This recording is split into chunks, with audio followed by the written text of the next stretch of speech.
Yi Tian's soul transmigrates into a world of Beast Tamers, where he shockingly discovers that he can inherit all the powers of his beasts. His physical stats skyrocket, and his mastery of the electric fist reaches godlike levels. Wait, what? The Beast Master is still just warming up. Chapter 1. Summoning the Beasts of the Farm. June 30th, 2025. Monday. In the expansive and verdant farm of Dazzle City, the sun blazed down fiercely, and the cicadas sang a relentless chorus. A handsome youth, clad in light blue jeans and a pristine white shirt, felt the oppressive heat radiating from the sun. Despite the sweat-soaked clothes clinging to his back, his spirits soared with delight. After 18 long years, today marked the day he could finally acquire his own spirit beast. Before the age of 3, his consciousness was vague, however. At some point thereafter, he experienced an awakening of memories from Earth. Yi Tian pondered whether he had traversed into this world or simply awakened latent wisdom. Nevertheless, he found little inclination to dwell on such questions. Regrettably, he lamented the cherished academic materials from his past life. In this realm of beast mastery, every individual had the opportunity to awaken their beast mastery talent upon reaching 18. Just prior to the college entrance examination, Yi Tian unlocked his beast mastery potential and secured admission to the Beast Master University. Thus, the examination ceased to be the pivotal turning point in his life. Moreover, this world brimmed with peril, with realms teeming with exotic beasts potentially emerging at any moment. Perhaps in the next instant, a colossal beast could burst forth from the very farm where Yi Tian stood, capable of extinguishing his life with a mere glance. The only means for him to ensure his survival lay in becoming a beast master, forging a contract with a spirit beast. Such a bond could also elevate him from his current societal standing. His heart brimmed with joy and anticipation. Yi Tian gazed upon the peach orchard before him, where several agile, humanoid figures with purple fur darted gracefully among the trees. The electric monkey, a lightning attribute spirit beast, boasted a gentle demeanor that contrasted sharply with its inherent ferocity. The electric monkey inherited the racial talent skill of the electric fist, which exhibited remarkable lethality and agility among the initial contracted beasts. Furthermore, with proper training, the electric monkey could evolve into the thunderstorm ape, significantly amplifying its power and serving as a formidable ally for any beast. Master. Most importantly, this electric monkey was offered free of charge. Having grown up in an orphanage, Yi Tian developed a fondness for spirit beasts, compounded by his economic hardships. He had been working on this farm for the past 3 years, tending to the lawns and caring for the spirit beasts, all of which he knew intimately. Aside from his modest salary of $3,000 per month, the farm owner, Uncle Lin, had promised that if he could awaken his beast mastery talent in the future, he would be permitted to choose any spirit beast as his contract companion. Among the various beasts on the farm, such as the fiery horse, the giant-tailed cow, and the white-faced dog, none were suitable for a contract due to their lackluster abilities and unremarkable appearances. After thorough contemplation, Yi Tian ultimately decided to select the electric monkey as his spirit beast. With its striking appearance elegantly muscled, with lustrous purple fur, Tian had long coveted the electric monkey, being quite the admirer of its aesthetic. Taking a deep breath, he called out to the lively figures within the peach grove. All units assemble. At Yi Tian's command, the trees rustled, and the purple figures descended, racing towards him. In the span of 2 or 3 breaths, all the electric monkeys formed 3 neat rows, a testament to 3 years of rigorous training. Each row boasted 9 electric monkeys, standing at attention, perfectly synchronized and displaying remarkable discipline, awaiting Yi Tian's inspection. Yi Tian nodded in satisfaction, his gaze sweeping across the assembly. However, upon spotting the leading electric monkey in the middle row, his brow furrowed slightly. Dianwei, what on earth are you doing? Tuck that away. Just observing how much more dignified Lu Bu and Su Chu are. They don't flaunt themselves like you do, he retorted. Lu Bu and Su Chu were the leading electric monkeys on either side. Yi Tian had given them these nicknames for differentiation. Why Yi Tian's side? Bemused while the other electric monkeys' robust underbellies were well concealed, Dianwei had a penchant for a center part. It seemed oblivious to modesty, a veritable exhibitionist. Reflecting on his own appearance compared to Dianwei's, Yi Tian could only concede a narrow victory. Dianwei, upon hearing this, puffed out his chest and swayed his hips, the peculiar sound of his underbelly echoing. With a raised brow, he seemed to think it was too hot to hide away. Yi Tian retracted his gaze, Perhaps geniuses always had their quirks. With limited resources, he could only choose his spirit beast based on combat prowess, opting for the strongest among them. The crystal used to assess a beast's potential was a one-time consumable costing 50,000, a sum that barely represented his entire savings. Moreover, the subsequent resources required for cultivating spirit beasts were a veritable black hole for finances. He needed to allocate his funds wisely. Money was indeed a challenging affair. Among the group, Tian was the strongest, with a stable temperament, albeit somewhat shameless. "Xiao Tian, have you selected your spirit beast?" A cheerful male voice, accompanied by the rhythmic sound of hooves, reached Yi Tian's ears from behind. Turning around, he saw Uncle Lin, the farm owner, riding a fiery horse.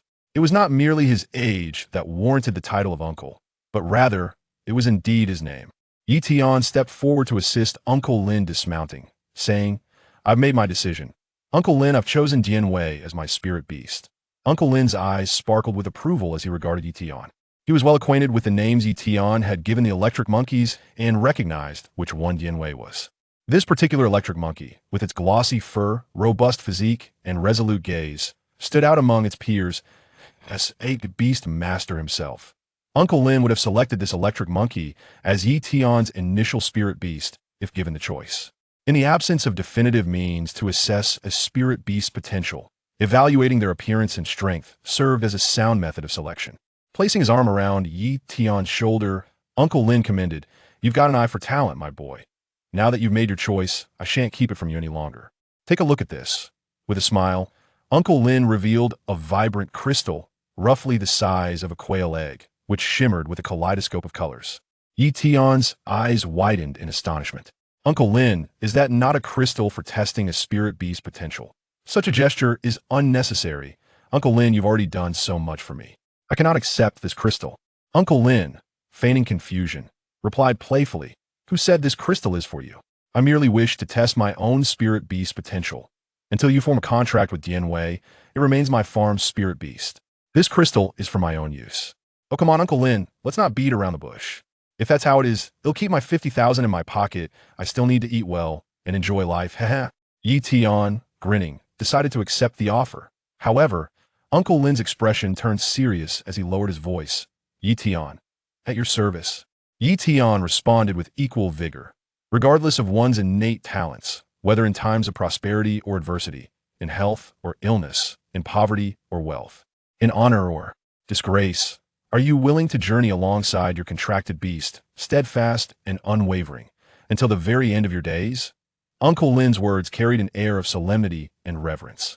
Yi Tian was momentarily taken aback, followed by a wave of uncertainty, his mind swirling with confusion.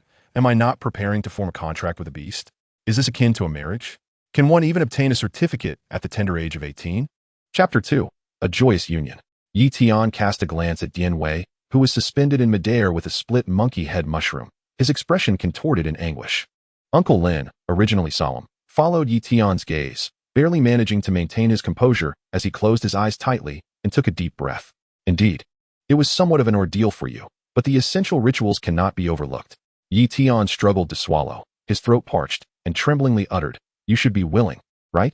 Observing the interplay between the two, it soon became Tian's turn to express discontent. "Wow, woohoo." Tian's voice fluctuated between high and low, seemingly conveying the joy of preparing to forge a pact with Yi Tian. "Was it truly a burden for you, Yi Tian, to contract with me, Tian?"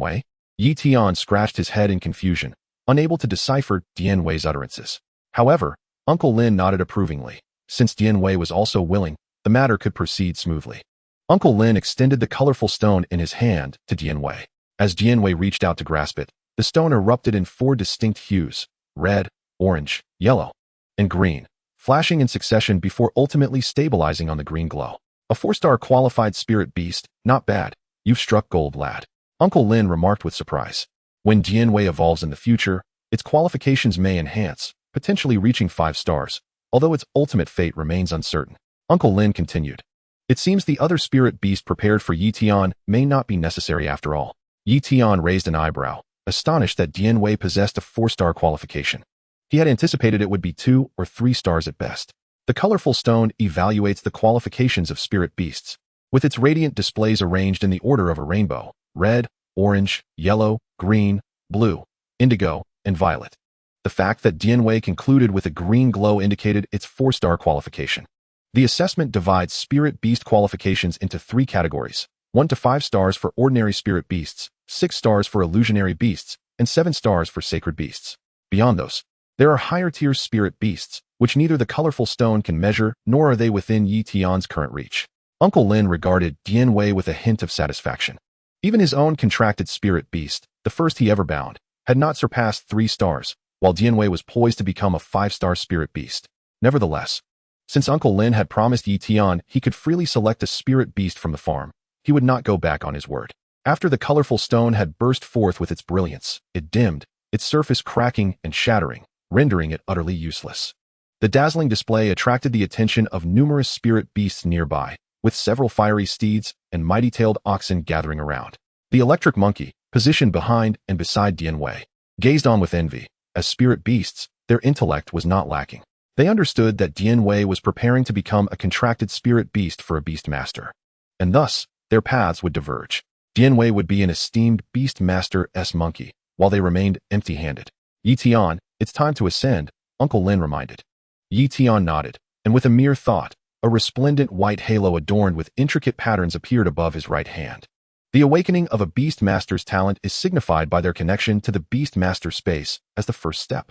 Through meditative training, one can enhance their mental prowess and solidify their beast master star ring. Upon successfully forming the first beast master star ring, one becomes a first-ring beast master, capable of contracting spirit beasts. Dianwei's obsidian-like eyes mirrored the lustrous halo and its master, Yi Tian. As one marries a chicken, one follows a chicken. As one marries a dog, one follows a dog. Dianwei steeled its resolve, no longer hesitating, with a determined gaze. Suddenly, a spark of starlight emanated from its brow, landing within the halo that Yi Tian had extended. In that moment, both man and beast seemed to experience an electric jolt, their souls intertwining, causing them to shiver in unison. Yi Tian felt an instant influx of knowledge, an awareness of not just a monkey's spiritual connection, but also the emergence of his own beast master talent. Beast master 100%. In an instant, he comprehended everything about this talent. When others contract spirit beasts, a portion of the beast's power is bestowed upon the beast master. Talented beast masters can grasp 1 or 2 skills from their spirit beasts. However, his talent allowed him to utilize the entirety of the spirit beast's strength, even accessing all its skills. Yet, there was a caveat. To use this talent, a spirit beast must reside within his beast master space. This limitation could also be seen as a boon. If he contracted multiple spirit beasts and they all remained within his space, their powers would cumulatively amplify his own. As Yi Tian absorbed the implications of this beast master talent, a cold, electronic voice resonated in his mind. Congratulations, host, on successfully contracting the spirit beast electric monkey. The beast evolution system is here to serve you, albeit with a hint of displeasure. With the emergence of both a golden finger and an external aid, tears of joy welled at the corners of Yi Tian's mouth, ready to cascade down. However, upon hearing the system's begrudging tone, he abruptly snapped back to reality, quickly swallowing his tears. What is this? You're displeased? Even so, you will serve me. I am the host. With 3 fortuitous occurrences, contracting a spirit beast, the golden finger, and an external aid, Yi Tian felt a sense of entitlement wash over him. Though he had never experienced it firsthand, he had certainly witnessed it before, having read countless tales of triumphant heroes in his previous life. Detection reveals a flaw in the host's beast master talent. Upon initial encounter, automatic optimization of the talent is underway. Beast Master 100% has been optimized to Divine Beast Master. Contracted spirit beasts inherit all of their powers, and subsequent contracts will see all strengths stacked, regardless of whether the spirit beasts exist within the Beast Master space. As Yi Tian's mind whirled, he grasped the system's enhancement of his beast master talent. Thus, his very being would now embody that of a humanoid spirit beast. All right, little system. I don't have time to indulge you at the moment, so please stand down. The system, metaphorically gritting its non-existent teeth, stubbornly remained silent, leaving only a few small notations in Yi Tian's mind. Uncle Lin was still observing from the side. Yi Tian endeavored to control his expression, maintaining a facade of calm, though his brows danced with excitement. Uncle Lin, noticing this, felt a surge of joy, realizing that this young man must have awakened a promising beast master talent. Typically, individuals who contract spirit beasts without awakening their talents quickly acclimate without any days. The fleeting moment of bewilderment on Yi Tian's face, despite his efforts to conceal it, hinted that his beast master talent was likely substantial. You've awakened your Beastmaster talent. Haven to you? Uncle Lin inquired eagerly. Yes, Uncle Lin, I possess a Beastmaster talent. Just as Tian began to speak, Uncle Lin interrupted him. That's wonderful. No need to elaborate. The Beastmaster talent is a secret belonging solely to the Beastmaster. Once you attend the Beastmaster University, if you wish to receive better resources, you may choose to disclose it. However, as a Beastmaster, engaging in conflicts with others is inevitable. So whether to reveal your trump card is entirely your choice. Uncle Lin said solemnly, patting Yi Tian on the shoulder. Chapter 3, The Fiery Steed. Before Yi Tian could respond, Uncle Lin continued, Xiao Tian, wait a moment and come over for a meal. My daughter has returned from her break. With that, Uncle Lin swiftly mounted the fiery steed, which trotted steadily, each leg moving independently, carrying him away with ease. As the remaining spirit beasts witnessed the completion of the contract, they dispersed. You all may leave now. Yi Tian waved his hand, signaling the remaining electrical monkeys to depart. Thus, only one person and one monkey remained. Gazing at one another, Dian Wei, observing the situation, called out a few times.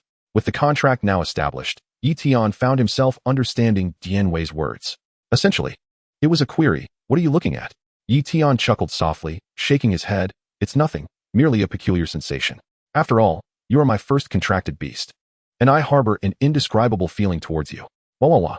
I have no interest in males, I only fancy female monkeys. Dian Wei's voice suddenly rose, his hands crossed, rubbing his arms as if covered in goosebumps. Yi Tian, speechless, curled his lips in disdain. It was as if someone were to imply that he did not appreciate beauty. Nevertheless, Dian Wei's strength was indeed formidable, especially after the system had enhanced his innate talents. Yi Tian felt a surge of power coursing through his body, a sensation so overwhelming that it led him to believe he could easily obliterate Dian Wei with a single punch. Yet, this was likely no mere illusion. Should he unleash the electric fist, he would indeed be capable of such feats. With his head bowed, he gently rubbed his thumb and index finger together, then separated them, conjuring a faint blue electric arc that crackled into existence. This was the ability of the electrical monkey, the electric fist. Yi Tian merely wished to experience the sensation of summoning lightning by hand, but quickly retracted it. When the electrical monkey executed the electric fist skill, its fists were enveloped in lightning, showcasing formidable power and relentless aggression. Now that he could also wield it, Yi Tian found himself itching to test it out. However, he contained his restless heart. After all, the farm was home to Uncle Lin's spirit beasts, and harming them would be undesirable. System, come forth for a brief chat. My patience is limited, he called out in his mind. The system, however, paid him no heed, instead silently providing a user manual. A stream of information appeared, and Yi Tian had garnered a fundamental understanding of the system's details. The system's full name was the Beastmaster Evolution System, which specifically offered evolutionary pathways for beasts, storage space, and access to Beastmaster profiles, among other features. Focusing intently on Dian Wei, a translucent panel manifested before Yi Tian's eyes. Dian Wei, Electric Monkey, Qualification, 4 stars, Attribute, Lightning, Level, Youngling Stage 8, Skills, Electric Fist, Bite. Free Fighting Technique, Evolution Path, 1, Evolution Count. 1. Beneath the panel were descriptions of Dian Wei's personality and status, leaving aside everything else. Just the insights into his preferences led Yi Tian to find the system quite reliable, as it was astutely perceptive. Stowing away the panel, Yi Tian began to contemplate his training plan for Dian Wei. With only 2 months remaining until the recruitment for the top Beastmaster universities in September, Yi Tian shifted his ambitions towards the nation's 4 foremost Beastmaster institutions. As an orphan without family ties, resources, or influence, Yi Tian had initially considered enrolling in a local ordinary Beastmaster university before the system's emergence transformed his aspirations. He could not allow his remarkable Beastmaster talent, an anthropomorphic beast, to go to waste. He aimed to apply to the 4 prestigious Beastmaster universities, where he would find elite faculty, abundant resources, high-quality spirit beasts, and valuable connections.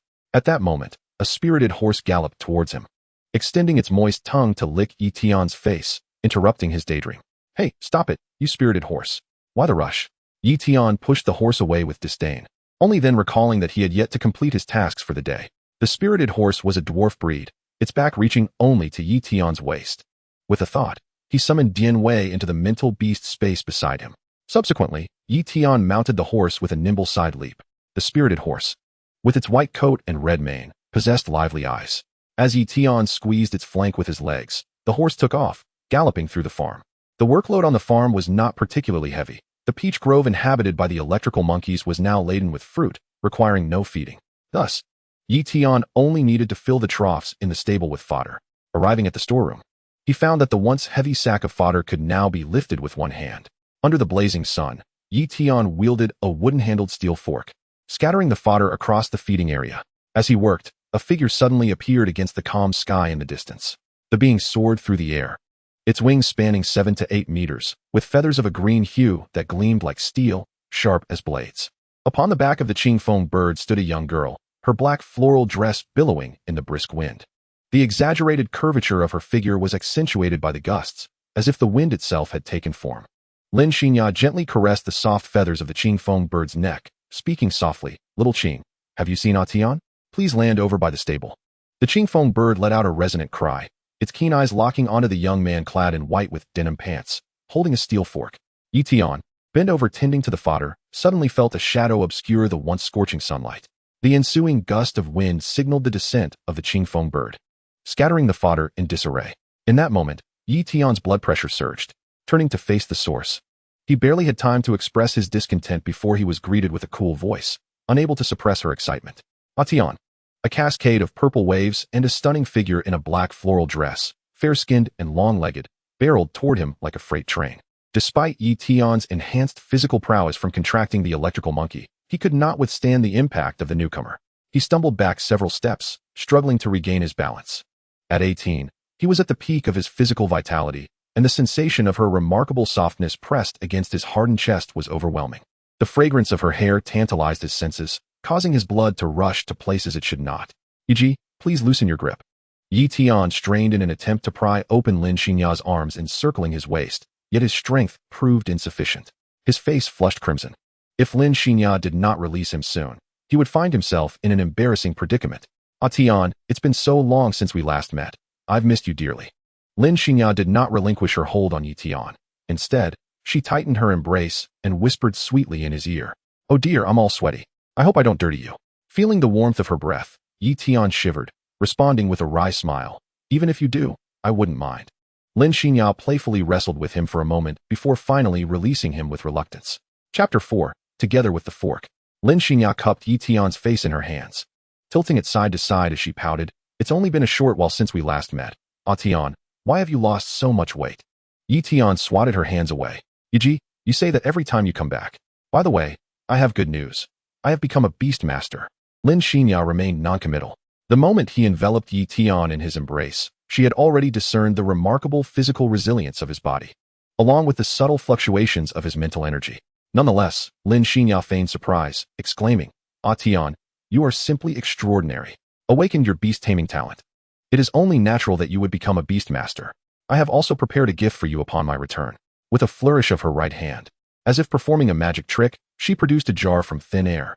Tian gazed at the iron container in Lin Xinya's hand, which was about the size of an ordinary thermos, its exterior labeled boldly proclaiming primary energy block. This single jar of energy blocks had a market price of 30,000 yuan, sufficient to sustain a young beast cultivation for half a month. If one were to factor in the consumption for battles, it would be depleted within a week. Concerned that a more extravagant gift might be rejected by Tian, she opted for this primary energy block instead. Lin Xinya had already been informed by his father about Tian's awakening of the beast-taming talent. After much contemplation, she deemed the energy block to be an appropriate gift. Lin Xinya slipped the energy block into Tian's pocket and inquired, "Tian, which beast have you contracted?" In response, Tian released Dianwei. The latter appeared bewildered, scrutinizing Tian from head to toe, as if to ask, "Is there something amiss?" Upon seeing Dianwei's distinctive hairstyle, Lin Xinya felt a flush creep across her cheeks, her brows knitting ever so slightly. It was not that she found it distasteful. Rather, it was the exuberance of the electric monkey that seemed overly flamboyant. Naturally, Tian noticed the rosy hue on Lin Xinya's face and, feeling embarrassed, promptly recalled Dianwei. "Thank you, Sister Ya. You should head back now. I still need to tidy up this fodder. Uncle Lin has already prepared dinner and called for me to join you. I'll come find you shortly. I can help you with that. It would expedite the process." Lin Xinya offered, aware that it was the Qingfeng bird's descent that had scattered the fodder Tian had meticulously arranged. She cast a glance at the Qingfeng bird, which was gazing skyward, seemingly indifferent to the chaos it had caused, before recalling it. Lin Xinya fetched another pitchfork from the stable and began to organize the disheveled fodder. Yi Tian understood Lin Xinya's determined nature. Once she set her mind on something, persuasion was futile. Thus, he joined her in the task. With the duo working in tandem, the chore was completed in no time. Upon returning to the wooden cabin on the farm, they could smell the enticing aroma of the meal wafting through the air, even from a distance. Yi Tian had previously rented a small room in the city, not far from the farm. However, ever since he had detected his beast taming talent, he had been residing in the wooden cabin, diligently practicing meditation under Uncle Lin's guidance for some time. As they entered, they found Uncle Lin just placing the dishes on the table, his eyes lighting up as he exclaimed, "Oh my little ya, you're finally back. I've missed you terribly. Come here and let your father embrace you." Lin Xinyao wrinkled her nose in disdain, retorting, "I would rather not hug you, especially after you've just cooked and smell of oil and smoke." Uncle Lin chuckled heartily. "Though you feign distaste, you still embrace your old father. Xiao Tian, Xiaoya, go wash up. You both look like you've been sweating buckets. Come back for dinner afterward." "All right, Uncle Lin," Yi Tian replied with a nod. Before long, both emerged from the upstairs, their hair still damp. Uncle Lin couldn't help but feel there was something odd about the situation, as if they exuded the aura of a young couple. Shaking off that unrealistic thought, he beckoned them to sit at the dining table. As soon as they sat down, Lin Xinya deftly picked up a piece of pork rib and placed it in Yi Tian's bowl. The instant the rib landed in his bowl, Yi Tian felt the heat radiating from it, accompanied by Uncle Lin's watchful gaze. Was this the pressure of a third-ring beast master? Lin Xinya then served another rib to Uncle Lin, who nodded in satisfaction. It's not about having little, but about having it distributed evenly. With that reassurance, Yi Tian finally relished the rib, and their delightful meal soon came to a close. Yi Tian engaged in a lively discussion with Uncle Lin about various beast-related topics. Gaining substantial insights, he began to formulate a rough blueprint for the cultivation of Dianwei. With 2 months to strive for a level above 15, he felt confident. The enhancement of a beast's strength is contingent not only upon the beast's own training to elevate its level, but also heavily influenced by the mental prowess of the beast master. Typically, a first-ring beast master's mental strength can support a beast's ascension up to level 30. If the beast master fails to progress, the beast's growth will stagnate as well. Dianwei had the unique ability to absorb electricity to enhance its own level. Coupled with the primary energy block Lin Xinya had gifted him, along with some of his own savings, it should suffice for Dianwei's training over the next 2 months. After a hearty meal and a brief respite, Yi Tian decided to return to his rented accommodation. Having successfully contracted a beast, he needed to register as an active beast master at the Beast Master Association. Attaining this status would grant him access to the association-controlled secret realms, which are relatively safer compared to wild secret realms. Furthermore, he could apply for the protection of higher-level beast masters from the association, albeit at a steep price. New registrants were entitled to 5 complimentary entries into secret realms, though these free visits could only be utilized in the lowest-tiered realms, with all rewards accrued belonging solely to the registrant. Yi Tian bid farewell to Uncle Lin and the farm as he prepared to focus on enhancing his mental strength. Outside the farm gate, Yi Tian perched on his small electric scooter, donning a pink helmet with goggles, while Lin Xinya sat behind him, wearing a black helmet. "Uncle Lin, we're off now," Yi Tian called out, waving to Uncle Lin. With a forced smile, Uncle Lin's expression was taut, his heart silently weeping. Indeed, it seemed that a daughter could not be retained as she grew. A mere electric scooter had whisked away his beloved daughter. Unbeknownst to Yi Tian, Uncle Lin was lost in his own thoughts. Lin Xinya had returned during the holiday to prepare evolution materials for the Qingfeng bird. She had already made arrangements with friends to venture into the secret realm together. Hence, she accompanied Yi Tian to the Beast Master Association before meeting up with her friends. "Bye, Dad," Lin Xinya waved, bidding farewell to her father, then urged Yi Tian to start the engine. Chapter 5. The Cloud-Patterned Mysterious Leopard. Yi Tian lifted his gaze, marveling at the towering edifice of the Beast Master Association before him. The building's glass facade glimmered under the sun, reflecting a blinding white light. At that moment, the reception hall on the first floor was teeming with people. There were 5 service counters in the reception area. Yi Tian grasped Lin Xinya's hand and joined the queue at the service counter with the longest line, which was designated for inquiries regarding the purchase of spirit beasts. When Yi Tian initially awakened his beast taming talent, he had registered at the Beast Master Association. He also possessed a preferential status as a new beast master, which entitled him to certain subsidies and discounts from the government, allowing him to purchase his first spirit beast at a mere 30% of the price. While other beast masters from regular families could receive discounts, none were as substantial as Yi Tian's.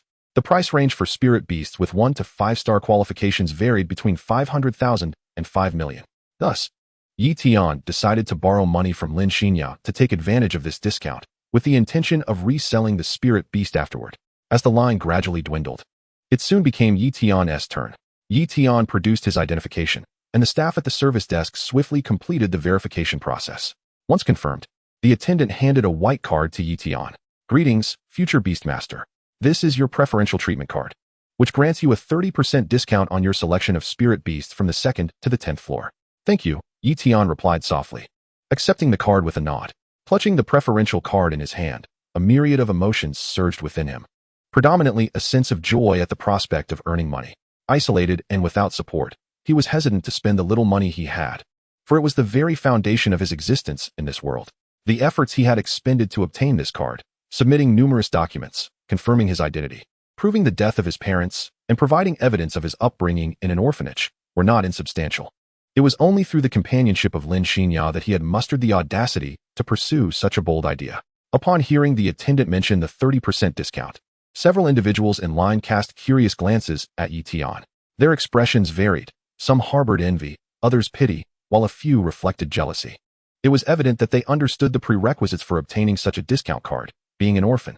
Lin Xinya, standing beside Yi Tian, furrowed her brow, feeling disdain for the various looks directed at him. A pang of pain surged within her heart, a manifestation of her empathy for Yi Tian.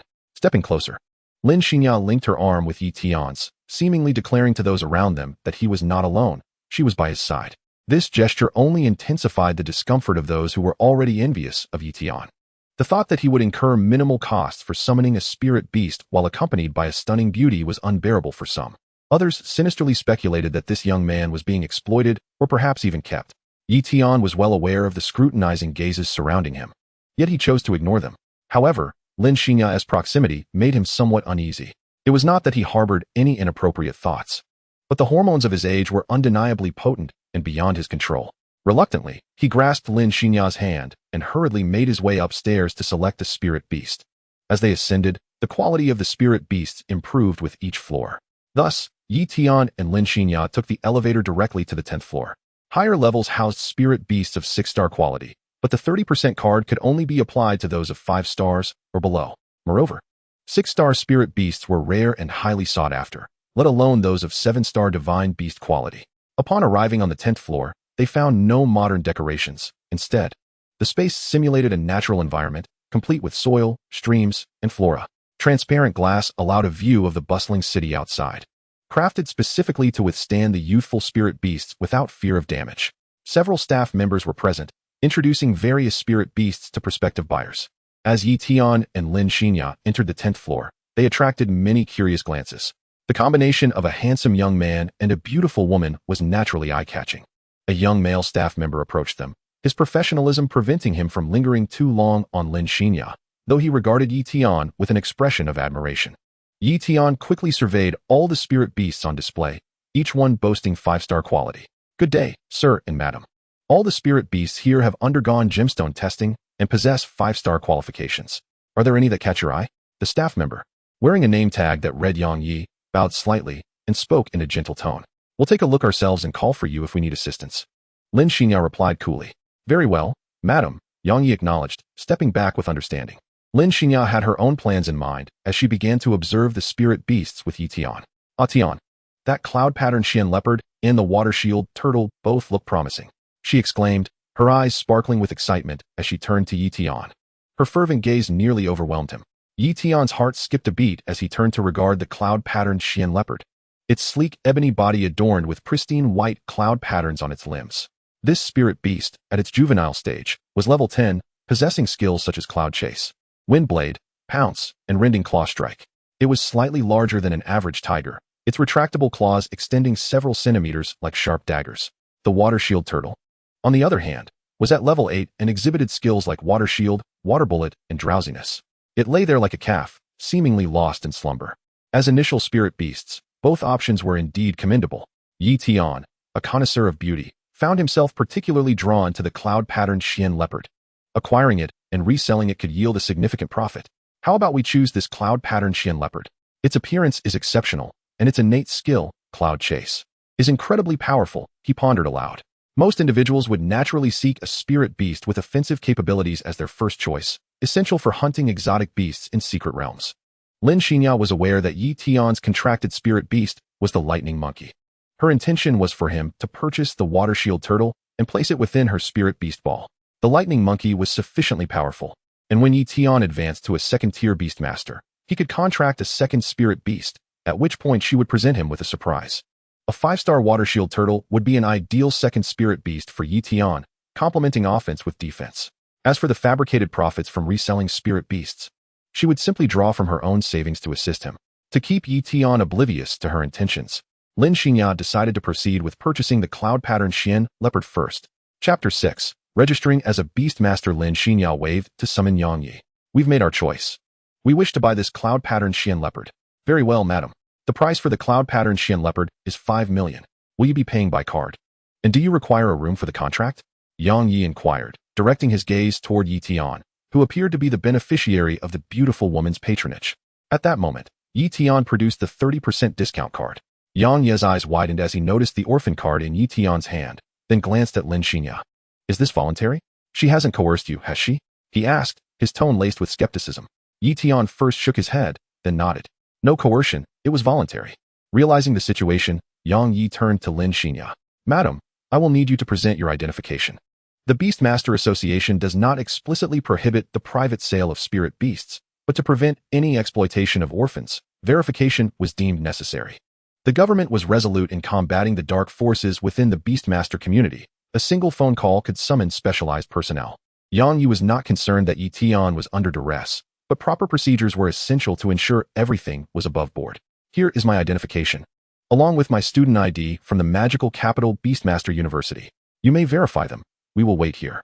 Indeed, I am a registered Beastmaster with the Beastmaster Association. Lin Xinya readily presented her identification as well.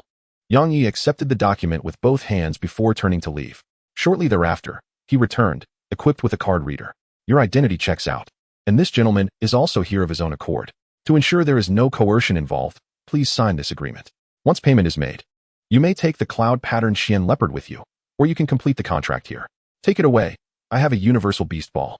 Lin Xinya coolly responded as she reclaimed her identification and student card. After signing the document, Lin Xinya waved her hand grandly, proceeding to swipe her card in one fluid motion. The funds in her account had originally been allocated for evolution materials, as well as for the fabricated transactions involving spirit beasts meant for Yi Tian. However, this was inconsequential. A mere few million could easily be borrowed from her affluent girlfriends, or she could charm her father into providing assistance, both of which were trivial matters for her. Unbeknownst to Yi Tian, who remained oblivious to Lin Xinya's covert dealings, he was solely focused on her. Once she sold the cloud pattern Xian leopard, a substantial sum would be deposited into her account.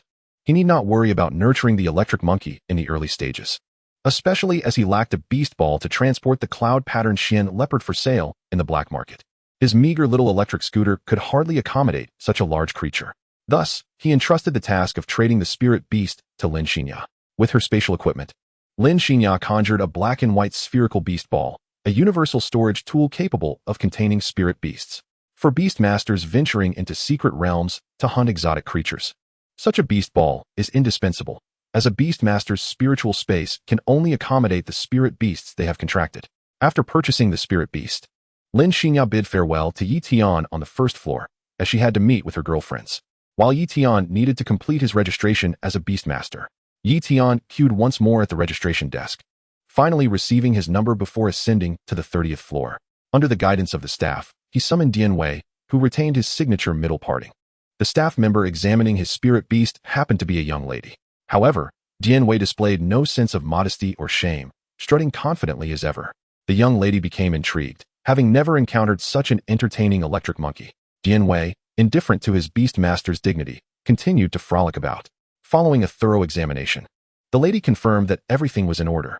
Yi Tian, blushing, quickly gathered his registration materials and departed from the Beastmaster Association with remarkable speed. The exposure felt more humiliating than if he had come in person. In a hasty retreat, he dashed to the local market. By the time Yi Tian returned to his modest rental apartment, evening had already fallen.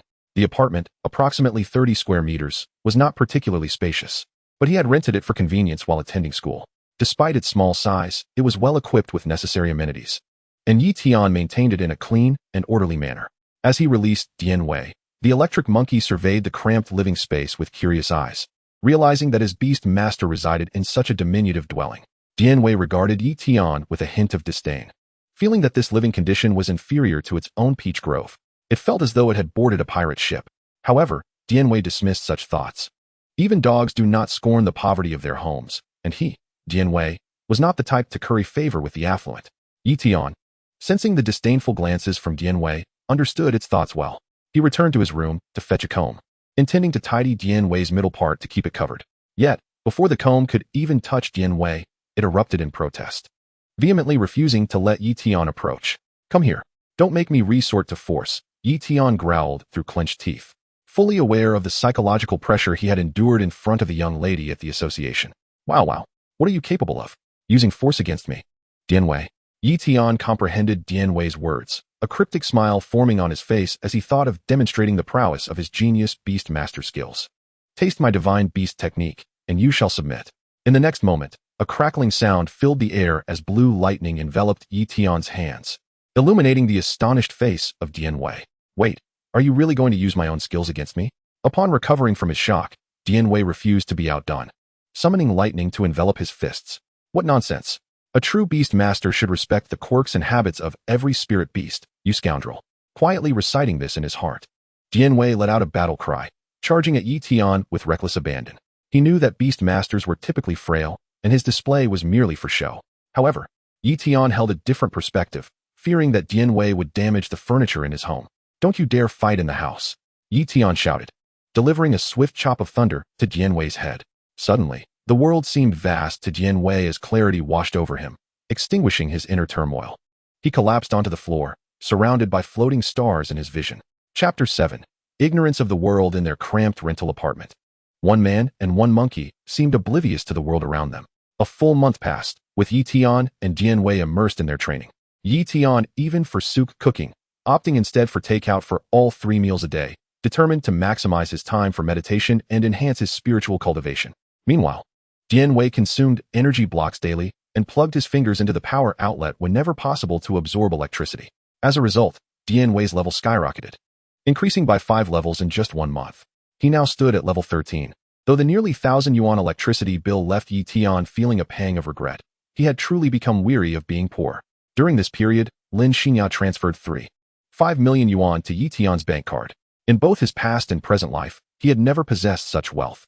The substantial sum granted him an unparalleled sense of security, even leading him to contemplate a life of ease and leisure for the rest of his days. Yi Tian acknowledged that he had not been exposed to much in life. In his previous existence, he was an ordinary worker, and in this life, he had spent 18 years as a lonely orphan. The exhilaration of sudden wealth collided with his simple-mindedness. But beyond his obsession with money lay an even greater fascination, the pursuit of formidable power. Each time, Tian leveled up, the once unremarkable beast master talent of divine beast would come into play at the moment of his spirit beast's evolution. A miraculous force erupted within him. A beam of morning sunlight streamed through the window, illuminating Yi Tian's room. Currently, Yi Tian only slumbered for 4 hours a night. Having gone to bed at midnight and set his alarm for 4 in the morning, he began his meditation, which concluded with the sunlight bathing his face. At this precise moment, Yi Tian would awaken, not from the tedium of meditation, but from the gnawing hunger in his stomach. Sitting cross-legged on the bed, with his back straightened, Yi Tian slowly opened his eyes. His black and white pupils sparkled with vitality, exuding an air of exuberance. Yi Tian felt an inexhaustible strength coursing through him. Exhaling a long breath, he rose to stretch, his body crackling like bamboo shoots snapping under pressure. If this were the only chance he had to turn his life around, Yi Tian was determined to seize it. Otherwise, he would live in eternal regret. The first order of business upon rising was to engage in approximately 20 minutes of boxing aerobics to awaken his body. However, this was no ordinary workout, it was electrifying. Yi Tian entered the living room, having moved the furniture aside to create a spacious arena for his practice. He summoned lightning with his hands, reminiscent of a famous technique from a beloved anime from his past life. The energy crackling in his palms resembled a chorus of 1,000 birds. Stopping the flow of energy, he condensed the lightning into his fists. With a deep breath and a firm stance, he prepared for a series of punches, straight jabs, hooks, and evasive maneuvers, intertwined in a dizzying dance that defied predictability. His formidable physical prowess rendered his movements almost ghostly, as the electric light from his fists illuminated every corner of the room. After 20 minutes of unrestrained practice, Tian was covered in a light sheen of sweat. Once he had invigorated his body, Tian proceeded to wash up and take a shower. While drying his damp hair in the living room, he suddenly heard a knock at the door. Sister Ya is here so early, he murmured to himself. Just a moment, I'm not dressed yet. I'll be right there. He quickly rose and called out to the door, then turned to fetch his clothes from the bedroom. At that moment, the sound of a key turning in the lock interrupted him. In the next instant, a figure with violet hair pushed the door open. She couldn't quite hear what Tian had said, but she possessed a key to his apartment. Feeling comfortable, she entered without hesitation. Having spent time at Tian's place previously, the sight of her athletic silhouette against her fair skin struck Lin Xingya deeply. Tian, she gasped, instinctively covering her eyes. A moment later, she peeked through her fingers, realizing her attempt to shield her vision was futile. A flush crept up her neck, spreading to her cheeks, rendering her ears as red as ripe cherries. The sound of her heart thumped loudly in her ears, akin to the beating of a drum. Once composed, Lin Xingya's gaze fell upon Tian's back. The once smooth expanse of his skin bore several palm-sized scars, remnants of injuries inflicted by a frenzied horse during his early days at the farm when he had saved her.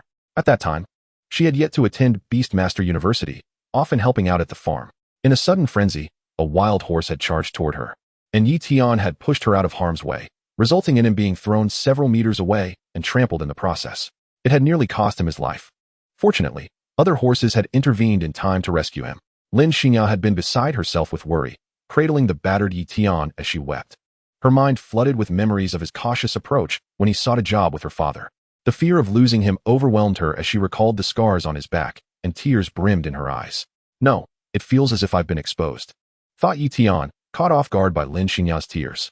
He quickly recovered, exclaiming exaggeratedly, "That's not fair. I want to see it back." Lin Xingya's tear-streaked face froze in surprise. With her hands on her hips and a pout, she retorted, "Tian, what did you just say you wanted to see?" A long, drawn-out hum escaped her lips as she narrowed her eyes, her long eyelashes fluttering dangerously, fixing him with an intense gaze. Faced with Lin Xingya's challenge, Tian fell silent, responding only with an unwavering stare, a gentle smirk playing on his lips, as if to say, "You know what I mean." Chapter 8. A top-tier driver. The two exchanged glances for what felt like an eternity, an ambiguous tension enveloping them. The temperature in the apartment seemed to rise several degrees. Thick with an intimate, rosy atmosphere, Tian felt the heat radiating from his ears, yet reason warned him that lingering in this gaze could lead to unforeseen consequences. Especially as Lin Xingya's eyes burned with fervor, no, with an unquenchable intensity.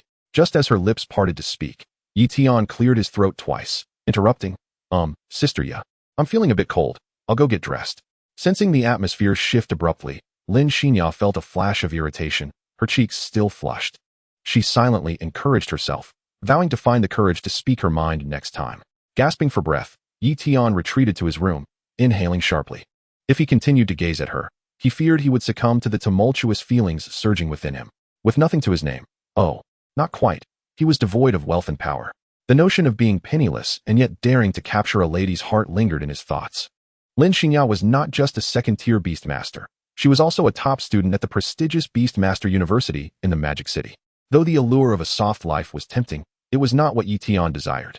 He needed time to grow, to at least attend the same school as Sister Ya or one of equal standing, for only then would his heart find solace. Every year, on August 25th, the 4 major Beastmaster academies held recruitment events. The unique approach involved recent high school graduates awakening their beast-masterial talents and forming contracts with beasts, subsequently venturing to the local beast association to hunt in hidden realms. Those who achieved a requisite score from hunting exotic beasts would be eligible to apply to the 4 major academies. Even a 1-star qualified spirit beast could gain admission, provided they met the score criteria. However, this examination method lacks any form of protection, necessitating the signing of a life-and-death contract. Once entering the secret realm, the students must rely solely on their own abilities. Although this examination approach may appear excessively intense, those beast masters who emerge from such trials are undoubtedly elite individuals with exceptional mental fortitude. Of course, for those averse to this examination style, there exists the option of attending a conventional beast master university, which requires no examinations and guarantees direct admission from local institutions of higher learning.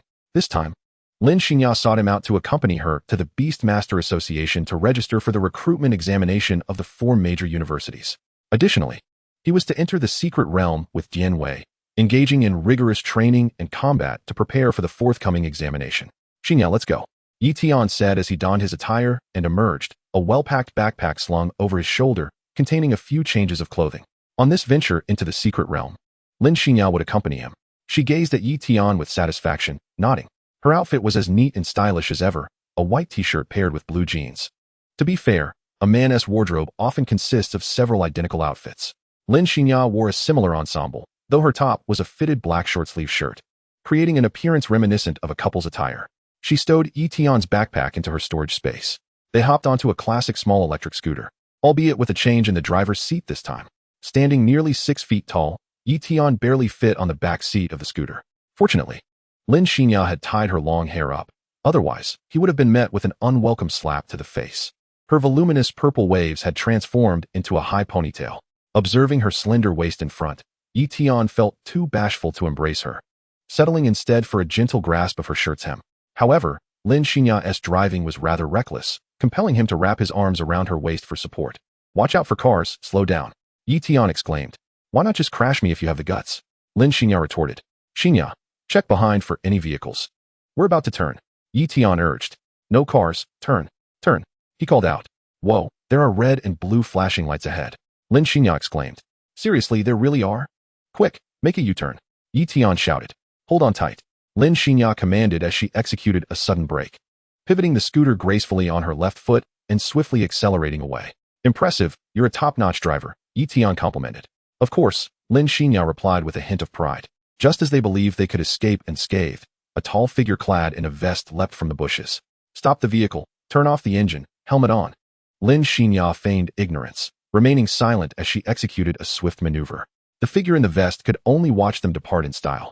On the 20th floor of the Beastmaster Association, the entire space was devoid of unnecessary furnishings, save for a 3-meter-high, 1-meter-wide red light screen. This elliptical screen served as the entrance to the secret realm. The red-hued entrance led to a domain inhabited by beasts of level 30 or below. There were 3 red secret realms in Dazzle City, one of which was not open to the public, reserved for the recruitment examinations of the 4 major universities. The one within the Beastmaster Association, along with another, could be used for training, albeit at a considerable fee. Tian had 5 free entries into the secret realm, and Lin Xingya would accompany him while wearing a monitoring device. Within the secret realm, only Tian's spiritual beast or he himself could engage in combat. Lin Xingya was prohibited from hunting the beasts unless in a situation of dire danger, such as protecting herself or a new beast master facing life-threatening peril. Moreover, Lin Xingya's spatial equipment had to be stored within the Beastmaster Association and could not be taken inside. However, she could wear spatial gear provided by the association to hold personal items. Secret realms under strict supervision adhere to stringent regulations. In contrast, wild secret realms may lack such rules, yet the dangers posed by the beasts are far outweighed by the potential threats from other beast masters encountered within. Tian donned a silver ring inscribed with mysterious patterns he could not decipher, a piece of spatial equipment distributed by the Beastmaster Association. Lin Xingya possessed a similar ring, containing food, clothing, and essential items for their time in the secret realm. As an accompanying guard, Lin Xingya's spatial ring could not store anything from within the secret realm. It was solely for their personal necessities, allowing Tian's ring to conserve space for any spoils they might acquire. Gazing at the vibrant red entrance to the secret realm, Tian felt a twinge of apprehension. The beasts within were not the purified spiritual beasts of the outside world. They were ferocious and bloodthirsty. "We're going in, Xingya," Tian said, turning to Lin Xingya, the crimson light casting an enchanting glow upon her face. Lin Xingya nodded, taking Tian's hand as they stepped through the light screen. In an instant, their figures vanished, leaving the floor in silence, save for the quietly pulsating red light screen. Chapter 9. The enigmatic aroma that captivates monkeys. The sky within the secret realm mirrored the outside world, painted in a soft blue. Occasionally, avian beasts soared overhead, while distant mountains echoed with the roars of wild creatures. Upon entering the secret realm, Tian inhaled the air, which carried a unique, energy-laden fragrance. He sensed that this energy would be beneficial for the cultivation of spiritual beasts. The energy present in the outside world was exceedingly minimal, necessitating the use of energy blocks to elevate the levels of spiritual beasts. With closed eyes, Tian absorbed the energy. The replenishment of energy expended earlier during his electric fist training provided a soothing sense of restoration. Can you feel it? This energy can only be absorbed by spiritual beasts, Prolonged exposure to such a high-energy environment can cause disarray in our bodies as beast masters, Lin Xinya explained, having experienced this herself. Yi Tian gazed at Lin Xinya in a daze, savoring the energy, which felt quite beneficial and comfortable, contrary to the discomfort she described. His features were striking, akin to fine jade, with eyes resembling radiant stars. His gentle gaze reflected a captivating allure. His slightly unkempt hair, having grown over the past month, framed his face, adding to his grandeur. Lin Xinya, observing the handsome Yi Tian, felt a rush of warmth flood her cheeks, reaching out to tuck his hair behind his ear. This realm is perilous. We must remain vigilant of our surroundings. Why are you staring at me? She chided playfully, uncertain why, since their gaze had locked that morning. Lin Xinya found herself utterly defenseless against Yi Tian's eyes. Through Lin Xinya's words, Yi Tian learned that beast masters could not endure prolonged contact with this energy. After a brief moment of reflection, he surmised that his unique talent, divine blessing, enabled him to absorb such energy, especially since it had been modified by the system, making his ability to withstand it entirely plausible. Noticing Yi Tian's silence, Lin Xinya reminded him, "If you feel unwell, be sure to inform me immediately. You've just become a beast master and are entering the secret realm for the first time. It's entirely normal to find this high-energy environment overwhelming. Do not push yourself." "I understand, Sister Ya. By the way, Sister Ya, how many days were you able to endure during your first venture into the secret realm?" Yi Tian inquired earnestly. Retracting his gaze, Lin Xinya rolled her eyes and pondered, "Just a little over 3 days." Upon hearing this, Yi Tian gained a rough understanding. 3 days may seem brief, yet it suffices for a first trial. Moreover, the electric monkey, a beast of his, typically exhibits a docile temperament, although Jianwei possesses peculiar traits. The psychological toll from enduring prolonged battles with exotic beasts is substantial. Jianwei's psyche is already somewhat atypical for a monkey. Yi Tian wished to avoid placing excessive pressure upon him. "Summon Jianwei. We must allow him to acclimatize to the environment of the secret realm as soon as possible. Let us delve deeper ahead." During his high school years, the curriculum included fundamental knowledge regarding beast taming. However, Yi Tian had yet to explore the intricacies of entering a secret realm. He extended his hand toward the adjacent clearing, concentrating his thoughts. His beast star ring materialized above the verdant grass, and a purple-furred monkey appeared in the center of the star ring. Standing at about Yi Tian's chest height, Jianwei touched down onto the ground and immediately became enraptured. He inhaled the surrounding air eagerly, intoxicated by the delightful aroma. Excitedly, he grasped Yi Tian's shoulders, joyfully exclaiming, "What is this place? The scent here captivates me." Yi Tian responded, "We have entered the secret realm. As we proceed along this path, it will be your responsibility to deal with the exotic beasts we encounter." "No problem, leave it to me," Jianwei declared, baring his fangs and thumping his chest with a resounding thud. One spoke human language, while the other communicated in the tongue of monkeys, their exchange seamless. Lin Xinya raised her hand toward the sky, summoning her own beast, the Qingfeng bird. The Qingfeng bird, accustomed to its dramatic entrance, flapped its wings like razor-sharp blades. Yi Tian gazed upward to access the panel of the Qingfeng bird. Qingfeng bird, qualification, 5 stars, attributes, wind, wood, level, elite stage 45, skills, gale dual / high-speed flight. Windstorm, self-healing. Evolution path, 1, evolution count. 2, compared to Jianwei, the skill panel of the Qingfeng bird was undeniably more luxurious. A 45-level Qingfeng bird employing gale dual / against Jianwei would likely leave him utterly incapacitated within a single encounter. Above, the Qingfeng bird cried out melodiously, extending its wings, which spanned several meters, as its body visibly diminished in size. Gradually, it shrank to the dimensions of a parrot, settling upon Lin Xinya's shoulder.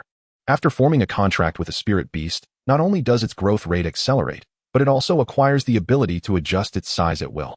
Lin Xinya affectionately stroked the bird's head upon her shoulder. "Tian, let us proceed. Should we encounter an exotic beast we cannot handle, the Qingfeng bird will intervene. Even so, do not let your guard down. Some extraordinarily swift beasts may launch surprise attacks on beast tamers." "Understood, Sister Ya. I will exercise caution," Yi Tian affirmed with a nod. At level 13, Jianwei was considered slightly below average in this level 30 secret realm. As long as the level difference was not too vast, he could still put up a fight. As the two conversed, several groups of practitioners entered through the shimmering gate of the secret realm behind them. Jianwei took the lead. Yi Tian urged him on, eager to continue. Jianwei sensed Yi Tian's excitement and mirrored it. With Jianwei in the lead, Yi Tian and Lin Xinya followed closely as they explored deeper into the secret realm. Along the way, Yi Tian continually sought Lin Xinya's wisdom regarding beast taming. They arrived at a patch of brush taller than a person, from which faint rustling sounds emerged. Dian Wei stood alert, his gaze fixed on the thicket. A shadow of a black-scaled serpent slithered within, concealing its head from view. Yi Tian, standing 2 to 3 meters behind Dian Wei, also spotted the serpent's shadow, estimating its girth to be akin to that of a 2-liter bottle of water. In his hand, he clutched a small square box, the Beast Taming Manual issued upon registering as a Beast Tamer. This manual could detect, scan, and identify the information of exotic beasts, revealing their levels. Each time a beast or spirit beast reaches a new level, it emits a unique wave that the manual can recognize, thus providing insight into the beast's level. Although Yi Tian possessed a system, he still felt the need to maintain an appearance of normalcy in front of Lin Xinya. He swiftly scanned the serpent's shadow and alerted Dian Wei, Black Spirit Snake, level 13, non-venomous. You can take it down, Dian Wei. Dian Wei let out a low growl, directing his attention toward the thicket, blue light flickering in his palms. The serpent, sensing Dian Wei's hostility, quickened its pace, causing the brush to rustle loudly. A triangular head burst forth from the underbrush, revealing 2 sharp fangs, darting toward Dian Wei's face like a flash of black lightning. Chapter 10, The Essence of Evolution. Dian Wei locked eyes with the ominous gaze of the Black Spirit Snake, the thunderous energy in his grasp intensifying. Just as the snake lunged toward him, Dian Wei swiftly seized the serpent's head, gripping it just below. The snake's assault halted abruptly, leaving it to huff in frustration. Dian Wei channeled energy from within, directing a surge of electricity into the Black Spirit Snake's body. The serpent let out a hoarse cry, writhing in agony. Though the pain was excruciating, the Black Spirit Snake retained its capacity to resist. It coiled rapidly, wrapping itself around Dian Wei's waist.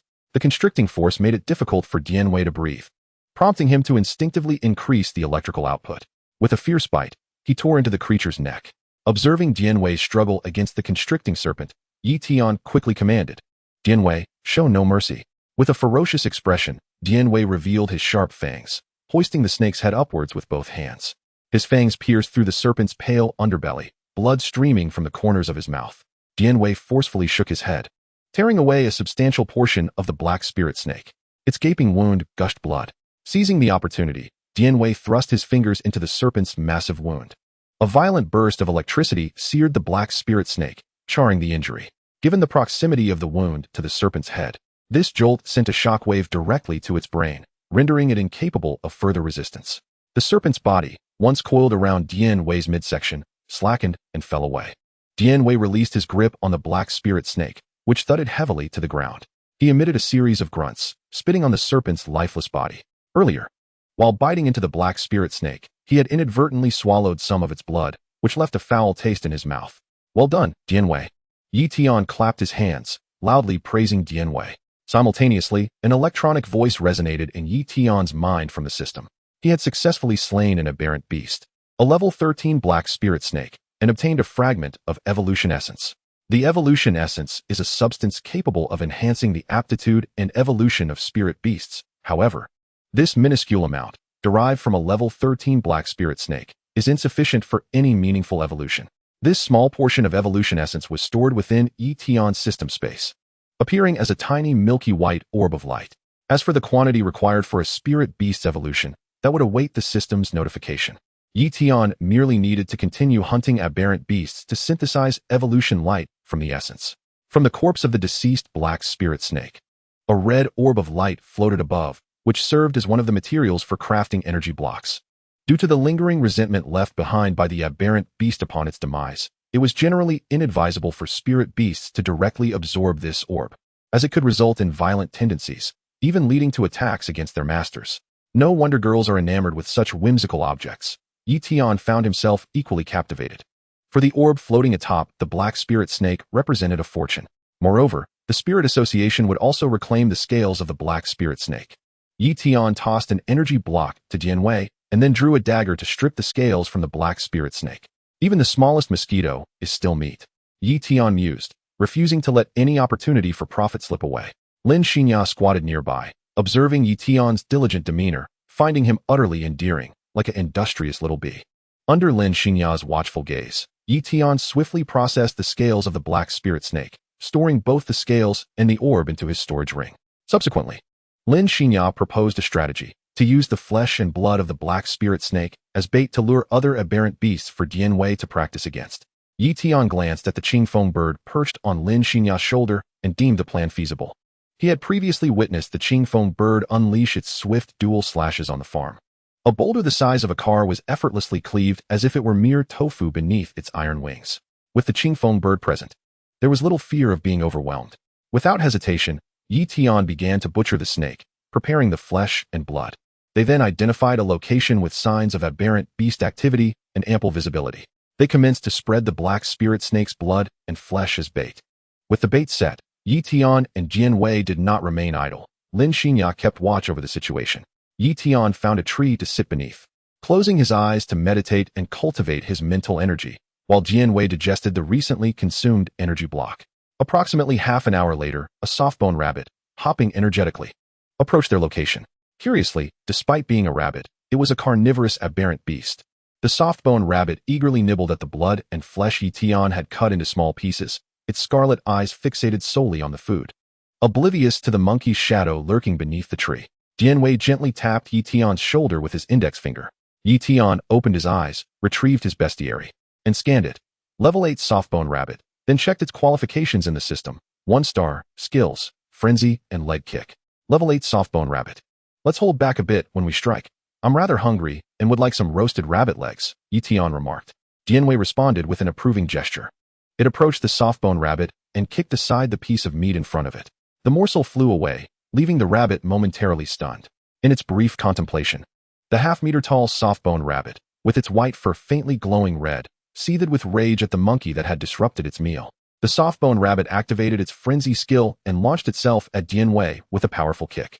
Jian Wei, however, stood firm, leaning back to evade the rabbit's strike, then clenched his fists, electricity crackling around him as he unleashed a mighty swinging punch toward the airborne soft-bone rabbit. After taking a blow, the rabbit was undeterred, vowing to exact revenge on the monkey for its audacity to interfere with its feast. Yet, the soft-bone rabbit, relying solely on its frenzy and leg kick skills, posed no threat to Jian Wei, particularly given the latter's superior level. At last, after the 5th kick, Jian Wei decided to end the charade. He delivered a powerful straight punch that rendered the soft-bone rabbit breathless. Grasping the rabbit's orb of light, he dragged its lifeless body back to Yi Tian. After handing over the orb, Jian Wei collected some dry grass and twigs. During the 3 years at the farm, Jian Wei had learned a few barbecue techniques from Yi Tian and was well equipped for the preparations. Yi Tian snapped off 2 sizable branches from a tree, removed one of the rabbit's legs, skinned and sliced it, skewering the meat onto the branches for simple rotation over the fire. Lin Xinya retrieved oil spray, cumin, chili powder, and a chilled beverage from her spatial equipment, placing the ice-cold drink into her storage space. With a snap of his fingers, Yi Tian ignited the pile of dry grass, and the rabbit legs sizzled under the flames. He sprayed oil over the meat to prevent it from drying out. After all, the already lean leg meat required moisture. What began as a training exercise had beautifully transformed into an impromptu picnic. Chapter 11. Strike it 1,000 times. The night was cool as water. The stars twinkled overhead, and the bright moon hung high. Time swiftly passed to the 3rd night since entering the secret realm. The silvery moonlight blanketed the area in a layer of frost. Yi Tian's baiting site was strewn with the corpses of aberrant beasts, 20 or so in total, showcasing a variety of species. These carcasses were the fruits of Jian Wei's victories, 20 wins, 2 draws, and 5 losses. Any aberrant beasts Jian Wei could not defeat were swiftly dealt with by the Qingfeng bird. Just as Yi Tian prepared to leave the baiting site with Jian Wei to set up a resting tent near the secret realm's entrance, a sudden appearance of an iron-armed ape disrupted his plans. 2 monkeys of similar height stood opposed to one another, in stark contrast to Jian Wei's violet fur. The iron-armed ape's coat was brown, its arms hanging past its knees, the skin glistening with a dark sheen resembling 2 enormous iron rods affixed to its body. Jian Wei touched his bruised face, recalling the recent skirmish with the iron-armed ape, which had merely grazed him but left a sizable bruise, instilling a sense of trepidation within him. Had it not been for the intense combat training over the past few days, this iron-armed ape, 3 levels above Jian Wei, could have easily dispatched him. As Jian Wei's beast master, Yi Tian sensed Jian Wei's reluctance stemming from their mental connection. Relax, let me take over, Yi Tian encouraged. Having observed for a considerable time, he had grasped the iron-armed ape's fighting style. Simply defending against the iron-armed ape strikes was tremendously draining for Jian Wei, and the pressure hindered his ability to think clearly. Yi Tian refrained from speaking out of fear of distracting Jian Wei. Instead, he decided to utilize their mental link to guide Jian Wei in battle. Jian Wei, without hesitation, tightened his shoulders, relaxing under the intense mental focus. The beast star ring on Dianwei's forehead flickered momentarily, akin to the tightening spell upon Sun Wukong's head, before vanishing from sight. The perspective shifted abruptly, with Yi Tian manipulating Dianwei's fingers to confirm the connection was intact. A cool breeze danced through Dianwei's fur. By the tree, Yi Tian's original self, focused intently on Dianwei, wore a vacant expression. Lin Xingya stood guard beside Yi Tian, her small hands clenched into fists, her heart gradually rising, almost constraining her throat. Sensing their master's emotional state, the Qingfeng bird perched on Yi Tian's shoulder sharpened its gaze, like a sword poised to unsheathe at any moment. Should Dianwei find himself in peril, it would be the first to spring into action. Yi Tian assumed a boxing stance, cautiously advancing. His eyes locked onto the iron arm ape, reading its arrogance. The creature remained steadfast, allowing Yi Tian to close the distance without flinching. Just as they were within an arm's reach, Yi Tian initiated his offensive. A rapid thrusting punch feigned an attack, taunting the iron arm ape. Yet, even as the punch neared the ape's face, it remained unmoved. Yi Tian's fist hung in the air, at the limit of his arm's reach, mere inches from the ape's visage. Withdrawing his fist, Yi Tian stepped back, his left hand unfurled, palm facing upwards, fingers together with his thumb extended, beckoning the iron arm ape with a playful motion. Coupled with a timely scoff and a disdainful gaze, Yi Tian's provocation proved remarkably effective. This gesture ignited a reaction in the iron arm ape, which had previously been dismissive. It erupted with fury. The iron arm ape unleashed its skill, whirling fury, swinging its iron arms toward Yi Tian, slicing through the air with a deafening whoosh, reminiscent of a rolling wheel of fire. Yi Tian, curious about the ape's reckless abandon, wondered if it feared being flung away. Just moments ago, this very move had left Dianwei with bruises on his face, dodging left and right. Yi Tian awaited an opportune moment. Every time the iron arm ape finished its swing, its follow-through was particularly prolonged. The ape's massive palms swept perilously close to Yi Tian's nose, generating a chilling breeze. The odor was somewhat unpleasant, akin to the scent of unwashed hands after a hasty bathroom visit. Stifling his nausea, Yi Tian retreated several steps, observing the iron arm ape's movements slow as it completed its final swing. The ape's right arm descended with tremendous force, producing a resounding crack as it split the air. Now was the moment. The old force had waned, and the new force had yet to be born. He would rise from where he had stumbled. Once again, he feigned the classic thrusting punch, but this time, the iron arm ape dared not underestimate him. For Yi Tian's punch crackled with electricity, exuding an overwhelming presence. The iron arm ape hastily raised its left arm to block, only to find Yi Tian retracting his fist abruptly. The ape's face registered disbelief, panic flickering in its eyes as it thought, this could spell disaster for me. Yi Tian did not disappoint. Lightning crackled like a chorus of birds, coalescing in Yi Tian's right fist. With the force of 1,000 pounds infused with furious thunder, a devastating right hook struck the iron arm ape squarely on the jaw. The sharp sound of bone cracking echoed as the iron arm ape became momentarily stiff and suspended in midair. Yi Tian, in control of the trajectory, knew precisely what to do next without needing to be reminded. He severed the mental connection. Dianwei had been observing his master's every move, and suddenly he regained control of his own body. His eyes widened, his mouth stretching into a wild grin as he felt the sting on his face. His expression morphed into one of mania. The iron arm ape, having been launched into the air by a solid hit, found itself suspended half a meter above the ground. Electric fist activated. Free fighting technique engaged. Both arms were unleashed. Fists rained down like a tempest upon the iron arm ape, delivering a relentless barrage of 1,000 strikes. The two onlookers could only watch in shock. One touch to your face, and you're left gasping. Yi Tian stroked his non-existent beard, utterly amazed. Whose temperament could this possibly be inherited from? Wasn't it supposed to be docile? Nevertheless, allowing Dianwei to vent was beneficial, considering the numerous battles he had fought over the past few days, several of which had put him on the brink of death. The 5 losses he had suffered were incredibly close calls, hence his current frenzy. Yi Tian couldn't help but marvel at how Dianwei could continuously land so many hits without the iron arm ape ever coming down. Finally, Dianwei delivered a crushing stomp, slamming the iron arm ape into the ground, concluding this fierce battle. As the glowing orb representing the ape's life ascended, Dianwei's fierce expression softened, weariness settling upon his features. Yi Tian approached, offering Dianwei an energy cube with gentle words. You've worked hard these past few days. Why don't you rest in the beast space for a while? Dianwei consumed the energy cube and nodded. The star ring shimmered, and Dianwei vanished from sight. The beast master's mental space could aid in the recovery of his beast's injuries. Yi Tian gazed upward, taking in the densely clustered stars. The sky within this mystical realm was untainted, truly a sight to behold. In Yi Tian's memory, only his childhood in the countryside allowed him to witness such a night sky. Though this world was splendid, it lacked the presence of family. Yi Tian's gaze turned skyward, his profound eyes reflecting a hint of sorrow. A delicate, warm jade hand slipped quietly between Yi Tian's fingers. Lost in memories of his family, Yi Tian locked eyes with the hand's owner, feeling its warmth seep into his palm and deep into his heart. Sparks of unspoken connection ignited between them. Lin Xinya's eyes, at that moment, outshone the stars above. Her gaze lowered to her luscious lips, causing Yi Tian to lose control of his emotions. Sensing the shift, Lin Xinya slowly closed her eyes, her long lashes fluttering gently, betraying her tumultuous heart. As they drew closer, the heat of their breaths became palpable. Chapter 12. 1,000 Strikes. I am the Iron Arm Ape. Today, it is my good buddy's turn to venture out and hunt for dinner. However, he has not returned for quite some time. Anxious, I decided to go looking for him.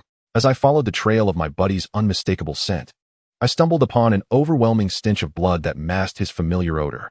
Then, I beheld the scene before me. Under the starry night sky, illuminated by the enchanting moonlight, a pile of corpses lay scattered, my dear friend among them.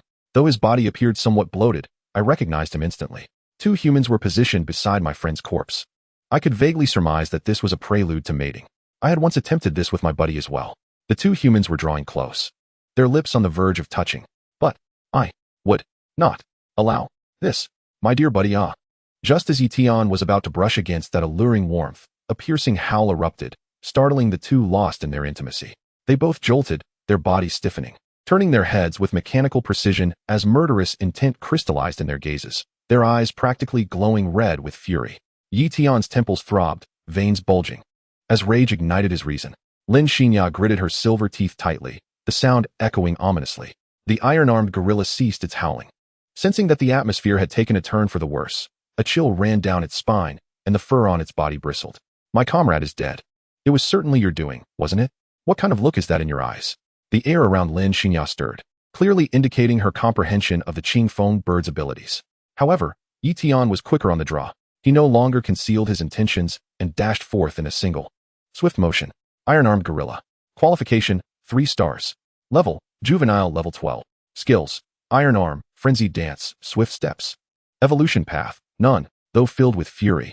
Yi Tian took the opportunity to examine the iron-armed gorilla's attributes as he charged ahead. A 3-star qualification with no elemental affinity. But it was merely a level 12 gorilla.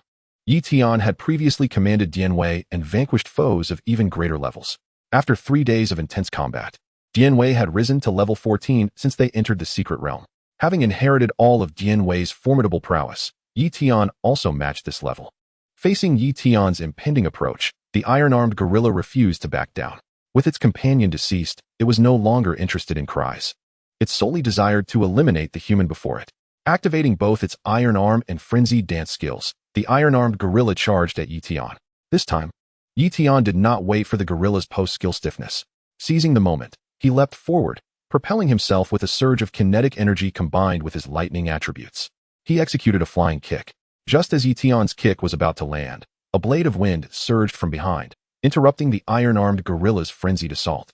The wind blade carved a gaping wound into the gorilla's arms. In the next instant, Yi Tian's flying kick connected, aimed directly at the gorilla's head.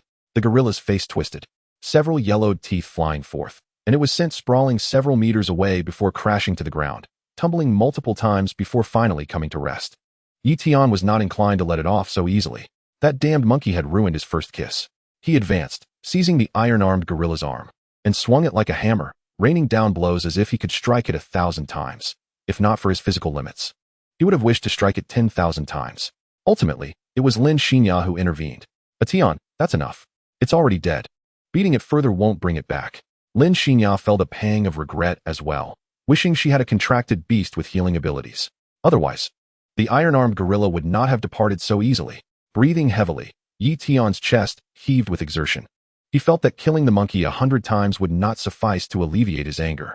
Well, I may have lost my composure, but it's good to let it out, he remarked, attempting to regain his composure. Curious about Yi Tian's displayed prowess, Lin Xinya observed him closely. Her Qingfeng bird was at level 45, capable of inflicting harm or even slaying a level 12 iron-armed gorilla effortlessly. Yet, how could Yi Tian, with his Jianwei at only level 14, exhibit such terrifying physical attributes, especially when the gorilla possessed the electric fist skill. Tian could even unleash lightning from beneath his feet, though Lin Xinya remained silent. Tian discerned the questions flickering in her eyes. Tian, she hesitated. Sister Ya, this is my Beastmaster talent, Beastmaster 100. This talent allows me to inherit the full strength of my contracted beasts, but there is a caveat. The beast must reside within my mental space. As Lin Xinya's thoughts raced, she sensed that Tian's talent might hold even greater potential. Currently, he was a first-ring Beastmaster. If he were to advance to the second ring and contract a second spirit beast, could that not compound further into the third ring, fourth, fifth? If so, that talent would be extraordinarily formidable. Lin Xinya's gaze toward Tian transformed, realizing the magnitude of his extraordinary talent. A tree that stands out will inevitably be felled by the wind. She felt it necessary to caution Tian. The monitoring device above her head could record everything. The Beastmaster Association would scrutinize it. This was beyond her control. Tian, your talent is remarkable. If you ascend to a 5-ring Beastmaster, harnessing the strength of 5 beasts, you would become superhuman. Lin Xinya exclaimed, shaking Tian's arm, her eyes sparkling with excitement. However, her tone shifted to one of melancholy as she pouted. My talent merely amplifies my beast's overall strength. I thought mine was already impressive, but I never anticipated yours would be so. As she spoke, her gaze repeatedly darted toward the monitoring device above her head. Having been caught up in the emotional whirlwind, Tian had forgotten about the device. He felt a tremor within, maintaining a calm facade. What astonished him further was how Lin Xinya had nearly deduced the essence of his talent from just a few words. Realizing he had misspoken, Tian quickly composed himself, scratching his head in embarrassment. No, Sister Ya, my talent only allows me to summon the strength of 1 beast. And using that power places immense strain on my body. I would refrain from utilizing it unless absolutely necessary. Even now, after employing it to defeat the iron-armed gorilla, I feel like it's all over. Lin Xinya nodded in understanding. So that's it. A Beastmaster's talent is a closely guarded secret. If you possess such a talent, Tian, you need not participate in the competitions among the 4 major Beastmaster academies. Just submit your talent, and you would be treated like a treasure. Tian sighed. I wish it were that simple. I'm an orphan. Would I turn down wealth and status if it were offered to me? The two engaged in a light-hearted exchange. Having spent nearly 3 days within the secret realm, Tian had initially considered staying a day longer, but reflecting on Jianwei's mental strain, he ultimately decided to depart now. He had previously inquired of Lin Xinya, who informed him that a typical first-ring Beastmaster could only endure about 3 days in a secret realm. Chapter 13, The Subtle Smile. That night, Tian and Lin Xinya traversed the light barrier, returning to the 20th floor of the Beastmaster Association. Outside the glass windows, like in the secret realm, the night reigned. The spoils of their expedition, along with the monitoring devices of accompanying guardians, were to be collected on the 19th floor by designated personnel. They descended, surrendering their spatial rings at the service desk. The staff meticulously examined the contents of Tian's ring, confirming the items before he signed to acknowledge receipt. Items such as the scales of the black spirit snake and the stingers of the giant needle bee were among those reclaimed by the association. Lin Xinya returned her personal belongings to her storage ring. All spoils required verification by authorized personnel, ensuring that they were not procured through underhanded means by accompanying guardians before any transfer to Tian's account could occur. The account details had been filled out during Tian's registration as a Beastmaster. Once all formalities were completed, Tian and Lin Xinya bid farewell at the base of the Beastmaster Association. Tian, I'm heading home now. Gently brushing a few strands of hair behind her ear, Lin Xinya felt a wave of shyness wash over her, daring not to meet Tian's gaze. Tian, too, absent-mindedly touched his nose. An unspoken understanding lingered between them, as neither dared to mention the kiss they had shared beneath the moonlight. An air of awkwardness and subtle tension enveloped them, yet neither wished to shatter that fragile barrier. Unlike Tian, who harbored a humble self-doubt about his unworthiness of her affection, Lin Xinya secretly yearned for their relationship to deepen. However, she recognized that Tian had only just embarked on his journey as a Beastmaster, and indulging in romantic entanglements could undoubtedly hinder his progress. Waiting for Lin Xinya's rideshare, which was parked at the plaza in front of the Beastmaster Association, Tian said, Xinya, be careful on the way home. Let me know when you arrive. He waved as she got into the car. Lin Xinya nodded obediently in response. Once the door was closed, the vehicle sped away. Tian mounted his little electric scooter, riding home with a carefree smile, arriving safely and smoothly. In the dead of night, around 3 o'clock, the Beastmaster Association building was ablaze with light. Yang Yi, on night duty, sat before the surveillance monitors. After finishing with the previous camera feed, he took a sip of tea and lit a cigarette, exhaling a long plume of smoke. If you can't kill it, just keep working at it, he grumbled to himself. Why is this night shift so unbearable? Who on earth invented night shifts? It's downright inhumane. Despite his complaints, his hands continued to move, clicking the mouse to view the next surveillance data. Tian, first ring Beastmaster, practitioner. Lin Xinya, second ring Beastmaster, accompanying, duration, 58 hours. The screen displayed footage from the surveillance cameras, showcasing Lin Xinya's perspective. The wide, curved display revealed 4 angles, front, back, left, and right, offering a complete 360-degree view. Upon recognizing the young man on the screen, Yang Yi was taken aback. It was the very same lad he had assisted when he accompanied a violet-haired beauty to purchase a spirit beast. Damn, how can this guy be so handsome?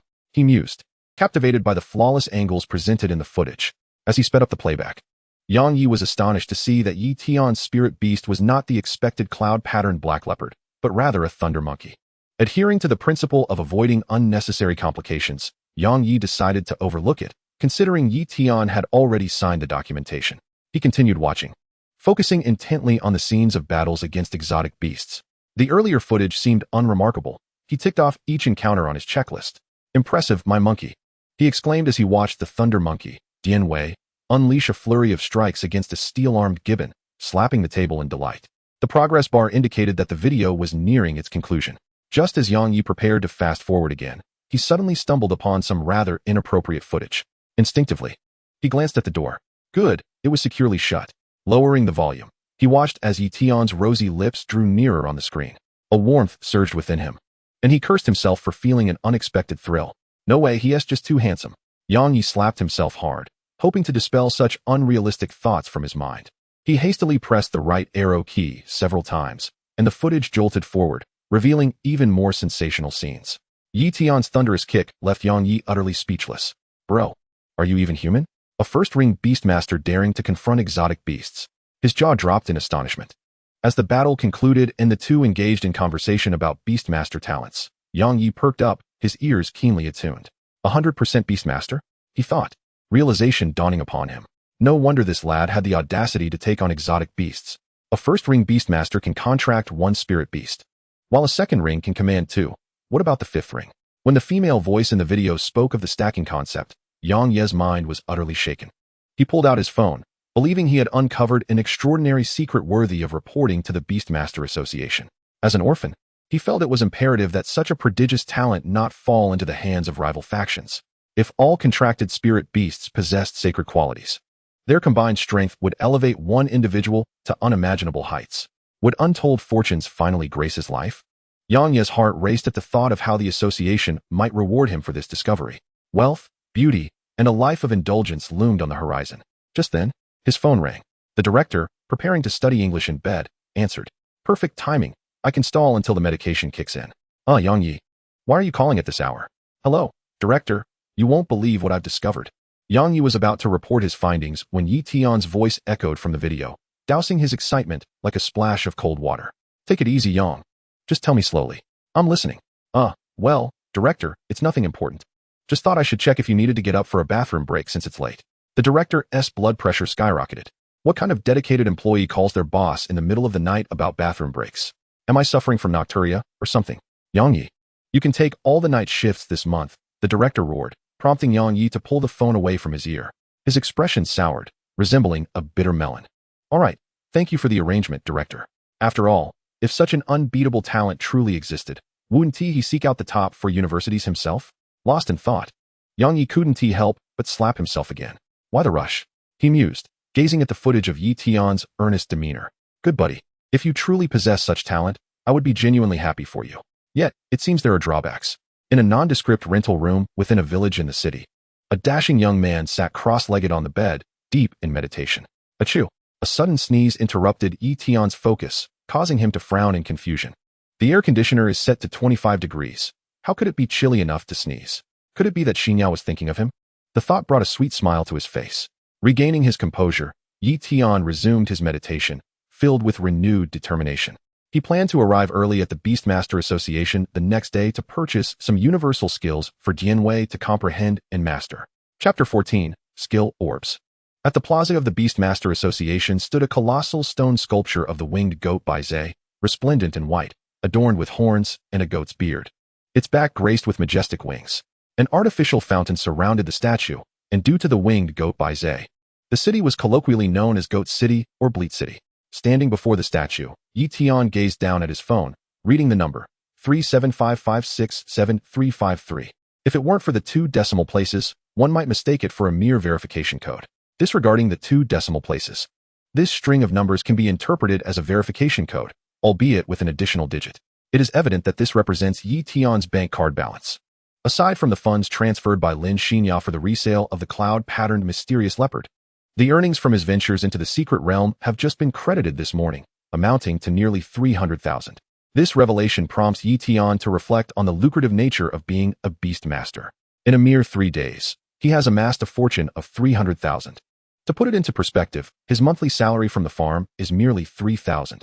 And the 500,000 he has saved over 3 years pales in comparison to the earnings of a beastmaster in just 3 days.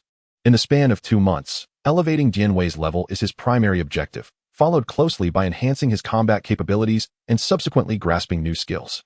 Now, over a month has elapsed, with the examinations of the 4 renowned Beastmaster Academies scheduled for August 25th, leaving him with just 23 days.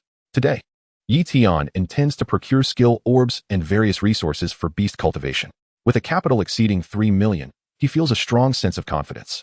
With his head held high and strides like a dragon and tiger, Yi Tian enters the Beastmaster Association. Just as he is about to board the elevator, he encounters a familiar face emerging from within, Yang Yi, the person who had previously assisted him in purchasing his spirit beasts.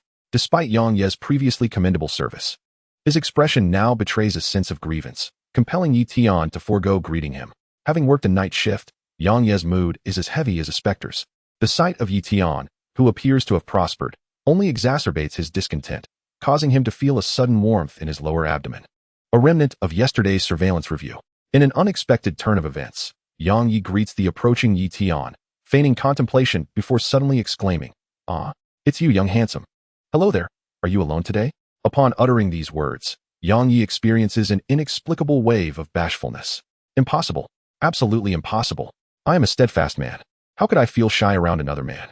His demeanor remains neutral, yet his mind is inundated with vivid images of Yi Tian's lips drawing near. Yi Tian, perplexed, touches his nose, sensing an unusual chill at the spot where the sun's rays would typically warm a flower.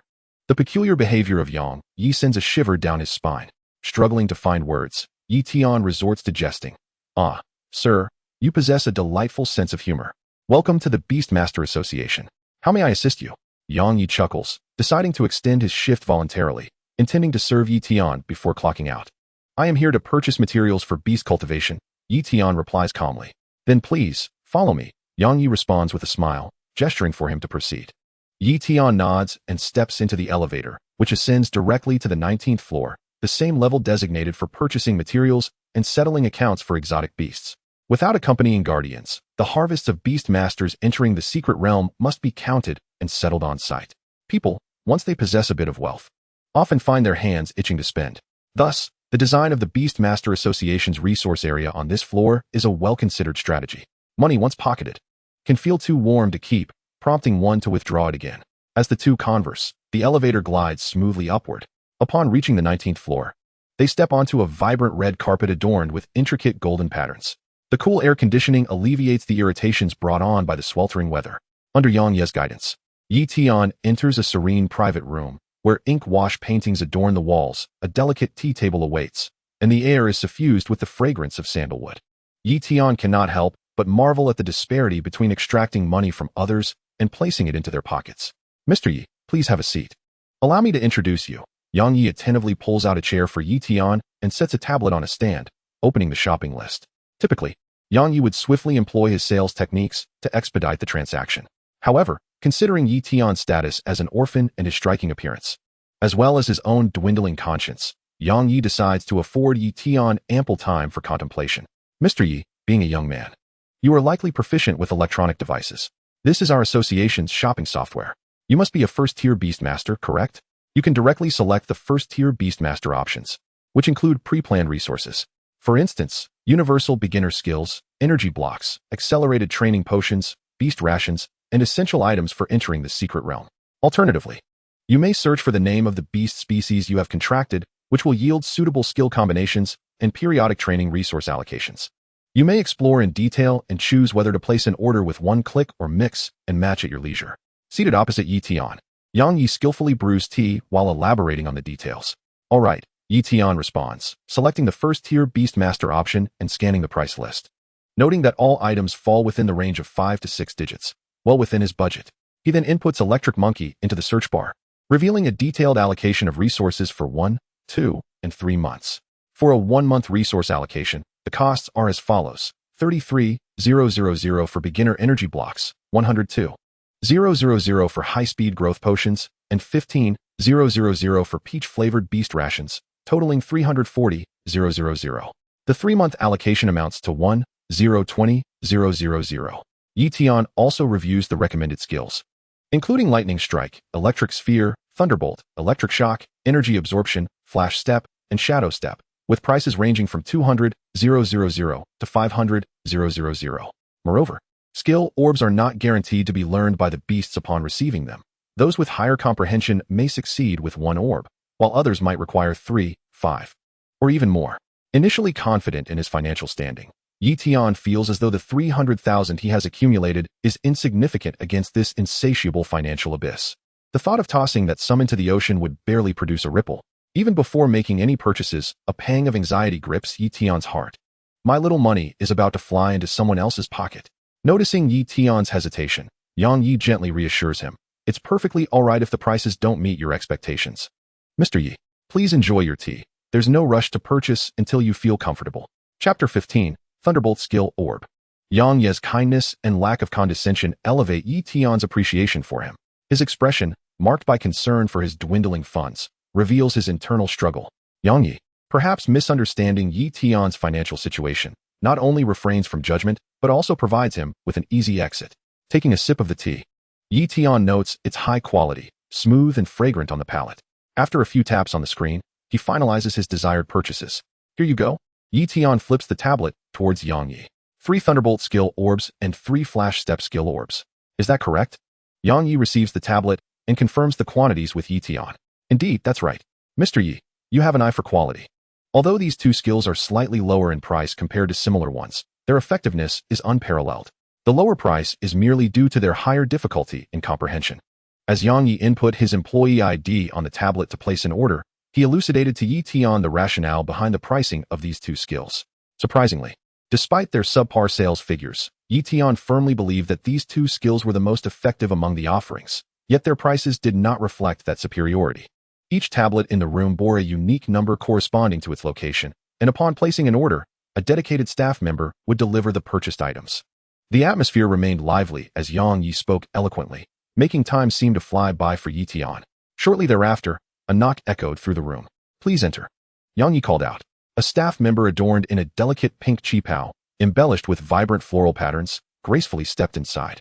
Her slender arms were bare, and she carried a wooden box adorned with floral and fauna motifs.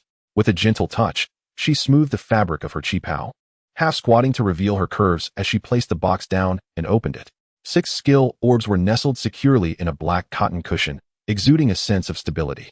Yi Tian, seated nearby, took in her figure and the delicate fragrance that wafted from her. However, he quickly diverted his gaze, preferring the skill orbs within the box over the beauty before him, for these orbs held the promise of enhancing his prowess. The staff member, sensing his disinterest, wore a crestfallen expression as she discreetly retreated from the room. Yang Yi produced a card reader and remarked, Mr. Yi, please confirm if everything is in order.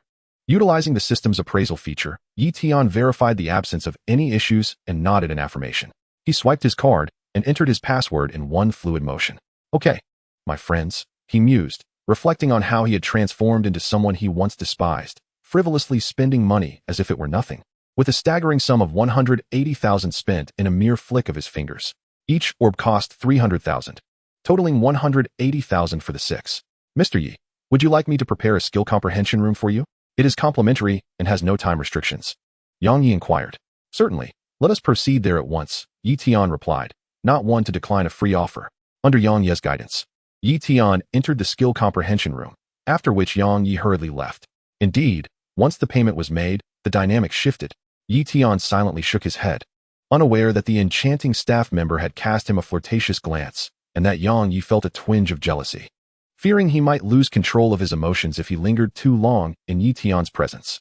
Inside the skill comprehension room, a spacious area exceeding 200 square meters was surrounded by white, high-intensity elastic material, capable of withstanding the assaults of spirit beast skills. This material not only possessed slight self-repair capabilities, but also offered excellent soundproofing. As the starry rings twinkled, Dian Wei made a grand entrance. Once he had adjusted his state, Dian Wei prepared to comprehend his new skills. Tian had already briefed him beforehand. Meanwhile, Tian settled into a meditative posture, focusing his mind. Dian Wei sat before Tian, perfectly still, akin to a monk in deep meditation. The Thunderbolt skill orb, roughly the size of a thumb, was transparent and flickered with arcs of lightning, its surface etched with swirling white patterns. The crafting of skill orbs was an arduous task, requiring a tamer of at least 3 rings to channel their own tamer skills and inscribe intricate patterns within the orb using their formidable mental strength as a carving tool. A single misstep could lead to failure. Tian took one orb and placed it against Dian Wei's forehead. With closed eyes, Dian Wei immersed his consciousness within the orb. Simultaneously, Tian infused his mental energy into the skill orb.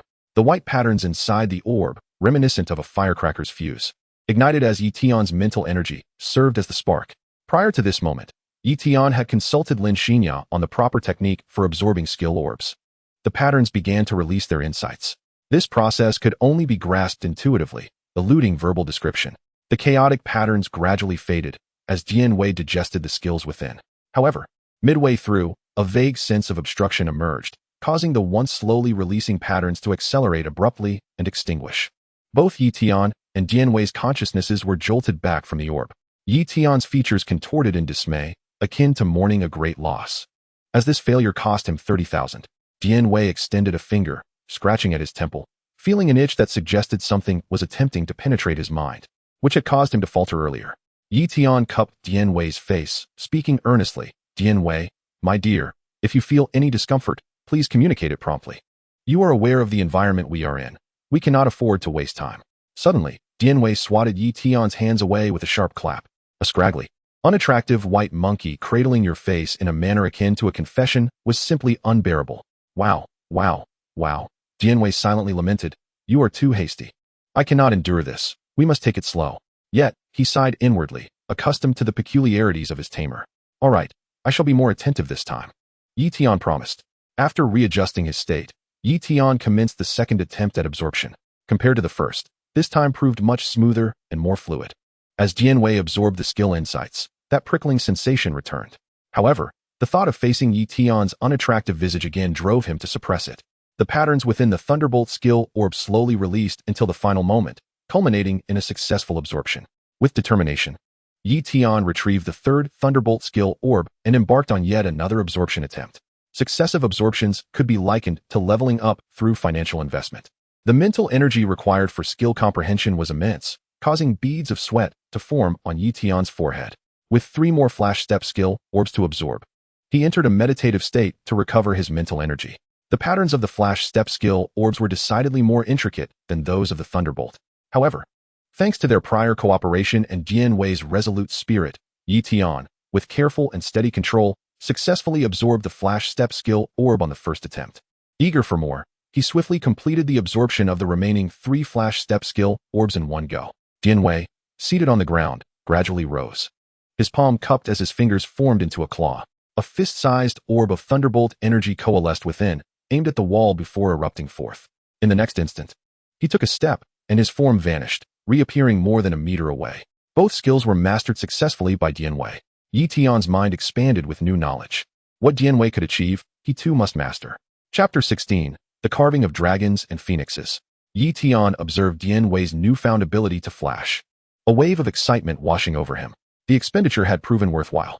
Although Dian Wei had developed a deep comprehension of the flash step through the absorption of 3 skill orbs, complete mastery still required further practice. According to the skill's description, the ideal execution allowed for a flash of up to 3 meters without any discernible movements, leaving no afterimages. In contrast to the shadowless step, Tian clearly favored the flash step, which was not merely a display of nimbleness but a true embodiment of skill. The Thunderbolt skill was also a carefully considered purchase. as both the lightning strike and lightning sphere had distance limitations. In contrast, the thunderbolt's attack range extended with increased energy output, and it could be released with minimal restrictions, even with one hand. Given that the room was complimentary after spending, Tian was keen to make the most of it. Tianming pondered the hours spent training alongside Dian Wei until nightfall, the practice consuming an entire canister of energy blocks, yet the progress was unmistakable. Before departing from the Beast Tamer Association, he purchased a spatial ring and a month's worth of beast resources. Despite possessing a system space, the acquisition of a spatial ring was essential for discretion. The smallest spatial ring cost a staggering 1 million, offering a cubic meter of space. Coupled with the resources costing 340,000, Tian's wealth diminished in an instant. They say youth is oblivious to the pangs of worry. Tian wished to confront those who uttered such words, granting them a taste of his own frustrations. He was indeed burdened, striving to elevate his level while simultaneously seeking ways to amass wealth. Before delving into the pursuit of riches, perhaps a moment of relaxation was in order. One cannot remain perpetually tense. A month of relentless meditation had proven exceedingly monotonous. Riding his small electric scooter, Tian ventured to the bustling snack street in the city, where his favorite barbecue stall awaited. In the past, he had lacked the means to indulge frequently, but now, as a beast tamer, despite the considerable expenses, food was but a trivial cost. He craved culinary delights to soothe his spirit. The streets were thronged with people, the cacophony of traffic punctuated by the incessant honking of electric scooters. At the end of the snack street, before a barbecue stall shrouded in smoke, Tian parked his scooter with precision. Nearby, several tables brimmed with burly men, their bodies adorned with tattoos, their faces flushed from drink as they boasted loudly. "Hey, Wangge, that is nothing. When I was an agent here, I collect ID cards, and they wouldn't dare utter a word. Just a flimsy excuse, and I dock their pay for half a month. No complaints, just meekly pocketing what was left." A man with a wolf tattoo on his chest boasted to his companions, his brash demeanor igniting an unnameable ire within Tian. It was evident that he was a black market intermediary. With a sidelong glance, Tian quickly averted his gaze. "Xiao Zhu, grill me 20 whole wings, 10 skewers of lamb, 4 skewers of chives, and 2 skewers of spicy peppers, all medium spicy." At the stall, a petite middle-aged man attended to the grill, alongside a girl clad in a high school uniform. The girl looked up, her delicate face glistening with beads of sweat. Tian called out to her, "Xiao Zhu." Upon recognizing him, Xiao Zhu's face lit up with surprise. "Tian Go, it's been over a month since I last saw you. Come quickly." However, her invitation faltered on her lips as she noticed all the seats occupied. With an apologetic pout, she said, "I'm so sorry, it's all full. But why the sudden abundance of orders? Have you struck it rich?" Tian chuckled, honking the horn of his scooter twice. "If I were rich, would I still be riding this?" The sharp sound of the horn drew the ire of those nearby, their brows furrowing in irritation, particularly the tattooed man, who nearly scowled into an expression resembling a frown. Yet, they merely shot him a glance before returning to their revelry, accustomed to intimidating the likes of him with their boisterous bravado. "Oh dear, I got so caught up chatting that I haven't even prepared your order for my dad," Xiao Zhu exclaimed, smacking her forehead in frustration. "You go ahead, I'll be right back. Oh, and make sure it's all packed to go." Impatient for the meal, Tian decided to wait on his scooter. Xiao Zhu felt a twinge of disappointment. She harbored feelings for Tian, and every time he visited, her heart brimmed with joy as she watched him eat. Yet it seemed that he held no such feelings for her. Nevertheless, she cherished the mere opportunity to observe him from afar. Although they attended the same school, he had awakened his beast tamer abilities, while she remained an ordinary person, destined to drift apart from him. With her head bowed, no one knew the thoughts swirling within her. Tian, lost in reverie, gazed at the busy Xiao Zhu, her profile reminiscent of her mother. During his middle school years, he had often worked part-time at this very stall. He recalled the first time he came here on a Saturday night in his second year. Back then, it was Xiao Zhu's mother who managed the stall.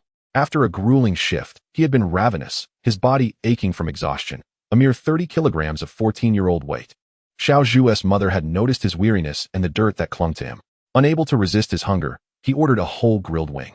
Xiao Zhu's mother, recognizing his plight, offered him a kind gesture without making a fuss, quietly tending to the grill. Tian had rested at a table occupied by the tattooed man, remembering the distinct triangular mark on it. His eyes, weary and vacant, felt as though his joints were rusty gears, groaning with each movement. Yet when Xiao Zhu's mother brought over the barbecue, he sprang up in surprise. 2 whole wings, 3 skewers of lamb, 2 skewers of chives, and 2 spicy peppers. It wasn't that he couldn't afford the meal. He simply despised the notion of accepting charity. Xiao Zhu's mother explained that she was closing up for the night, as any leftovers would not be fresh by morning. Understanding her kindness, Tian accepted it silently, recognizing that accepting goodwill was also an act of kindness, despite her potential misunderstanding of his situation.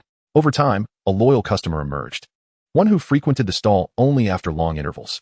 Xiao Zhu's mother grew familiar with his circumstances, always inquiring about his well-being and offering him extra grilled treats out of compassion. However, she had not been seen at the stall for quite some time. She had fallen ill with uremia, requiring costly dialysis and a kidney transplant. Xiao Zhu, burdened by her mother's illness, had relinquished her dreams of continuing her education. "Isn't your grill out? Hurry up with those skewers." A raspy voice interrupted Tian's memories, snapping him back to the present. "Coming right up," Xiao Zhu replied, her lips pale as she forced a smile, hurrying to plate the grilled skewers before setting them on the table. The tattooed man, amidst his boasting with friends, leered at Xiao Zhu with an inappropriate gaze, his demeanor overly familiar. "Oh, this is quite the treat, haha," he cackled. The tender figure before them, still wet behind the ears, could it truly be a mere fledgling? The rest of the company fared little better, hurling vile words at the young Zhu. Meanwhile, her father, busy grilling skewers, clenched the bamboo sticks tightly, his large hands knotted with veins. The raucous laughter and crude banter of this table drew the attention of passers-by, some of whom even took out their phones to record the spectacle. Among them was a tattooed man, his wolf head inked prominently, intoxicated and devoid of reason, incessantly spouting his lewd propositions. "Little sister, spend the night with your brother. I have money. Tell me how much you want, and I shall oblige. Just to see you smile." His hand was already perilously close to Zhu's form, less than a palm's breadth away. Tian felt a surge of indignation but was outpaced by another. "Shut your filthy mouths. Get lost. We want nothing to do with you." The furious roar came from Zhu's father, who shielded his daughter behind him. The wolf-headed tattooed man found his hand grasping nothing but air. Zhu's father, though not taller than his own daughter, stood resolutely. Zhu's face was ashen, gripping her father's clothes, pulling back in fear. Li Tao, consumed by rage, recalled how his wife lay gravely ill, and how his daughter had sacrificed her education for the sake of her mother. What face would he have to show her if he couldn't protect their daughter? Though he was desperately in need of money, he deemed this table of ruffians unworthy of any further consideration. They had previously come to his aid, but their words had always been laced with mockery. For the sake of survival, his daughter had endured their harassment, but tonight, their hands had crossed a line. The wolf-headed tattooed man, taken aback and with bloodshot eyes, was filled with fury at being scolded by a man shorter than himself, his pride wounded in front of his friends. In a fit of rage, he seized a bottle from the table and hurled it towards Li Tao, the arc of the bottle splattering liquid everywhere, even catching the onlookers off guard. Many glared at the ruffians with contempt, yet none dared to intervene, opting instead to film the debacle or surreptitiously dial for help. Li Tao, drenched in beer, stood alongside Zhu, whose school uniform was now stained.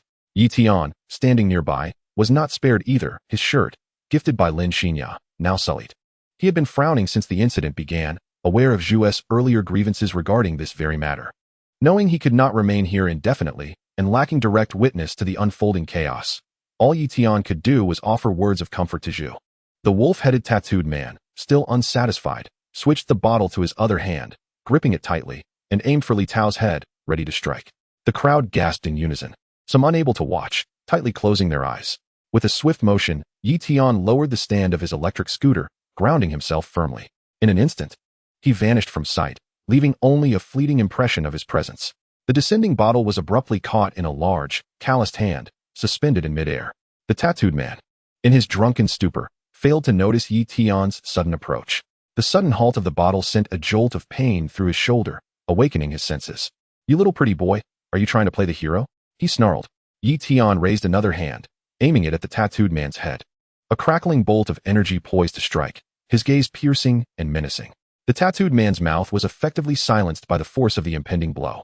The electric spark illuminated his flushed face, rendering it a ghastly shade of blue. The few strands of hair atop his balding head stood on end, a tingling sensation coursing through him as clarity returned to his mind. His head steady, his vision clear, and his hearing intact, yet his mouth failed him. "Why, you're a beastmaster?" he stammered. "You owe me for ruining my clothes." Tian's eyes were as cold as ice. Pan Hao's gaze shifted downward, the blinding light making it difficult for him to focus. Yet he realized the gravity of the situation. This beastmaster had him squarely in his sights. "What is a piece of clothing worth? How much?" "I'll pay." Pan Hao trembled. "Not much," Tian replied. "This attire is crafted from high-end beast materials, originally priced at 500,000. I'll give you a discount, 300,000 will suffice. Pan Hao felt as if he had plunged into an ice pit.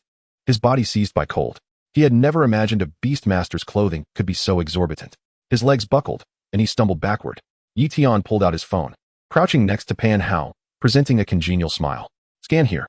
Pan Hao, who had always been a bully, now found himself utterly intimidated before the Beastmaster. His thoughts scattered as he shakily retrieved his phone. Beep. With a blank mind, he instinctively entered the amount and tapped in his password. Tian patted his shoulder. Consider yourself lucky. This garment cannot be sullied. Once it is, its protective qualities are nullified, so just be grateful for the 300,000. With that, he disdainfully wiped his hand on Pan Hao's pants, which were sticky with sweat. Pan Hao, as if granted a reprieve, fell to his knees.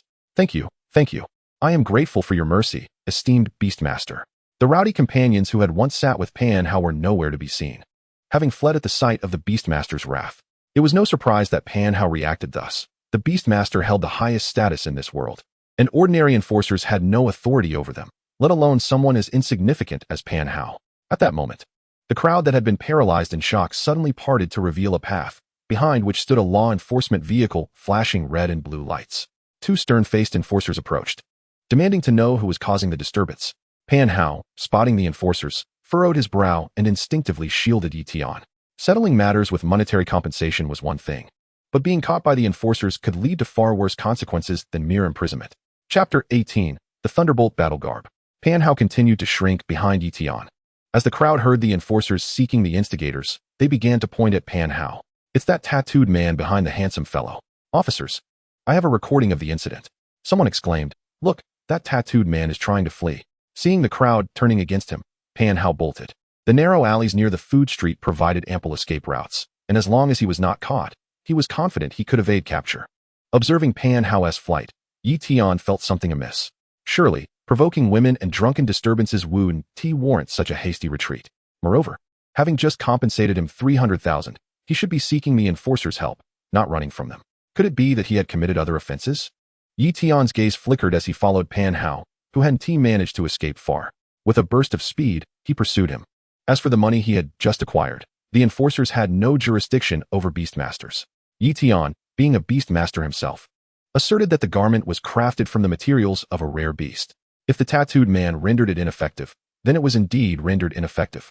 At most, he could file a complaint with the Beastmaster Association. However, since the attire was in his possession, he could still manipulate the situation to his advantage.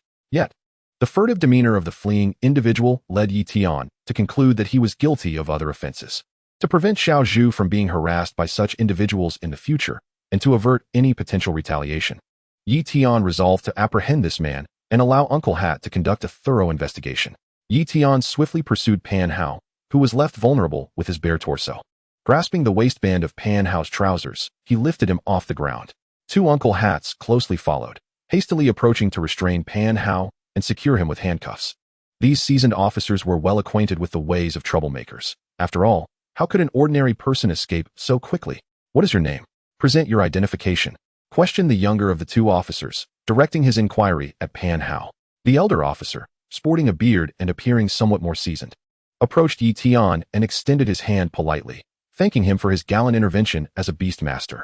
It is my duty to rid the world of such evils. Tian replied, shaking the officer's hand with a calm demeanor. Pan Hao, shackled, appeared ashen and despondent, his mind preoccupied with the crimes he had committed over 1,000 kilometers away: burglary, assault, and even manslaughter. Coming from a rural area with limited surveillance, he had fled the scene without hesitation, using a friend's phone number to secure a ride to this location. His fingerprints had already been identified, and his friend had informed him that the local police had opened a case against him. Here, he dared not use his own identification, relying instead on that of others. With a venomous glare directed at Tian, Pan Hao seethed, I wish to report this man. He, relying on his status as a Beastmaster, extorted me for 300,000. In a frenzy, Pan Hao cried out, while another officer, who was gathering evidence from onlookers and reviewing mobile footage, turned to Tian with a serious tone. Is this indeed the case, sir? Not quite, officer. It was that tattooed man who unleashed vile provocations at me, even dousing my father with beer, which inadvertently spilled onto my friend's clothing.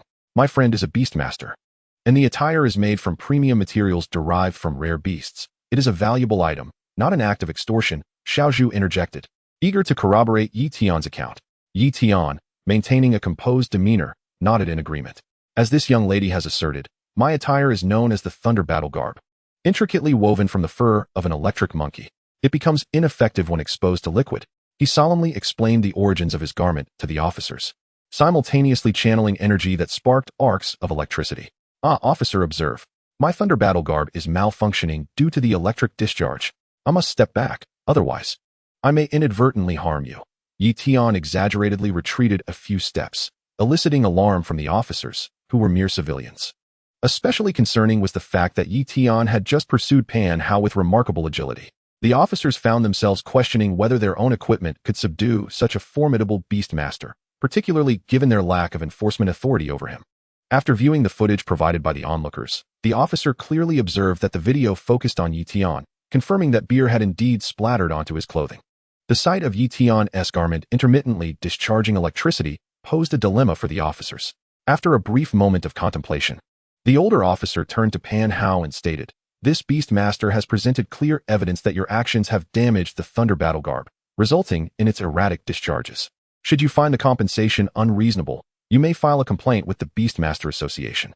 For now, I will be taking you in for investigation regarding your suspected offenses of insulting and assaulting a woman, as well as causing a public disturbance.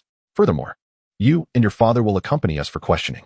Turning to Xiao Zhu, the officer noted that her father had yet to express his gratitude to Tian for intervening. He suddenly remembered that the barbecue he had been preparing for Tian was still sizzling on the grill. With the ensuing chaos, he knew they would need to visit the Enforcement Bureau, yet he was determined to complete the meal as a token of appreciation. All eyes shifted towards the busy figure of Li Tao at the barbecue stand. Xiao Zhu, understanding the need to tidy up her stall, nervously addressed the officer. Officer, may I finish packing up my stall before we come with you?" The officer glanced at his watch and granted her request. Not long after, Li Tao approached Tian with a takeout box filled with skewers. As Tian reached for his phone to scan for payment, Li Tao stopped him. "Xiao Tian, we owe you a debt of gratitude for your timely intervention tonight. Otherwise, my daughter and I might have faced dire consequences. Tonight's barbecue is on me. No need to pay." Xiao Zhu, tidying up the table, joined in to reassure Tian. "Brother Tian, truly thank you for your help tonight. Please, take the skewers. It's the least we can do to show our appreciation." Her voice trailed off, becoming increasingly soft and timid. "Then I shall not refuse." Tian replied with a hearty smile, showing no sign of embarrassment. The onlookers lingered, fervently capturing images and videos of Tian. Chapter 19. I Will Strike You. Li Tao and Xiao Zhu extinguished the barbecue stand's fire, tidied up the tables and chairs, and followed the officers to the enforcement vehicle. After bidding farewell to them, Tian hung the barbecue skewers and prepared to leave on his electric scooter. Before departing, he made sure to remind the onlookers, if the footage is unflattering, do not post it. The modified scooter accelerated from 0 to speed in mere seconds, swiftly leaving behind those who trailed him. Upon arriving at his humble abode, Tian pushed open the iron gate of his rented flat, greeted by darkness within. He entered the living room, flicking on the light, with Zimao Jianwei closely following behind, carrying a box of green cardboard that clinked with the sound of glass upon movement.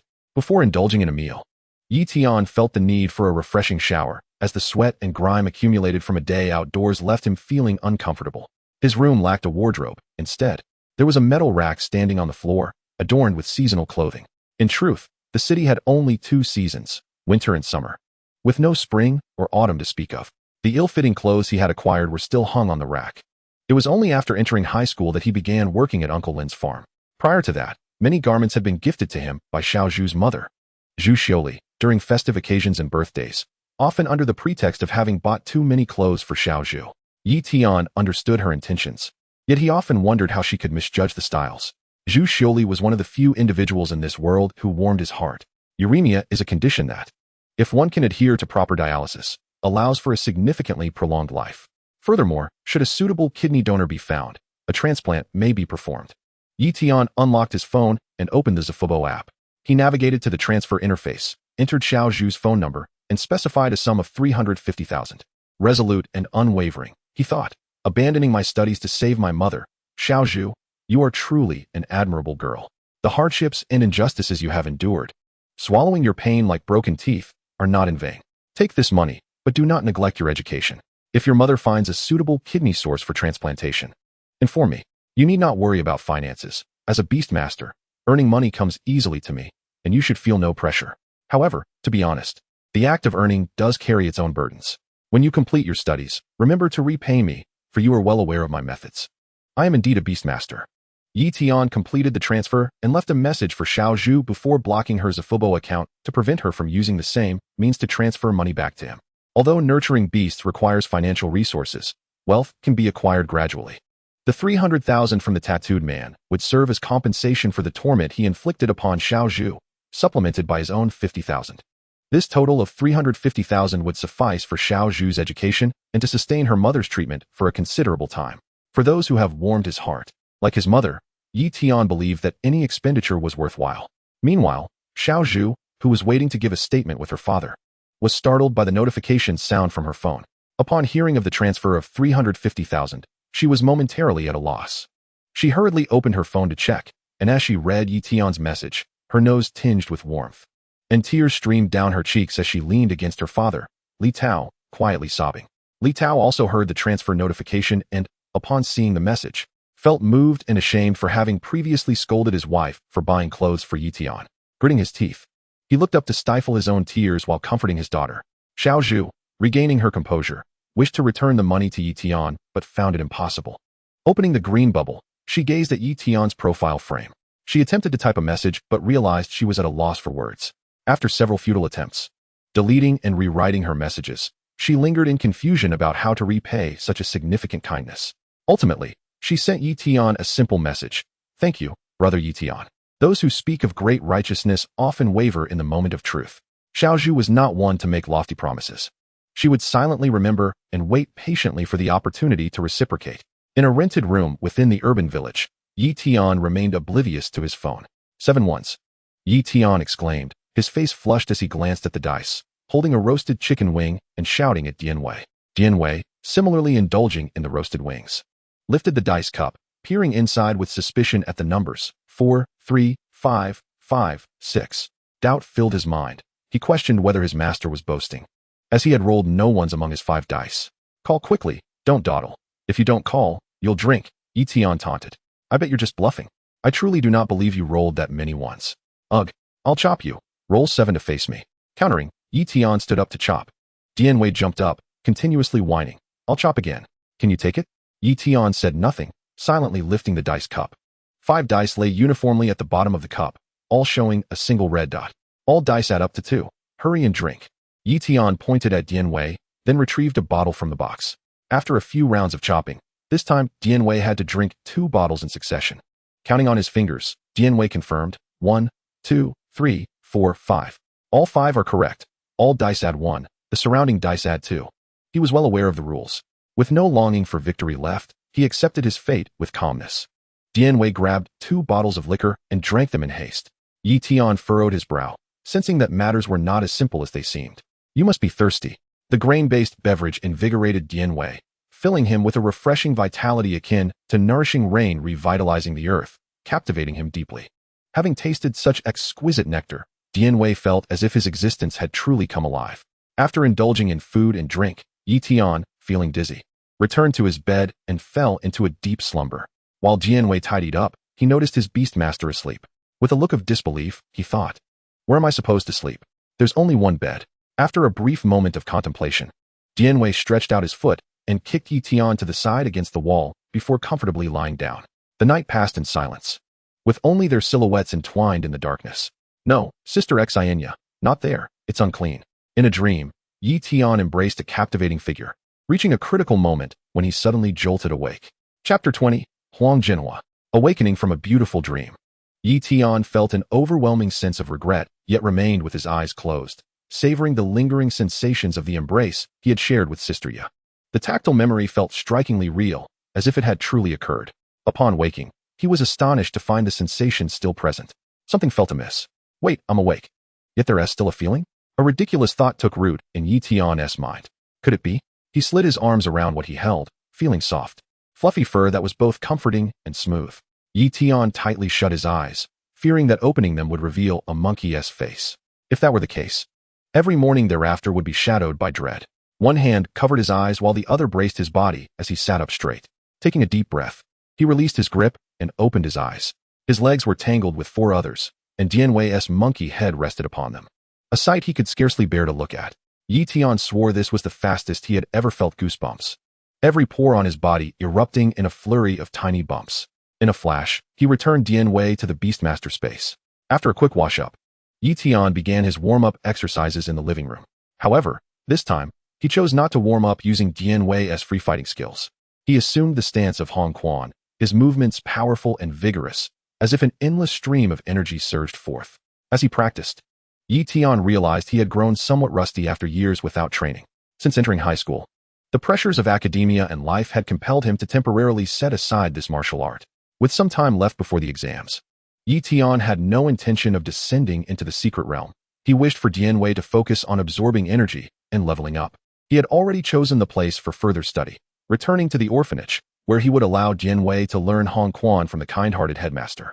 It has been quite some time since I last visited the director, and I feel compelled to return and pay my respects.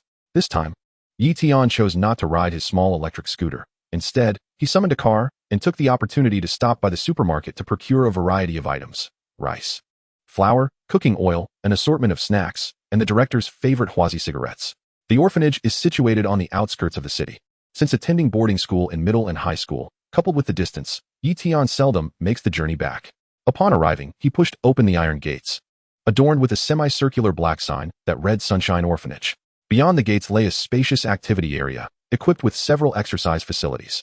A group of about a dozen young children was practicing their stances, their legs trembling from fatigue, having held their positions for quite some time. The orphanage's architecture reflected a teaching style, and among the children stood an elderly man with silver-white hair, dressed in a pristine white tang suit, the top button fastened neatly. He stood tall and upright, exuding an air of authority, with a vine cane resting casually on his shoulder. His serious demeanor, accentuated by his furrowed brows, lent him an imposing presence.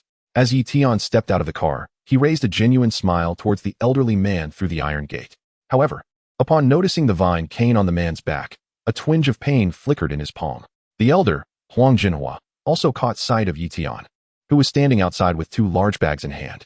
In a booming voice filled with vitality, he called out, "Children, rise and see who has arrived at the gate." The children, grinning and revealing their teeth, struggled to straighten up, fully aware that failing to do so would likely result in a painful encounter with their beloved vine cane. After all, practicing martial arts was ideal for these youngsters, who were mostly 12 years old or younger. Upon seeing Tian, they erupted in cheers, rushing towards him like a swarm. However, as the iron gate swung open and they approached, the children hesitated, deterred by the imposing figure of Dian Wei, who stood nearby. His eyes filled with curiosity as he surveyed the tall purple monkey. Tian, like a proud parent showcasing a new toy, called Dian Wei forth. Delighting in the attention it garnered from the children, his vanity thoroughly satisfied. "Tian Gij, is this monkey your spirit beast? What a majestic gorilla. Look, everyone.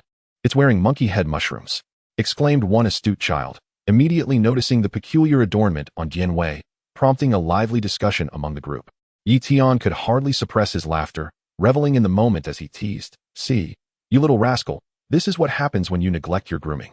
Strangely, he sensed a slight darkening on Dian Wei's usually rosy cheeks. "Children, this is Dian Wei, my contracted spirit beast. I brought you snacks, so go ahead and enjoy." Tian beamed, offering a large bag of treats from his space ring. Upon hearing the word snacks, the children quickly forgot about the monkey and clustered around Tian, their excitement palpable. Dian Wei, feeling overshadowed, began to perform acrobatic feats, attempting to regain their attention with effortless backflips, which elicited gasps of amazement and applause. Yet, the allure of the snacks proved too strong, and Dian Wei's enthusiasm waned. Suddenly, a slender figure emerged from among the children near the iron gate. With cascading black hair and bangs that grazed her eyebrows, her cherry lips pressed tight, and her delicate nose slightly upturned, she exuded an air of cool detachment. A small beauty mark graced the left side of her mouth. At a mere glance, Tian found himself captivated by her striking appearance. However, she merely met his gaze for an instant before turning her attention back to the children, remaining silent. Judging by her appearance, Tian surmised that she was likely of a similar age to him. Yet, after rifling through his memories, he found no one of her caliber among his peers. The orphanage had yet to present anyone whose beauty had left such a lasting impression on him. Could she possibly be a relative of Elder Huang Jinhua? Yet, considering the elder's profound martial arts prowess, and noting the sweat on her cheeks, it was plausible she was here to learn. After distributing the snacks among the children, Tian hurried to Huang Jinhua, bowing respectfully as he said, "Grandfather Jinhua, The elder nodded, replying, "It's good to have you back." Observing his spirit beast, Tian wondered why the elder had no reaction. Surely he should approach to inspect it. Yet, the elder remained silent, seemingly indifferent to Tian's desire for guidance in training Dianwei in the Hongquan style, having just finished the morning's stance training.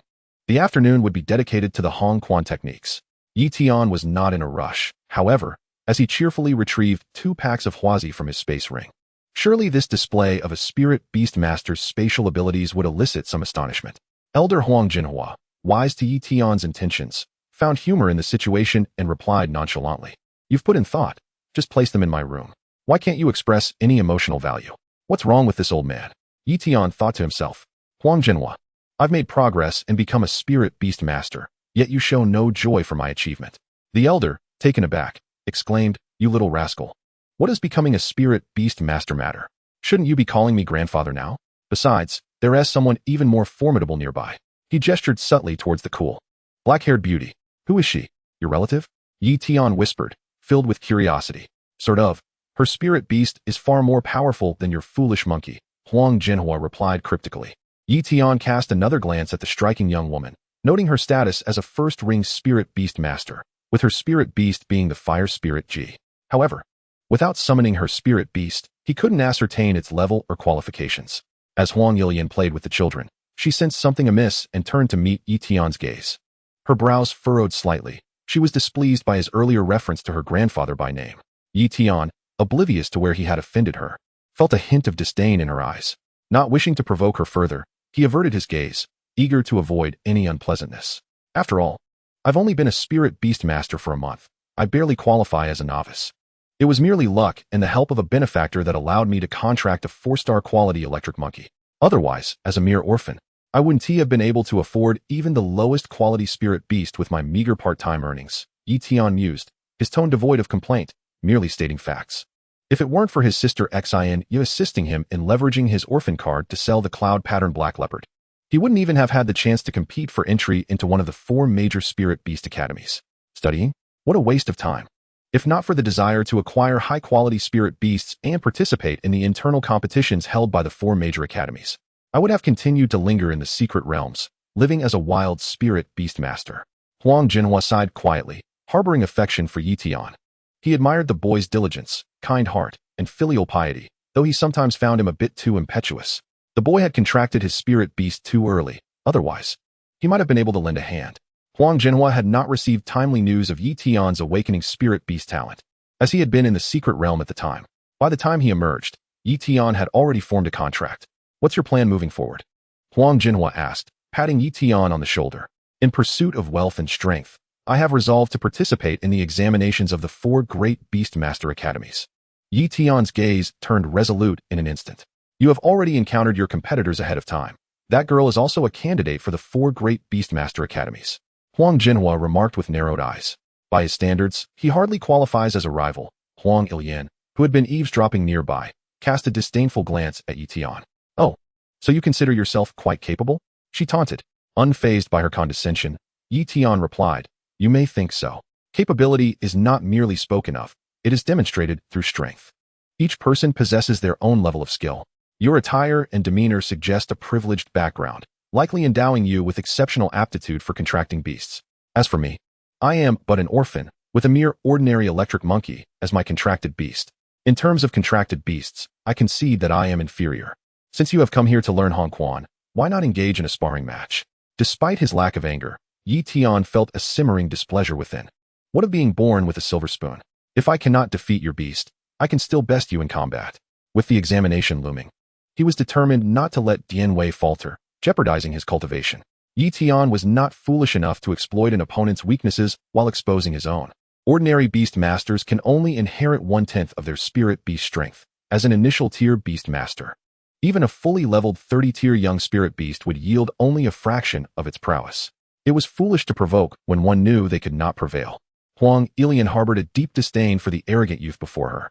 Were it not for her grandfather's influence, she would have swiftly put him in his place. Having practiced Hongquan for nearly a decade, and with her contracted saint-level beast, the 22nd tier fire spirit princess, Huang Yilian felt her powers significantly enhanced. "You are not worthy to spar with me," she declared, not even sparing Tian a glance.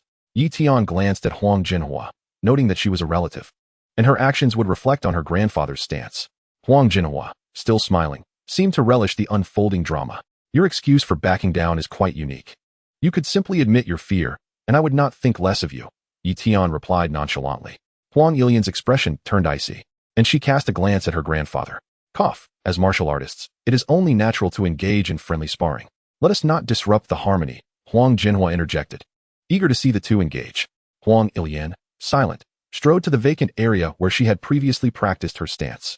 Be careful, young one, Huang Jinhua warned Yi Tian, understanding the fiery nature of youth.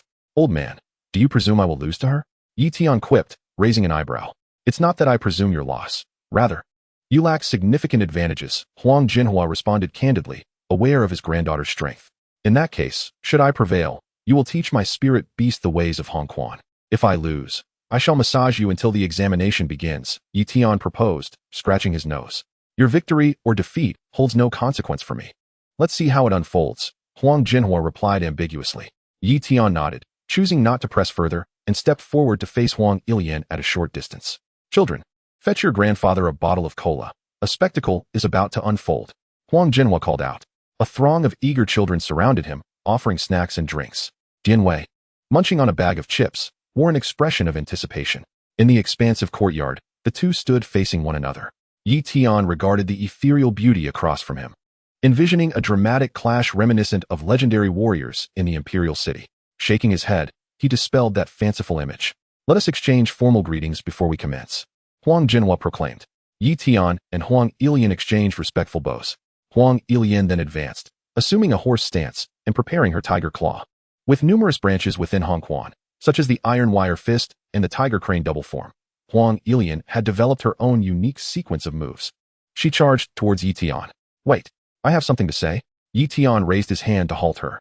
Speak quickly, Huang Ilian snapped, her fury barely contained as she yearned to subdue him. Surely we must establish some ground rules. If you become overly zealous and unleash skills unexpectedly, I would be at a disadvantage. Yi Tian expressed his discontent, observing her recklessness. Chapter 22. Yield or not. Huang Ilian, unwilling to be falsely accused, retorted, Pa, I am no treacherous villain. We agreed to spar without employing skills. That is reassuring, Yi Tian replied thoughtfully. Huang Ilian, firing up with determination, shifted her stance into a half squat, embodying the left crane and right tiger claw as she surged forward once more. Yi Tian wished to delay further, but Huang Ilian's tiger claw was already upon him. He sidestepped, employing the bridge technique to block and counterattack. In swift succession, they exchanged dozens of blows, eliciting gasps and cheers from the surrounding children. Go, brother! Go, sister! Fans of both parties exchanged fierce glances, rallying support for their champions. In the face of Huang Ilian's dual forms, Yi Tian relied on the bridge technique to defend. His skills had grown somewhat rusty from disuse, and he found himself faltering in technique. Yet, in terms of raw strength, Yi Tian undoubtedly surpassed Huang Ilian. As they continued to clash, Huang Ilian increasingly felt the strain. Each impact was painful, as if Yi Tian's hands were made of iron. After several failed attempts to gain the upper hand with her tiger claw, Huang Ilian retreated, creating distance. Noticing her pause, Yi Tian refrained from pursuing. Master Yi, he beckoned, playfully gesturing with his hand. Huang Ilian, having stepped aside, tied her disheveled hair back. A wooden hairpin appeared in her hand, securing her hair elegantly while she delicately tucked a stray lock behind her ear. Glaring at Yi Tian with her piercing gaze, Huang Ilian silently vowed to one day best him. Huang Jinhua, observing his granddaughter's serious demeanor, felt a shift in his previously relaxed expression. It was not that he wished to see her lose, but rather that Yi Tian's displayed strength left him somewhat perplexed. Having contracted a 4-star spirit beast and trained for only a month, he would have expected her to outclass him. Moreover, with her superior techniques, it was illogical for her to struggle so. Huang Ilian too sensed the unusual resilience of the boy before her and decided to abandon restraint, unleashing her full potential. Now, with her hair secured, Huang Ilian shifted from her previous stance to the 4-square stance, adopting the most iconic posture of Hong Quan, ready to engage. Yi Tian raised an eyebrow, mirroring the same pose. The two individuals, sharing a common origin, moved in perfect synchrony, akin to the reflection of a mirror. Huang Ilian drew in a breath, releasing a cry as she unleashed the 5 forms of the dragon, snake, tiger, leopard, and crane in her martial arts repertoire. The techniques of the 12-bridge hand were seamlessly intertwined, blending strength and softness, reminiscent of the iron wire fist style. Yi Tian continuously parried her attacks. Initially contemplating overpowering her, yet recalling her familial ties to the elder, he tempered his force, ensuring she did not suffer too great a defeat. Moreover, a crushing victory would only plunge the opponent into despair. Instead, the tantalizing notion of being so close to victory, yet just out of reach, was far more agonizing. By instilling a sense of dissatisfaction in her, he left the decision of whether to challenge him again firmly in her hands, allowing her to feel contempt for him. As the exchange persisted, Huang Ilian, already feeling the weight of the struggle, found her movements faltering. Her breath became erratic. Once the aggressor, she now perceived Yi Tian as a tempest, alternately fierce and gentle. She resembled a whirlwind, yet could not uproot the resilient grass firmly anchored in the ground. Yi Tian was that pliant grass. Although numerous opportunities arose for her to land a blow, Yi Tian consistently preempted her, exerting just enough force to thwart her strikes, rendering her prepared techniques ineffective. In the midst of battle, Yi Tian discerned Huang Ilian's disordered breath. He too ceased to regulate his own, allowing it to quicken. This apparent lapse in control ignited a spark of hope within Huang Ilian. Though her strength waned, her resolve surged as she prepared for one final outburst. Once again invoking the tiger crane double form. After exchanging 5 more strikes, Yi Tian feigned exhaustion, allowing Huang Ilian to make contact, yet she could not mount an effective attack.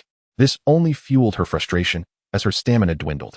Huang Ilian's final tiger form surged towards Yi Tian's face, lacking true power despite its appearance.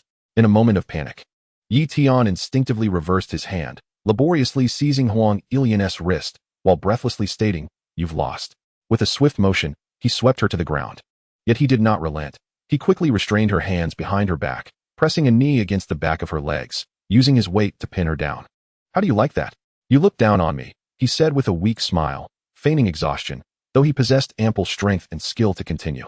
Huang Ilian squirmed, struggling to rise, but her energy was spent, her limbs restrained, leaving her utterly powerless. Observing this, Huang Jinhua chuckled softly, shaking his head in resignation. "Yay, brother wins. Brother is the strongest," cheered the younger fans, gleefully teasing the sister fans. The sister fans, not to be outdone, retaliated with playful gestures. This only served to further irritate the brother fans. Huang Ilian, panting heavily, stirred the dust beneath her, still unwilling to concede, insisting, "I was merely a move away from victory. If not for my fatigue, I would have prevailed. A single misstep, merely a centimeter-s difference, had led to her defeat." Yet the opponent's brute force had been insufferable. How could she accept this? The near miss replayed in her mind, magnifying her frustration. "You may have won by a hair's breadth, but you still lost. If you refuse to accept this, I shall keep you pinned until you do," Yi Tian declared, resolutely unwilling to let her off the hook. Huang Ilian, humiliated and burdened by regret, felt her once serene demeanor shatter. Coming from a privileged background, she had never encountered such indignity. Being held down, staring at the dust, she could no longer contain her emotions. The bitterness of her humiliation spilled forth as tears welled in her eyes. "Grandpa, he is bullying me," she sobbed. Chapter 23. May I speak with you? This child amused Yi Tian. In her desperation for mercy, she was uttering anything that came to mind.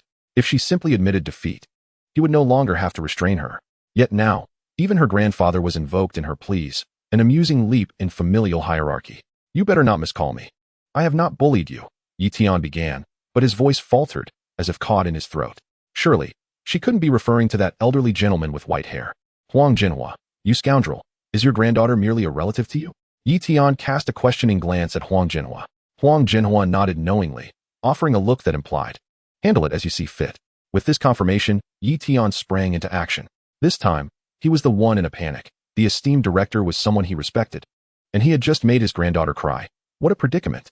Yi Tian, akin to a child, maneuvered Huang Ilian's arms, lifting her upright. Huang Ilian, who had been softly sobbing, now felt even more exposed as she was handled so carelessly, especially with so many children watching her cry. She had no choice but to weep even harder. "Brother is so mean, bullying a girl. You've made the pretty sister cry. Brother, apologize." The group of orphans, relishing the chaos, stood on their moral high ground, pointing fingers at Yi Tian. This spectacle delighted Dian Wei, who devoured chips with growing enthusiasm, gleefully smacking the heads of the nearby children. Huang Ilian's white martial arts uniform was now coated in dust. Yi Tian reached out to brush her off, weakly imploring, "Could you please stop crying?" Yet the emotional tides of a girl are swift. They come and go with little warning. As he patted her down, he hesitated, his hand hovering in the air, observing the dust clinging to his palm. Instinctively, he nearly brushed it off, but thankfully he caught himself just in time. The consequences of such an action might lead to being unceremoniously expelled from the orphanage by the director. Dear lady, I yield. I shall let you have your way, all right? Just stop the tears. You'll ruin your appearance, Tian urged, nearly desperate to wipe her tears away. Not looking good, he remarked, inadvertently drawing attention to her appearance. Huang Ilian halted her crying, irate as she pushed away Tian's attempts to brush her off, turning and darting towards the entrance. Tian was genuinely at a loss. He had never been adept at comforting girls, and now that she had fled, he felt there was no need to pursue her. Surely, she would calm down on her own. Tian cast a helpless glance at Huang Jinhua. What are you looking at? Do you expect me to chase after her? If you can't soothe her, don't even think about coming back for a meal, Huang Jinhua replied tersely. Though his granddaughter had lost, it was a necessary lesson. She had never truly faced adversity before, and a little humility would serve her well. The ebb and flow of victory and defeat was a natural part of growth. Tian was a good-natured individual, known for his measured approach, yet Huang Jinhua had not anticipated such a reaction from his granddaughter. It was time for her to learn the consequences of her words. Tian's face twisted in anguish, regretting his earlier actions towards the girl. However, it was too late for remorse now. As he burst through the gates of the orphanage, he glanced around and spotted a familiar silhouette, which brought him a sense of relief. The girl was walking along the roadside, kicking small stones in an attempt to vent her emotions. Tian hurried after her, stopping just a couple of steps behind. He reached out, intending to place a hand on her shoulder, but hesitated, realizing it would be inappropriate, and instead called out to her. Sorry about that. After he spoke, the girl ignored him, kicking the stones with even greater force, rubbing the back of his neck. Tian gathered his courage and called out once more, Can we talk? You're the granddaughter of Grandpa Jinhua, right? What is your name? He trailed after Huang Ilian, persistently trying to engage her. Yet, she continued to walk away, unresponsive, which left Tian feeling profoundly distressed. He vowed to himself that he would win her over this time and would never provoke her again. Eventually, Tian found himself at a loss for words and decided to fall silent, merely trailing behind her. Why have you stopped talking? Keep going. Tian remained quiet, and it was Huang Ilian's turn to speak. She turned around, her eyes slightly reddened, gazing intently at Tian. Her cheeks bore the traces of tears, and one side of her face, where Tian had pressed her down earlier, was dirty. Tian had called out to her incessantly, his voice nearly giving out. I'm truly sorry. I didn't know you were Grandpa Jinhua's granddaughter. I didn't mean to offend you. Please don't take it to heart. He managed to force a smile, albeit awkwardly. Had Huang Ilian not been so dismissive earlier, he would have refrained from pushing her during their earlier contest. Come back with me, or else Grandpa Jinhua will not let me off easily, Tian urged, lowering his tone in an attempt to placate her. Huang Ilian's eyes flickered. As if she had grasped Tian's vulnerability, it dawned on her that he was genuinely afraid of her grandfather. She pointed at his chest, a mischievous glint in her eyes, and mockingly said, Beg me, and I might consider going back with you. That is impossible, Tian retorted, his tone resolute. You're raising your voice at me again. I'll tell my grandfather and have him kick you out of the orphanage, Huang Ilian declared playfully, resembling a little imp, as she believed her words would intimidate Tian. Unmistakably, upon hearing her threat, Tian felt a sharp pang in his heart, akin to being pricked by a needle. Though he knew Grandpa Jinhua would not act so harshly, the reality remained that he had grown up in the orphanage and was vulnerable to such fears. It was not merely Huang Ilian's haughty demeanor that troubled him. Rather, it was the evident favoritism that made him feel uneasy. It's all right. One day, I will grow strong enough to be my own steadfast support, Tian thought, a flicker of sorrow crossing his eyes before dissipating as he adjusted his mindset. Observing Tian's silence, Huang Ilian, who had initially intended to tease him, began to panic, realizing she had overstepped. She opened her mouth to say something, but the thought of apologizing felt too humiliating. Facing Tian, who had noticed her change in demeanor, an idea struck him. His gaze fell heavily upon Huang Ilian, and his eyes began to lose focus, reflecting a profound emptiness. Although the boy before her was looking at her, his eyes lacked any clarity. The vacant look in Tian's eyes instilled fear in Huang Ilian, leaving her bewildered. Tian grasped Huang Ilian's hand, bowing his head, his voice trembling with unspeakable sorrow and panic. The orphanage is where I grew up. It is the only place I have ever considered home. If I am cast out, I truly do not know where I would go. I am so sorry for what I did. I should not have treated you so harshly. Tears streamed down Tian's face as he spoke, his voice breaking. Chapter 24. You are a good person. Stop talking. I won't hold you responsible anymore. I won't tell Grandpa, and you can stay in the orphanage, Huang Ilian replied, her demeanor resembling that of a helpless child. She wished to comfort Tian but felt utterly lost. Your words are more than enough, Tian responded, fearing that he might break into laughter and instead turned to leave. Huang Yilian watched his desolate figure, her heart aching inexplicably, as if a knife had lodged itself within. Only Tian understood that he was on the verge of bursting into laughter, desperately suppressing any sound. This girl still possessed a semblance of conscience. Otherwise, his act would have been futile. Upon returning to the orphanage, Tian greeted the elderly director seated in a rocking chair. Seeing Tian return alone, Huang Jinhua inquired, "Why are you alone? Where's my granddaughter?" He looked at Tian with a hint of disdain, as if questioning how he could fail to charm even a little girl. "Oh, she's just so happy she got lost. She'll be back soon," Tian fabricated, trying to sound convincing. Huang Jinhua furrowed his brow, sensing something amiss. Yet, knowing his granddaughter was old enough not to get lost, he returned to reclining in his chair, lighting a cigarette. Let the young ones figure it out for themselves, he muttered. Jianwei was playing with the other children, and Tian merely glanced at them, choosing to ignore them as he entered the kitchen where the meals were being prepared. After a while, he emerged holding a small iron bowl and a pair of chopsticks. Making his way to the exercise area where he found a place to sit and began to eat. Although the orphanage had a designated dining area, Tian had grown accustomed to preparing his meals alone since childhood. Watching the clouds drift across the sky, he felt a deep sense of peace. Before long, Huang Yilian returned. The orphanage, which had been bustling, quieted down as many children hurried to the dining area. Spotting Tian eating alone, she felt a pang of sorrow, believing her earlier words had hurt him, as he refused to even glance in her direction. Does he really dislike me that much? She pondered, feeling the weight of guilt.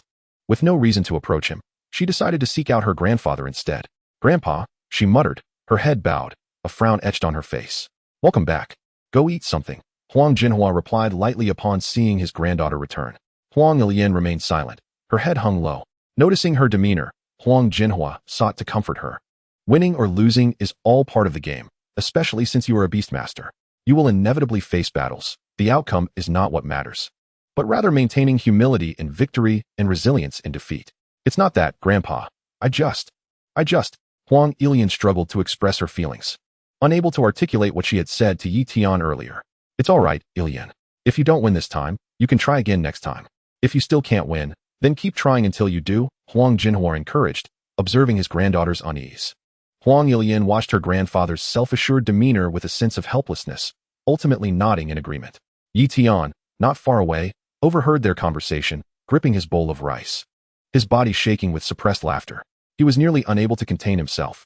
Seeing Tian's reaction, Huang Yilian felt even more guilty, mistakenly believing he was still upset. Tian finally managed to calm himself, gathering his composure as he made his way towards the small dining hall. Upon noticing this, Huang Yilian hurriedly approached him. However, Tian, sensing her presence, quickened his pace as if to flee. Coincidentally, a few children who had just finished their meals emerged and, spotting Huang Yilian alone, gravitated towards her. "Sister, have you eaten?" A little girl with her hair styled in a bun, dressed in a pink cartoon sheep t-shirt, asked with her rosy cheeks smeared with a bit of rice. Huang Yilian knelt down, gently ruffling the girl's hair. "Sister isn't hungry. I haven't decided when to eat yet." "But that's not right. If sister doesn't eat, she won't be good, and no one will come to adopt her. Brother said we must eat on time, so that our new mommy and daddy will come and like the chubby, fair children," the little girl admonished, patting Huang Yilian on the shoulder with a wisdom beyond her years. "Brother? Is it the brother who came to the orphanage today?" Huang Yilian inquired softly, touched by the child's innocent sentiments. "Yes, Tian Gij is very nice. Sometimes we think he doesn't feel like a brother at all." "Why is that?" The little girl pondered for a moment, trying to articulate the peculiar term. "Tian Gij is like a father. He works hard outside to earn money, bringing us delicious food and telling us stories to help us sleep at night. But he studies outside and rarely comes back. We all miss him so much." Huang Yilian watched as Tian exited the dining hall. A small boy perched on his shoulder, while two children clung to his hands, with others tugging at his pant legs. The children's faces radiated with joy, though she had been there for some time and interacted with them. She had never witnessed such smiles on their faces. Typically, their expressions bore an emptiness akin to the gaze Tian had cast upon her moments before. Realizing this, Huang Yilian's heart tightened. It dawned on her that he had grown up in a similar manner. Despite his own past, he strived to provide warmth to these children. A wave of guilt washed over her, for she had unwittingly hurt him twice. Her thoughts had been dismissive, her words unkind. The image of him casually calling his grandfather by his given name, alongside her preconceived notions of arrogance, shattered before her eyes. Observing Tian play with the children, Huang Yilian's gaze turned cold, concealing her thoughts. As evening descended, Yi Tian engaged in meditation within his room, while Dian Wei taught the children the fundamentals of Hong Quan. The training, alongside the consumption of energy blocks, aimed to expedite their absorption.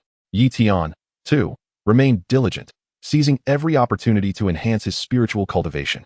The orphanage's dormitory comprised 8 floors, with Yi Tian residing on the topmost level, a floor that had remained vacant due to many children being adopted. Although he had been offered adoption himself, he had declined. The experiences of 2 lifetimes rendered him unable to call a stranger father. The kind-hearted director had not pressed him, allowing him to keep a room to himself. Yi Tian had instructed the children not to disturb him. Yet, a figure appeared in the hallway, approaching Yi Tian's door, standing there with her fingers nervously clutching her clothing, radiating an air of unease. Chapter 25. White Dragon. The horizon was ablaze with fiery orange clouds, casting a beautiful glow upon Huang Yilian's profile. After hesitating for a long while, she ultimately refrained from knocking on Yi Tian's door. With a soft sigh, she leaned against the wall of the corridor, her back to the door, captivated by the stunning sunset, momentarily forgetting the passage of time. Suddenly, a click echoed as the door swung open behind her. Aware of the movement, Huang Yilian stiffened, unable to muster the courage to turn around. Having concluded his meditation and preparing to head downstairs for dinner, Yi Tian opened the door to find someone standing at his threshold. Her long black hair cascaded over her shoulders, and she leaned against the wall, her loose martial arts attire failing to conceal her shapely figure. "What are you doing at my door?" Yi Tian wondered, recognizing her as the granddaughter of Huang Jinhua, feeling a twinge of perplexity. While he instinctively wished to avoid engaging with her, he realized that as the director's granddaughter, it would be impolite not to acknowledge her. Glancing at the clouds in the distance resembling a playful puppy, understanding dawned upon him. She must have come to enjoy the view. Well, the sunset is beautiful. Yi Tian attempted to greet her, unsure of her name, resorting to a comment about the evening sky. "Yes, it's lovely. I apologize for earlier." Huang Yilian turned around, her orange-hued cheeks now tinged with a subtle pink, her gaze meeting Yi Tian's as she spoke softly. "It's nothing. I have my own ways of venting emotions. And I'm fine now." Yi Tian found himself amused, returning her gaze with a smirk. Indeed, his method of emotional release was to transform sorrow into appetite. With a slight manipulation, he managed to make Huang Yilian appear more compliant and understanding. As she gazed upon his flawless visage, a smile graced her lips, causing her thoughts to scatter, her mind momentarily blank. Ignoring the surrounding noise, the only sound that echoed in her ears was the rapid beating of her heart. Yi Tian waved his hand in front of her, bemused by her distracted demeanor. "I'm heading downstairs. You may continue admiring the scenery." Having meditated for the entire afternoon, Yi Tian was quite famished and had no time for idle chatter.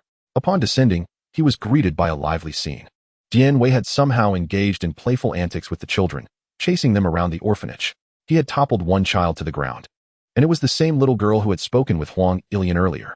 Spotting Yi Tian descending the stairs, she abandoned her game, scrambling to her feet and rushing towards him.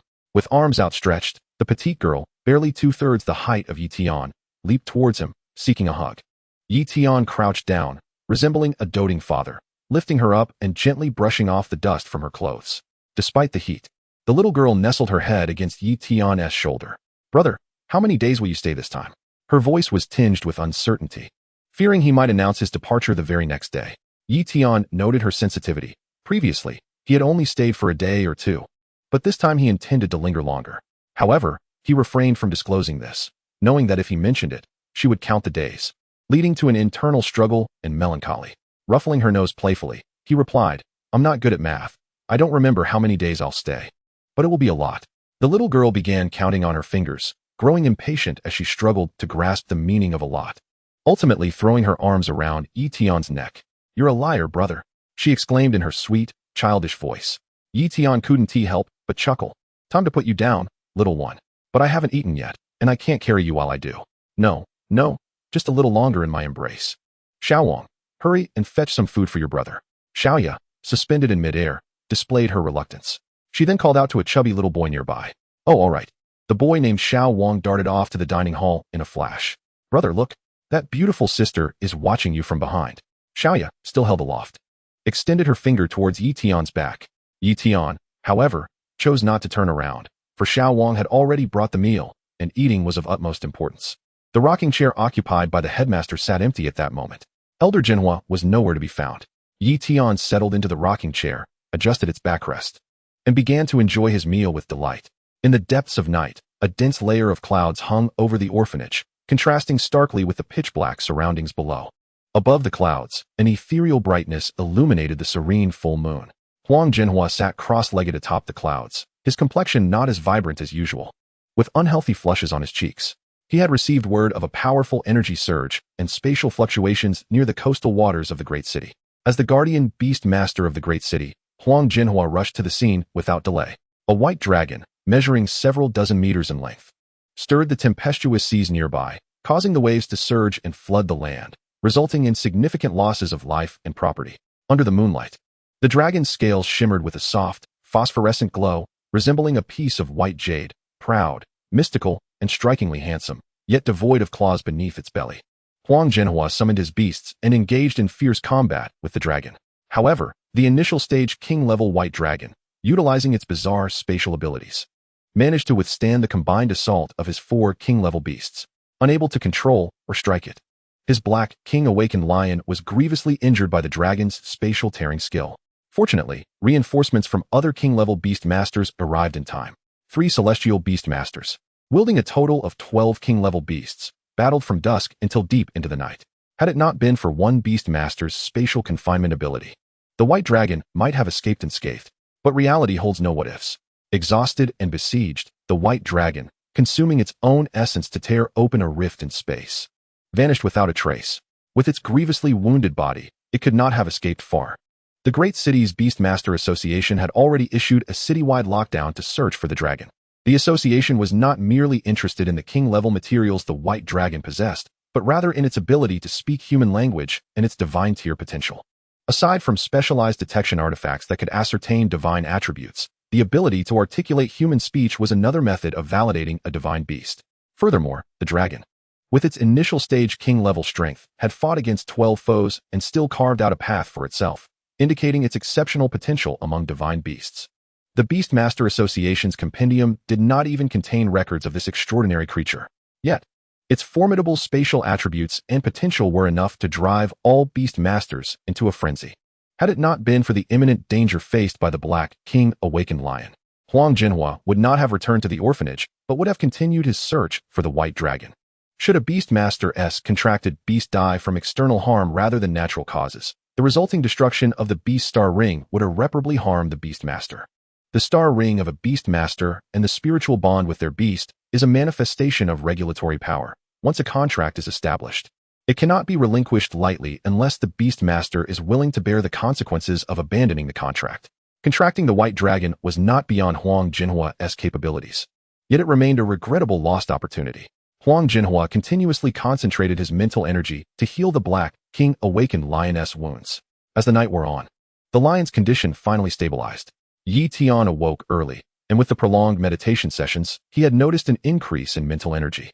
However, after a period of highly effective meditation, if he continued beyond that point, the benefits became marginal. Naturally, he sought guidance from online mentors. After some searching, Tian discovered that following the awakening of Beastmaster talents, there exists a period of benefits during which mental energy growth remains uninterrupted. Once this grace period concludes and levels off, the slow growth of mental energy becomes a normal occurrence. The duration of this benefit varies from person to person. Some only experience it for a few days, while Tian enjoyed it for over a month. Upon reflection, Tian concluded that he was indeed a genius. To further enhance his mental energy through meditation, he would need to take a break. Tian lay back down, closing his eyes for an extended period. He soon realized an exasperating truth. He felt restless and unable to sleep despite his fatigue. A mischievous little hand reached for an outlet of speed and exhilaration. He opened a drawer and retrieved a key. Since sleep eluded him, he decided to venture out for breakfast and enjoy a breeze. The pleasure of having money without the obligation to work was liberating. The freedom to go wherever he pleased, free from the daily grind of life, filled him with a burgeoning sense of liberation. After washing up, a faint smile adorned Tian's face as he stepped out. Descending the stairs, he spotted the headmaster's granddaughter practicing in a small square. Beside her stood a fiery creature, an entity over a meter tall, its limbs and body adorned with flame-like tattoos, its translucent form revealing red, flowing patterns that resembled flames. Rather than hair, it sported a cluster of flames that flickered and burned. It appeared akin to a small girl engulfed in fire. This must be her beast, the fire spirit princess. Yi Tian took a glance at the fiery creature's stats through the system. Fire Spirit Princess. Qualification, 7 stars. Attribute, Fire. Level, 22. Juvenile Stage. Skills, Flame Slash. Explosive Flame Jet. Will of Fire, Dance of Fire. Evolution Path. 1. Evolution Count. 2. Note. Currently absorbing sunlight to enhance its flames, which is a condition for evolution. Yi Tian's eyes widened in astonishment. 7 stars. A spirit beast with the potential of a holy beast. Its value was undoubtedly in the hundreds of millions. And it was right before him. Goodness, does the headmaster's family possess such strength?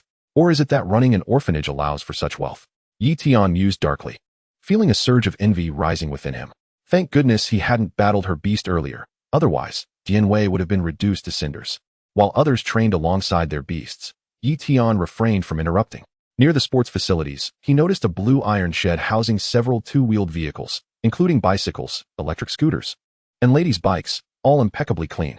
However, one motorcycle, coated in dust, appeared to have been neglected for quite some time. Yi Tian pushed the dusty bike out.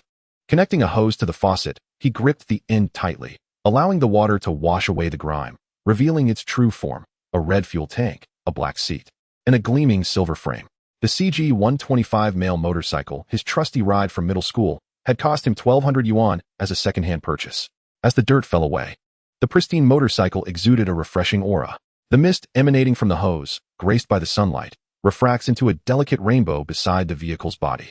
Wiping away the water stains on the seat with a towel, it is evident that while it may shield one from neither wind nor rain, it remains undeterred by mountains and plains, mud and dirt roads, steadfast in its journey to transport you wherever your heart desires.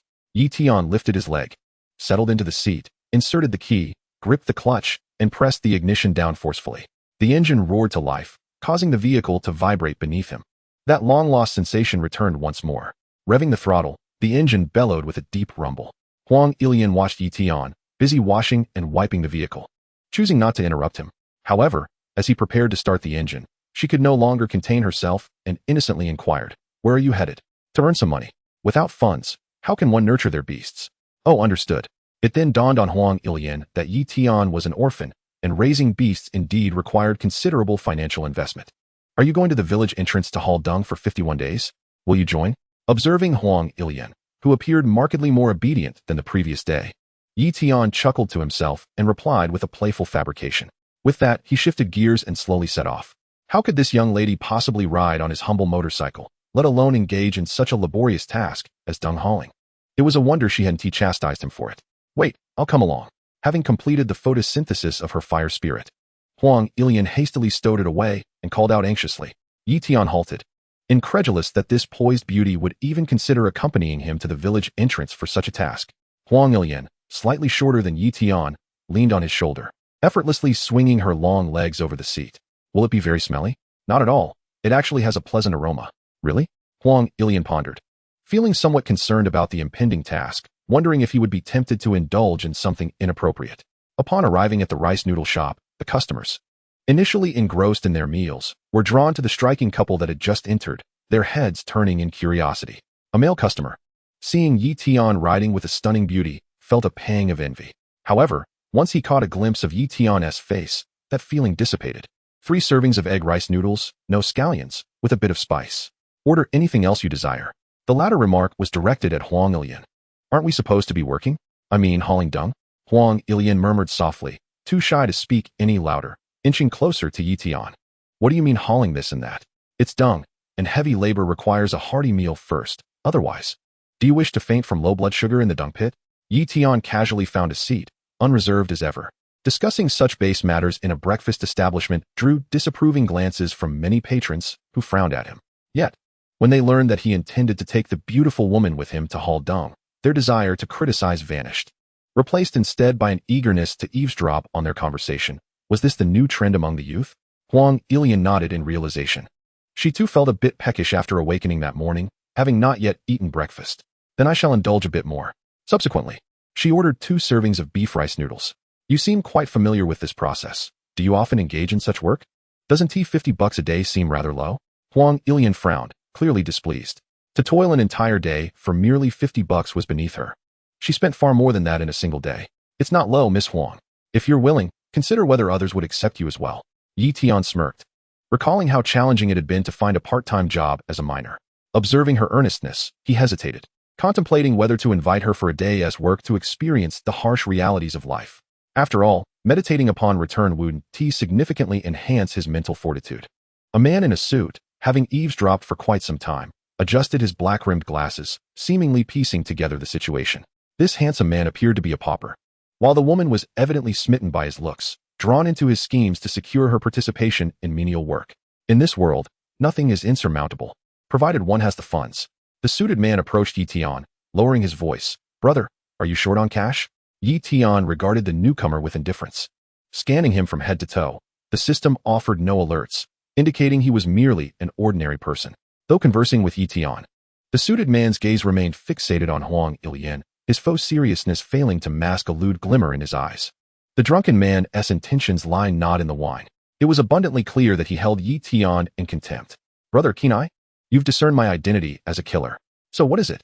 Is your wife stepping out on you, and you want me to take care of her? I'm not desperate for money at the moment, but my recent endeavors have drawn attention, so my price may be a bit higher. Bow your head. I shall show you just how formidable I am." Tian leaned closer, whispering conspiratorially into the suited man's ear. "What nonsense are you spouting?" The suited man grew increasingly bewildered, wondering if this fellow was mentally unstable. But as he listened, he found himself lowering his head to look. In a flash, a brilliant blue electric spark flickered beneath the table. "Here's a secret. I am indeed a killer, and a beast master at that. How else would I have such a stunning woman by my side? Wouldn't you agree? Fortunately, you approached me first. The lady beside me has quite the temper and possesses strength far exceeding mine. Should you provoke her, a single strike could reduce you to ashes." The suited man remained silent, nodding incessantly, his back drenched in cold sweat. Initially, he had merely intended to strike a deal with Tian, offering some money in hopes of acquiring the contact information of the beautiful girl. Little did he know he had stumbled upon the ironclad realm of beast masters.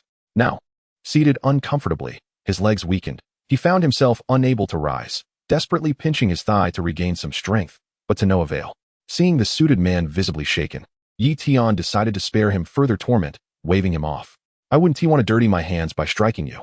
The suited man hesitated, still rooted in place. Tian chuckled. "What? Are you waiting for me to treat you to rice noodles?" "I'll treat you both," the suited man stammered. "Do you two know each other?" Huang Ilian tilted her head in confusion. "This suited man approached me to whisper secrets, then he offered to treat us. If you don't leave soon, she might take action." Tian initially shook his head, but then quietly delivered a firm ultimatum to the suited man. In his eyes, Huang Ilian transformed into a potential beast, ready to pounce at any moment. Seeking assistance, he looked to Tian, on the verge of tears. "I'll help you one last time. Let us see if you can conduct yourself properly." Tian revealed a payment code, placing it before the suited man, who instantly understood and took out his phone to transfer 10,000 bucks. Beast masters make money swiftly. Even a breakfast outing attracts financial offerings. Who can argue with that? With the funds received, Tian beamed with enthusiasm, draping an arm around the suited man's shoulder. "Good buddy, take your time here. Sit as long as you wish." The man in the suit felt as if he had been granted a reprieve, anxiously awaiting the two beast tamers to finish their rice rolls, taking a considerable amount of time to regain his composure. On the way back to the orphanage, Tian found the wind blowing to be sweetly invigorating. He perceived that Huang Ilian, seated behind him, was increasingly adorable, akin to a fortune cat. "Are we not heading out to make some money?" The wind howled, causing Huang Ilian's voice to quiver slightly. Initially eager to experience Tian's lifestyle, Huang Ilian only realized halfway through their return that they were on the road back to the orphanage. They had already earned their keep. Tian leaned back as he replied to Huang Ilian, then twisted the throttle and shifted into fifth gear. The gauge on the dashboard had long ceased to function, with only the rapidly retreating trees along the roadside indicating a considerable speed. The exhilarating rush sent adrenaline coursing through him, leaving him blissfully intoxicated. The fierce wind styled Tian's slicked back hair, while Huang Ilian's tresses danced wildly. A streak of red light flashed by as the CG-125, carrying the two young individuals, sped along the asphalt road. The CG-125 came to a halt at the entrance of the orphanage, even before he could tidy his tousled hair. Tian was captivated by a sleek black supercar parked beside the entrance wall. The golden dragon emblem on the hood and the aggressive lines of the car's body resembled a poised black dragon ready to pounce. With a shift in perspective, the paint shimmered beneath the surface, revealing hints of scales, reminiscent of actual dragon scales. Tian recognized this mark as the Tianlong supercar. This particular black model was the latest release of the year, valued at over 100 million. It was said to be constructed from high-strength exotic beast materials, boasting a staggering 500 horsepower and capable of reaching speeds exceeding 430 kilometers per hour. For supercars of such caliber, the likelihood of acquiring one without being born into it was exceedingly low. Tian glanced up at the orphanage sign, feeling somewhat bewildered. Was this truly the orphanage he knew? Why were all sorts of deities congregating here? Behind him, Huang Ilian's expression tightened upon seeing the car. Chapter 28. I am not called He. Tian stole a few more glances at the vehicle before retracting his gaze. No matter how splendid the supercar was, it belonged to someone else, and no amount of wishing would change that. He proceeded to drive Huang Ilian into the orphanage. Early in the morning, around 8 or 9, the children at the orphanage were practicing horse stances in the small square, with Dianwei among them. Yesterday, Tian had not summoned Dianwei back, but had allowed it to remain with Yiya. Usually, Elder Huang Jinhua would supervise from the front with a rattan stick. But today, in a rare turn of events, he sat in a rocking chair. A young man stood beside the rocking chair. The thundering sound of the CG-125 single-cylinder engine drew the attention of everyone present. Tian smoothly glided the motorcycle to a stop near the iron shed, where the children held their stances, their expressions not revealing much beyond determination. Huang Jinhua appeared calm, pondering whether these two young individuals were advancing their relationship too swiftly. Just yesterday, they had been engaged in playful banter, and today they were joyriding together. The young man certainly had some skills. Although he was Huang Ilian's grandfather, he never interfered in the romantic matters of the youth, provided their character was not excessively flawed. Both families could accept it. Moreover, if his granddaughter was unwilling, not even a herd of oxen could drag her along. For instance, this young fellow beside him, despite their families being closely acquainted, would never see his granddaughter in that supercar. Such trinkets did not require Huang Jinhua's personal investment. Merely hinting would suffice to have people deliver such luxuries to his doorstep. However, the young man beside Huang Jinhua was consumed by thoughts beyond mere materialism. Beneath his seemingly calm demeanor burned a fierce jealousy. Qin Feng squinted slightly, his gaze fixed on Yi Tian the moment he entered, not once diverting his attention. Given the connection between their families and his prolonged pursuit of Huang Ilian, which had yielded no closeness, he could not fathom why this young man, riding a shabby motorcycle, was allowed to take her out for a joyride. Why was that? Was it merely due to his handsome appearance? Qin Feng remained silent, striding towards the iron shed with an air of composed elegance. As he approached, his finely tailored attire and distinguished demeanor caught the eye, though a slightly flat nose detracted from his overall appeal. Otherwise, he would have been quite handsome. With wealth alone. If he were also handsome, that would be intolerable. Yi Tian suspected the supercar at the entrance belonged to him and habitually scanned it with his system. Tier 1 Beast Tamer, Beast Iron Sword Beast. Huang Ilian, seated beside him, pressed down her wind-tousled bangs only to release them again, repeating the motion several times. Her breathtaking beauty, coupled with an innate aloofness, rendered Qin Feng utterly entranced by her actions. Ilian, it's been so long. I've missed you, Qin Feng declared, flashing a confident, charming smile, his voice adopting a deep, throaty tone that resonated. Upon hearing this man's words, Yi Tian couldn't help but grimace. He suspected that if this voice were to whisper in his ear, it could rattle the wax from his ears. Unable to endure it any longer, Yi Tian hastily distanced himself. The two appeared to be acquainted, possibly childhood friends from well-to-do families. Yi Tian had no delusions that a mere motorcycle ride with Huang Ilian would pique anyone's interest in him, nor did he harbor any baseless possessiveness. Observing Yi Tian's tactful retreat, Qin Feng felt an inexplicable sense of superiority arise within him. Look at you, kid, knowing your place, riding around on a shabby motorcycle. Thinking you can get close to my Ilian? Huang Ilian responded with an indifferent tone, her emotions inscrutable. Despite her cool demeanor, it did not diminish Qin Feng's elation. His previously subdued smile now stretched to an exaggerated degree, nearly reaching his ears. Ilian, who is he? How could you ride back on his motorcycle? Qin Feng questioned, unconvinced that someone so plainly dressed and riding a dilapidated motorcycle could be his rival. Yet, without clarity, he felt a twinge of dissatisfaction within. Huang Ilian had been residing here for some time and had just returned from outside. Surely they could not be involved, could they? None of your business. Huang Ilian replied with a hint of annoyance, casting aside the words as she turned to tend to her hair. Qin Feng opened his mouth slightly, but no sound escaped. He dared not call after her, merely watching her ascend the stairs. He then shifted his focus to Yi Tian, who was seated near the sports equipment, casually digesting his meal while responding to Lin Xinya's messages. Lin Xinya was inquiring about Yi Tian's whereabouts and why he was not at the rental apartment. It was not unusual for him not to chat with Lin Xinya every day, hence her question about his location. Raising his phone, Yi Tian prepared to send Lin Xinya a selfie, informing her that he was at the orphanage. Hey, Qin Feng's tone was anything but friendly as he addressed Yi Tian. Ignoring him, Yi Tian pressed the shutter, sending the photo while composing his message. Qin Feng, already irritated by Yi Tian, found his displeasure magnified. Under the morning sun, Yi Tian's striking handsomeness was accentuated, leaving Qin Feng slightly dazed. Internally, Qin Feng cursed. Damn, how can he be so good-looking? I could never achieve such a look even with plastic surgery. Hey, I'm talking to you. Are you deaf? Qin Feng stepped forward, towering over Yi Tian. Yet, Yi Tian remained indifferent, silently turning away to sit down, unwilling to engage in conversation with someone who was wealthy yet prone to barking like a dog, as it would mar his mood. This infuriated Qin Feng, twisting his face in anger as he clenched and then released his fists.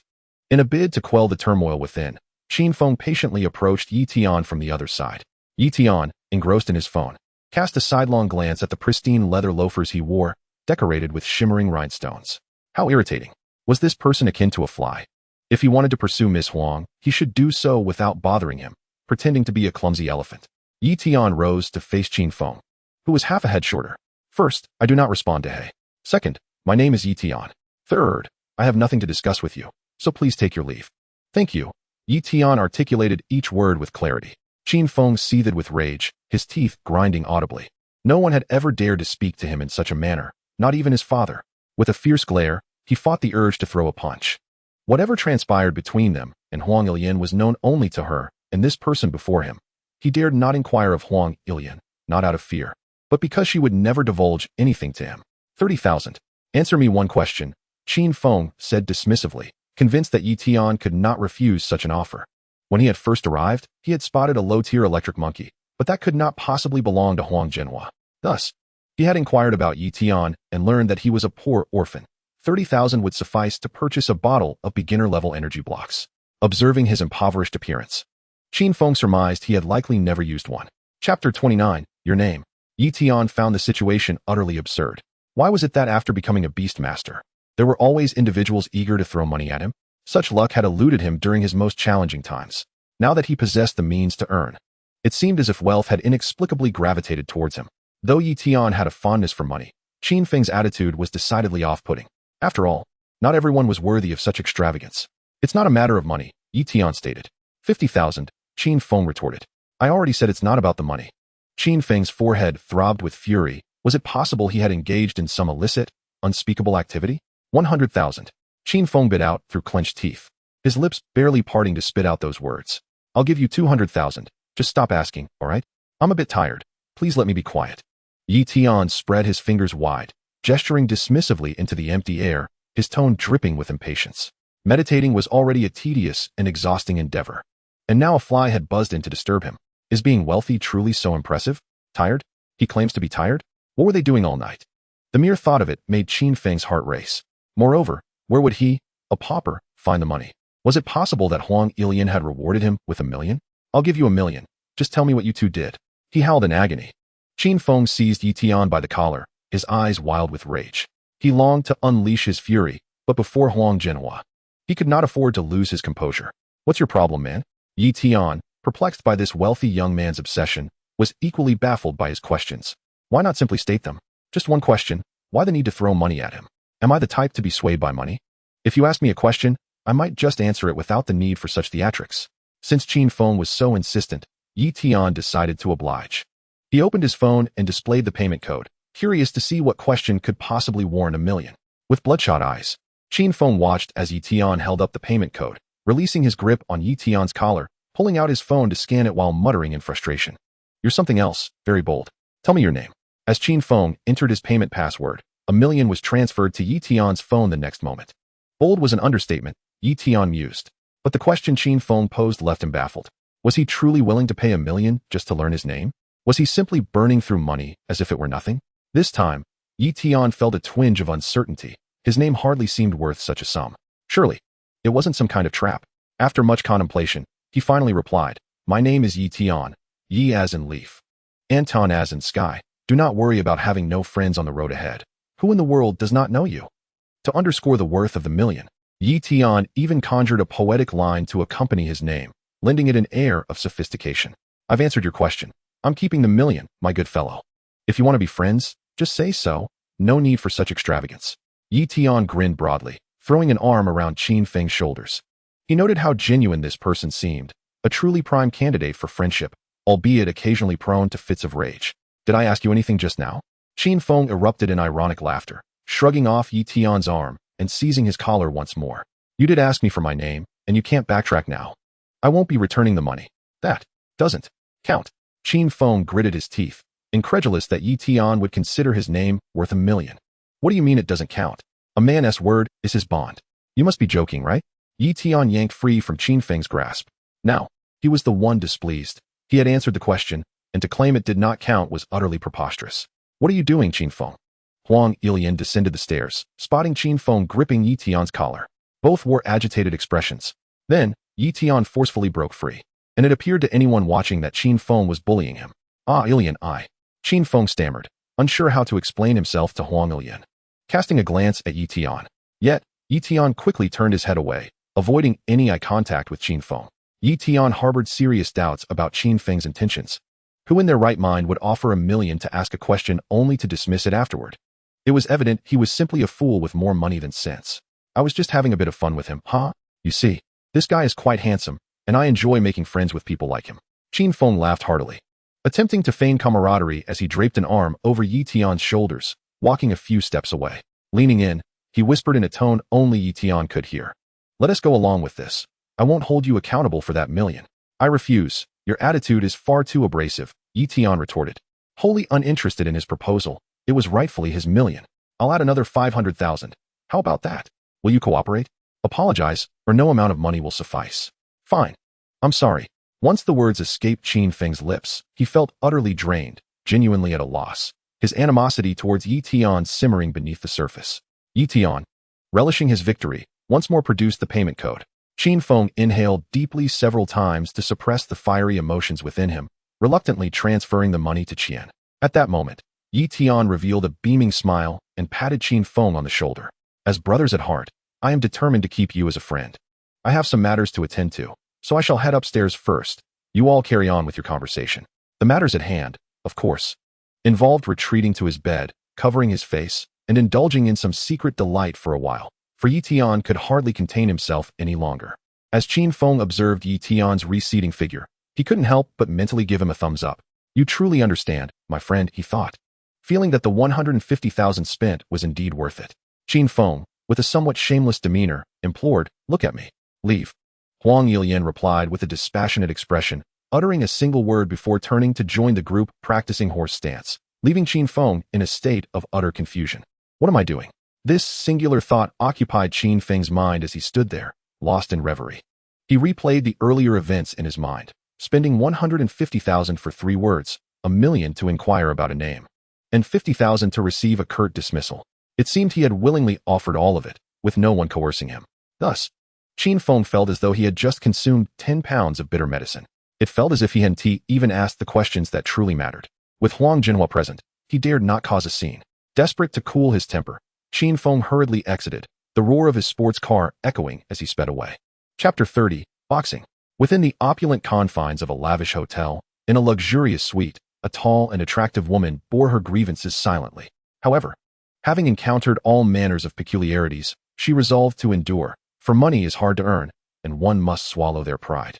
Yet, Qin Feng's discomfort only intensified, as images of apologizing to Yi Tian replayed incessantly in his mind.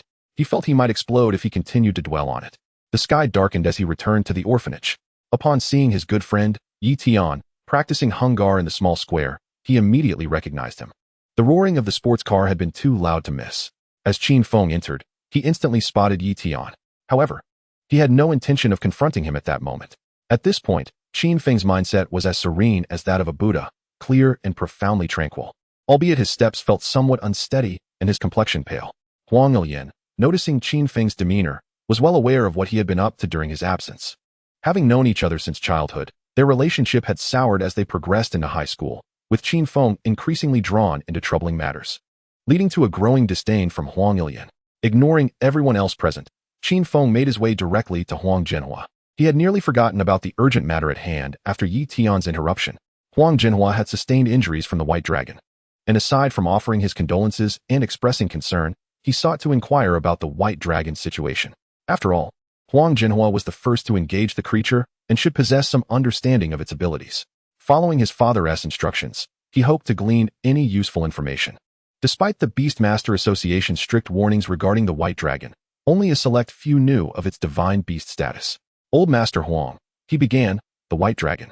A beginner-level king-tier creature, possesses such strength that it could severely injure your advanced king-tier black king lion. Is it truly a divine being? At this point, Qin Feng hesitated. Pausing in thought, Huang Jinhua's gaze sharpened, exuding authority. What is this young one implying? How dare he question my words? It was undoubtedly a creature of divine aptitude. Huang Jinhua closed his eyes to gather his thoughts, wishing to dismiss the vacuous youth before him. Old Master Huang, do you have any leads on its escape route? Qin Feng, aware of Huang Jinhua's injuries inflicted by the white dragon, was not trying to pry, but rather felt an urgent need to understand more about the creature. Who wouldn't he desire a divine beast of such caliber? If the information proved accurate, he would promptly summon his grandfather from afar to negotiate for him. Many king-tier beastmasters in Dazhou had vanished, seemingly in search of the white dragoness whereabouts. None, Huang Jinhua replied. The traces of a space attribute divine beast are not easily discernible. Though his tone was calm, one could discern his underlying frustration. He had instructed his other beasts to conceal their presence and search for the white dragon, yet none had returned with news. Unsatisfied with the response, Qin Feng furrowed his brows, then relaxed them. Divine beasts are a rare find. Should they reveal themselves, they could turn Dazhou upside down, and he would endeavor to locate it. If he received concrete news that the white dragon was still within Dazhou, it was only a matter of time before he discovered its whereabouts. Then, Old Master Huang, you should focus on recuperating. I shall not disturb you further, Qin Feng said, bowing slightly and withdrawing. However, he collided with Yi Tian, who was drawing closer as he continued his boxing practice. Though Qin Feng spoke softly, Yi Tian's curiosity regarding the relationship between him and Huang Jinhua prompted him to approach, eager to eavesdrop. To his shock, he overheard something monumental. A dragon had emerged in Dazhou, a divine beast known as the White Dragon, possessing space attributes, and Huang Jinhua's beast had been injured. Yi Tian's realization dawned slowly. System check, he murmured. Four-ring Beastmaster, with the Black King Lion, Crimson Flame Fire Crane, Iron Wall Nether Turtle, and Hui Tree Dream Demon. What are you doing? Qin Feng shot Yi Tian a disapproving glance, frustrated that his boxing was encroaching on their conversation. Practicing boxing, Yi Tian replied nonchalantly, continuing to execute his moves as he gradually retreated.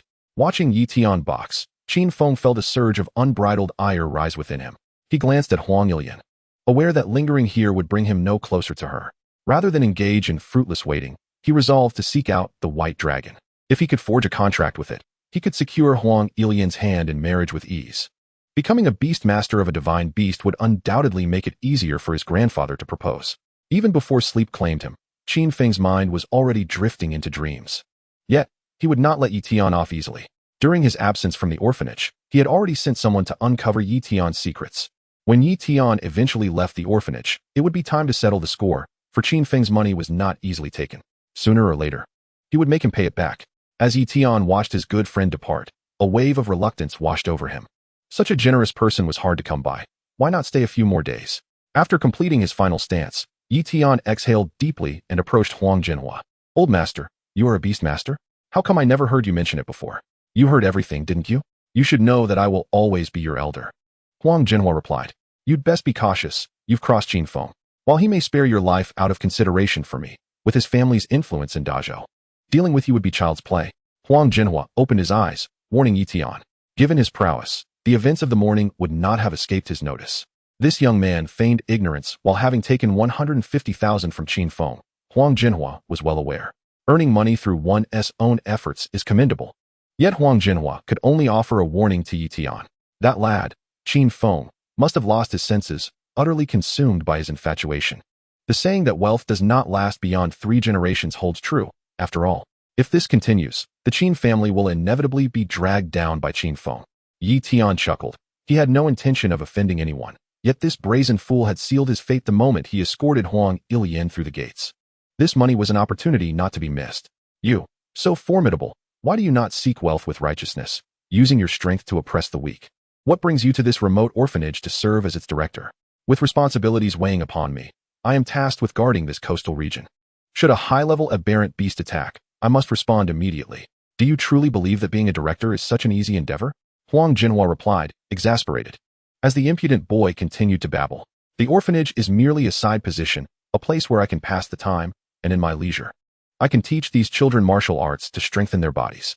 However, the emergence of high-level aberrant beasts has become increasingly frequent in recent years, and the energy concentration in the real world is on the rise. Huang Jinhua understood all too well that this was not a good omen. Chapter 31. Fighting in the skies. As Tian Wei's level rose, the pace of his advancement slowed. During his time at the orphanage, despite the enhancement of growth potions, he had only progressed from level 14 to level 18.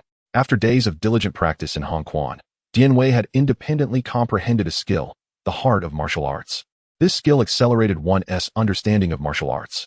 With this newfound ability, Tian contemplated whether to introduce Tian Wei to the myriad of martial arts. With merely one day remaining until the entrance examination for the secret realm, Huang Ilian had already returned home 2 days prior. Tian had little to prepare. For entry to the examination prohibited the bringing of any items, including energy blocks and healing potions. One could rely solely on their own beast-taming abilities. At the orphanage's entrance, a group of children surrounded Tian, their eyes filled with reluctance and tears shimmering. Particularly, Yi bit her lip, her gaze pitiful. As she looked at Tian, struggling to suppress her emotions, fearing that speaking would lead her to tears. Such scenes had occurred before, but this time, Tian had spent a longer duration with them, making their farewells particularly poignant.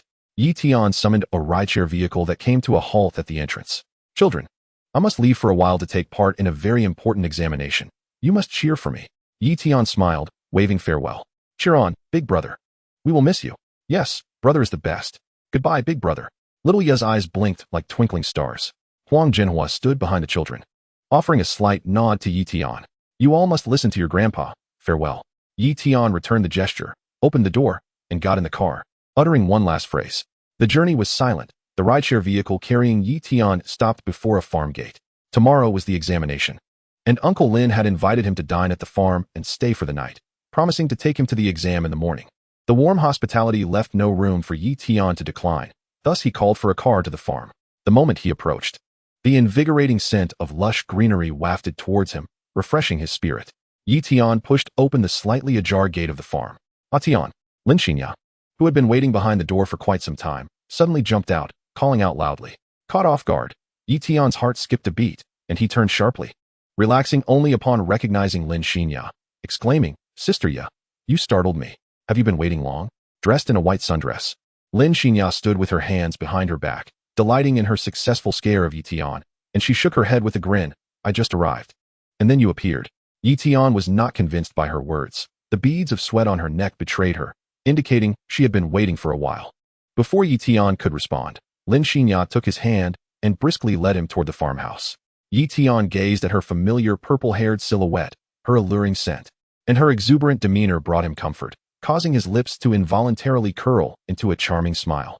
As they walked, Lin Xinya turned back with a bright smile, her voice ringing like silver bells. I have wonderful news. My Qingfeng bird can evolve today, and you can witness it. It would be my honor, Sister Ya. Tian replied bashfully, with a gentle smile. In the distance, the grand Qingfeng bird stood majestically on the expansive farm, alongside a man riding a spirited horse. The Qingfeng bird closed its eyes, seemingly preparing itself. Uncle Lin, long time no see, Tian greeted. Upon seeing Tian, Uncle Lin instinctively smiled but hesitated to speak, suppressing his words. Uncle Lin observed Tian's hand, slowly forming a question mark in his eyes. You come here and yet hold hands? Understanding Uncle Lin's gaze, Tian quickly transmitted a silent message. Basic moves, don't complicate. Uncle Lin received the signal, his lips twitching in silence. Clearing his throat, Uncle Lin coughed twice before addressing his daughter. Xinya, let us commence once you're ready. Lin Xinya nodded earnestly and retrieved the materials needed for her Qingfeng bird's purification from her spatial ring. 3 items lay before them. 2 were contained in transparent vessels, a stream of air and a silver liquid, along with a sharp object resembling an eagle's beak. Tian activated his scanning ability. The air was a breath of the storm, the silver liquid was a mithril solution, and the last was a beak from a Lord-level Longkong eagle. These 3 materials indeed aligned with the evolutionary path designated for the Qingfeng bird by the system. Lin Xinya first applied the mithril solution to the bird's wings, then the Qingfeng bird bowed its head to fit the eagle's beak onto its beak, finally inhaling the breath of the storm. At that moment, the Qingfeng bird resembled the calm before a tempest, holding its breath as time ticked by. Suddenly, A faint white light flickered and then flared brightly. Within that radiance, the form of the Qingfeng bird became obscured. When the light finally dimmed, the outline of the Qingfeng bird emerged clearly.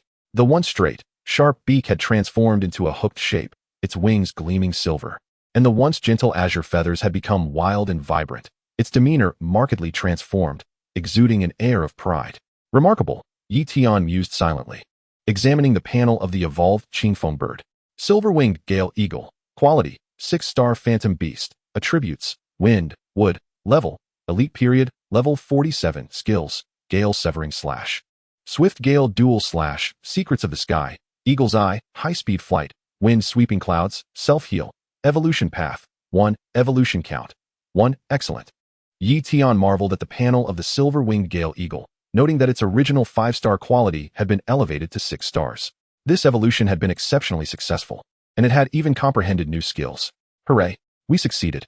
Lin Xinya exclaimed, bouncing with joy, her eyes sparkling with delight at the newly evolved silver-winged Gale Eagle.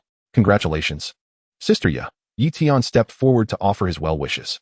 Xinya, quickly test the silver-winged Gale Eagle's quality to see if it has improved, Uncle Lin added. Equally elated but maintaining his composure, Lin Xinya nodded, producing a colorful stone to assess the silver-winged Gale Eagle's quality.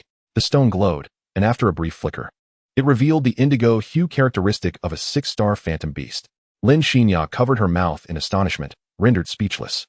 Typically, Beast Evolution offers a chance to enhance one's aptitude, contingent upon luck. However, she never expected her companion to ascend to the mythical beast level. Well done. Reaching the mythical beast aptitude brings you one step closer to your dream, Xiaoya, Uncle Lin remarked, his heart swelling with pride as he gently caressed the silvery wings of the silver-winged hawk, their texture cool and firm. Tian was well aware of Lin Xinya's aspirations. After graduating from Magic City University, she intended to venture to the Maple Plateau. Her passion for various avian beasts fueled her dream of soaring to the highest skies atop the mightiest eagle. As a second-tier beastmaster, she had yet to form a contract for her second beast, aiming to seek a golden eagle with sacred-level aptitude in the Maple Plateau. Chapter 32. Arranged for him. On the final night before the examination, within a private farm, a spacious wooden cabin glowed with light. 3 individuals were seated around a table brimming with sumptuous dishes. Xiao Tian, do you feel confident for tomorrow? Uncle Lin inquired with concern. Lin Xinya, upon hearing this, set down her utensils and gazed at Tian. Her eyes filled with deep worry. They were already aware of Dian Wei's level, 18. Within the examination's secret realm, there were beasts of level 30. Thus, aside from whether Tian could pass, their primary concern was his safety. When Lin Xinya had participated in the assessment, her Qingfeng bird had already reached level 25, and its innate abilities had bolstered her own, making her assessment relatively straightforward. Surely, there must be, Tian replied, though he hesitated to make any guarantees. Yet, he felt he had the means to protect himself. After all, he too was at level 18. Tian, promise me that if you encounter danger, you will flee at once and not resist, Lin Xinya urged, firmly grasping Tian's hand. He remained silent, merely nodding in agreement. Meanwhile, in a lavish mansion, Qingfeng lounged in bed, clad in a bathrobe, with a beauty on either side. However, his thoughts were far from the lovely ladies beside him. Instead, he perused a tablet, scrutinizing Tian's profile, his photo, name, age, address, life experiences, including the contracted beasts and their levels, all meticulously detailed. Humph, kid. With just a measly monkey as your contracted beast, you dare to participate in the entrance exams for the 4 prestigious Beastmaster Academies? Watch how I arrange for you. Slowly tormenting you, Qingfeng mused. Brother Qin, who is he? Inquired the beauty on his left, draping herself against his chest. Do you think he is handsome? Qingfeng deflected the question, revealing no emotion. He is hideous, not even 1/1000th as handsome as you, Brother Qin, the beauty playfully pouted. Careful not to speak her true thoughts, for the boy in the image had already stirred her heart. Satisfied with her response, Qingfeng's hands became restless. He then made a phone call. Find 3 people to follow this individual during the assessment tomorrow. Do not allow him a moment's peace, so he cannot pass. After concluding the call, he tossed his phone aside and began exercising, doing push-ups, preparing for the impending examination. On the following morning, the examination's secret realm was teeming with people. In the center of a vast football field, a crimson barrier shimmered. This field could accommodate nearly 10,000 spectators. But one day, a portal to a secret realm appeared at its center. From the initial chaos wrought by the beasts emerging from the portal to its current role as an examination venue, It had undergone considerable transformation. To enter the examination, one must sign a waiver, acknowledging that the authorities bear no responsibility for anything that occurs within, including death. In the stands, a sea of middle-aged men and women bore expressions of worry, each face reflecting concern for the young figures below, who could be the children of any pair of those parents.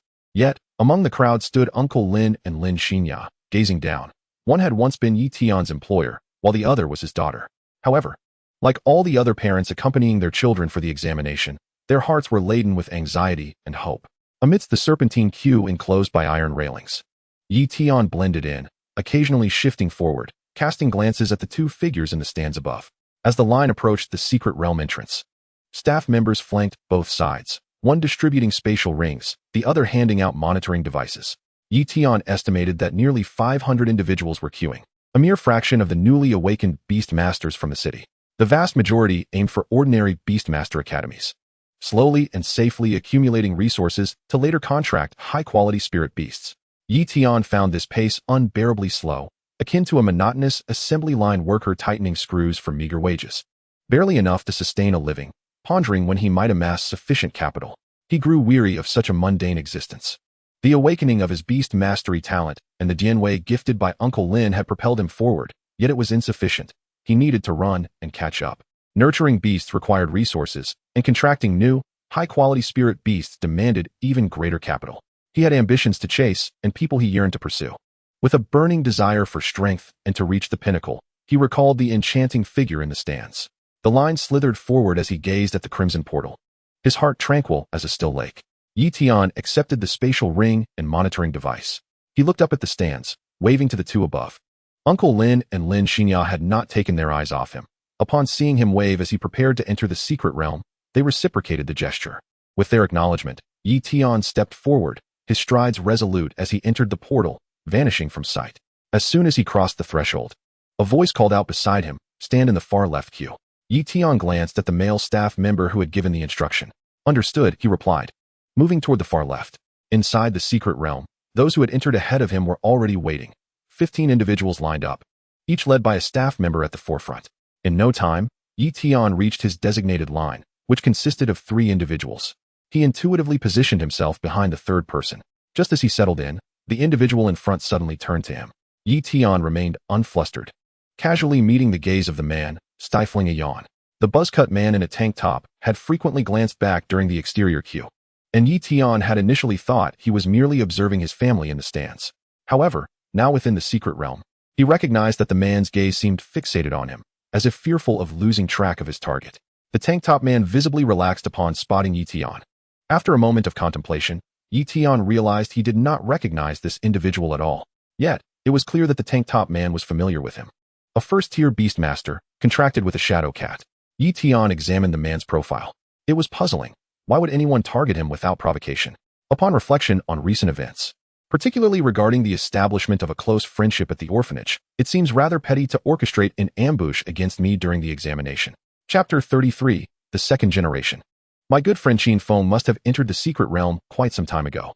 This is evident, as Huang Ilian had sent a message to Yi Tian in the morning, inquiring about his arrival and lamenting that Qin Feng was incessantly pestering her like a stray dog on the roadside.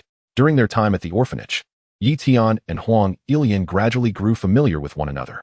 Yi Tian had inquired about Qin Feng's background, discovering that their families shared a similar standing. Both of their grandfathers were formidable beast masters, revered figures in the grand hierarchy of the city. Uncertain of how to respond to Huang Ilian, Yi Tian chose silence instead. It seemed that the two of them were part of one of the teams, as Yi Tian had not spotted them while queuing outside. After a brief wait, the assembly of candidates was nearly complete, yet no one had entered through the luminous gate, and the chief examiner had yet to announce the commencement of the examination. This delay began to stir restlessness among those present, prompting whispers to ripple through the crowd. The middle-aged man in black formal attire, standing at the forefront of the lines, expressed his displeasure at the rising din silence. He bellowed sternly, restoring order among the assembly. Concurrently, a new group of individuals entered through the shimmering portal. Drawn by the commotion, Yi Tian turned to observe. To his astonishment, among the newcomers, he immediately recognized his good friend Qin Feng and Huang Ilian. The newcomers were clad in distinctive attire, exuding an air of superiority, particularly evident in their haughty gazes. It was clear to Yi Tian that these were the offspring of esteemed beast masters, either second or third generation. Those lacking both wealth and prowess would find no foothold in this assembly. It dawned on him that the reason he had not seen Huang Ilian and Qin Feng in line earlier was that they had no need to queue. Upon entering, Huang Ilian stood on her toes, scanning the orderly lines as if she were a scanning device, meticulously searching for someone. Tian, positioned at a distance and obscured by a taller candidate, remained unseen by her.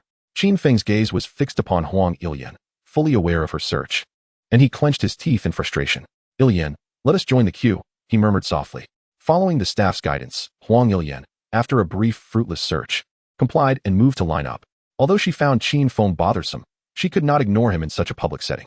Once the group of over a dozen was organized, the chief examiner prepared to address the assembly.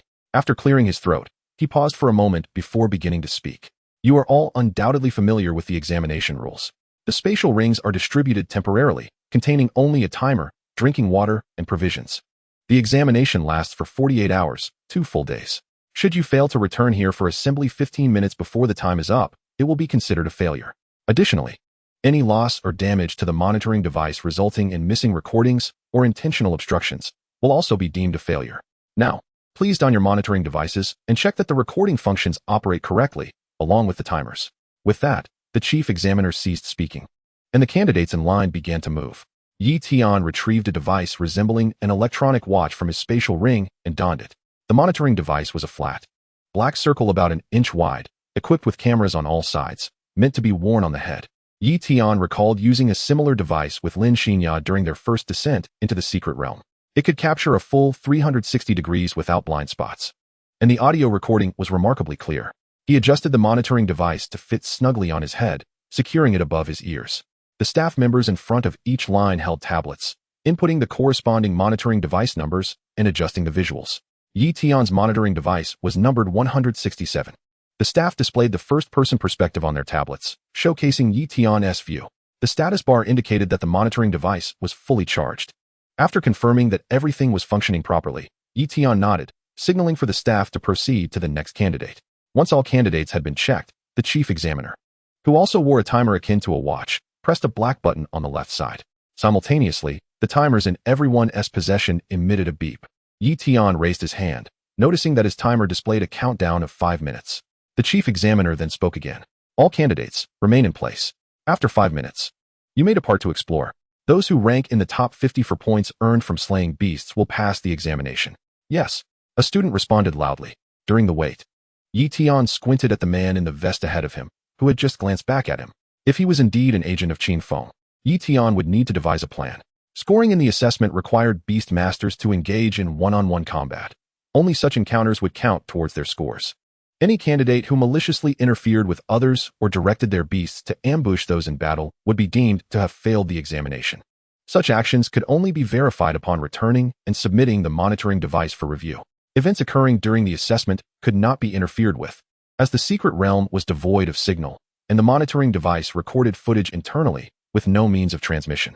The earlier visuals seen on the tablets were transmitted wirelessly.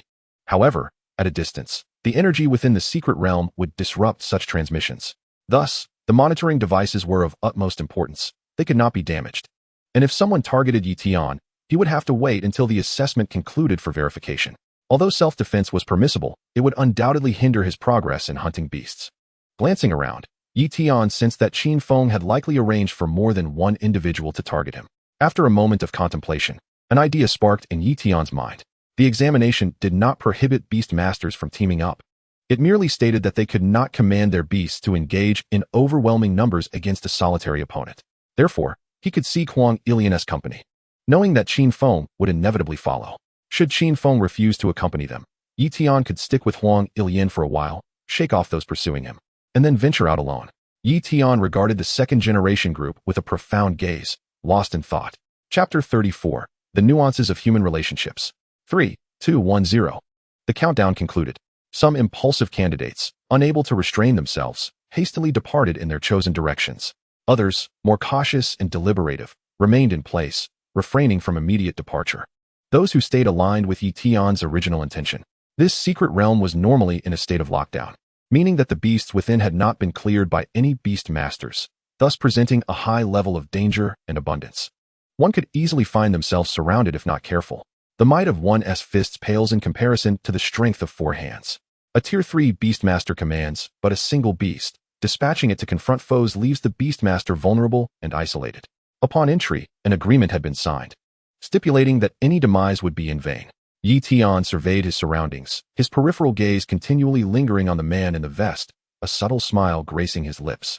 The once dense throng of people soon thinned out. Huang Ilian, eagerly awaiting, quickly spotted Tian, his face adorned with a charming smile, indicating his excellent mood. Such was her reflection.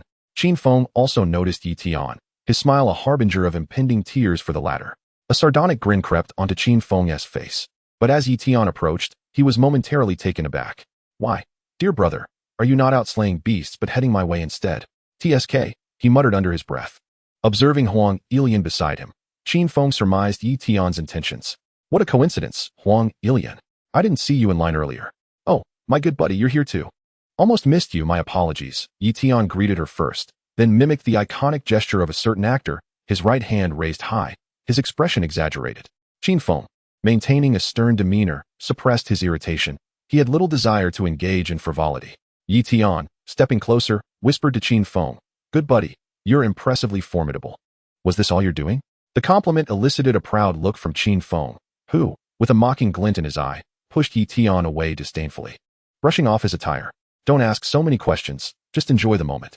With that, Tian refrained from further inquiries and turned to invite Huang Ilian to walk with him, leaving Qin Feng behind, his expression darkening.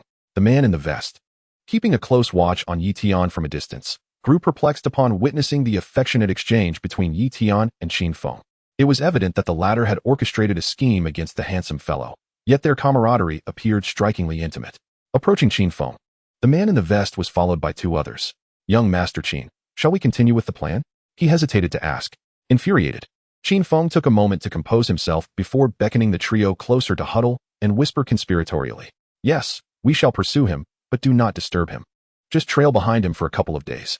When the examination nears its conclusion, seize the opportunity to surround him and remove his monitoring device. The man in the vest listened intently, hesitant to voice his concerns.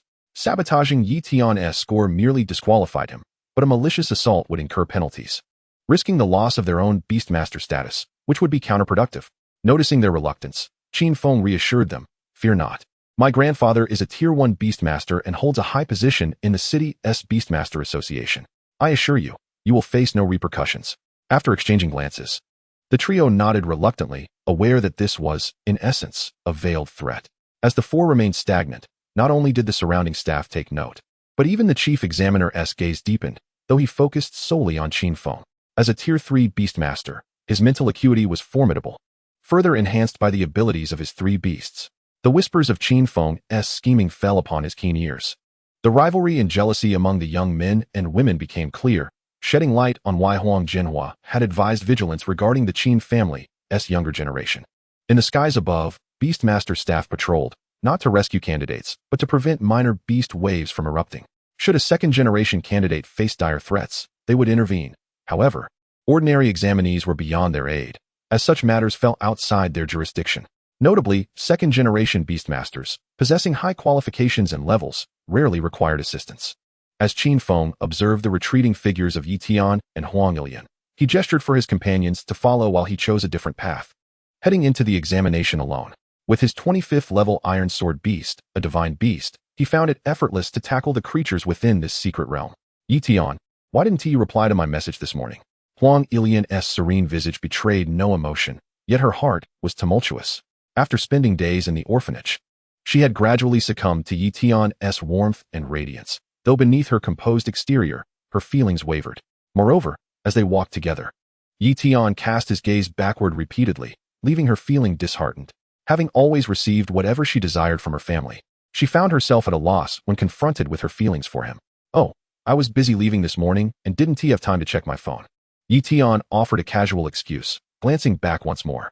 He noticed, aside from the man in the vest, 2 others were approaching swiftly.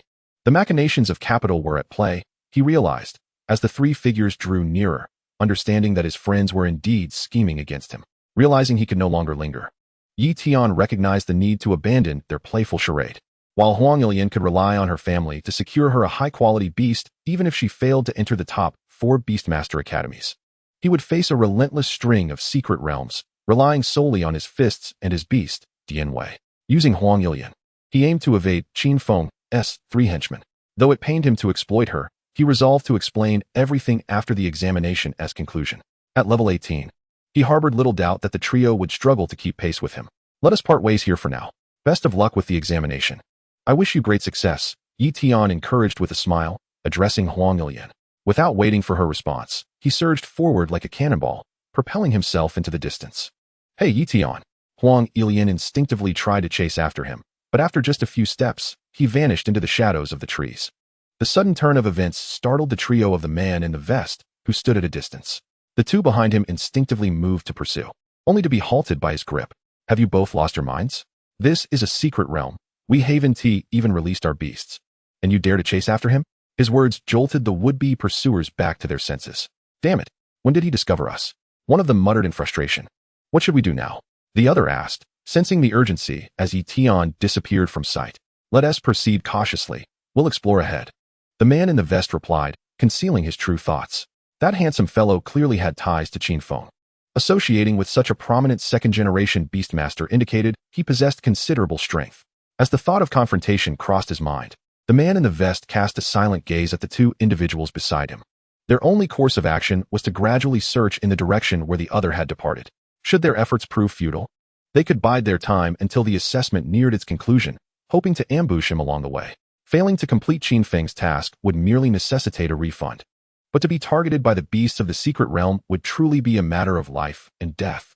The trio summoned their respective beasts and ventured cautiously towards the direction from which Tian had vanished. Huang Ilian, frustrated by her inability to keep pace with him, vented her anger by kicking at the weeds by the roadside. She called forth her fire spirit, who stood guard by her side, while she picked up a withered branch and set it spinning on the ground.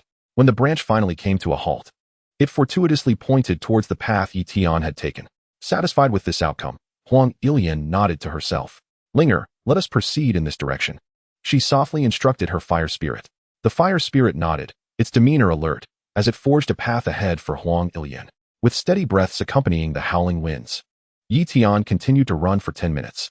Along the way, he encountered 2 obstructive beasts, both swiftly evaded through his adept drifting movements.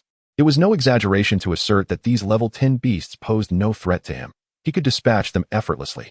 Indeed, Tian's casual sprint surpassed even that of elite 100-meter sprinters, and he maintained this pace without pause for a full 10 minutes. He estimated that he had covered a distance exceeding 10 kilometers, having changed direction twice. He surmised that the trio would not be able to catch up to him so easily.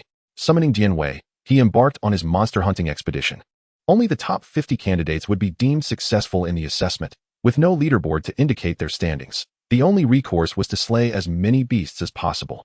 Furthermore, without the provision of energy blocks, confronting beasts of a higher level than his own would be perilous once his energy was depleted. It was not a matter of indiscriminately slaughtering beasts, but rather a deliberate, methodical approach to hunting, strategically allocating the energy of his beast for efficient and scientific extermination. The scoring system for slaying beasts was straightforward. The level of the beast equated to its point value. Thus, hunting lower-level beasts yielded greater rewards than targeting higher-level ones. The monitoring device he wore was equipped with components similar to those in the Beast Compendium, enabling the detection of beast levels for scoring purposes. Strictly speaking, this marked Tian's first venture into the secret realm with his own beast, devoid of Lin Xinya's formidable level 40 beasts for support. Consequently, he proceeded with utmost caution, acutely attuned to the slightest disturbance around him. Dian led the way, resembling a hunting dog, sniffing for the scent left by the beasts. After traversing a distance into a thicket, Tian spotted a beast. The sun shone brightly, casting scattered shadows across the ground. A vine tree spirit swung on a vine from a nearby tree, its elongated tendrils connecting to the branches above. Tian assessed the creature, a vine tree spirit. 2-star aptitude, level 17, would attribute, with skills including vine entanglement, vine whip, moisture absorption, and photosynthesis. Dian, let us stealthily approach and deliver a decisive strike to its head, Tian communicated mentally. The vine tree spirit, unaware of their presence, was an opportune target for ambush.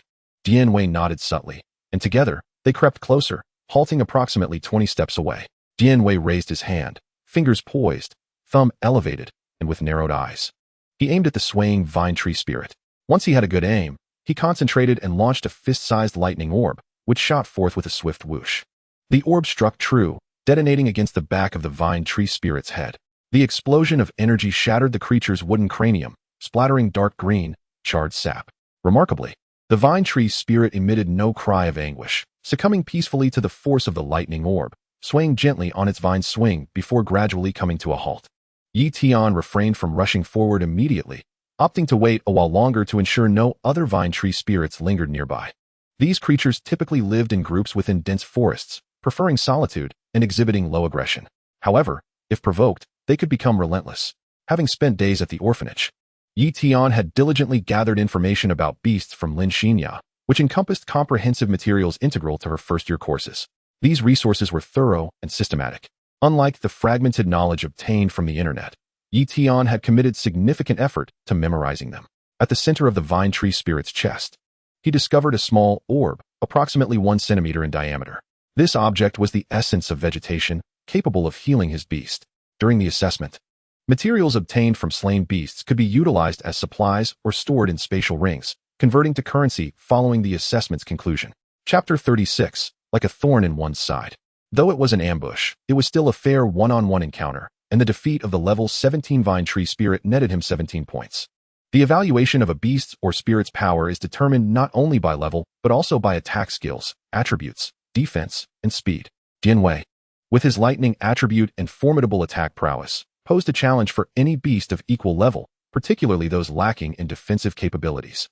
While lightning may not have significant attribute advantages, the slow-moving, fragile vine tree spirit proved to be an easy target. The sole concern was the possibility of being overwhelmed by a group. Contemplating his next move, Tian resolved to circle the perimeter of the forest in search of another solitary vine tree spirit. Storing the essence in his system space, he began his search along the forest's edge. After over 10 minutes of circling, he found no trace of another vine tree spirit, leaving him disappointed in his attempt to capitalize on opportunities. Such reclusive tree spirits were indeed rare, or perhaps he had not ventured far enough. Recognizing the futility of his search, Tian decided to delve deeper into the woods. As he entered, the sparse shadows thickened, and the air turned humid and cool. Surrounding him were stout trees, each nearly as thick as a fully grown adult could embrace. Tian tread cautiously, mindful of his steps, wary of stepping on brittle branches that might attract unwanted attention from a swarm of tree spirits. Just as he navigated carefully, 3 vine tree spirits patrolled the area where he had just dispatched their comrade. Their wooden faces displayed an unmistakable look of alarm as they sensed the presence of a human nearby, following the trail of his aura. Soon, they discovered Tian. The dense forest was their domain, silent and stealthy, as they circled around to Tian's back. Having searched in vain for a long time, Tian turned to exit the woods. It was then that he sensed something amiss. Amidst the interlaced trees, 3 wooden figures emerged, stealthily approaching him from the left, middle, and right. To his left stood a level 20, in the center a level 21, and to his right a level 19. Tian activated his system to scan their information. Their skills were akin to those of the previous creature, albeit at a higher level. Exchanging a glance with Jianwei, Tian prepared to break through their encirclement. He was far too astute to allow the Trans to complete their trap. He targeted the level 19 Tran on the far right. Jianwei, gathering electric energy in his fists, charged ahead to carve a path. Tian followed closely behind, maintaining a distance of 3 to 5 steps. The irregular trees hindered their straight sprint, forcing them to maneuver swiftly towards the level 19 Tran. As they drew near, Tian keenly observed the Trent's vine-like appendages hanging down, concealed behind the trees, their destination unknown. Jianwei, strike it with a lightning bolt and be wary of your surroundings. It must be preparing to unleash its vines, Tian urged, his words flowing rapidly. Jianwei responded with a series of affirmations, simultaneously launching 2 lightning strikes. Though the angles were cunningly chosen, the level 19 Trant barely evaded the projectiles. Several vines swiftly surged towards Tian, controlled by the Trant, while the other 2 Trants pursued, albeit unable to match Tian's speed. However, the tendrils moved with remarkable swiftness, extending like elongated spears, their tips sharp and menacing. With tendrils approaching from both directions, it seemed inevitable that the duo would be ensnared, punctured by a multitude of strikes. Feeling a chill creeping up his spine, Tian dashed forward, chased by the relentless vines. Jianwei unleashed another lightning bolt at the level 19 Trant, then transformed his hands into blades to slice through the incoming tendrils. Lightning flickered as he executed lateral slashes. "Is that all you've got?" Jianwei taunted sharply. The severed tips of the vines fell to the ground, and the released lightning disrupted the trent's control over the vines, causing their trajectory to falter. As Jianwei sidestepped, he teleported right in front of the level 19 Trant, leaving behind a faint afterimage. This time, there is nowhere for you to hide, Jianwei howled, fingers converging as he gathered energy for another lightning strike, poised like a cannon ready to fire. In an instant, he unleashed it upon the Trent's head, which exploded with a thunderous roar, green sap splattering across Jianwei's face and body. With the immediate threat neutralized, Tian hurriedly evaded, narrowly dodging a sharp vine that pierced a nearby tree, as thick as a man's waist. More tendrils followed, puncturing the tree in succession. Evading further attacks, Tian dared not pause, accelerating once more, using the trees as cover, darting from side to side. Jianwei, confident in his master's ability to evade the vines, quickly retrieved the essence of the slain Trant from its chest and consumed it. This pure energy not only healed wounds, but also replenished stamina. Although Jianwei's energy reserves were not critically low, the expenditure had been significant. Having unleashed several lightning bolts and performed rapid dashes, he needed to replenish his strength to confront the remaining foes. Fire off a few more blasts, then we run, Tian commanded loudly. He had no doubt that an ordinary beastmaster would only wield a fraction of the creature's strength. In mere moments, the situation could turn dire. Upon hearing Tian's shout, Jianwei discharged a few more energy blasts before turning to flee. Though he yearned to strike back, he knew he must heed his master's orders. Whether he would hit his targets was now irrelevant, for Tian had already gained several paces ahead. If they didn't escape now, they might be trapped. With a swift escape, the duo sprinted furiously. The vines, having been distracted by the lightning bolts, slowed in pursuit, gradually losing ground. The rapid transition from being encircled by 3 Trants to breaking free occurred in an instant. Only after they had distanced themselves from the woods did Tian finally stop. He had to admit, the thrill of the chase with the vines pursuing him had been quite exhilarating, with moments that nearly compelled him to use his dash ability. Chapter 37, Explosive Flame Jet. After distancing themselves from the woods, Tian sought a more open area. Jianwei collapsed onto the grassy ground, panting heavily. Tian surveyed the surroundings and could still make out the outlines of the previous forest, stretching endlessly behind him. Although the skirmish had been brief, the continuous release of high-energy skills had exhausted Jianwei. To better prepare for any unforeseen circumstances, Tian decided they would rest here until Jianwei fully recovered. As time passed, Tian noticed scattered candidates moving about nearby, and in the direction of the entrance to the secret realm, strange beasts occasionally circled overhead. Tian could not discern whether they were wild beasts or the familiars of beastmasters. From a distance, several shadowy figures flitted about. Upon noticing someone approaching, Tian realized they could no longer linger. Suddenly, a figure flashed past him and called out, "Run." Confused, Tian wondered why the man, who had just headed towards the forest, was now fleeing so swiftly. Turning back, he was startled to see dozens of Trants emerging from the forest's edge. "Oh no!" Tian gasped, retracting Jianwei into his beast space. One of the level 21 Trants, with vine-like hands, pointed accusingly at Tian, speaking in Trant language with palpable agitation. "Brothers, it's him. He killed the chief's son." With those words, chaos erupted among the Trants, who roared in unison and charged at Tian. Like an arrow released from a bow, he fled. The frenzied Trants pursued him relentlessly, as if they were immortal beings seeking vengeance. "Friend, thank you. May fortune favor you. I must take my leave." Tian's legs spun like propellers as he swiftly outpaced the man who had warned him. "No, how can you run so fast?" The man lamented, wishing for 4 legs to keep up, realizing no matter how hard he tried, he could not catch Tian. The goal of the Vine Trant was none other than Tian. As he pursued the man, he chose to disregard him entirely, dashing past with a whirlwind of dust in his wake. Could it be that Trants are fond of chasing handsome men? The man, having narrowly escaped death, pondered a rather serious question. Tian sprinted furiously, occasionally glancing back over his shoulder. Upon spotting the Vine Trant, he promptly dismissed the man he had just passed, instantly recognizing the gravity of the situation. A large throng of Trants was barreling toward him. What have I done to deserve this from the Trants? Wasn't I promised a gentle and mild-mannered experience? Tian cursed under his breath. Several level 30 Trants were closing in on him ominously. Tian felt a deep sense of despair, unable to articulate the difficulty of his plight. He had no idea where he could possibly run to. He just knew he couldn't afford to stop. There was no other choice. Tian understood that aimlessly running was not a viable strategy. If he couldn't shake them off, he would exhaust his stamina, and then he would truly be in peril. Changing direction, he sprinted toward the entrance of the secret realm. Along the way, 3 men in vests spotted Tian, who was being pursued by the Trants. "It's him. Let us catch up," One exclaimed excitedly. The man in the vest furrowed his brow, cursing inwardly. Is this guy a fool? Can't he see that he is being chased by a horde of vine trants?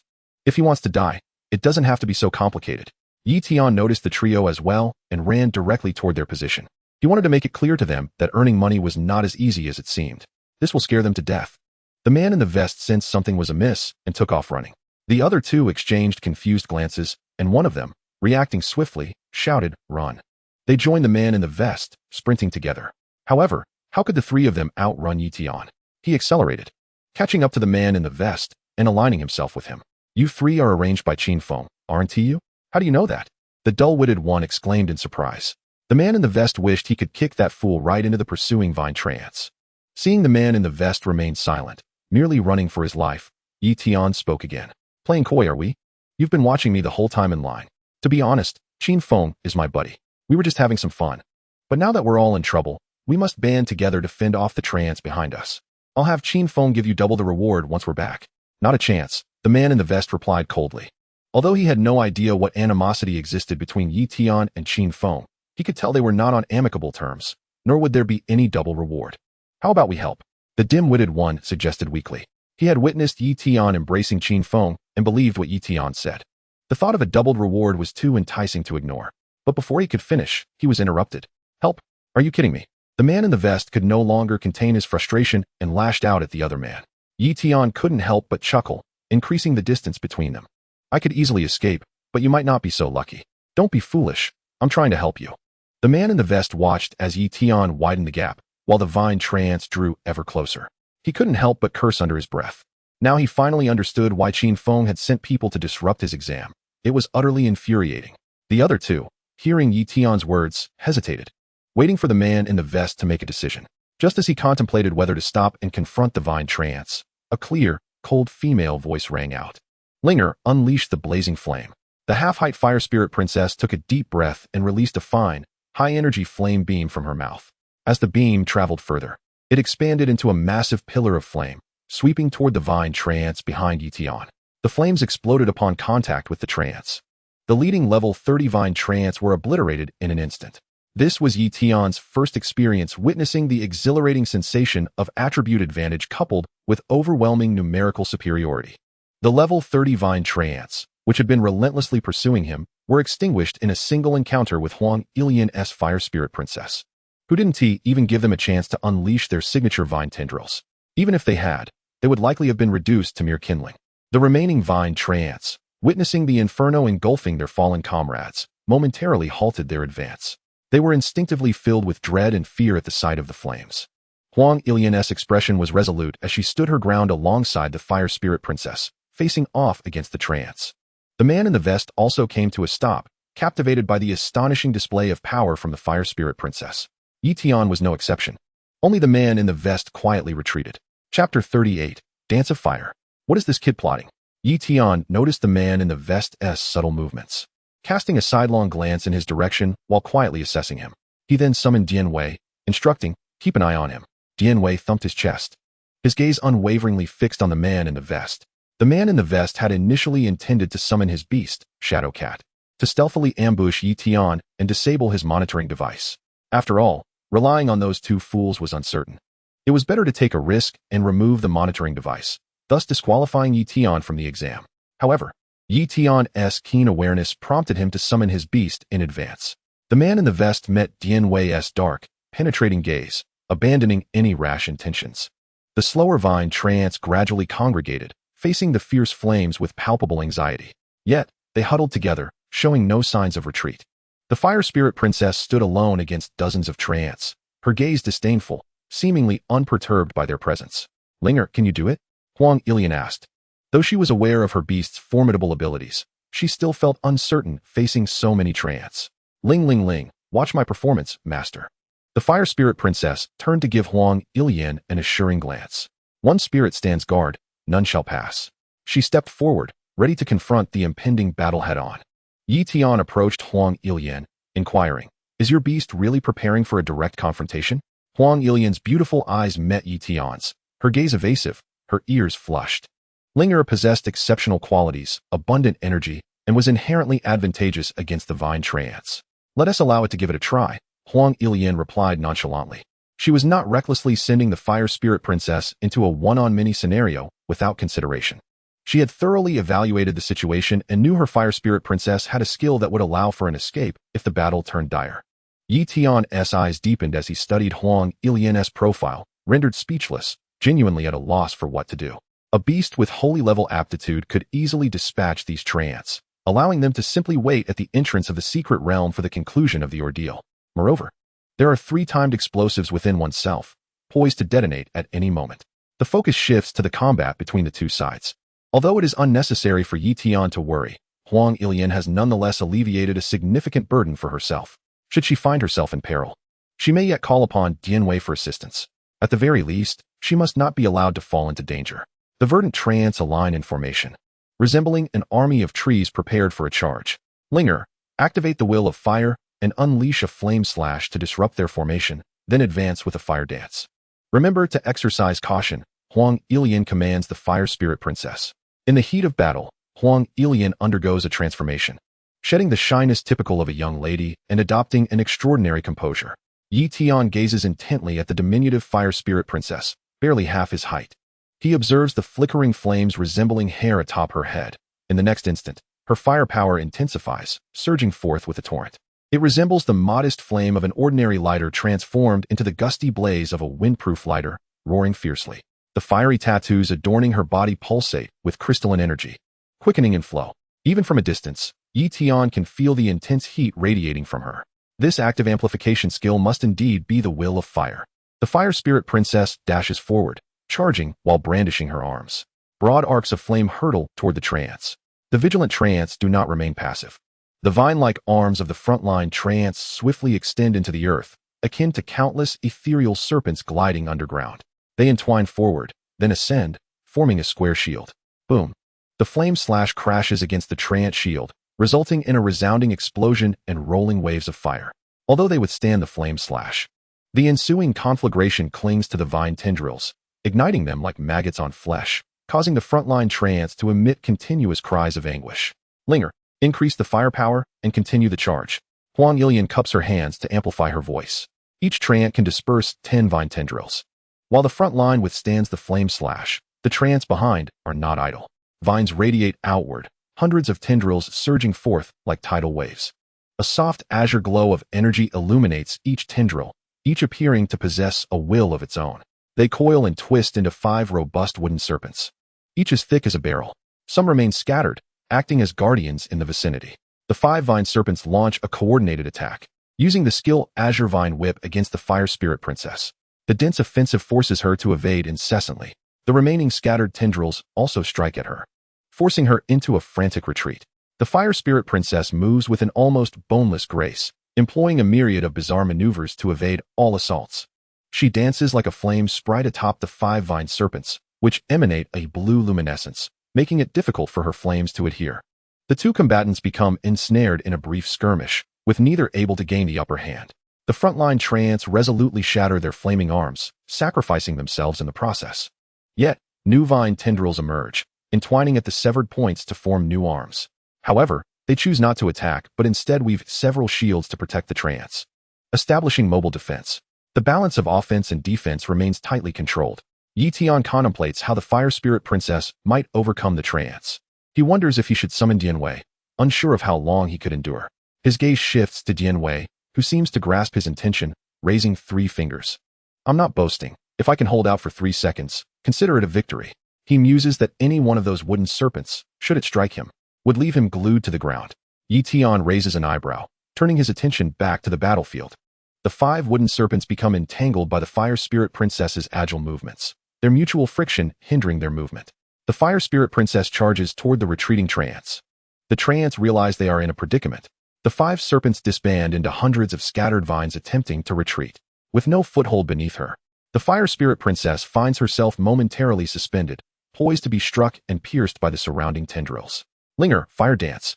Huang Ilian's heart races as she bellows, her voice reverberating like thunder. Several tendrils pass through the Fire Spirit Princess's form as if she were an illusion. In an instant, her entire being transforms into elemental flames. Her limbs and body become engulfed in blazing fire, her delicate features barely discernible within the inferno, save for her eyes, which burn brightly. All the tendrils that pass through her ignite, engulfed in a fierce blaze. Chapter 39. No more pretense. Such a skill exists. The ability to elementalize and become immune to physical damage. Tian gazes at the fire spirit princess transformed into a fiery entity, rendered speechless. His eyes, devoid of any impurities, are filled solely with envy. This is the second generation of Beastmasters. Many toil throughout their lives, yet they cannot even reach the starting point of others. This is precisely why Tian aspires to attend one of the 4 prestigious Beastmaster academies. Such high-quality beasts may be attainable through participation in campus competitions. At the very least, there is a chance. Otherwise, in ordinary academies, even that opportunity would be non-existent. In this instance, the fire spirit princess moves as though she were in a realm uninhabited. The trance tendrils pose no threat to her. She lands gracefully, circling around the trance while unleashing fiery blasts. While many hands make light work, the trance are formidable in their own right. The tendrils can no longer restrain the fire spirit princess. The trance huddle together, finding no escape, forced to endure the onslaught of her fiery blasts. The heat waves create palpable distortions in the air, bending and warping. The instinct for survival compels the trance to scatter, only to be cleaved in two by the fire spirit princess's successive flame slashes. As time passes, all the azure trance are reduced to charred remnants, glowing faintly red within, gradually extinguishing. Dozens of trance have been utterly annihilated by a single fire spirit princess. Moreover, she has yet to reach her maximum level. The first time Tian encountered her, she was merely at level 22. Tian opens the fire spirit princess's profile again, noting that she has now reached level 24. Her skills encompass single target attacks, area attacks, amplifications, and immunity, each a formidable weapon. Reflecting on his own Jian Wei, whose explosive attacks seem like childish play, Tian cannot help but imagine the potential if he were to contract a beast capable of elemental transformation. Just the thought ignites a fervor within him. The intense output causes the fire spirit princess's elemental form to dissipate, reverting to her normal state. The windproof lighter hairstyle atop her head transforms back into a flickering flame. Now somewhat diminished and less voluminous than before, her demeanor appears slightly lethargic. It seems that while her skills are potent, they exact a considerable toll, possibly accompanied by other side effects. However, Tian, despite his curiosity, is not foolish enough to inquire about another's beast skills. The fire spirit princess trudges back, taking small, weary steps.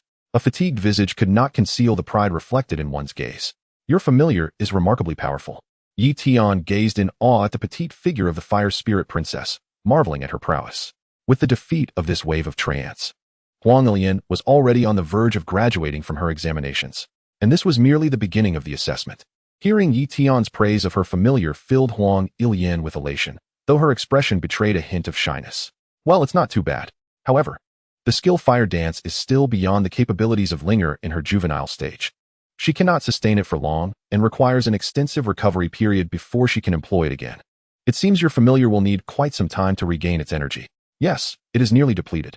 Would you care to accompany me until your familiar has sufficiently recovered, and then we can resume the assessment alone? Tian inquired tentatively. Huang Ilian, being the granddaughter of the esteemed director and having assisted him in a predicament, felt reassured. With her familiar exhausted and devoid of self-defense capabilities, Tian knew he could not leave her alone. Huang Ilian nodded in agreement. Relieved that he had offered the solution she had been pondering, Tian chose to remain silent thereafter. The man in the vest, upon hearing Huang Ilian's words, realized the time had come. This fellow was exceptionally swift and had already discerned that Qin Feng had orchestrated their disruptive actions during the examination. Should he allow this chance to slip away, it would be arduous to find another opportunity. Suddenly, Jian Wei let out a shout. Tian turned to see the man in the vest summoning his familiar, the shadow cat. The other two also summoned their familiars, the boar and the three-tailed bear. The shadow cat was a level 24 star, the boar a level 17 3-star, and the three-tailed bear a level 19 3-star. All three familiars possessed qualifications ranging from 3 to 4 stars. The man assessed Jian Wei's level through the familiar's codex and noted it was merely level 18. 3 against 1 would suffice. Moreover, the girl's familiar had already lost its combat capability, making this a prime opportunity. The man in the vest could no longer endure his two companions. He resolved to take a bold action, regardless of the outcome, for he had been paid and could not shirk his duty. Coupled with Tian's earlier maneuver involving the trance, he could no longer restrain himself. What do you three intend to do? Huang Ilian exclaimed angrily. Tian's familiar, the lightning monkey, was already poised to engage with the trio's familiars. The three-tailed bear, significantly larger than Dianwei, readied its massive paws, claws extended, as it confronted Dianwei head-on. Meanwhile, the boar remained still, biding its time. The shadow cat, with its graceful movements, prowled back and forth. Why are they doing this? Huang Ilian grasped Yi Tian's arm tightly, her urgency palpable. Perhaps they are envious of my good looks, Yi Tian jested lightly. You stay aside while I handle them. He gently positioned Huang Ilian behind him and fixed his gaze on the encroaching trio, his expression growing stern. No pretense remained. They were prepared to resort to brute force. Dianwei showed no signs of trepidation in the face of the three familiars. Rather, he appeared eager for the challenge. Yi Tian mirrored this sentiment. Dismissing the trio as ineffectual, he established a mental connection with Dianwei, advising him to refrain from initiating the attack and instead counter when necessary. As the standoff prolonged, the man in the vest exchanged a subtle glance with the shark pen, signaling him to strike first. Boar attack, Liang Jiantao commanded his familiar. The other, unwilling to be outdone, declared, bear, strike. The boar targeted Dianwei, launching a barrage of spines akin to a rain of arrows. Dianwei dashed to evade the incoming spines. The three-tailed bear roared in fury. Though not as swift as Dianwei, several spines struck its rear, inciting it to glare back in rage. The boar hesitated momentarily, ceasing its barrage, scratching its skin idly, appearing somewhat distracted. Dianwei could not help but mock them. Suddenly, a shadow darted forth. The lurking shadow cat activated its stealthy skill, launching a surprise attack from behind Dianwei with its sharp claws. Simultaneously, the three-tailed bear brought its powerful paw crashing down. A fierce gust swept through as the chilling claws approached. Yet, with composure, Dianwei sidestepped at the last moment. Evading both attacks, the claws and paw struck only the remnants of his form, leaving both attackers startled. The impact of the shadow cat colliding with the three-tailed bear resonated through the air. Observing Dianwei deftly maneuvering amidst the three, Yi Tian felt a sense of relief. Dianwei was accustomed to such multiple confrontations. He frequently engaged in skirmishes on the farm. Conversely, it was Yi Tian's own combat experience that required honing. He scrutinized the approaching trio, momentarily uncertain of how to proceed, wary of striking too forcefully and incapacitating them. The man in the vest, Wang Chao, subtly shook his head to his companions, signaling them with a fierce whisper, "Let's all attack at once, swift and decisive, and remove his monitoring device before we depart." With that, his form began to shimmer, resembling the earlier skill of the shadow cat. It was evident he had grasped the ability of his familiar. Wang Chao's expression hardened as he approached Yi Tian with a fluid, erratic gait. Unbeknownst to him, to Yi Tian, his movements appeared as if in slow motion. Yi Tian remained steadfast as a mountain, waiting for Wang Chao's high kick to reach his face. Wang Chao, perceiving Yi Tian's immobility, mistakenly believed he had intimidated him into inaction, and thus moderated his force. He intended only to disrupt Yi Tian's examination for monetary gain, not to inflict harm. The sudden decrease in speed of the kick surprised Yi Tian. Did he underestimate me? His brows furrowed slightly. With a resounding clap, Yi Tian seized Wang Chao's ankle with an iron grip, rendering him incredulous. Panic soon ensued as he realized the immensity of the force restraining his leg. Wang Chao attempted to kick Yi Tian's chest with his other leg, hoping to compel him to release his grip. However, Yi Tian had no intention of acquiescing. With a casual toss, he flung Wang Chao several meters away. The two advancing companions halted in their tracks, bewildered. By the time Liang Jiantao and Lu Jun turned back, Yi Tian's fists had already reached their faces. Double dragons emerged from the sea. One powerful punch struck Liang Jiantao's right eye, while another landed on Lu Jun's left cheek.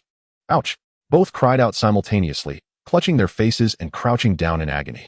Wang Chao, having regained his composure, quickly stood up, unable to fathom how a mere level 18 familiar could possess such formidable strength.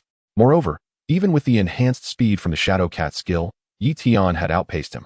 The situation for the familiars was equally dire. The boar, bear, and cat were being toyed with by Yi Tian's lightning monkey. My good friend dares to belittle me by sending 3 inept challengers to confront me, Yi Tian scoffed. You are merely a sweet potato. Do not presume to be impressive. I simply lacked the right touch just now, Liang Jiantao said, rubbing his bruised eye, his expression filled with defiance. Oh, is that so? Yi Tian murmured, swiftly producing a flashlight. It must be said, Dianwei's electric fist is remarkably effective. It strikes without causing pain, while simultaneously inducing a state of drowsiness, lulling the 3 individuals into a deep slumber. Wang Chao, Liang Jiantao, and Lu Jun lay sprawled on the verdant grass, drooling and lost in a haze of consciousness. Experience and energy control 1. Meanwhile, Dianwei's situation mirrored his own, albeit with less gentleness, reducing the 3 Beast Tamers to charred remains. Yi Tian, the good buddy you just mentioned, is it Qin Feng? Huang Ilian asked, her gaze fixed on Yi Tian, her eyes glimmering with a chilling intensity. She suppressed her simmering anger, coupled with a sense of pity for Yi Tian. Little did she expect Qin Feng to resort to such despicable tactics against him. Yi Tian's heart sank. He had not considered the implications of his words and inadvertently revealed too much, allowing Huang Ilian to piece it together. Though the incident originated from her, she was not to blame. The crux of the matter lay in Qin Feng's foolishness and wealth, which had led him to offend her by attempting to bestow gifts upon her. Yi Tian scratched the back of his head, elucidating the entire situation to Huang Ilian. If he did not clarify things, she would undoubtedly seek out Qin Feng for retribution. Listening intently to Yi Tian's explanation, Huang Ilian narrowed her eyes. You're not deceiving me, are you? That is indeed the case. However, whether they were sent by Qin Feng, I cannot ascertain, Yi Tian replied honestly. For Qin Feng had not directly addressed him, only urging him to enjoy himself. Huang Ilian fell silent, her thoughts hidden from view. This is a private matter between him and me, Yi Tian remarked. Observing Huang Ilian's apparent sulkiness, unsure of how to proceed, he added, I understand. Huang Ilian gave a faint nod. What should we do with these three? She inquired, her brow furrowing as she gazed at the three unconscious figures on the ground. Let them be. We can report back to the examiner later, Yi Tian suggested, looking at the trio sprawled like discarded refuse. At that moment, he found no better course of action. They had not come to participate in the assessment of the 4 great Beast Tamer academies, but had solely aimed to obstruct him. If he were to harm them, he risked losing his own qualification to take the exam. Yi Tian inspected the charred remains of the trance, discovering that the essence of the plants had been entirely consumed by the flames. Although not his spoils, he felt a pang of regret for such wastefulness. After dealing with his adversaries, Jianwei approached with an air of triumph. If it had been a one-on-one confrontation, he might not have prevailed so swiftly. Yet, with the aid of his formidable porcupine companion, he had dealt significant damage. The troublesome timed explosives had been neutralized, and the trance that pursued him had met its demise, alleviating Yi Tian's burden. Observing Yi Tian's distressed expression, Huang Ilian pondered what troubled him. Regaining his composure, Yi Tian softly asked, What are your plans moving forward? The examination has only just begun, and with the number of trance you've dispatched, I dare say no one would dare claim the top spot after you. Huang Ilian rolled her eyes playfully, a charming smile gracing her lips. It's merely luck, and I owe it largely to you for attracting so many trance. Otherwise, I wouldn't have had the opportunity to reap the benefits. I think I shall wait for Linger to regain her energy before continuing my hunt for other beasts. What about you? How many beasts have you slain? Oh, far too many. Perhaps around 2, Yi Tian replied with a grin, revealing his gleaming white teeth. Oh, will I be a hindrance to you?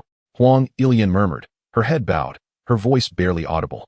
While she was uncertain of Yi Tian's beast taming aptitude, an 18th level beast tamer would certainly find it challenging in the secret realm. The assessment required solitary hunting. Huang Ilian wished to assist, yet found herself powerless. Indeed, you should hasten to restore your beast's energy in the spiritual realm. Once you are ready, we can set out to hunt the demonic beasts together. Yi Tian candidly expressed his thoughts. Chapter 41, Yi the Target. After bidding farewell to Huang Ilian, the second day of the assessment dawned. He resumed his exhilarating run. Indeed, Yi Tian found himself once again fleeing for his life. Merely 2 days since his entry, his canvas shoes had begun to come apart at the seams. He vowed that upon his return, he would work diligently to earn enough to purchase a pair of quality safety shoes. Behind him, 3 demonic wolves relentlessly pursued him, their bloodthirsty eyes fixed on the fleeing biped.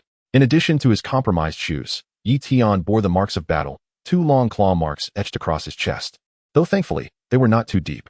As he sprinted violently, fresh blood oozed from the wounds. Oh, great wolf, must you chase me so? It was merely 2 of your pups that I dispatched. Is such vengeance truly necessary? Yi Tian shouted back over his shoulder, gauging the distance between them. Fortunately, the long-distance running he had practiced over the past 2 days had enabled him to maintain a safe distance from the 4-legged beasts. Jianwei was faring no better. Covered in wounds from the fray, Yi Tian had summoned him into the beast taming space. Last night, he had stumbled upon a slumbering pack of demonic wolves, approximately 10 in number. He had entertained the thought of a surprise attack, aiming to take out 2 before making his escape. However, the lookout wolf had spotted him, and 5 wolves had given chase, all above level 20, with the 2 strongest at level 23 and the remaining 3 at level 20. The demonic wolves were notoriously bloodthirsty, coordinating their attacks with precision and igniting their demonic flames. Once the flames were unleashed, the wolves seemed impervious to fatigue and pain, their attack power significantly amplified. Despite his best efforts, Yi Tian could not shake off the pursuing wolves and had no choice but to prepare for combat. The previous night, Dianwei had merely encountered these 5 wolves and had sustained injuries as a result. Yi Tian could not afford to conceal his strength, for should he refrain from intervening, Dianwei would surely perish. Together, they unleashed a flurry of strikes, combining Dianwei's electric fist with Yi Tian's well-practiced hungar and free-fighting techniques. They managed to fell 2 of the demonic wolves, and with Dianwei unleashing nearly 10 lightning bolts, they finally broke free. As Yi Tian continued to run, the jagged stones beneath his feet were a source of great discomfort. He rounded a bend onto an upward dirt path, veering into the woods. The pursuing wolves slowed their pace slightly, yet their tenacity remained unyielding, compelling Yi Tian to press on. Emerging from the trees, he was met with dazzling sunlight. But ahead lay a dead end, a sheer cliff with a wide river below. Yi Tian hesitated, contemplating whether to leap into the water. The wolves were close on his heels, their eagerness palpable, baring their teeth in anticipation. The skin around their noses wrinkled, revealing their sharp fangs as they drooled with anticipation. Yi Tian retrieved a vial of plant essence from his spatial ring and swallowed it whole. A refreshing chill coursed down his esophagus and into his stomach, invigorating energy radiating from his core to his limbs. Although he possessed some basic energy blocks within his system space, the omnipresent surveillance overhead rendered their use impossible. Exposing his talents was already an unavoidable predicament. Revealing his system space was absolutely out of the question. Unless Yi Tian removes the surveillance device and forfeits the assessment, he cannot abandon his efforts, which have already progressed halfway. He finds himself unable to do so. The essence of nature's vitality nourishes his parched body, and he feels a tingling sensation at the wound on his chest. The demon wolf fixes its gaze upon him, compelling Yi Tian to refrain from lowering his head. Yet, he can sense the wound healing, the pain gradually dissipating. His pallid visage, rendered pale by excessive blood loss, slowly regains some color.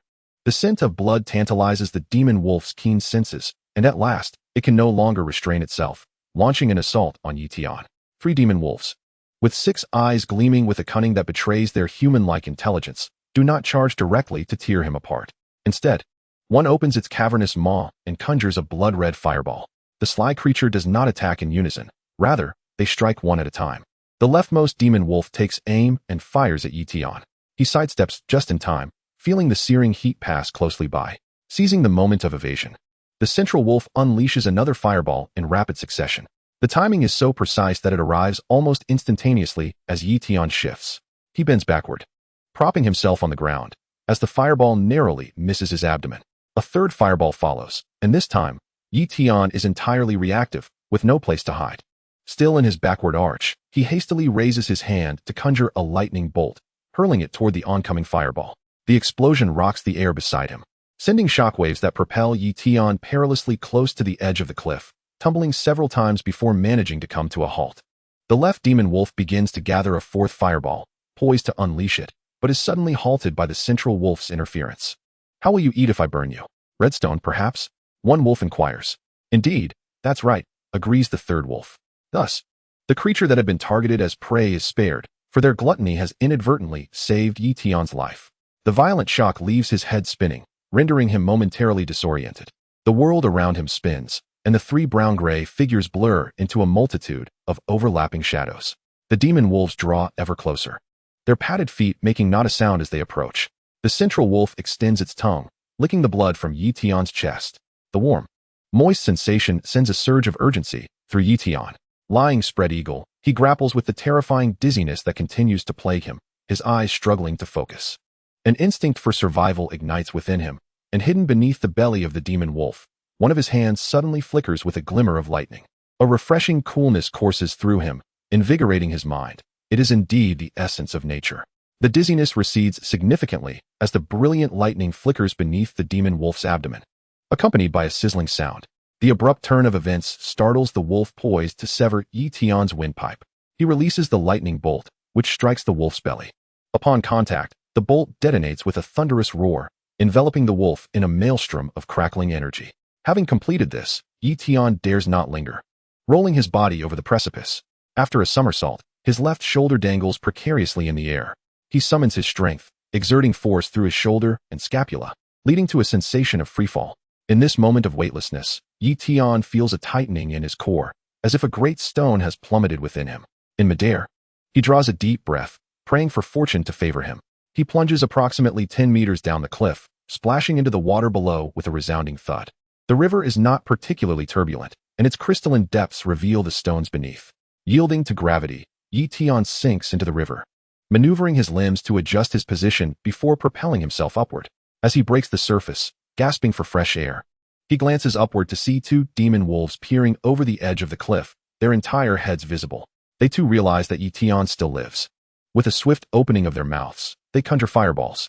Tian's eyes widen in alarm, and he hastily inhales deeply before submerging once more. Chapter 42. The Egg. The Divine Egg. The terrifying power of the fireball erupts on the tranquil river surface, sending waves crashing even to the heads of the wolves perched above. As the cool water warms, Tian dares not linger. He swiftly swims beneath the surface, a sleek shadow beneath the waves. Stop. There is something you need here. Suddenly, amidst his focused evasion, Tian hears the voice of the system. Do not blame me for not warning you. If you allow the demon wolf's projectiles to continue undeterred in this water, you may very well perish. You will have no time to regret it. Hearing the system's warning, Tian gazes upward through the water's surface, observing the distorted forms of the two wolves. The water is clear, making him vulnerable to detection. Trusting the system's words, he knows he cannot halt his escape unless he wishes for death. Rapidly scanning the riverbed for notable features, Tian propels himself downstream. The demon wolves, observing Tian's swift movement beneath the water, follow suit along the cliff's edge. Whenever he surfaces for air, they unleash fireballs. Ultimately, as their relentless barrage proves fruitless, the wolves exhaust their energy. Though reluctant, they depart, having no means left to attack Tian. Taking refuge against the concealed edge beneath the cliff, Tian finds cover under a protruding rock that obstructs his view from above. After waiting for nearly half an hour, he perceives no signs of movement overhead. Instead of revealing himself, he leans against the edge and swims a short distance downstream. Confirming that the wolves are not at the cliff's edge, Tian swims toward the opposite bank. Upon reaching the shore, he ventures upstream while scanning the cliff top across the river. The demon wolves have not reappeared. Earlier, the system indicated that there was something he required in the river. What could it possibly be? System, come forth and enlighten me about this object of necessity. Tian inquires. You'll find out when you reach it. Consider yourself fortunate. It's truly remarkable how luck has favored you. The system replies in its mechanistic tone, devoid of emotion. Curiosity stirs within Tian as he examines the riverbed while continuing upstream. When the system had warned him, he had swum downstream a distance. The water's clarity allows him to see well. Soon, he arrives at the area the system referred to, not far from where he had previously leaped. Beneath the riverbed, numerous stones lie scattered. A cool breeze sweeps by, sending a sharp chill and pain through his chest. Some scabbed wounds begin to ooze blood anew from being submerged. His white shirt is saturated with crimson. The discomfort of the wet fabric weighs heavily on him. Tian removes his clothing, leaving only a blue base layer. After observing the riverbed for some time, he notes that it consists merely of stones. There were several grass carp with azure scales, approximately the size of a forearm. Yet, the items described by the system remained elusive. With determination, Tian plunged into the water. Where are you, system? He inquired mentally, his hair floating around him as he surveyed the underwater realm. 5 steps ahead, amidst the pile of stones, the system's cold, mechanical voice guided him. 1, 2, 3, 4, 5. Counting his steps, Tian arrived at the designated spot. He scanned the surroundings beneath the water. The river was not particularly deep, measuring around 3 meters.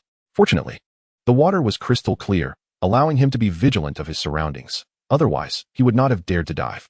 The stones beneath his feet formed a small mound. This must be it, Tian mused silently. However, he did not hasten to move the stones.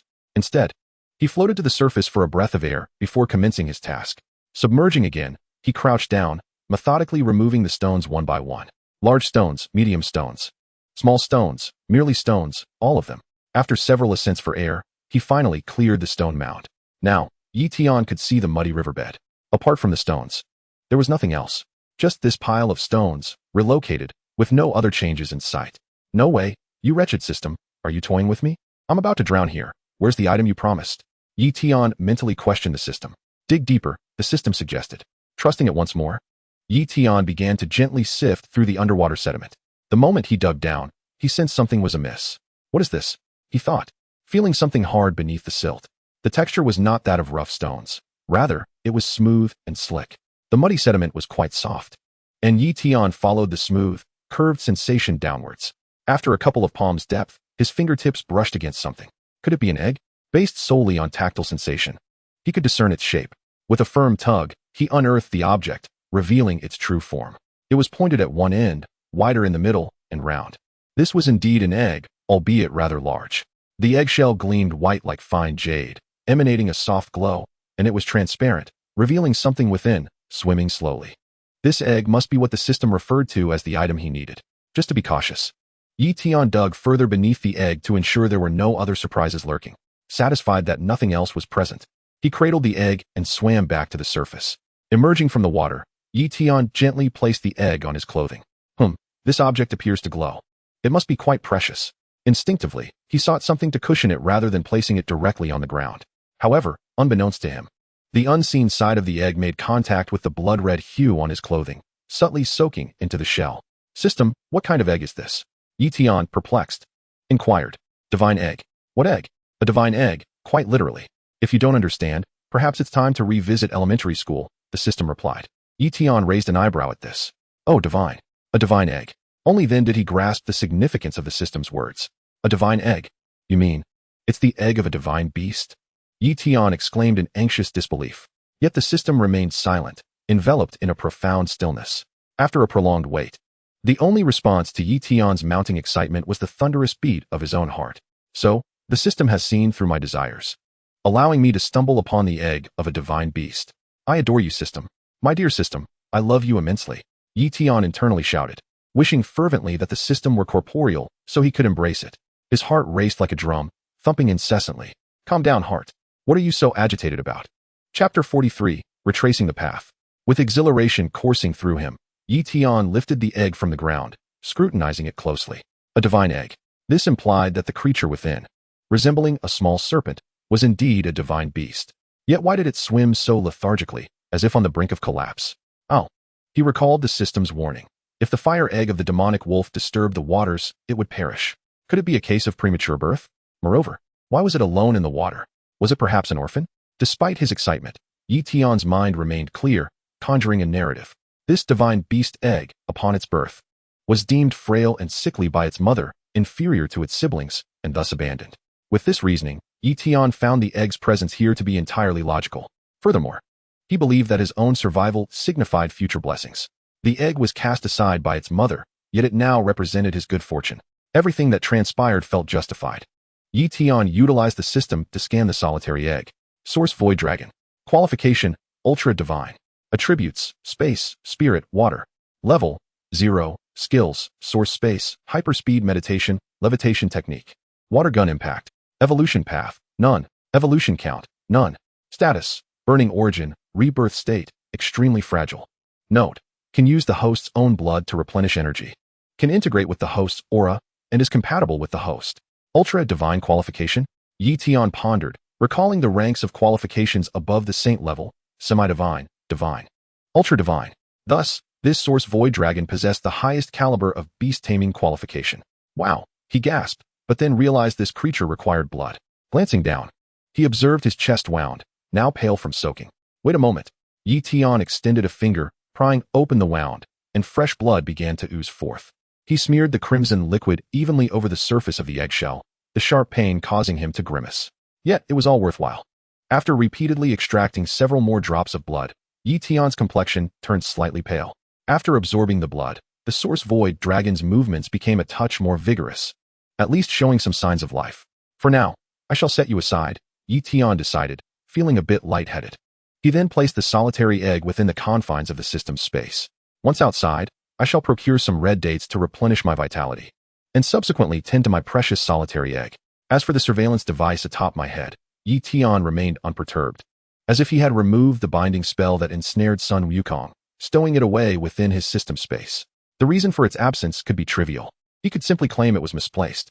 However, this incident also indicated his failure in the assessment conducted by the 4 prestigious Beast Master Academies. Each choice comes with sacrifices. The extraordinary divine beast egg, with its unparalleled qualifications, is worth more than the combined value of all 4 academies. As the starry halo shimmered, Dian Wei made his entrance. Yet unlike before, he bore numerous wounds, claw marks on his legs, abdomen, and arms, as well as bite injuries. Within the spirit space of Beast Masters, he had managed to recover significantly, appearing much better than prior. With a sorrowful cry, Dianwei pointed at the scar on Yi Tian's chest, filled with concern. It is but a minor issue, entirely worth it, Yi Tian replied, a profound smile gracing his lips. Dianwei scratched his head, perplexed, casting a suspicious glance at his master. Did he suffer a blow to the head? Something seemed amiss about his master. After some contemplation, Dianwei gestured towards Yi Tian's head, inquiring about the whereabouts of the surveillance device. His anxiety began to rise, his howls growing louder. Master, what happened to the thing on your head? Was it knocked off by the demon wolf? What transpired in my absence? We failed our examination. Yi Tian gazed at Dianwei, offering words of comfort. Indeed, we have failed the examination, yet it was merely that, a singular test. Life is replete with paths to traverse. Seeking admission to the 4 Beast Master Academies is but one of them. It was better not to divulge the matters concerning the Source Void Dragon to Dianwei. The more souls who knew, the greater the risk involved. This secret must remain buried within his heart. Furthermore, Yi Tian had begun to form some thoughts regarding the origins of the Source Void Dragon. Meanwhile, outside the assessment secret realm in the Grand City, a king-level beast, capable of sensing the divine qualifications of the White Dragon, emitted a low growl towards its beast master. The presence of the White Dragon had vanished. Initially, the White Dragon's aura became exceedingly unstable upon entering the secret realm, but it was known to be somewhere within the Grand City. Now, it had completely disappeared. The king-level beast master, hovering in midair, pondered for a moment before deciding against spreading this information. Let these greedy humans search at their leisure. He would return to rest. Li Jun wore a sly smile, commanding his beast to take flight and retrace its steps. Yi Tian's state of mind was drastically different. Devoid of any urgency regarding the assessment, replaced instead by a sense of calm. Together with Dianwei, he consumed energy blocks while making their way towards the secret realm's gate. Along the way, they encountered other candidates who, upon seeing Yi Tian's tattered clothing and injured beast, initially felt pity for his plight. However, upon noticing the absence of the surveillance device, they secretly rejoiced at the loss of a competitor. With time still remaining before the assessment concluded, Yi Tian had no intention of lingering within the secret realm. He was determined to return and assist in the hatching of the Source Void Dragon egg. At the entrance of the secret realm, a youth with scars adorning his chest approached slowly. The chief examiner squinted, scrutinizing Yi Tian. Someone, assist this candidate with his wounds. With a mere glance, the chief examiner deduced Yi Tian's circumstances. He had merely encountered insurmountable beasts and escaped with injuries. The absence of the surveillance device signified that this candidate was no longer eligible for the 4 Beast Master Academies. Nevertheless, having had the courage to participate in the assessment and strive for his Beast Master career was already commendable compared to many others. A staff member clad in a white coat hurried towards Yi Tian. Come with me, please. The short-haired female medical staff spoke in a gentle tone, imbued with an air of authority that left no room for refusal. Yi Tian bore several deep, ragged wounds across his chest, some of which were necrotic and required immediate cleaning and stitching. Inside the makeshift medical tent, he removed his shirt and lay down, feeling a flush of embarrassment. Although the medical personnel viewed him without regard for gender, it felt rather overwhelming. Silently, Yi Tian shed his shirt and reclined upon the medical bed. After a thorough disinfection and cleaning, the short-haired female doctor wielded a device resembling a stapler to stitch his wounds, subsequently applying a healing spray. All done. You can put your shirt back on and head home. Once your wounds heal, you can visit a nearby hospital to have the stitches removed, she said, her gaze lingering on him with reluctance. Chapter 44, Acute Financial Affliction. In the midst of her reluctant gaze, Yi Tian turned his shirt inside out, concealing the damaged side against his back. With no surveillance device to surrender, he could now depart the secret realm ahead of schedule. Sitting on the medical bed, Yi Tian felt an enormous weight upon him, his eyes clouded with confusion, resembling a helpless father fretting over how to gather sufficient funds for his child's education. The Source Void Dragon, with its extraordinary qualifications, required not only assistance in hatching, but also an astronomical amount of resources for its future cultivation. I need an abundance of money, Yi Tian's heart lamented incessantly. The short-haired female doctor, observing Yi Tian's vacant expression, inquired with concern, is there something else bothering you, student? Yi Tian lifted his gaze, his eyes lacking vitality, and replied in a flat tone, Doctor, my wallet has cirrhosis, resulting in acute financial coldness. Is there any remedy for it? The short-haired female doctor took a moment to process his words before stifling a laugh. What a humorous young man. As a beastmaster, yet not particularly wealthy, maintaining a sense of humor even after failing the assessment is commendable. The doctor shook her head lightly. For those ailments, you would need to find a wealthy benefactor to assist you. As for me, I am merely a working woman. Suppressing her voice, She feared tears might spill forth at any moment. After years of arduous study, she had not anticipated that being a doctor would entail working night shifts, often feeling inadequate in comparison to others. "Thank you. I shall take my leave now," Tian said, empathizing with her plight.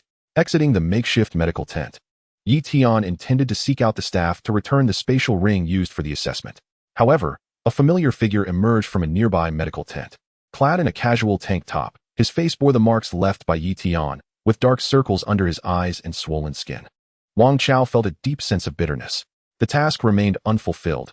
Not only was there uncertainty regarding his reward, but he had also endured an unwarranted beating. The memory of that striking yet infuriating face gnawed at him, causing him to clench his fists in frustration. Fortunately, free medical treatment was available here, sparing him the burden on his wallet. Wang Chao contemplated lingering until the assessment concluded, especially with the attractive nurse tending to his wounds. As he nestled close, the delicate fragrance enveloped him, an intoxicating essence that penetrated deeply. Lost in his fantasies, Wang Chao's gaze inadvertently drifted to the face that had occupied his thoughts throughout the night. That face, adorned with a mischievous grin, was fixed intently upon him. Tian, amused by the unexpected encounter with an old acquaintance, beckoned him over with a calm wave of his hand.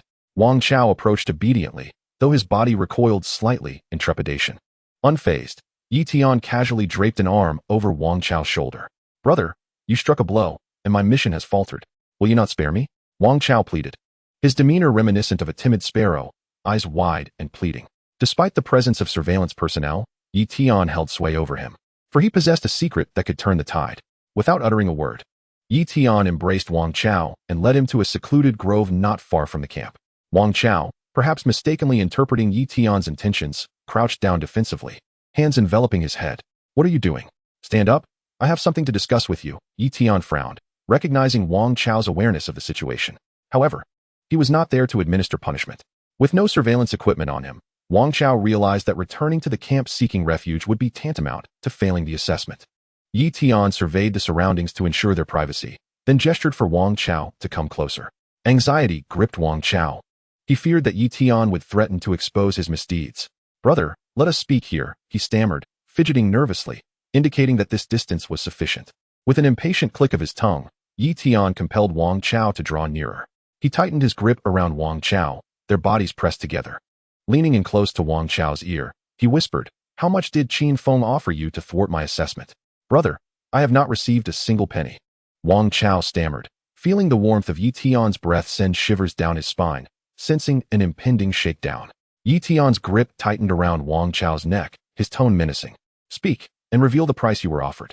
Wang Chao's face flushed crimson as he desperately pounded Tian's arm. "Air, please." Tian, seeing his resistance, held on for several more seconds until Wang Chao's complexion began to turn violet before releasing him. Gasping for breath, Wang Chao coughed violently. 100,000. The other two should be the same. However, it wasn't Qin Feng who contacted us directly. The man who reached out to me was a middle-aged gentleman, who sent a deposit of 100,000. Now emboldened, Wang Chao spilled the details without hesitation. Tian retrieved his surveillance device from the system space, waving it before Wang Chao. 700,000. With this surveillance equipment, I can help you stage a performance. Have the other two already left the secret realm?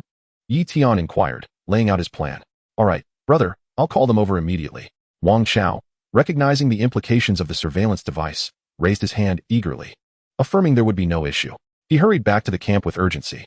Tian observed Wang Chao's retreating figure, contemplating for a moment before seeking shelter behind a broad tree nearby. The grove was not far from the camp, and Wang Chao soon returned to the previous spot.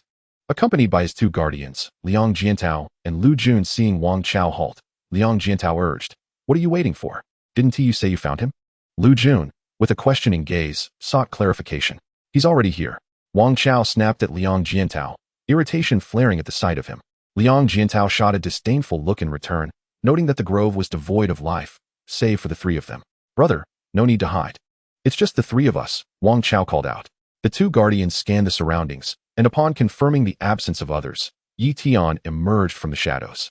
Once visible, Wang Chao cast a fierce glare at Liang Jiantao. Chapter 45. No Salvation. Faced with Wang Chao's predatory gaze, Liang Jiantao fell silent, pouting and whistling in frustration.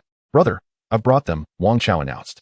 Tian nodded slightly, his lips moving as he regarded the trio in silence, his expression inscrutable. Although Wang Chao understood Yi Tian's intentions, he found himself perplexed by the silence that enveloped them, leaving him uncertain of Yi Tian's next move. Liang Jiantao and Lu Jun, sensing the tension, felt a wave of anxiety wash over them. Yi Tian's silence was far more unsettling than any verbal reprimand. After a moment, Yi Tian finally spoke, his tone calm yet firm. Let us begin with a brief introduction. I am Yi Tian, the Yi from Leaf, and Tian from Heaven, as in, do not worry about the road ahead. Who in the world does not recognize you? I can overlook your assignment from Qin Feng to hinder my assessment, and in return, I can assist you in completing your mission and securing your rewards. With that, he revealed the surveillance device, scrutinizing the trio. Why would you choose this path? Willingly abandoning your assessment? Lu Jun countered, fully aware of Yi Tian's aspirations to participate in the prestigious examinations of the 4 great Beast Tamer academies. Yi Tian refrained from answering directly, instead lifting his shirt to reveal an injury. Why have you failed to complete your obstruction task? Was it a lack of desire? I am acutely aware of my own limitations. This assessment is beyond my reach. You witnessed the prowess of that girl yesterday. Despite being in the same juvenile stage of beast taming, her strength dwarfs ours. My life teeters on the brink. Do you truly believe I can succeed in the assessment? In comparison, my life is paramount. Do you know her well? Liang Jiantao inquired. Curiosity piqued about Yi Tian's connection to the striking woman. She is my friend, and it is because of her that Qin Feng tasked you with thwarting me, Yi Tian replied, a sly smile gracing his lips. Moreover, she is a junior of a king-level beast tamer from the great city. Your failure to complete this task could bring retribution from Qin Feng. But she too is more than capable of dealing with you. She could ensure that you never become beast tamers, disappearing without a trace. You cannot afford to offend either side, Yi Tian declared, each word laden with a chilling certainty. At his declaration, the trio was thrown into disarray, realizing that this seemingly charming young man was far more formidable than they had anticipated. However, given his striking visage, it is hardly surprising. Yi Tian's background, as they had revealed him to be merely an orphan. Yet, the connections he possesses are formidable. The 3 of them together could hardly contend with him. Wang Chao managed to maintain his composure upon hearing the news, while Liang Jiantao and Lu Jun were visibly shaken, their complexions turning pale as they cast helpless glances at Yi Tian. What can we do? Lu Jun's voice trembled with panic. Liang Jiantao was rendered utterly speechless. How much did Qin Feng compensate you to thwart me? Yi Tian refrained from immediately revealing his intentions, instead countering with a question. 1 million. I too 1 million. As they responded to Yi Tian's inquiry, both avoided making eye contact with him. What sum do you believe would suffice for me to assist you in accomplishing your task, while also ensuring my friends spare you? We will give you everything. We do not want a single penny. Please, do not inform your friends, can you? Lu Jun pleaded desperately. I too do not desire a single cent, as long as you can assist us. The 2 clung to this lifeline as if it were their last hope, beseeching Yi Tian. They were genuinely out of options. The individual who had contacted them had provided information indicating that Yi Tian was an orphan without connections, and the mission was straightforward, merely to disrupt his exam to prevent him from scoring. They had been led to believe that 3 individuals had been arranged, underestimating the fact that while Yi Tian lacked background, he was acquainted with influential figures. Now, they found themselves in a predicament, unable to reach safety from either end, reliant solely on Yi Tian's intervention. I am not particularly interested in money. I merely pity your plight. After all, Qin Feng is no benevolent character. Should you fail this task, your fate is sealed. Yi Tian sighed. Well, since I am of a kind heart, let us settle this. You each pay me 800,000, and I shall aid you in fulfilling Qin Feng's task. You may keep the remainder. Yi Tian's gentle persuasion offered them a path to salvation. Ultimately, they were but Navi youths, easily intimidated. All right, we will follow your lead. Thank you, thank you. The 2 exclaimed, at a loss for further words, repeatedly expressing their gratitude. Yi Tian dismantled the surveillance device, breaking off the section bearing its identification number. He extracted all internal components, ensuring only the shell remained. Presenting the identified section to Wang Chao, he instructed, take this to Qin Feng as your report. Your injuries will serve as the perfect justification. Wang Chao accepted it with a nod and produced his phone. Having returned to the camp early, even if he failed the assessment, he had retrieved all personal items. Brother Yi, please provide your card number. Once the funds are deposited, I shall transfer your share. Yi Tian had been pondering how to provide them with his account details when Wang Chao unexpectedly proved to be quite resourceful. Yi Tian took Wang Chao's phone, inputting his phone number and card details. Here is my contact. You can relay the card number to them later. I must take my leave now. May you find your own fortune. After patting Wang Chao on the shoulder 3 times, Yi Tian departed the thicket. Wang Chao appeared to receive Yi Tian's unspoken signal. unable to conceal the smile spreading across his face. Previously, Tian had mentioned he would accept 70,000, and he had kept his word. Hey Yi. Liang Jiantao attempted to say something more, but Tian was already moving farther away. Stop calling out. Let us confer and align our stories to avoid any slip-ups. Especially you. Just nod when it comes time to report, Wang Chao advised Liang Jiantao patiently. Liang Jiantao, still grappling with fear, did not dispute Wang Chao's words. Merely nodding in agreement. The three huddled together, deliberating the details of their confrontation with Tian. Once they concluded their discussions, Liang Jiantao could not help but exclaim, "It is no wonder he is so handsome, with such beautiful women drawn to him. Despite being targeted by us, he still came to our aid." Lu Jun nodded in agreement, fully convinced. Only Wang Chao, upon hearing such audacious remarks, subtly shook his head, inwardly sighing. These two truly lacked any sense. Wang Chao was aware of all Tian's actions, yet this was the best course of action available. To acquire 300,000 without effort was already a generous fortune. However, he could not quite fathom why. Despite his injuries, Tian did not seem the type to abandon the assessment over such minor wounds. Yet, that countenance could indeed crown him as the king of pretty boys. There was no necessity for him to risk everything for this evaluation. He could achieve immense wealth and prosperity elsewhere. As Wang Chao contemplated Tian's face, he felt a sense of admiration swell within him. Chapter 46. The matter is settled. The task had been completed. As for its success, Tian remained uncertain, for his actions had been impulsive, and he stood to lose nothing. He had merely intended to intimidate those three individuals. Their fates were of little concern to him. Wang Chao was a clever man, and Tian trusted he would manage the situation effectively. Upon returning to the camp, Tian submitted the space ring used for the assessment. Tian, where is your surveillance device? After receiving the space ring, the staff inquired as per protocol. Typically, in cases of early termination of an assessment coupled with injuries and the disappearance of surveillance equipment, the outcome was generally unfavorable. However, the necessary procedures still had to be followed. It was lost. However, I need to report someone. Tian found an excuse to deflect. Who do you wish to report? The staff member frowned. After a moment of contemplation, Tian uttered Qin Feng's name. He required the official side to relay certain information to Qin Feng, ensuring he was aware of Tian's failure in the assessment. I wish to report Qin Feng for maliciously interfering with my assessment, which resulted in the loss of my surveillance device. Tian spun a tale with considerable flair, projecting his voice loudly enough to attract the attention of nearby staff members. Nearly on the verge of tears, the staff member frowned, growing impatient with Tian's dramatics. All right, I understand. When the candidate Qin Feng returns to the camp, his surveillance device will be inspected. If your claims hold merit, you shall receive justice. Regarding the lost device, without any results, your assessment is concluded. As for the outcome of your report, await further notice. The staff member waved his hand dismissively. The chief examiner remained stoic in response to Tian's allegations. Based solely on Tian's account, he could not pass judgment and would need to await the examination of Qin Feng's device. With a scoff, Tian departed the secret realm, leaving behind a staff member seething with indignation. In the expansive soccer field, the previously lined-up barriers had all been dismantled, the ground cleared of any refuse. Only the parents seated in the stands remained, exhibiting a range of behaviors, some sleeping, others anxiously awaiting developments, and some staring intently. The moment Tian stepped through the shimmering veil, he instinctively gazed in that direction, the last place he had looked before entering the secret realm. Uncle Lin was sprawled across the stands, sprawled out and sound asleep. Beside her, the girl, with eyes that sparkled like jewels, silently gazed at the luminous screen, her thoughts solely consumed by the figure of Tian as he entered. Each passing moment felt like an eternal torment. Throughout this day, Lin Xinya had lost count of how many times she had checked the time. Even when she closed her eyes, sleep eluded her. Fear gripped her heart, and she struggled to suppress the negative thoughts that threatened to invade her mind. All she could do was pray silently for him. It seemed that the heavens had heard her supplications. Lin Xinya's gaze erupted with a dazzling brilliance as she beheld Tian emerging from the entrance of the secret realm. Their eyes met, a silent exchange filled with unspoken words, yet their smiles grew ever wider. Tian. Lin Xinya's voice resonated throughout the entire stadium, startling Uncle Lin, who was nearby, causing him to stumble and fall into the aisle.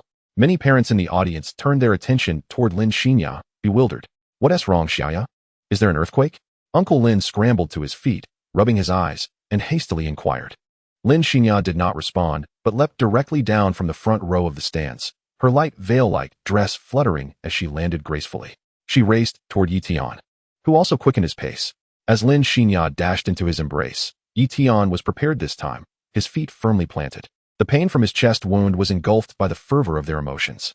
He held Lin Xinya securely in his arms, spinning her around several times.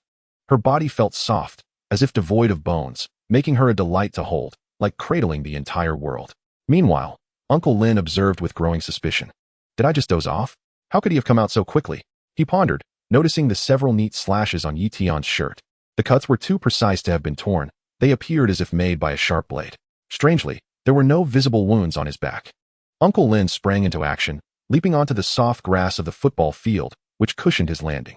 Even if it had been a concrete surface, it would have posed no challenge for him, being a seasoned beastmaster. Ahem, is this enough? At your age, must you too indulge in such public displays of affection? Uncle Lin exclaimed, feigning irritation as he narrowed his eyes. Xiaoya, get down. What kind of decorum is this for a young lady with so many eyes upon you? He reached out to flick the torn fabric behind Yi Tian and furrowed his brow in contemplation. The shirt is reversed to prevent Xiaoya from seeing the wounds. Yet he does not reject her affectionate embrace. So, this is the kind of boy you are, Tian, too considerate. Uncle Lin's frown eased, realizing that as long as Yi Tian stood there, he must be relatively unharmed. Yi Tian, startled by the sudden backstab, quickly set Lin Xinya down, exchanging knowing glances with Uncle Lin. Uncle Lin responded with a discreet thumbs up. Deep down, he felt a pang of regret for Yi Tian. Indeed, the 4-star aptitude of an 18-level electric monkey was still a tall order. The assessments of the 4 great Beastmaster academies were not easily surmountable. I'm sorry, Uncle Lin. Sister Ya, I failed the assessment, Yi Tian admitted sheepishly, scratching his head. It's all right, as long as you have the desire to continue. There are always numerous paths to pursue, Uncle Lin reassured him, recognizing the ambitious spirit within this seemingly earnest young man. After all, who had not experienced their youth? He too had once harbored an indomitable will to succeed. Yes, Tian, a single failure does not define you. Gather your strength and try again, Lin Xinya chimed in, raising her fist in encouragement, her enchanting beauty further accentuated by a playful charm. In light of their comforting words, Yi Tian felt a weight of guilt settle in his heart. I'm sorry, Uncle Lin, Sister Ya. He silently vowed to keep the secret of the Source Void dragon hidden. In any world, one's reputation is often determined by their successes or failures. Until he grew stronger, the fewer who knew, the better. Noticing Yi Tian's silence, Uncle Lin assumed he was still mired in the sorrow of his failed assessment and refrained from further consolation. Men, after all, need not speak excessively. They should process their feelings on their own. Moreover, it was not his place to comfort him. His daughter would surely help him navigate his emotional turmoil. All right, enough standing around. Let us head back, he declared. Yi Tian and Lin Xinya nodded in unison before departing from the assessment realm. Chapter 47. The Eagle Legion, a modest black sedan, adorned with 4 interlocking silver circles, sped along the elevated roadway. Uncle Lin was at the wheel, while Yi Tian and Lin Xinya settled into the back seat. Yi Tian gazed out at the retreating river scenery and the azure sky, his thoughts drifting further afield. Plans often succumb to the unpredictability of fate. Though he had not gained admission to the 4 prestigious Beastmaster academies, he had acquired a super god-level beast. Yet, where would he procure the funds to nurture this creature? The thought gnawed at him, prompting him to scratch his head in worry. Although he had a small amount of money for the time being, it was merely a drop in the bucket. Beside him, Lin Xinya, who had not slept a wink, intertwined her pinky with Yi Tian's and drifted into a deep slumber. Uncle Lin's exceptional driving skills ensured a smooth ride, even amid traffic congestion, and Yi Tian hardly felt the delays as they returned to the farm. The vehicle came to a halt at the farm's entrance.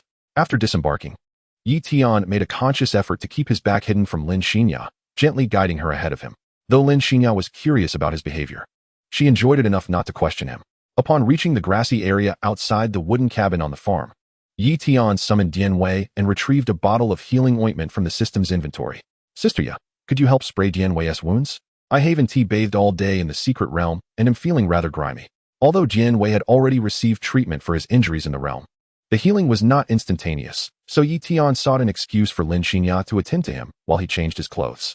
Oh dear, Dian Wei has so many wounds. That must hurt. Lin Xinya exclaimed, her heart aching for him. Dian Wei shook his head in response, indicating it was not a problem, and pointed toward Yi Tian as if to say something, but Yi Tian silenced him with a glance. Lin Xinya turned to look at Yi Tian, sensing that there was something he and Dian Wei were keeping from her. Accepting the healing ointment from Yi Tian, she gently said, I understand. I'll take care of Dian Wei. You go wash up first. All right, Yi Tian agreed.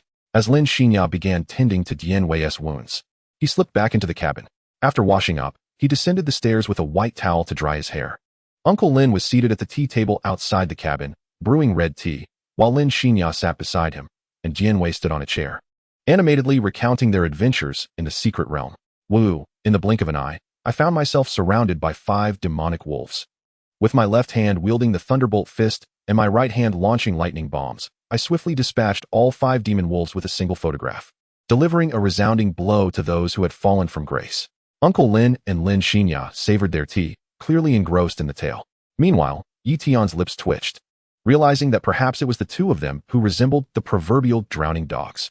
Nonetheless, he had no intention of undermining his own Beast Master display and settled down, gesturing for Dianwei to continue his performance. However, upon sitting, Dianwei lost his fervor for boasting. The sight of Yi Tian reminded him of their previous escapade where they had both suffered a beating and fled. The spirit to brag was completely absent. "I'm off to play with Xiaohua," Dianwei announced, his voice barely concealing his excitement. Xiaohua was the most exquisite female monkey among the Thunderbolt monkeys, and he had missed her dearly. "Go ahead, but be cautious and don't get yourself into trouble," Yi Tian cautioned him. Ignoring Yi Tian's warning, Dianwei dashed away with vigor. "Little Tian, do you have any plans?" Uncle Lin inquired while pouring Yi Tian a modest cup of tea. "I intend to enroll in a regular Beast Master University, just as Sister Yi suggested, to accumulate strength for a better contract with a superior beast." Of course, Yi Tian withheld the full truth. He desired to secure the finest beast for himself. Although he had failed the assessments for the 4 major Beast Master academies, opportunities still remained at ordinary universities, allowing him to advance further. Uncle Lin did not contest this. Attending a Beast Master University not only provided resource subsidies, but also offered an excellent platform for competitive engagement at the same level, fostering the growth of one's beast. It was not solely through hunting in secret realms that beasts could develop. Moreover, venturing into secret realms posed immense risks. The loss of a beast would result in the permanent forfeiture of that bond, with no possibility of re-establishing a star ring. While there might be divine items capable of restoring damaged star rings, such treasures were far beyond the reach of an ordinary beast master. "Little Tian, there's something I wish to share with you," Lin Xinya said, turning to face Yi Tian, her expression laden with an indescribable discomfort and conflict. "Am I allowed to decline?" Yi Tian replied with a teasing smile. "No, you must listen." Lin Xinya huffed, her brows knitting together. "By the way, I think I left my room door ajar. I'll go close it. You both can chat." Uncle Lin, sensing the moment, discreetly ascended the stairs, leaving Yi Tian and Lin Xinyao alone at the tea table, seated across from one another. Yi Tian gazed into Lin Xinyao's eyes, his tone softening. "What is it?" A sense of vulnerability washed over Lin Xinyao as her starry eyes shimmered with emotion, her ears flushed. Embarrassment compelled her to lower her gaze. Yet she summoned every ounce of strength to lift her head. Their eyes met in a collision of unspoken words, and her heart raced like a startled deer. "Tian, I have decided to retain my enrollment at the demon capital Beastmaster University while enlisting in the Eagle Legion at the Maple Plateau," Lin Xinya declared, mustering her courage to voice her innermost thoughts. Beastmaster Universities operated on a 4-year cycle. Having completed 2 years, she intended to leave school and join the Eagle Legion. This path of retaining one's enrollment while joining a Beastmaster military unit was a common choice, allowing students to enjoy the university's resources while also receiving benefits from the military. The institution supported such endeavors, aiming to cultivate formidable beast masters who could contribute to the nation rather than mere parasites consuming resources. Furthermore, she had already completed the theoretical courses at the demon capital Beastmaster University. The iron wings of the silver-winged eagle could bear her aspirations as she sought to carve her path as a beast master, chasing after loftier skies. After expressing her decision, Lin Xinya felt a wave of relief wash over her, as if all her energy had been expended. She bit her lip and fixed her gaze intently on Yi Tian. Some selfish thoughts lingered unspoken. Despite Yi Tian's striking appearance, he was also kind, sincere, and brave, qualities Lin Xinya cherished deeply. However, she had her own ambitions and yearned for his support. Yet, during her absence, he would undoubtedly attract the affections of other girls. She could not utter the selfish plea for him to wait for her. Lin Xinya was unaware of how she would react if Yi Tian were to be with someone else. Yi Tian felt a fleeting sense of disorientation as Lin Xinya appeared like a radiant star. Had he not awakened his Beastmaster talent, received Dianwei as a gift from Uncle Lin, or encountered the system and the Source Void Dragon, he might have spent his life in pursuit of her shadow, living as an ordinary orphan, working part-time on a farm, completing university, entering society, marrying a commonplace girl, and raising 1 or 2 ordinary children, leading an utterly mundane existence. In an instant, a torrent of promises surged within him, yet Tian restrained himself. I understand, he replied after a prolonged hesitation, nodding gravely. Making empty promises was not his character. He preferred to internalize his intentions and demonstrate them through action. Besides, he was still young and had room for growth. What he desired was a future with Lin Xinya, not to be lost in fleeting pleasures of the present. Upon hearing Yi Tian's response, Lin Xinya felt as if the air had been let out of a balloon, her expression turning melancholic. Why was Tian's reaction so indifferent? Was he upset that she wouldn't be there to accompany him? The more she pondered, the heavier her heart grew. With her head bowed, she murmured, "But I'll be gone for a long time. We won't meet for quite a while. Then I'll find a way to sneak into the Eagle Legion to visit you," Yi Tian said lightheartedly. How could that be possible? That is the Eagle Legion, a steely military force guarding the borders, filled with countless formidable beast masters. How could you possibly infiltrate it, especially when it's so far away? At least at the Demon Capital University, you could come back during breaks. But once you join the Eagle Legion at the Maple Plateau, returning 1TB is simple. This uncertainty caused Lin Xinya to feel conflicted. Yi Tian's reaction made her contemplate abandoning her plans for the Maple Plateau. What if I don't? Lin Xinya abruptly lifted her head, speaking earnestly. Yi Tian, quick as a flash, interrupted her with a gesture, like a dragonfly skimming the water's surface. They remained poised at that moment, the initial shock giving way to a quiet intimacy. Time seemed to stand still, and the world around them faded, leaving only the whispers of the wind and the gentle chill of an unspoken connection. Eventually, as if breaking the spell, Yi Tian spoke, "No more nonsense. First, let us seal this with a promise. I'll complete 2 years at the Beastmaster University, and you'll return, and before you know it, time will have flown by. Focus on nurturing your beast, and strive for a second contract with an even mightier avian spirit beast to fulfill your dreams."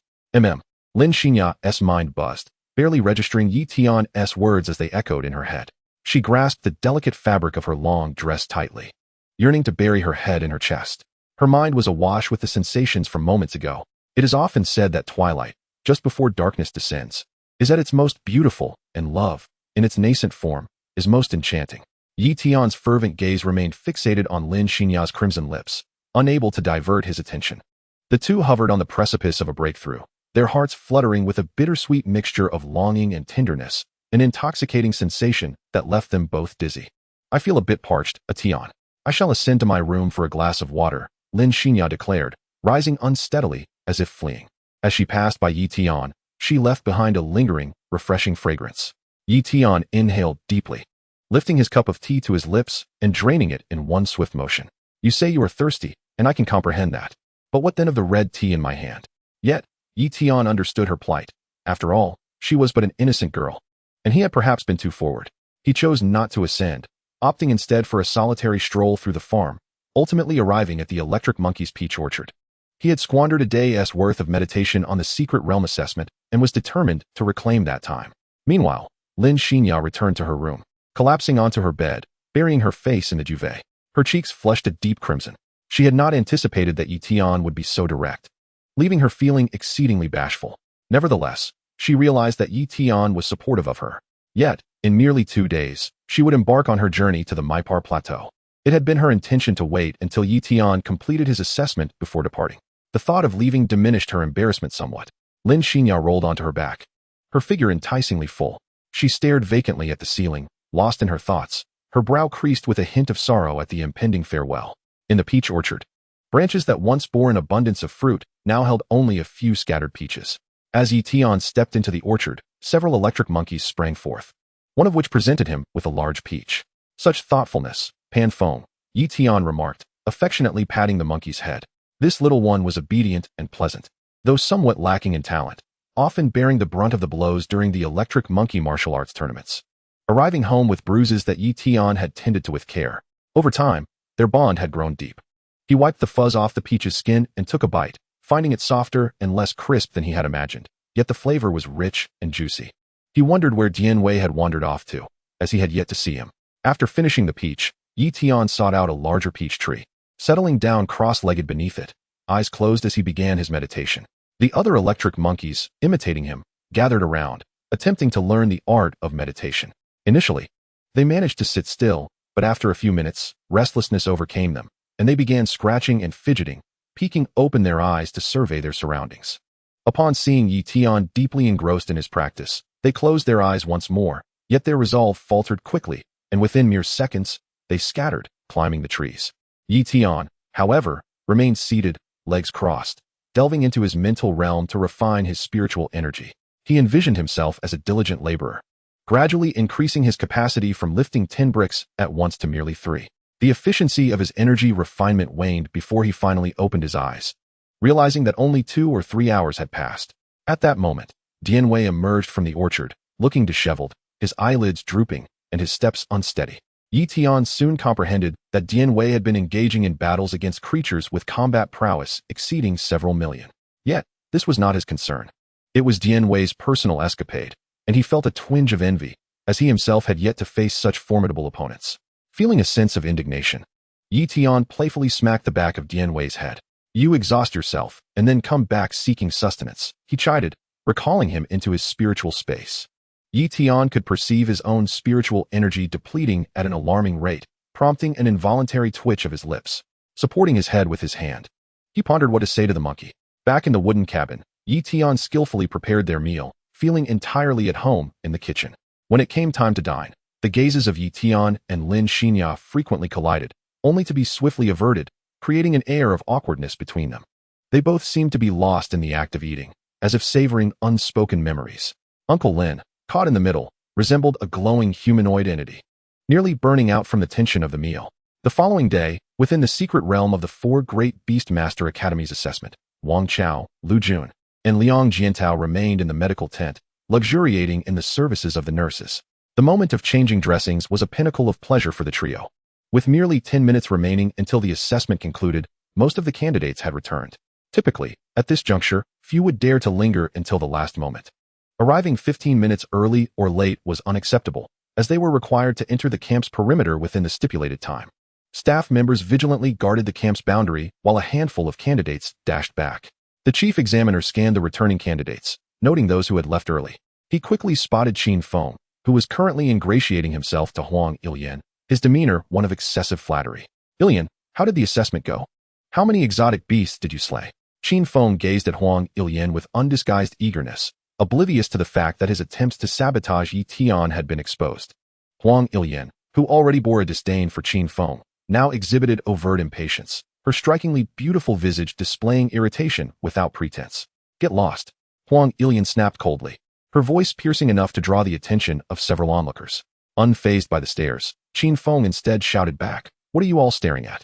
Never seen a beauty before?" The spectators initially nodded in agreement, only to shake their heads afterward.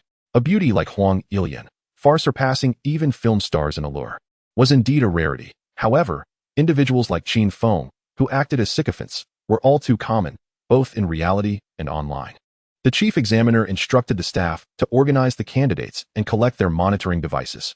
He then approached the line, making his way to Qin Feng, and spoke in a deep tone, "Hand over your monitoring device and come with me." Being the grandson of a top-tier beastmaster from the major city, he did not need to raise his voice to summon Qin Feng. Qin Feng scrutinized the chief examiner, his expression revealing no sign of apprehension. He had yet to catch sight of Tian and naturally did not wish to depart. With less than 10 minutes remaining, Qin Feng's mind darkened as he pondered whether Tian had met his demise within the secret realm. "Someone has reported that you are maliciously interfering with the assessment.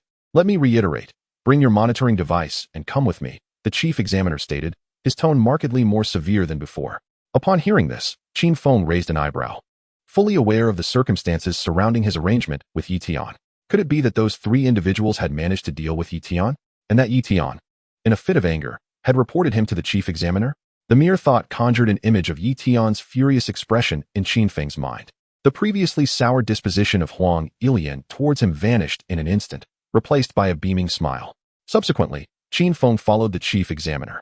Huang Ilyan, listening intently from the side, was consumed by concern. It was no wonder she had been searching for Tian upon returning to the camp. Having found no trace of him, it turned out that Qin Feng had interfered. She was aware that Tian had dealt with the 3 individuals she had arranged. Now, Huang Ilyan could only surmise that Tian had been obstructed by Qin Feng during the assessment. Her eyes glinted with the coldness of the far north's ice, yet burned with a fierce rage. Throughout the encounter, Qin Feng's grin remained unwavering as he walked alongside the chief examiner. Even encountering Wang Chao and the others near the medical tent, to whom he offered a thumbs up in appreciation. "Well done, you 3. You shall be handsomely rewarded." Upon reaching a secluded area, the chief examiner's expression turned grave. Qin Feng, have you been targeting the assessment students in private? The chief examiner was faced with a dilemma, as Huang Jinhua's granddaughter and the boy who reported Qin Feng appeared to be rather familiar. Given that Qin Feng's grandfather was also a highly regarded beast master in the city, the chief examiner found himself in a precarious position. To avoid offending either party, he resolved to adhere strictly to the rules. As long as Qin Feng did not personally intervene and it was not captured by the monitoring device, all would be manageable. Let them bicker amongst themselves. He merely needed to act according to protocol.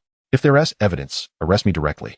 I have been alone during the assessment these past 2 days, Qin Feng declared with a sense of pride.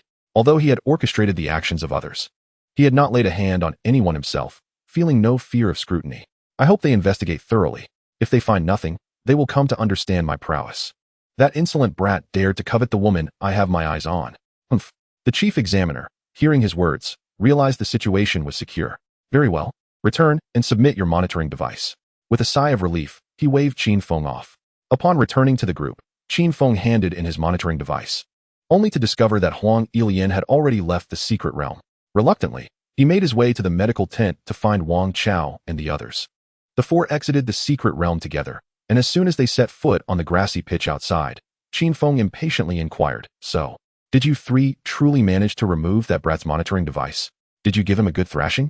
He clenched his fists, gritting his teeth.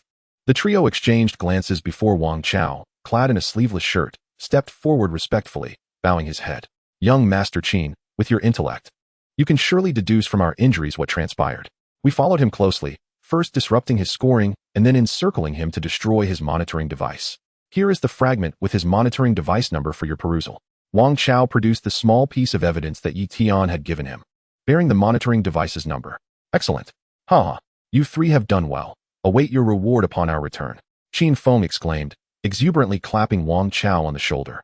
Clearly delighted by their effective actions, that insufferable brat had finally been dealt a blow, allowing him a measure of satisfaction. "All right, young Master Qin. We shall take our leave now." Wang Chao exchanged glances with Lu Jun and Liang Jiantao, and the three departed together, leaving Qin Feng behind. Clutching the fragment of Yi Tian's monitoring device, his gaze ablaze with an unsettling intensity. To an outsider, he might have appeared rather deranged. Meanwhile, Yi Tian, busy feeding hay to the horses alongside Lin Xinya, was interrupted by a sudden notification on his phone. Donning a straw hat and wielding a pitchfork, he thrust the pitchfork into the ground and pulled out his phone. 3 notifications of successful transfers appeared in succession, 2 of 800,000 and 1 of 700,000. As he beheld the cascade of zeros, a wave of joy washed over him. "What a good friend. Who is it? You seem so cheerful," Lin Xinya inquired, craning her neck to peer over. "A great person. An exceptionally good person," Yi Tian replied with a broad grin. Just as he was about to share his experiences in the secret realm with Lin Xinya, his phone rang. The melody, "You Are Mine, I Am Yours," by a renowned singer, played, momentarily tempting him to listen on. However, recognizing it was a call from Huang Jinhua, he promptly answered. "Hey, old man, what a surprise to receive your call." Huang Jinhua rarely contacted him directly, hence Yi Tian's query. On the other end, a booming voice resonated. "How did the assessment go?" "It went all right, just didn't pass." "What do you mean didn't pass? If it didn't pass, then it didn't pass. What is this went all right nonsense?" Yi Tian chuckled at the incredulous tone. "Well, whether I pass or not isn't really up to you, so rest assured. You cheeky brat. Always spouting nonsense. Did Qin Feng cause you trouble?" Yi Tian paused at the mention of Qin Feng, realizing that Huang Ilian had likely informed him of the situation. He couldn't allow Huang Jinhua to bully his good friend. "No, I simply couldn't overpower the beasts in the secret realm." Huang Jinhua, slumped in a rocking chair at the orphanage, furrowed his brow but soon relaxed. His granddaughter had informed him about Qin Feng's machinations against Yi Tian. Yet Yi Tian's response suggested he wished to prevent Huang Jinhua from intervening. Huang Jinhua pressed on. "Can you handle it?" "I can," Yi Tian replied, his tone resolute yet contemplative. Sensing the underlying implication, Huang Jinhua decided against pressing the matter further and shifted the conversation to his granddaughter's pleas. "I've secured a spot for you at Dazzle University. You'll need to report there."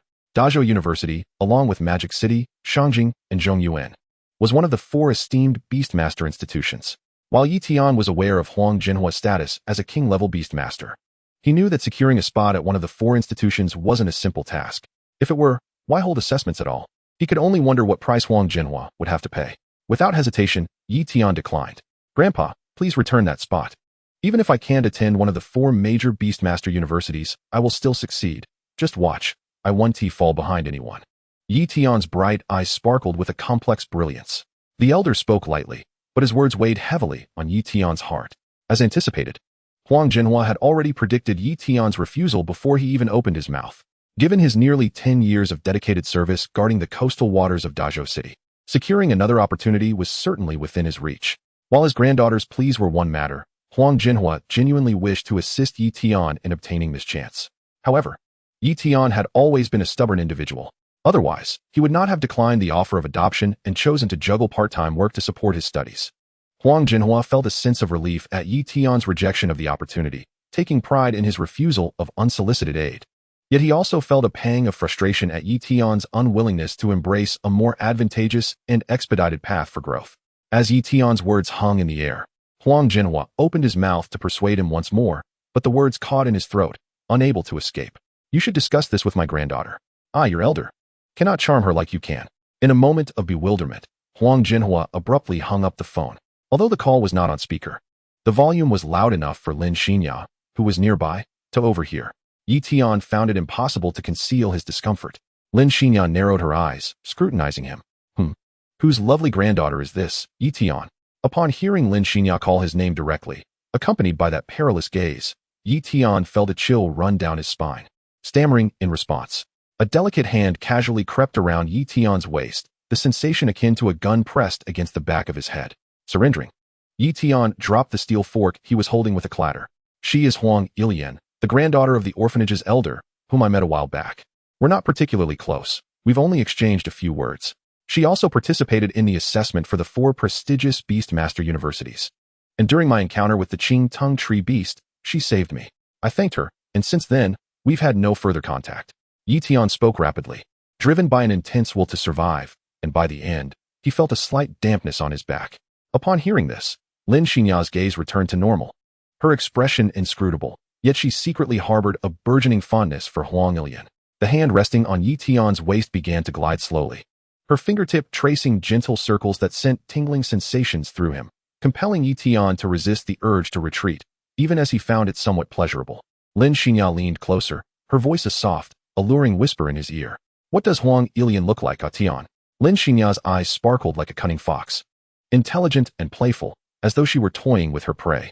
Yi Tian felt a shiver run through him, his body growing weak as he recalled Huang Ilian's appearance. His first impression of her was one of ethereal beauty, strikingly elegant and cold, accentuated by a beauty mark near her mouth that added an intriguing allure. Yet, he felt no particular affection toward Huang Ilian. He was drawn to the spirited and whimsical nature of someone like Lin Xinya. Lin Xinya's eyes narrowed ever so slightly, her heart quickening as she awaited Yi Tian's forthcoming response. No, what am I doing? As the words describing Huang Ilian's appearance lingered on the tip of his tongue, Yi Tian's internal alarms blared. He narrowly avoided a grave error. Changing course abruptly, he managed to halt the conversation. I didn't pay much attention to her looks. She just appears like an ordinary person, I suppose. Yi Tian sheepishly touched his nose, feeling somewhat guilty. Upon hearing his reply, Lin Xinya's heart eased, her smile brightening. Her eyes crescent-shaped and enchanting. Yi Tian momentarily lost himself in her gaze, his expression entranced, his eyes burning with intensity. As he swallowed, the sound echoed clearly in the air.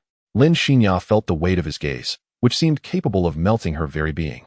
After merely a glance, she could no longer bear it. Her fair, smooth legs trembled, feeling weak beneath her. With her head slightly bowed, Lin Xinya's fingertips brushed through the stray purple strands of hair by her ear, her cheeks flushed, and her eyes sparkling with a spring-like glow, embodying an irresistible charm. Reflecting on the perilous moment when he had hung by a thread in the jaws of a magical wolf, Yi Tian realized a profound truth. Life is not merely a natural descent into death, but rather a constant dance with the possibility of sudden departure from this world. Consequently, it is essential to cherish the present, to treasure those before him, and to hold dear all that he values. No longer hesitating, Yi Tian cupped Lin Xinya's face in his hands, an overwhelming tide of affection welling within him, emotions surging forth uncontrollably. He leaned in and pressed a gentle kiss against her ruby-red lips. Chapter 51. Zhongshan Beastmaster University. Another day passed. At Baiyun Airport, the largest in Dazhou City, Lin Xinya held Yi Tian's hand, reluctant to part. Soon, she would pass through security. This farewell might last 2 years if swift, or perhaps several years. Who could say? Yi Tian grasped Lin Xinya's hand tightly, his heart in turmoil. Her once flowing purple hair had transformed into a sleek black ponytail, and her usual dress was replaced by form-fitting jeans and a black, snug t-shirt that accentuated her figure. Already possessing an enviable physique, Lin Xinya now radiated an even greater allure, resembling a refined and capable neighbor girl. Beneath her light pink cap, her bare face was captivating enough to ensnare hearts. Lin Xinya's eyes glistened with unshed tears, her lips slightly swollen, resembling someone who had been playfully nibbled upon. Yi Tian gently wiped away her tears. The boarding announcement echoed through the vast, empty terminal, having been broadcast for the second time. The long queue had significantly diminished. Lin Xinya composed herself, rising onto her toes to plant a light kiss on Yi Tian's forehead. Then, forcing a cheerful smile, she said, "Ah Tian, I'm leaving. Remember to think of me often, I will miss you dearly." Yi Tian, his heart warmed by her words, replied with a tender smile. "I'll think of you 1,000,000,000 times more." "Okay." Lin Xinyan nodded earnestly, unable to resist the urge to pinch Yi Tian's cheek. "Make sure to eat on time. If I come back to find you have lost weight, you'll be in trouble." Her fierce tone lacked any real threat. "I'm off." Lin Xinya watched as the boarding line cleared, her heart racing as she waved goodbye to Yi Tian while running towards the gate. Yi Tian, eager to pursue her, found that Lin Xinya had already passed through security and entered the boarding corridor. Watching her graceful figure fade from view left his heart feeling empty. At that moment, his phone chimed with a new message from Lin Xinya. Clutching his phone with a grin, he began typing away. As a beast master, he possessed a spatial ring, alleviating any worries regarding luggage. At the farm, Uncle Lin bid them farewell. Yi Tian and Lin Xinya traveled together to the airport like a pair of young lovers. However, on the journey back, Yi Tian found himself alone. He ventured alone to the Beast Tamer Association in Dazzle City. This time, it was not Yang Yi who received him, but a young girl clad in a cheap hao, who subtly hinted at something to Yi Tian. This left him somewhat irked. After swiftly acquiring the items he required, Yi Tian departed from the Beast Tamer Association without a backward glance. He had purchased a 200,000 yuan egg incubator, nutrient solution, energy blocks, healing potions for spiritual beasts, and rations. With this expenditure, Yi Tian felt as though he had returned to square one. At that moment, his longing for Qin Feng began to rival his feelings for Lin Xinya. Ordinarily, the spiritual beast eggs could be incubated at the Beast Tamer Association for a much lower fee of 200,000 yuan. However, considering that it was the super divine quality source empty dragon egg, even with 1,000 boldness, Yi Tian would not dare to take the egg out in the association. Upon returning to his rented room, Yi Tian did not hasten to incubate the source empty dragon egg. Instead, he retrieved the red dates, goji berries, American ginseng, and blackbone chicken he had purchased from the market. With half a kilogram of red dates, 2 tails of goji berries, 1 tail of American ginseng, and a whole blackbone chicken, he consumed everything himself. This concoction was sufficient for invigorating his energy and replenishing his blood. At level 18, Yi Tian was entirely capable of digesting it all. Feeling a surge of warmth throughout his body, he quickly rubbed his hands together and took out the egg incubator. It was a silver-white metallic base, approximately 70 centimeters in diameter and 20 centimeters high. The top featured a recessed area designed for placing the beast egg. Filled with the prepared nutrient solution, he placed the source empty dragon egg atop it, and a set of supports extended from all sides to securely hold the egg in place. Yi Tian then smeared some of his blood over the source empty dragon egg. After a moment of gritting his teeth, he finally attended to the wound on his palm. The proportion of blood energy was not substantial. Its primary purpose was to merge his essence with that of the source empty dragon. As the source empty dragon absorbed the nutrient solution, its movements became notably quicker, appearing quite lively. After scanning the source empty dragon egg with the system, he noticed a progress bar had appeared beneath its panel, indicating 1% completion. Once he had completed this task, Yi Tian stored the source empty dragon egg back in the system space. It was indeed the system that provided assurance. The source empty dragon was safely absorbing the energy of the nutrient solution.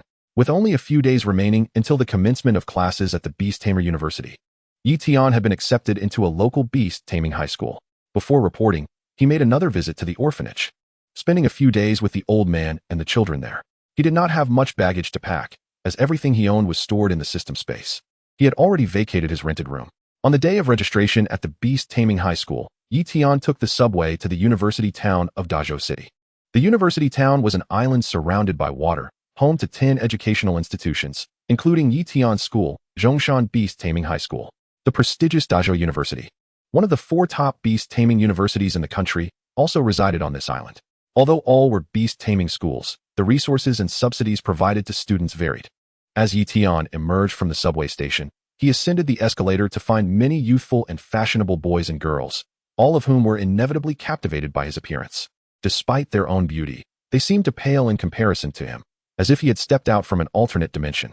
Among a group of girls, upon spotting Tian, they could not contain their whispers, their expressions growing animated as they clutched each other's arms, swaying excitedly.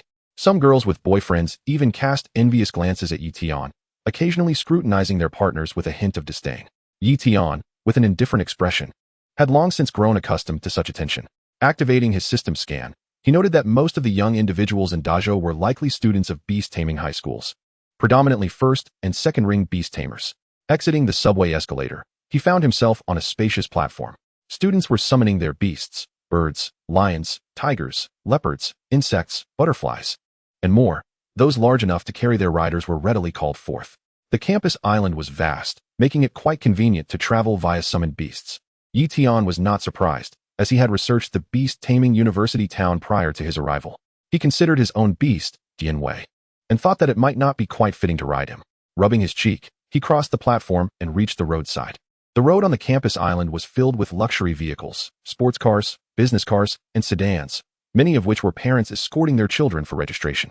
After standing by the roadside for a short while, 5 or 6 luxury cars passed in front of Tian. The campus island was extensive, and considering the commuting issues, Tian had also prepared his mode of transportation in advance. As his spirit began to fluctuate, he released his spatial power, and a gleaming CG-125 motorcycle materialized beside him. As a beast tamer, having larger spatial equipment was not unusual. Tian's spatial ring could only hold 1 cubic meter, which was insufficient for the motorcycle. He had summoned it from the system space. The CG-125 drew the attention of many passing students, especially given the rarity of such vintage motorcycles in the prohibition-heavy Dajo city. They were seldom seen unless in rural areas or small towns. Nearby, a male student's beast, a rock parrot standing about 3 to 4 meters tall, flapped its dark orange wings, creating a gust of wind that rustled Tian's clothes. As it prepared to take off, it circled in the air a few times, snapping several photos of Tian's CG-125. The vintage red color and pristine body intrigued him. To Tian, the curious gazes of those around him felt inconsequential. At the subway exit, numerous students summoned their beasts, and the various four-legged creatures running about caused some congestion on the streets. On this campus island, beasts held the right of way. Tian's CG-125 was no exception. As a beast tamer, he was exempt from any motorcycle bans, as long as it could run. Alongside the lively gallop of the beasts, the roar of sports cars and vehicles filled the air. Mounting his CG-125, he inserted the key and turned it, promptly kicking the starter into action.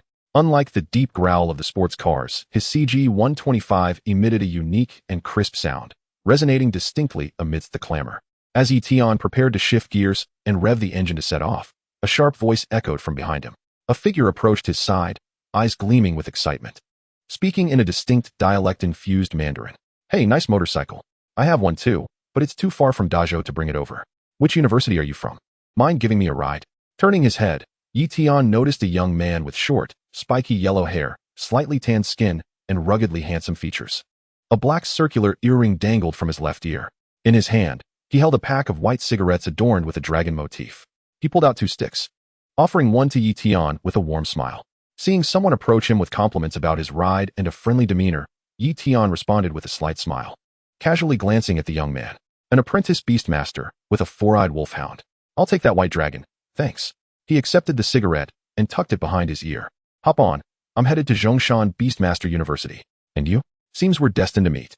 "I'm also from Zhongshan Beastmaster University, a freshman from the nearby Dajo Beastmaster University."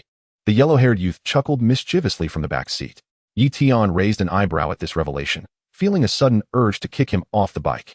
Just then, the roar of an engine interrupted his thoughts as a sleek black Tianlong supercar pulled up beside him. The roof of the car slowly folded back, revealing his good friend, Qin Feng, at the wheel, accompanied by a stunning beauty in a shimmering pink strapless dress. Her curves accentuated in a way that made the yellow-haired youth's eyes sparkle with admiration. Qin Feng, having come to report for duty, was surprised to see Tian, the orphan boy, riding a battered motorcycle that had once transported Huang Ilian back at the orphanage. Casting a dismissive glance at Tian, he initially thought his time at Dajo Beastmaster University would be dull, but now it promised to be entertaining. in stark contrast to Qin Feng's aloof demeanor. Yi Tian relaxed his grip on the throttle and raised his hand in a classic crow gesture of greeting. Hey, isn't that my esteemed friend Qin Feng? Need you to personally show up at Beastmaster University? If circumstances permitted, Yi Tian would have embraced Qin Feng with effusive gratitude, having received significant financial support from him after only a few encounters. Qin Feng, however, scoffed at Yi Tian's exuberance. The yellow-haired youth inquired, is he your friend? Why is he looking down on you? Not that it matters. He thinks too highly of himself, Yi Tian chuckled. That's fine, the yellow-haired youth replied nonchalantly, before turning his attention to the beauty in the passenger seat, whistling melodically. His gaze playfully flirted with her. The beauty glanced back at him, a coy smile gracing her lips, her enchanting eyes defiantly returning the flirtation, while she shot a knowing look at Yi Tian. Observing the two handsome young men beside her, she realized that being in the supercar wasn't as thrilling as she thought. Sandwiched between them seemed much more appealing. Qin Feng, unable to see the beauty's expression due to her turned head, felt irked by the yellow-haired youth's whistle. His gaze sharpened, casting a menacing glare. Yet, the yellow-haired youth ignored him, excitedly patting Yi Tian's shoulder. Step on it. Yi Tian was inclined to comply. The road ahead was indeed congested, and unless Qin Feng's supercar could take flight, he was determined to accelerate. Gripping the clutch tightly, he twisted the throttle vigorously. The 125 cubic centimeters single-cylinder engine roared to life, and the sound caused Qin Feng's expression to darken immediately. With that, Yi Tian sped off, leaving behind a trail of exhaust fumes. The 125 motorcycle deftly maneuvered through the congested streets, quickly disappearing from view. Frustrated by the traffic, Qin Feng pounded his fists on the steering wheel in anger. Damn you, Yi Tian. The beauty beside him observed his impotent fury, a hint of concealed mockery flashing in her eyes. In some respects, he seemed not so powerful after all. He was merely adept at slamming the steering wheel. The thought amused her, and she found these two handsome young men rather intriguing, especially the one on the motorcycle. As she crossed and uncrossed her long, fair legs, she licked her luscious red lips, while Qin Feng, shrouded in dark thoughts, began plotting how to deal with Yi Tian. Chapter 53, Beastmaster Metamorphosis Training. Unbeknownst to Yi Tian, he was captured in numerous photographs at the subway station exit, which were promptly uploaded to a shared forum for 10 universities. A flurry of posts emerged, all featuring his images. Breaking news. A mysterious handsome guy spotted at the South subway station regrets not having the courage to ask for his contact information.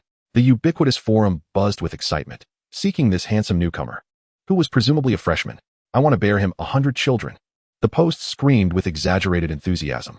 These threads overshadowed the original discussions about Beastmasters, while Yi Tian remained blissfully unaware, riding alongside the yellow-haired youth on the bustling streets filled with Beastmasters and vehicles. Zhongshan Beastmaster University was conveniently close to Dazhou, and after dropping off the yellow-haired youth at his school, Yi Tian swiftly arrived at the Zhongshan campus. The school entrance was open, framed by tall white stone pillars, with the university's name elegantly inscribed in black calligraphy. While many students opted for beast transportation, automobiles were also common, making Yi Tian's motorcycle an uncommon sight. As he entered the gates, he followed the directional signs, navigating through the traffic until he reached a temporary setup of blue and black metal canopies. Numerous students dressed in volunteer attire were there to guide the newcomers. The roar of his engine caught their attention, causing them to pause their activities and turn their gaze towards Yi Tian. Amidst the crowd, he parked his 125 motorcycle in front of a row of blue canopies, each adorned with clear red and black signage. He made his way to the first blue canopy. He took a seat on a bright red plastic stool. Greetings. I am Yi Tian, a new student. Yi Tian produced his identification card and placed it upon the table, addressing a volunteer boy with a shaggy haircut in a nonchalant manner. Oh. The boy gazed at Yi Tian for several seconds before finally registering his presence. Swiftly, he seized Yi Tian's ID card, examining his name, and subsequently rifled through a stack of forms until he located Yi Tian's name. Classmate, you are a student of the 25th cohort, Class 06. Proceed down this canopy. The 6th station is your designated registration area. Grateful for the guidance. Yi Tian thanked him and began to count the canopies as he walked away. The shaggy-haired boy nudged the girl beside him with his elbow, whispering, "Did you see that? Wow, he's so handsome." He elbowed her multiple times, yet the girl remained unresponsive, her gaze fixated on Yi Tian, lost in admiration. The boy sighed, shaking his head in resignation.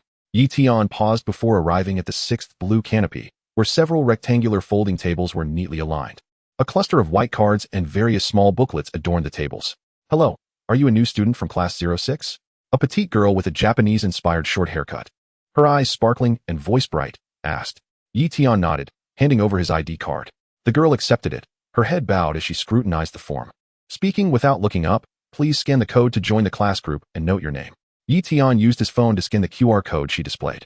After entering the group, he edited his information and activated the Do Not Disturb mode for group messages. Completing these tasks, the girl presented Tian with a white card and a student handbook, which contained a map of the school.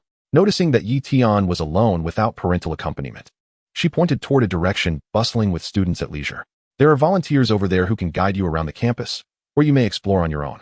The group will provide updates and documents regarding enrollment procedures, and feel free to ask any questions in the group chat. Welcome to the school, Tian. I wish you a pleasant start." "Thank you," he replied with a nod of appreciation, choosing not to inquire further. Instead, he accepted the items and departed from the canopy. The process was straightforward, yet sufficiently comprehensive. As long as one was not utterly helpless, navigating the expansive campus posed no challenge. Tian opted not to ride his motorcycle, but chose to walk instead. The other students, accompanied by their parents, typically parked their cars and walked in family groups. Within the class group, there was a pinned message. Tian meticulously perused it. The white card in his possession served as both a dormitory access card and a meal card, as well as an identification card for students. Essentially, this card was required for access to all educational resources within and outside the campus. The group messages also advised reviewing the student handbook to familiarize oneself with school regulations. The first day of school held little obligation. Primarily, students were to locate their dormitories and understand the layout of the school. Tomorrow morning promised an unremarkable early class at 8 o'clock, heralding a modest yet fulfilling life at a Beast Taming Academy. Tian stored his student card and handbook in his system space and began to examine the map. The layout of the campus was clearly delineated. Following the concrete path laid out by the canopies, he walked forward. Before long, he arrived at an expansive, towering building of reddish-brown. The large golden letters on its facade proclaimed it to be the library, which served as the venue for theoretical courses on beast taming. As Tian traversed the tree-lined path, he stepped onto the sidewalk and entered the library. His first impression was one of size and cleanliness. The library featured 2 entrances on the ground floor, which housed no fewer than 10 classrooms, and soared to several stories high, ample enough for the entire student body. Since it was not class time, only a few parents were seen guiding their children through the library. Tian briefly inspected the classroom he would be attending the following day before leaving. Additionally, he noted the presence of an arena, training rooms, a healing room, and various recreational facilities. The arena was not only a venue for the beasts of trainers to engage in competitions, but trainers themselves could also partake in battles there. The training rooms were equipped with gravity systems, designed to refine the physical prowess of the beasts and accelerate energy absorption. The healing room, as its name suggests, catered to the recovery of injured beasts. It was said that the 4 major beast taming academies possessed environments conducive to the mimetic training of beasts. For instance, fire attribute beasts would have access to a volcanic or fiery terrain for their cultivation, enhancing their innate attributes. However, a regular beast taming academy like Tian's lacked such facilities. Nevertheless, the Great State Beast Taming Academy was situated on this very island, and students from all academies could apply for usage, albeit with the requirement of waiting in line. Students from their own academy faced no such restrictions and could come and go as they pleased. With time still on his side, Tian rode his 125 motorcycle to familiarize himself with the arena and training rooms. The arena would be a primary source of income for him in the future, making it essential to explore. Chapter 54, The Gravity Training Room. The arena was a vast, semi-dome structure, resembling an inverted bowl resting upon the ground. Its exterior was composed of a lattice of colossal steel beams interlocking in a grid pattern, while the interior space remained transparent and unencumbered. There were 4 such semi-dome arenas, akin to a string of white candied hawthorns. The central area featured passageways connecting them, with entrances conveniently located at both ends, each marked with signs indicating Arena 1 through 4. Tian entered the nearest, Arena 4. Upon entering, he found staircases on either side leading to the spectator stands. Elevated viewing allowed for a broader perspective. Climbing the left staircase, Tian ascended to the seating area. This singular Arena 4 could comfortably accommodate over 2,000 spectators. Below, 5x5, 25 circular platforms were neatly arranged, distanced from one another. Several platforms hosted beasts engaged in spirited competition, shielded by transparent energy barriers to contain their attacks within the arena. After observing for a brief moment, Tian departed the arena. The training room, similarly designed with a glass facade reminiscent of commercial buildings, was one of 4 such structures. Its primary focus was practicality. Tian casually entered one of the buildings to explore, curious if he could experience the training room's gravity system.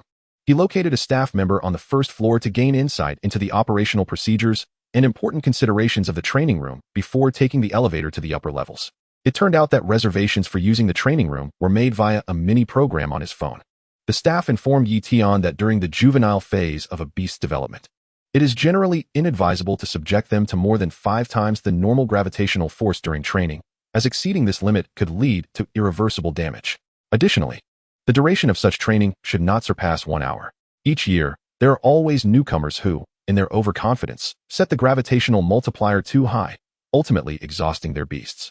The regulation of training under 5 times gravity has been meticulously tested and established as a safe standard.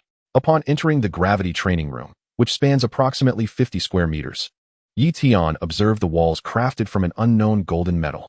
In the center stood a cylindrical control device displaying the room's temperature, humidity, oxygen levels, and other metrics. The ceiling was adorned with embedded white lights illuminating the training area. Within the room, there was a set of specialized equipment designed to assist beast masters in mitigating the effects of the gravitational field. Although Tian was eager to experiment with the gravity system, he refrained from engaging in anything conspicuous, given the presence of surveillance in the training room. Donning a vest-like apparatus, Tian grasped a small remote control, reminiscent of a car key, and summoned Dianwei. Having healed from the injuries sustained in the assessment realm, merely superficial wounds, which, combined with high-quality medicinal salves and Dianwei's robust physique, would recover within 3 to 5 days, Dianwei surveyed the surroundings with a sense of novelty. This gravity training room will expedite your energy absorption and elevate your rank. Should you experience any discomfort, please inform me immediately, Tian cautioned gently. In response, Dianwei thumped its chest, indicating understanding. The remote featured adjustment buttons and a central circular button to start and stop the system. Pressing the upward arrow to increase the gravity multiplier, the control device emitted a resonant sound, and the display indicated a gravitational force of 1 times. Tian, equipped in gravity gear, felt no discernible effect, while Dianwei sensed a slight heaviness, a pressure that permeated its being rather than merely resting upon its shoulders. How do you feel? Tian inquired. Dianwei nodded lightly and gestured an okay with its hand. After a moment of contemplation, Tian decided to double the gravity. Dianwei felt an additional weight, but expressed no dissent, preferring a cautious approach. The increased gravitational force made it feel as though its monkey head mushroom was being elongated downwards, a tad uncomfortable, yet still bearable. Tian then offered Dianwei an energy block, allowing it to practice Hungar within the gravity environment. Even routine movements could serve as a form of training, which is why Tian opted for a modest gravitational multiplier, letting Dianwei gradually acclimatize to the conditions. The training room also contained weighted equipment, including high-density iron plates and dumbbells, intended for quadrupedal or avian beasts to enhance their training. After a few minutes of practicing Hungar, Dianwei vocalized a request for an increase in gravitational force, despite Dianwei's level being equivalent to Tian's. The gear he wore did not provide a nuanced experience of the gravity levels. He heeded Dianwei's instincts and increased the gravity once more. This time, Dianwei nodded in satisfaction. Even standing still, it began to feel the depletion of its stamina. The energy block it consumed quickly dissipated and replenished its energy. As the hours swiftly elapsed, Tian engaged in meditation, while Dianwei's eyes reflected evident fatigue. Upon ceasing the gravity system, Dianwei experienced a delightful lightness, unable to suppress a couple of jubilant hops before abruptly freezing in place and closing its eyes. Tian, startled, feared something was amiss, only to realize moments later that he had overreacted. A surge of energy coursed through his being. Dianwei had achieved a breakthrough, ascending to the next level. In the 2 months since forging their bond, Dianwei had risen from level 8 to level 19, a gain of 11 levels. Though the pace of advancement had begun to slow as its rank increased. Once the transformation was complete, Dianwei opened its eyes, patted its belly, and gazed with a pitiful expression, signaling hunger. Tian affectionately patted Dianwei's head and retrieved a pack of rations from his system space, allowing Dianwei to indulge. After concluding the training session, Tian diligently logged off from the auxiliary program to avoid excessive usage. The staff had mentioned that there were 2,000 such gravity training rooms, yet the number of students far exceeded this figure. Tian familiarized himself with the primary facilities of the 2 main schools before seeking out his dormitory. The dormitory, though modest, was a private room equipped with all essential personal items. As a beast master, one must meditate to cultivate mental strength, making shared accommodations impractical, as deep concentration is necessary for profound meditation. Chapter 55, Xinyu. at Zhongshan Beast Master High School, within a classroom on the first floor of the teaching library. A youth with a mushroom haircut and large, rimless black glasses sat. He bore slight puffiness under his eyes, a testament to his recent sleepless night. This young man was none other than Tian. The previous evening, he had engaged in an extended video chat with Lin Xinya, discussing her enrollment in the Eagle Legion. The specifics of their conversation eluded him, yet the night had swiftly passed. His formerly short hair had transformed over 2 months into a disheveled mushroom style. Tian had undergone a significant metamorphosis. While perusing the class forum, he stumbled upon numerous posts pertaining to himself, prompting him to hastily conceal his striking appearance. His purpose at the Beastmaster Academy was to focus on his studies, not to pursue romantic interests. Though already strikingly handsome, any additional embellishment would surely draw attention. Nevertheless, despite his efforts, several girls in the class cast lingering glances his way, seemingly unable to recognize him, as he bore little resemblance to the photos circulating on the forum. Arriving early, he secured a seat in the back row, preparing to catch up on sleep should the lecture prove unengaging. Had it not been the first day of class, he might have considered skipping altogether. As the bell rang, a sleek figure clad in black strode into the classroom with precise timing. The sound of her black high heels echoed sharply against the floor, eliciting gasps of astonishment from the students within. With a figure that could make fish sink and birds weep, she commanded the room's attention, causing even Tian, who had encountered true beauties before, to momentarily lose his composure. Unable to resist, she removed the pair of lensless spectacles as a gesture of respect. Her long hair cascaded down her back like a waterfall.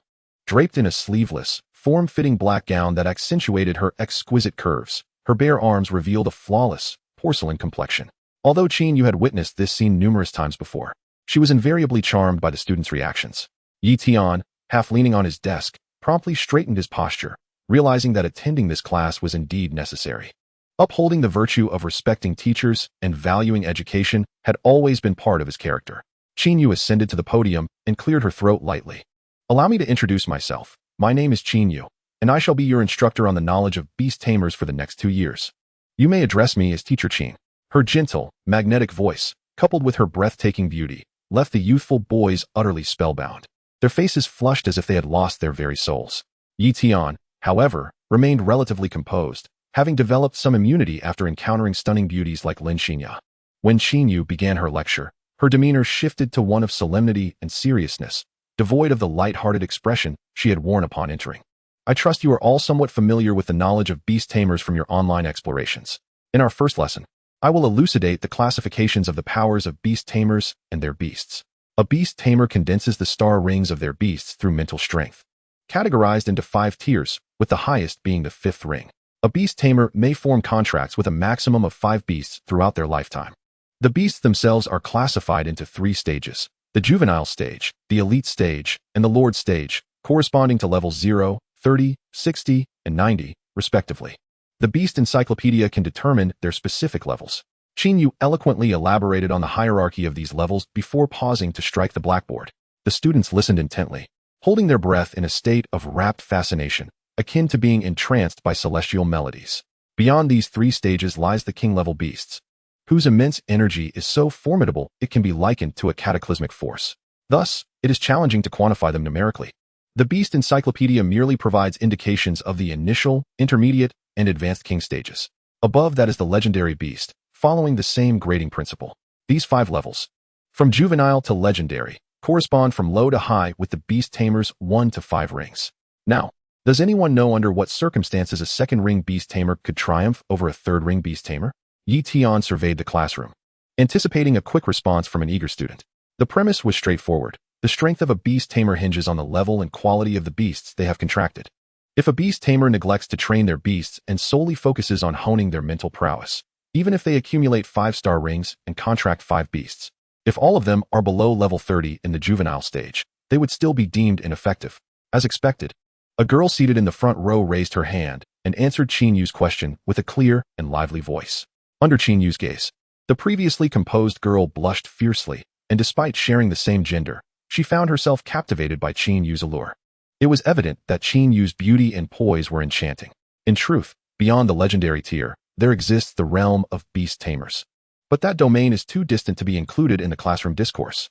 For an ordinary individual to cultivate a beast to the Lord level is a formidable challenge, often consuming a lifetime to achieve, let alone reach the ethereal god-level beasts. Qin Yu gently applauded the girl's response. That was an excellent answer. The level of a beast is indeed the sole criterion for assessing a beast tamer's strength. Moreover, if a beast tamer attains the 4th ring and possesses a king-level beast, they may apply for the distinguished title of King Beast Tamer. As for the title you wish to bear, that is a matter for you to ponder deeply. King symbolizes a title of formidable strength, a goal aspired to by many beast tamers. Listening intently, Tian began to contemplate what title he would choose. Thunder King? Lightning King? None seemed quite fitting. While Qin Yu's lecture was a delight to behold, Tian found himself lost in reverie, absorbing only fragments of her teachings. Time flew by, and Qin Yu's class concluded. An elderly gentleman with gray hair then took the stage. At the Beast Tamer Academy, there were only 2 foundational theory classes each morning. The classroom desks were equipped with tablets, rendering physical textbooks obsolete, as the knowledge regarding beast tamers evolves rapidly. Printed materials have become outdated. Thus, the curriculum is delivered through software on computers. The subjects to be covered are numerous, including fundamental cultivation, principles of attribute resistance, meditation concentration, basic material science, and exploration of mystic realms. Just 5 subjects for this half semester. The tablet also provides access to the subjects for upcoming terms, such as collaborative formation studies and beast evolution studies, leaving Tian feeling overwhelmed. Fortunately, he possessed a system that allowed him to scan and learn what he did not understand. Qin Yu taught the fundamentals of cultivation, while the elderly gentleman focused on meditation. However, the old man's teachings were rich in practical knowledge, addressing many of the issues Tian faced during meditation, such as wandering thoughts and lack of focus, providing solutions that were immensely beneficial. Chapter 56, The Peak Competition. As afternoon arrived, the morning theory classes concluded, paving the way for practical lessons. The arena was bustling with students, with Tian's class occupying arena number 4. Each class comprised 50 students, and arena No. 4 hosted 10 classes simultaneously, mirroring the situation in the other 3 arenas. Every beast tamer and their beast was required to participate in a match. This afternoon's class was once again under Qin Yu's instruction. She stood at the edge of a 1-meter-high metallic platform, surveying the students below. This practical class is singular. After today, you will each need to engage in a match daily through a mini-program. Winning a match will earn you points, while losing will result in a deduction. These points will determine your ranking within the entire grade, and your ranking will influence the rewards you can obtain. This year's freshman cohort consists of 2,000 students. The student ranked 2,000 will receive 10,000 reward points, with each subsequent rank yielding an additional 10,000 points. Thus, the top student of the grade can earn 20 million reward points each month. These points can be exchanged for various materials to cultivate beasts or for purchasing contracts for spirit beasts. Everything hinges on your own abilities. Look around at your peers. In the days to come, you will not merely be classmates, but also rivals. Of course, if you hail from affluent families and lack for resources, consider my words as unspoken. Upon hearing this, the students reacted with intrigue. The students, originally gazing in awe at the pronounced curves of Qin Yu, suddenly lowered their heads, exchanging glances filled with a newfound sense of vigilance and competitive spirit. Qin Yu had mentioned that Tian had perused the student handbook in advance, thus being aware that this was akin to a pinnacle ranking arena competition. Moreover, the beast masters and their beasts were listed on 2 separate leaderboards. The rewards were measured in points, each point equating to the value of 1 currency unit. Even the materials exchanged for points were more economical compared to those offered by the Beastmaster Association. These points could not be acquired through monetary means, nor could they be traded among students. However, they could be redeemed for materials, which offered an opportunity for those in financial need. The Beastmasters represented a crucial force in maintaining stability, and the Summer Kingdom invested significantly in their training. This meritocratic system proved relatively equitable, enabling numerous commoner students to rise and become exceptional Beastmasters. All resources from the secret realms of the Summer Kingdom could only be accessed by these Beastmasters, thereby establishing a virtuous cycle. As Qin Yu's voice resonated, the first group ascended the stage to compete. From the crowd of Class 06, 2 students emerged, Tian and a rather portly boy. Qin Yu observed the boy with the black-rimmed glasses and mushroom haircut, noting the stark contrast between his appearance and the photograph in the enrollment materials. Despite his handsome features, he chose an unremarkable style. Remembering the 50 students in her class posed no challenge for Qin Yu, as the essence of a beast master lay in the formidable mental strength required to cultivate their beast star rings. Once the 2 ascended the arena, Qin Yu addressed them, stating, Tian, Kong Jiahao, you are to engage in a beast battle.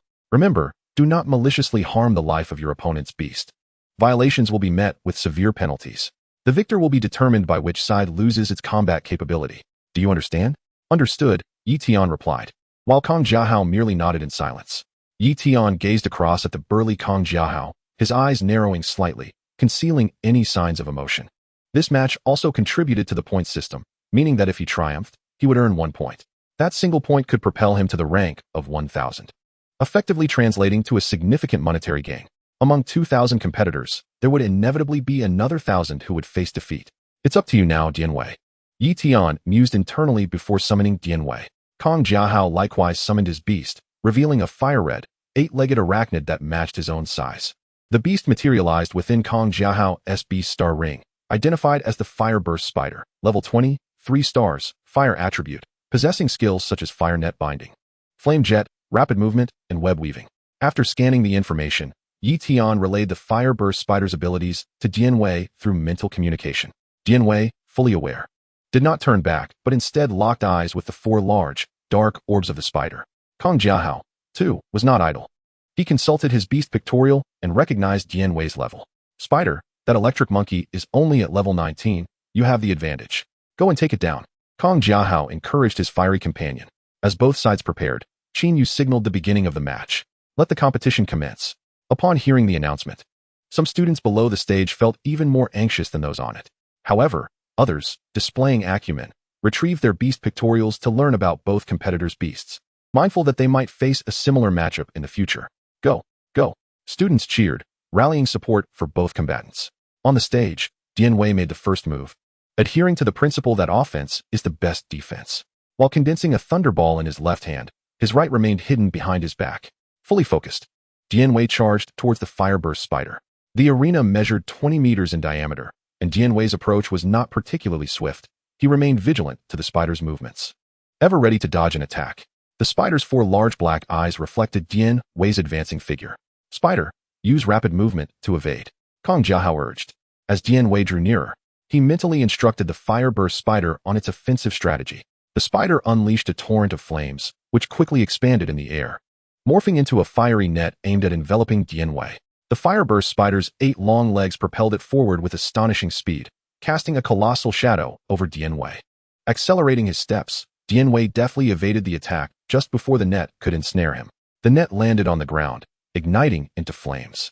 Feeling the intense heat behind him, Dian Wei's gaze sharpened as he anticipated the spider's swift movements, launching the thunderball to obstruct its escape route. Simultaneously, he did not halt his advance. His pace quickened as he executed the electric fist technique. The swiftly moving Fireburst Spider, upon facing the thunderball, was compelled to halt momentarily and adjust its trajectory. Seizing this opportunity, Dian Wei closed the gap, pursuing the spider-esque form. The electric energy flickered from Dian Wei's fists, illuminating their faces in a radiant blue glow, prompting an astonished gasp from the collective students of Class 06 below. With a powerful swing, Dian Wei aimed for the Fireburst Spider's face. However, the spider reacted with remarkable speed, its 2 forelimbs crossing like red scythes to block Dian Wei's strike. The collision echoed with a resounding boom, but the next moment, the Fireburst Spider paid dearly for its defense. The electric force from Dian Wei's punch coursed through its body, causing uncontrollable tremors. Sensing the spider's forelimbs weaken, Dian Wei intensified the energy surging through his fist, leaving the spider rigid, its 8 long legs extending straight, its gaze vacant. Dian Wei, undeterred, continued to grip the spider's limbs, relentlessly channeling electricity into it. Kong Jiahao, consumed by anxiety, shouted urgently, "Spider, get up! Use flame jet!" The Fireburst Spider writhed in anguish, its mandibles parting slightly to emit a feeble plume of flame that extinguished almost instantaneously. Dian Wei, poised to evade, snickered derisively. "Is that all you've got, little spider?" With a piercing shriek, he directed his gaze towards Kong Jiahao, as if to challenge him. "Are you not going to intervene while your beast suffers?" Despite the relentless electric assault rendering the Fireburst Spider incapable of resistance, its life remained intact. Releasing his grip would still leave him with some resistance. Kong Jiahao clenched his teeth, his expression a constant struggle. Clearly, he still wished for the explosive spider to hold on a little longer. However, Dian Wei was not one to indulge him. With his other hand, he conjured a massive thunderbolt, aiming directly at the spider's head. If he didn't concede soon, he might find himself recuperating in the healing chamber for a month and a half. One played the role of the villain, while the other took on the role of the hero. At this juncture, Yi Tian interjected, "Classmate, if you do not concede, your beast may sustain severe injuries. You wouldn't want that to affect your subsequent matches, would you? Upon hearing this, Kong Jiahao appeared as if all his strength had been drained. His face paling as he pressed his lips together, reluctantly uttering, "I concede. Have your beast cease its attack." Dian Wei cast a sidelong glance at Yi Tian, who nodded gently in response. Instantly, the thunderbolt in Dian Wei's hand dissipated, and he released his grip on the explosive spider S forlim. The spider, now freed from restraint, straightened its body, standing on its long legs, its gaze toward Dian Wei filled with wariness and a hint of defiance. Yet, with its master conceding, it could no longer engage. The explosive spider's 8 slender legs resembled those supporting a pair of unevenly sized red watermelons, its small, pointed head juxtaposed against a disproportionately large abdomen reminiscent of a gluttonous belly. It returned to its master's side, seeking solace. Kong Jiahao gently stroked the spider's soft, white-furred head before withdrawing it into the beast's space. In contrast to the downcast explosive spider, the victorious Dian Wei radiated joy amidst the lively crowd. He had no desire to retreat into the beast's space, instead tugging at Yi Tian's clothing, emitting soft whimpers. Yi Tian understood its intent. The beast star ring on Dian Wei's feet shimmered, causing its form to gradually shrink until it became a palm-sized creature. Yi Tian extended 2 fingers, grasping the fur at the back of Dian Wei's neck, lifting it to perch upon his shoulder. Yi Tian wins. The next group, please take the stage. Qin Yu's gaze scrutinized the little monkey on Yi Tian's shoulder, finding it quite adorable after its reduction in size, a stark contrast to its earlier mocking demeanor. It certainly exhibited a measure of combat talent, adeptly dodging attacks and maneuvering with precision. Unfazed by the beautiful instructor's gaze, Yi Tian turned to descend the arena. The students below regarded him with newfound respect. Many in their hearts believed that their beasts would struggle to overcome Yi Tian's electric monkey. After all, if he possessed such strength, he would have long since participated in the assessments of the 4 major universities, rather than enrolling in an ordinary beast training institution. Once off the stage, Yi Tian returned to his class, feeling a subtle joy in his victory. Besides observing the battles of his classmates, he also kept an eye on the competitors at nearby arenas. In this arena number 4, each individual could potentially become a future rival, prompting Yi Tian to scrutinize the status of these beasts. While the system could reveal a beast's skills, it could not divulge the manner of their execution or their effects. As time passed, Yi Tian garnered a general understanding of the beasts present. Most were formidable creatures, such as lions, tigers, leopards, and cattle, alongside pigs, dogs, and cats. In terms of attributes, they predominantly wielded high-damage elements like fire, lightning, metal, and wind. After all, initial beasts were expected to be capable of inflicting damage. Conversely, attributes like water, wood, earth, and ice were relatively scarce. There were also few extraordinary skills on display. Beasts with the sacred qualities akin to Huang Ilian were exceedingly rare. Among the attendees were merely ordinary students, generally possessing spirit beasts rated between 3 to 5 stars. This realization brought Yi Tian a sense of relief for having declined the prestigious offer from Lord Huang Jinhua of Dazhou University. Otherwise, with his Dian Wei, he would have merely served as a punching bag. Even though the pinnacle competition rewards at Dazhou University were higher than those at regular schools, one still needed the requisite strength to compete. Before long, the beast duels among the students of Class 06 concluded. The victors beamed with joy, while the defeated wore expressions of dejection, their emotions difficult to conceal at the tender age of 18. The next phase would involve battles among the beast masters themselves. Being a beast master did not merely entail sending one's beasts into combat. They too had to hone their fighting skills, instincts, and overall combat prowess. Otherwise, they would stand motionless, awaiting defeat when struck. During high school, a standardized combat curriculum was mandated, encompassing boxing, mixed martial arts, and traditional martial arts, all integrated into student education. Furthermore, becoming a beast master and contracting a beast would bestow strength enhancements and even the ability to comprehend beast skills, thereby augmenting the combat capabilities of the beast masters. Dian Wei's free-fighting techniques were ones Yi Tian learned during high school and subsequently taught it on the farm, allowing it to grasp the principles independently. The complexities of Hung Gar boxing required synchronized breathing techniques, and given Yi Tian's work commitments, he could only impart simplified combat techniques. The atmosphere grew quiet, thick with tension, as many students realized they would soon need to partake in the arena battles themselves. Each one itching for a fight, particularly those who had lost in the beast arenas, eager to unleash their pent-up frustrations. In the class messaging app, matchups for the battles had been organized earlier in the day, and unsurprisingly, Yi Tian was once again the first to take the stage. Chapter 58, I am a wealthy individual. Yi Tian stood at the edge of the arena once more. This time, his opponent was not the hefty Kang Jiahao, but rather a short and stout boy with a protruding belly, adorned with a pair of glasses of moderate thickness. Standing at approximately 1 meter 60, he bore a striking resemblance to a child who indulged in video games. Yi Tian had seen the battle roster in the class group. This individual was named Lan Ziping, and he appeared to lack any notable prowess. Yi Tian remained calm, awaiting the match to commence. With a level 19 strength, he perceived this as little more than childish play, devoid of any urgency. In stark contrast, Lan Ziping's anxious demeanor was palpable through his micro-expressions. Yi Tian, expressionless, observed the bespectacled boy across from him, suddenly reminded of a phrase. "What are you staring at, four-eyed boy? Keep looking, and I might just shatter your glasses." Lost in his whimsical thoughts, Yi Tian unexpectedly burst into laughter. Lan Ziping, standing opposite Yi Tian, mistook this for mockery and felt a surge of indignation. His swollen eyelids twitched with anger, and in a fit of frustration, he raised his middle finger at Yi Tian, scoffing dismissively. Given that Yi Tian was the first to engage in the beast combat, Lan Ziping consulted the Beast Encyclopedia to check Tian Wei's level. His beast, the electric monkey, was merely at level 19, while his own was at level 22. In terms of strength augmentation, he undoubtedly surpassed Yi Tian across the board. With a single punch, he could easily bring him to the ground. Lan Ziping had already indulged in fantasies about how he would ruthlessly defeat and mock Yi Tian. Oh! Yi Tian's expression was one of amusement. He had taken a certain interest in this Lan Ziping. Was this a psychological tactic? A physical provocation? Aiming to incite him into losing his composure and disrupting his strategy? The students in the audience had also caught on. Initially, Yi Tian's silly grin was inconsequential, but Lan Ziping's blatant middle finger provocation ignited the crowd. What the heck? This guy doesn't even look that impressive, yet he is so arrogant. Indeed, he hasn't even started fighting and is already provoking his opponent. Does he possess such strength? With such audacity, I'll remember him. I hope I don't end up facing him again, so he can experience my true prowess. Suddenly, a louder voice emerged from the crowd. Such a presence drew the attention of the surrounding students, who exchanged knowing glances, internally labeling him a toothpick dog.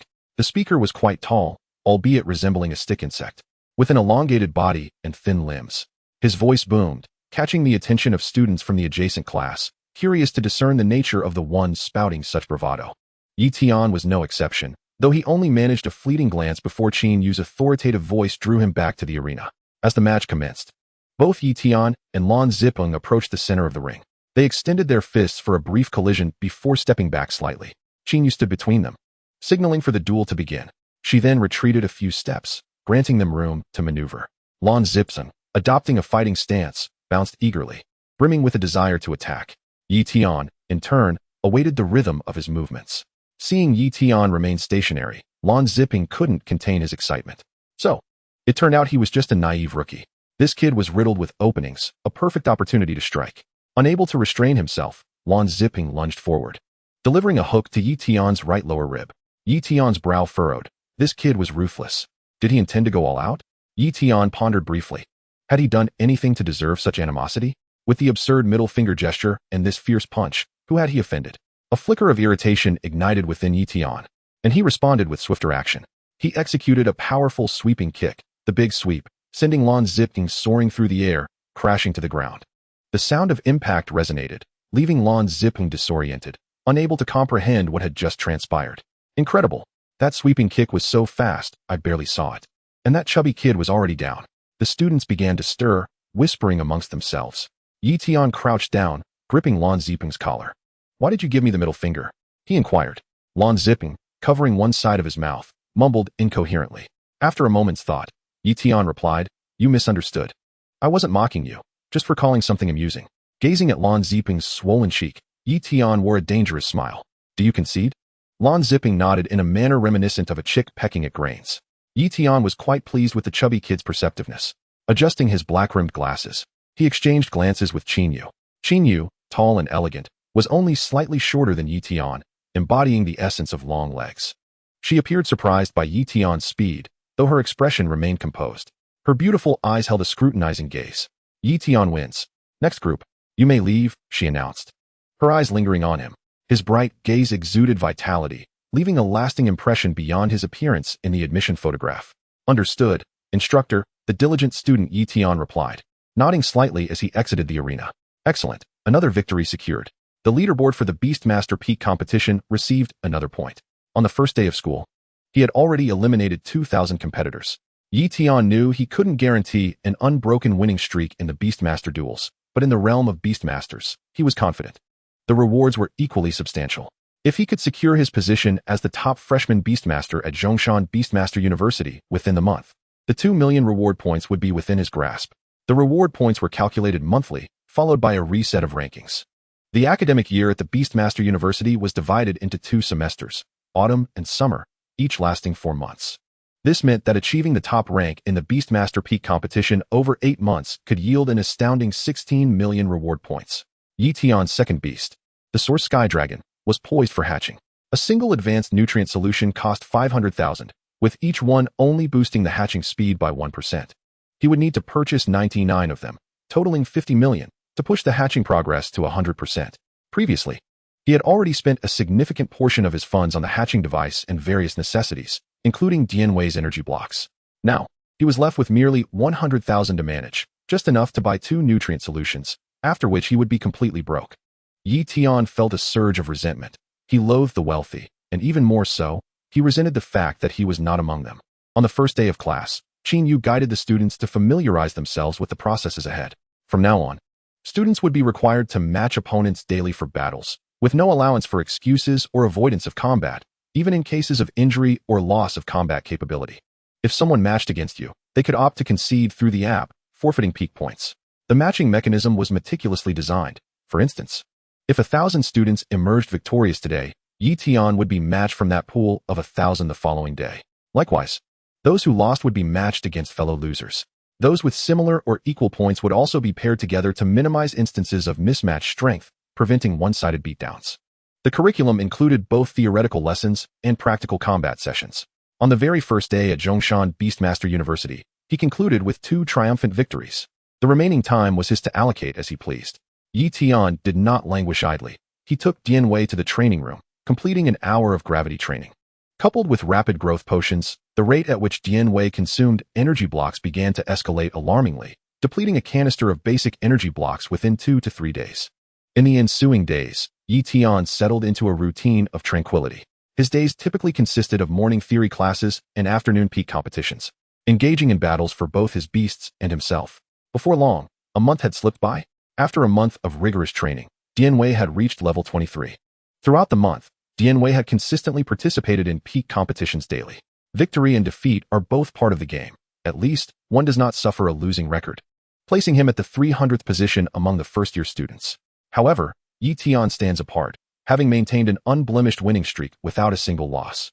According to the matching mechanism, it was not until the 11th day that he found himself as the sole contender on the leaderboard of the Beastmasters Peak tournament without any losses, while all other competitors had suffered at least one defeat. Consequently, Tian became a household name among the first-year cohort, reigning as the undisputed top contender. Today marks the final day of the month, and the clock strikes noon. Tian arrives punctually at the arena. At precisely 12 o'clock, the interface of the matching program becomes accessible for initiation. Despite it being lunchtime, the arena is bustling with a throng of eager spectators, all awaiting the appearance of the figure clad in black-framed glasses and sporting a mushroom-shaped hairstyle. Why hasn't Tian arrived yet? Someone exclaims. He is usually so punctual. Another adds. Perhaps he has decided not to compete today. It hardly makes a difference whether he shows up or not. Voices of doubt echo from the audience. Among the spectators, many express their incredulity at Tian's impressive record.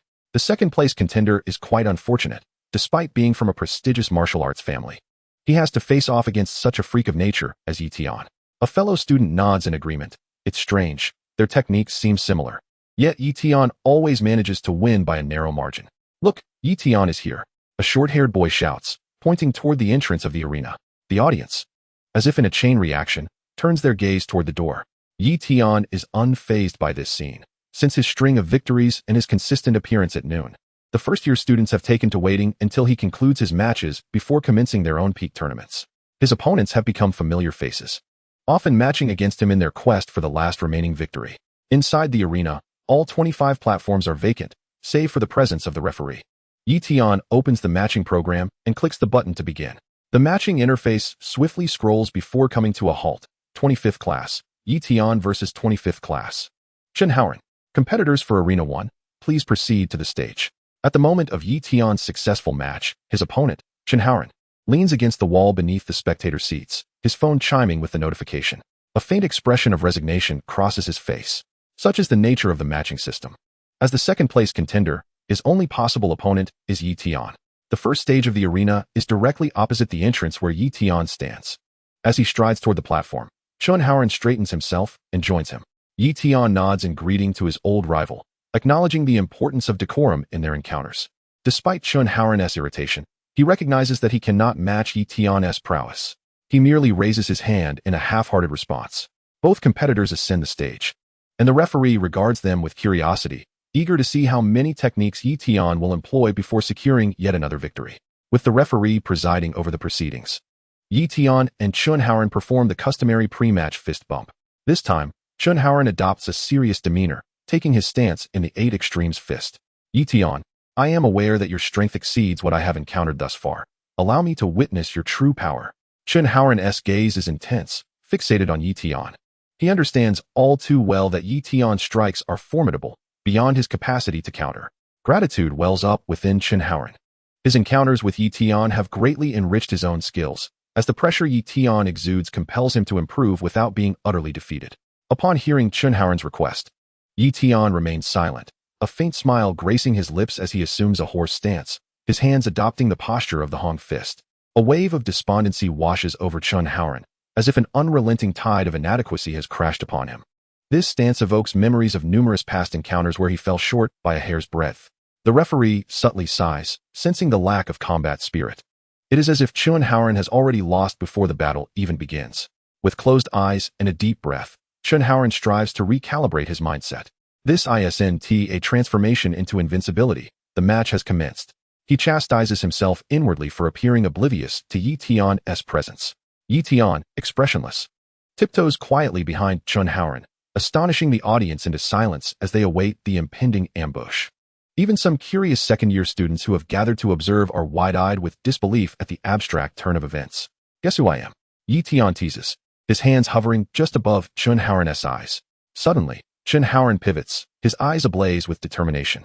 8 extremes elbow strike. With full force, Yi Tian's left hand forms a claw, effortlessly blocking Chen Haoren's elbow strike, rendering it utterly ineffective.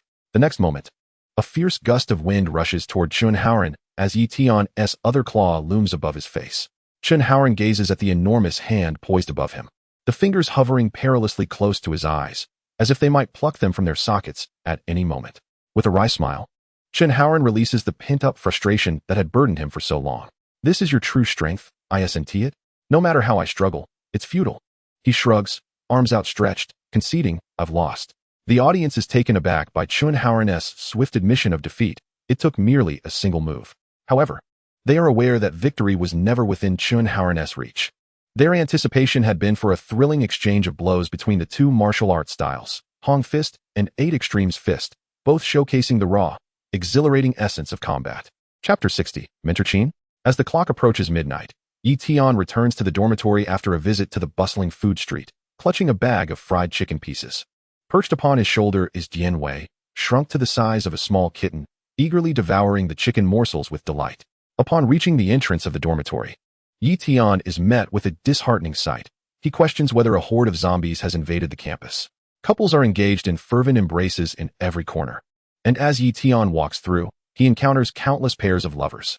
The most outrageous scene involves a couple who, to Yi Tian's disbelief, are still locked in their affectionate display since he left for the food street. The sight ignites a surge of frustration within him, almost compelling him to intervene and separate them. Did you truly mistake the area beneath my dormitory for your own luxurious bedroom? Is it possible for Zhongshan Beastmaster University to expel these individuals? Yi Tian sighed and shook his head, lamenting the decline of societal morals. At this hour, he should have been meditating. However, past midnight marked the time for the settlement of peak competition reward points. With his own points combined with Dian Wei's rewards, he found himself too excited to sleep. 37 million points. If converted into resources for Beastmasters and subsequently sold, this would not merely be points, but rather a staggering sum of over 30 million in real currency. In both of his lifetimes, he had never encountered such wealth. How could he possibly sleep under these circumstances? Resolving to quell his restlessness, he ventured downstairs to procure some snacks. Upon returning to his dormitory, it was precisely midnight. Tian eagerly opened the app. The Points Mall interface displayed a multitude of zeros in his wallet. The sight of so many zeros filled him with exuberance. Over 30 million reward points were sufficient to exchange for a 6-star level Phantom Beast. In ordinary Beastmaster academies, the highest attainable exchange was for a Phantom Beast. Yet, the 4 prestigious universities allowed exchanges for quasi-divine qualified beasts. Otherwise, why would so many risk their lives to participate in assessments within perilous realms? However, none of that mattered now. Such exceptional quasi-divine qualified beasts were better left for others. In the Points Mall, Tian made a single purchase of 60 high-grade nutrient solutions. And just like that, 30 million points vanished in an instant, barely enough time to process the transaction. Points were at the student's discretion, and the school would not inquire about their usage. There was no withdrawal process requiring justification. Furthermore, points were merely virtual. Converting them into essential nutrient solutions stored in the system space was what rendered them tangible. After enduring a month of hardship, lacking funds had stalled the incubation progress of his source Empty Dragon at just 2%. If he persevered for another 3 to 5 months, once his mental cultivation reached the requisite standard and he condensed his second Beast Star ring, Tian could successfully contract a super divine qualified beast. Approximately an hour later, a knock resounded from outside his dormitory. Tian thought to himself, so soon? Surprised by the delivery speed, he hastened to open the door. Instructor Qin, what brings you here? Upon opening the door, he found his theoretical class teacher, Qin, standing before him. As your teacher, are you really going to make me stand at the door to speak with you? Qin gazed at Tian, momentarily entranced by his striking appearance. The desire for beauty is universal. Originally intending to simply drop off the nutrient solutions and leave, Qin found herself unable to suppress her thoughts, concocting a somewhat pretentious reason to enter Tian's dormitory. Tian, sensing the gravity of the situation, mused internally, it's already 1 in the morning. Allowing you into my dormitory could spell trouble. What would become of my reputation? Instructor, if you have something to discuss, please be direct. I have some personal items that are yet to be organized, making it inconvenient for you to enter. Although Tian was unaware of Qin intentions, he was resolute in preventing her from entering. Having just accumulated such a significant number of points, he was in a heightened state of excitement. If this stunning beauty were to linger, how could he possibly sleep tonight? Qin's mind raced as she made a decision that contradicted her better judgment. Her luscious red lips parted, and she spoke in a captivating tone. Do you still want your nutrient solutions? Tian felt a surge of urgency. Those points were hard-earned. Are you planning to embezzle them? Yes, Instructor Qin. Of course, I want the nutrient solutions. Please come in. Make yourself comfortable, but don't worry about seating. In his haste, Tian inadvertently spoke out of turn, quickly gesturing for Qin to enter the dormitory. As Qin stepped inside, the room was enveloped in the fragrant scent of body wash, mingled with a hint of masculine cologne. She discreetly surveyed the space, failing to find any of the personal items Tian had mentioned. Shaking her head gently, she dismissed the peculiar thought that had crossed her mind. Internally, she questioned why such unseemly thoughts had arisen. Had she truly reached an age where such sentiments emerged? At 25, she still considered herself youthful, yet her family persistently urged her to find a suitable partner. From high school through university and into her teaching career, suitors had been plentiful, noble heirs, beastmaster prodigies, and exceptionally handsome men had all sought her attention. Yet, none had captured her interest. Unbeknownst to her, upon encountering Tian that evening, her once quiet heart had sprouted a small green shoot, budding into a flower. Otherwise, she would never have uttered such an absurd request to enter his dormitory. Fresh from a shower, Tian had secured his previously tousled hair into a sleek style using a black headband, revealing his strikingly handsome features before Qin. Coupled with the allure of a freshly bathed man, his charisma was at its peak. Instructor Qin, what brings you here at such a late hour to deliver nutrient solutions? Tian inquired, maintaining a calm and steady demeanor. It's merely a coincidence. I was reviewing the beast resources distributed by the school and noticed your substantial order of nutrient solutions. I was concerned you might be recklessly squandering your points, so I thought to come and understand your reasoning. Qin's gaze remained fixed on Tian's face. After a brief pause, she continued, while the school doesn't interfere with how you utilize your points, I must ask, why such an excessive purchase of nutrient solutions? Are you in financial distress? Qin was aware of Tian's background as an orphan. Logically, he should not require such a vast quantity of nutrient solutions for hatching beasts. Thus, she overlooked that possibility, assuming he was in need of funds and intended to resell the nutrient solutions. Why must you bring up such sensitive matters? Tian grimaced, his expression contorted with discomfort. Instructor Qin, it's easy for you to speak from a position of comfort. I can barely afford the energy blocks and rations needed for nurturing my beasts. Do you truly believe I'm not in need of money? Tian retorted with a hint of exasperation. I apologize, but I know you're without family. If you're facing challenges, feel free to confide in me. The school can assist you in overcoming these difficulties. Qin Yu expressed her regret, then gently guided Tian. The reward points provided by the school can be exchanged for numerous nurturing materials for beasts, such as energy blocks, rations, growth potions, skill orbs, and various treasures that enhance beast attributes. There is no necessity to expend everything on cash. Moreover, once you reach the second star ring, the school offers high-quality beasts for contract purchase. Remember to save your points. The high-quality beasts available for purchase outside are exceedingly rare. Moved by a sense of compassion, I spoke a few more words. The Xia Kingdom places significant emphasis on the cultivation of civilian beast tamers, diligently regulating the outflow of high-quality beasts, reserving them solely for educational purposes to avert monopolization by ambitious aristocratic families. A high-quality beast, if nurtured to a certain extent, can possess the potential to overturn many established powers. Without stringent control, chaos would have already engulfed the Xia Kingdom. After a moment of contemplation, Tian prepared his response and forced a smile. I shall remember your words, dear mentor. However, I have yet to reach a point where I require assistance. My financial independence is my greatest source of security. My points are ultimately intangible. I merely wish to experience the sensation of possessing a fortune, not to squander recklessly. I assure you, I am well aware of my limits, so please rest easy. Before the kind-hearted and beautiful mentor Qin Yu, Tian crafted a rationale that, to him, did not constitute a falsehood. Coming from a prosperous background, Qin Yu, although not having experienced Tian's circumstances, could vaguely infer and simulate that sentiment. A complex expression flitted across her face, sympathy, concern, and understanding. Nevertheless, knowing that he was not frivolously wasting points brought her some comfort. Qin Yu focused her mental energy on the space within her storage ring. A silver-white mithril suitcase materialized before her, which she lifted effortlessly. Tian's eyes brightened momentarily, but soon returned to a placid state. There's no rush. It's all yours and won't run away. Since you comprehend the rationale, I shall say no more. The contents within are the nutritional liquids you purchased with your points. However, if you are in dire need of funds, I can transfer the equivalent monetary value of these liquids to you now, sparing you the trouble of liquidating them. Qin Yu spoke earnestly, her sincerity evident. What is wrong with a person cherishing money, especially when it has been rightfully earned through their own efforts? Mentor Qin, you are being too kind. I can manage this on my own. Tian quickly responded.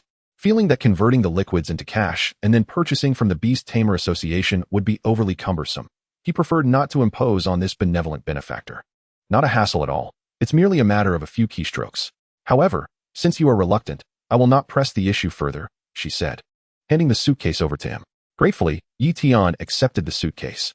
Qin Yu felt a twinge of reluctance, yet there was no reason to linger, and she departed the dormitory under Tian's farewell. Inside the suitcase lay 60 vials of blue nutritional liquid, neatly arranged.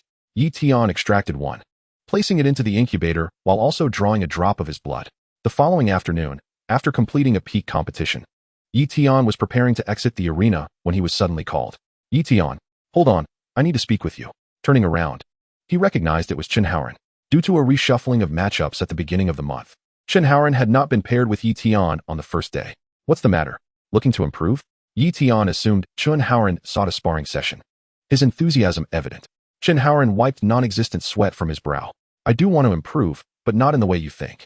A top-tier beast tamer from Dazzle University is here, along with a martial artist. He will be staying for a while to teach students martial arts. Would you like to join me in observing? Chen Haoran felt inexplicably nervous, fearing rejection. Tian pondered for a moment before asking, is it free? It's an open class. Of course it's free. Students from other universities are welcome to attend and learn, Chen Haoran explained patiently, despite his confusion over Tian's line of questioning. Then let's go take a look, Tian replied casually. Chen Haoran nodded eagerly. Let's hurry. It starts at 3 o'clock. Glancing at the time, Tian noted there was still over an hour, ample time for them to arrive. The two made their way to the Dazzle University campus. At the Dazzle University sports arena, Tian found it difficult to distinguish which students belonged to Dazzle University and which were from other institutions. The crowd was quite substantial. On the expansive podium stood a middle-aged man, his long hair tied back, sporting a mustache, with hands clasped behind his back, resembling a stalwart pine tree. That man is our lecturer. He is a master of the Yulong Bagua palm. Quite formidable, Chen Haoran informed Tian, sharing details about the speaker. Tian's gaze fixed upon the man, his mind inwardly focused. eyes closed in meditation, appearing rather unremarkable, with some time still remaining until the start. Tian and Chunhaoren slowly edged closer to the podium. Amidst the throng, Tian's attention was drawn to a striking head of hair, an individual with short, bright yellow locks adorned with black hoop earrings. As he approached, he realized he did not know the person's name. Hey, are you trying to act aloof all by yourself? Not at all. Why would I care about you, mushroom head? Li Huangmao felt a surge of annoyance, ready to question Tian, but was suddenly struck by a familiar scent. Sniffing the air, he inhaled deeply, captivated by the aroma. A vague yet profound memory flickered to life. Oh, it's you, cousin. Li Huangmao's voice was sharp as he recognized Tian, who had given him a ride during the school registration. That hairstyle doesn't suit you. You should change it. Not a chance. I'm far too handsome to abandon this look, Tian sighed, revealing his reluctance to keep the hairstyle, which often attracted unwanted attention from admirers. How infuriating. Li Huangmao had no retort, having seen Tian's full face once and feeling slightly defeated. This is my classmate, Chunhaoren. I am Tian. Tian introduced himself, even before learning Li Huangmao's name.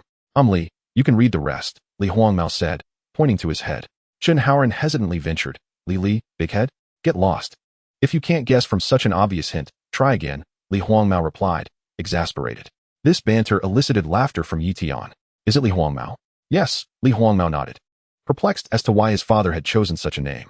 Chapter 62, Red Yuan Flower. The three engaged in casual conversation about the surrounding beauties. During their chat, they learned that Li Huangmao was a student at Dazhou Beast Tamer University, which astonished Chunhaoren. The flamboyant yellow-haired youth before them had actually gained admission to one of the top 4 universities. Indeed, appearances can be deceiving. Suddenly, the crowd awaiting the start of the lecture erupted into a cacophony of noise. Following the commotion, a striking girl with long black hair and an aloof demeanor appeared, accompanied by a flamboyant young man with a flat nose. Isn't that my good friend Feng Xiao and Huang Ilian? Tian mused internally. At the same time, he admired Qin Feng's perseverance. Despite receiving no warmth from her, he continued to cling closely to her side. Huang Ilian gazed towards the podium where teacher Qin Ronghua stood. He was indeed her companion Qin Feng's grandfather. Had it not been for the desire to pay respects to her elder, Huang Ilian would not have walked alongside Qin Feng. As Huang Ilian and Qin Feng approached the podium, they found themselves near Tian and his companions, merely 2 or 3 positions apart. Tian subtly leaned to the side, adjusting his glasses with his middle finger, seemingly wishing to remain unrecognized by the two. Had it not been for Huang Ilian being the granddaughter of Master Jinhua, Tian would have never crossed paths with her and Qin Feng. Huang Ilian could merely claim acquaintance, as they were not truly friends, though she felt indebted to him for his assistance. With her limited power, she could only cherish this kindness in her heart, awaiting a suitable moment to repay it. There was also a more outrageous matter concerning her assessment. Were it not for the compensation from the Source Void Dragon, she would have sought revenge against Qin Feng for undermining her evaluation. Tian's gaze drifted into the distance, contemplating matters known only to himself. Look, there's a stunning beauty over there. However, she was accompanied by a rather unsightly companion, which was rather disheartening. Li Huangmao, who stood nearly at Tian's height, wrapped his arm around Tian's shoulders, his face alight with excitement, before casting a disparaging glance at Qin Feng. Indeed, she is exceptionally beautiful. I've never seen such a lovely girl in my life. Chunhaoren, on the other hand, was more innocent, harboring no ulterior motives, simply finding the girl enchanting. Li Huangmao's unabashed voice drew the attention of both Huang Ilian and Qin Feng. With a grim expression, Qin Feng's dark circles under his eyes deepened. Why is this insufferable Li Huangmao everywhere I go? As if being in the same class wasn't enough. I have to encounter him here during my grandfather's lecture. Upon noticing Huang Ilian and Qin Feng's shared glance, Tian tilted his body further away, nearly burying his head in Li Huangmao's chest. What is wrong with you, cousin? Are you feeling shy? Li Huangmao furrowed his brow, lifting Tian's chin with a commanding tone. Look, that is a beauty, not some monstrous creature. Why are you hiding? She won't bite you. Frustrated by Tian's timidity, he wondered how he would ever find a wife if he remained so cowardly. Adhering to the principle of not missing an opportunity, Li Huangmao firmly grasped Tian's head, twisting it towards Huang Ilian. Tian silently cursed Li Huangmao, only to find that Huang Ilian had already averted her gaze, no longer paying them any mind. She slightly inclined her body towards the podium where Qin Ronghua stood, a gentle smile gracing her lips. Grandfather Qin. It's been a while. Grandfather, Qin Feng echoed, following suit. Qin Ronghua acknowledged Qin Feng with a nod before chuckling. Ilian, how are you finding your time at Dazhou University? Is everything well? Everything is fine, though Qin Feng can be a bit bothersome, Huang Ilian replied candidly, pointing out Qin Feng. Ilian, I. Qin Feng stammered, eager to explain, but was interrupted by Qin Ronghua's piercing gaze. Under his grandfather's stern scrutiny, Qin Feng felt a lump in his chest, losing the desire to linger any longer. Grandfather, I just remembered I have something to attend to. I'll take my leave now. Please continue with your lecture. With that, he turned to depart, the surrounding students parting to allow him passage. Hearing this, Qin Ronghua's blood pressure surged. I haven't even begun to speak, and you're throwing a tantrum to leave? How utterly disrespectful. However, mindful of the lecture ahead, he refrained from chastising his grandson, opting to save that for later at home. Taking a deep breath, Qin Ronghua suppressed his anger. Listening to the exchange, Yi Tian realized that the esteemed beastmaster before him was Qin Feng's grandfather. Yet, the identity of his grandfather held little significance for Yi Tian, who was merely present to learn. Qin Ronghua surveyed the students before commencing his lecture, clearing his throat. Good afternoon, students. My surname is Qin. You may call me Teacher Qin. Now, I shall demonstrate my martial arts technique, the floating dragon 8 trigrams palm. Pay close attention to grasp its essence. Concerned that the students might not focus, Qin Ronghua added, after I complete the demonstration, if any of you can replicate it in one attempt and comprehend its essence, I shall grant you a reward. He procured a small red flower from his storage device. This is a red yuan flower, which can assist a young beast in advancing 3 small levels. It is quite rare to find externally. You must strive to earn it. This flower, a fortuitous discovery during his explorations of martial essence, was originally intended for his grandson, but given his current frustration, Qin Ronghua decided to use it as a reward instead. The flower appeared ordinary, yet its extraordinary properties were remarkable. Yi Tian's eyes sparkled with determination. He was resolute to seize this opportunity. Summoning Dian Wei, he positioned him atop his shoulder.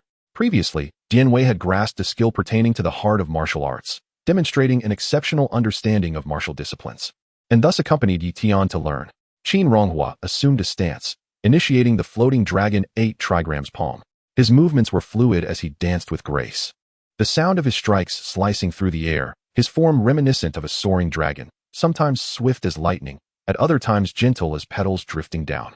Upon completing the series of movements, he came to a halt, gradually concluding his display. Qin Ronghua surveyed the sea of eyes fixed upon him, sensing their apparent seriousness.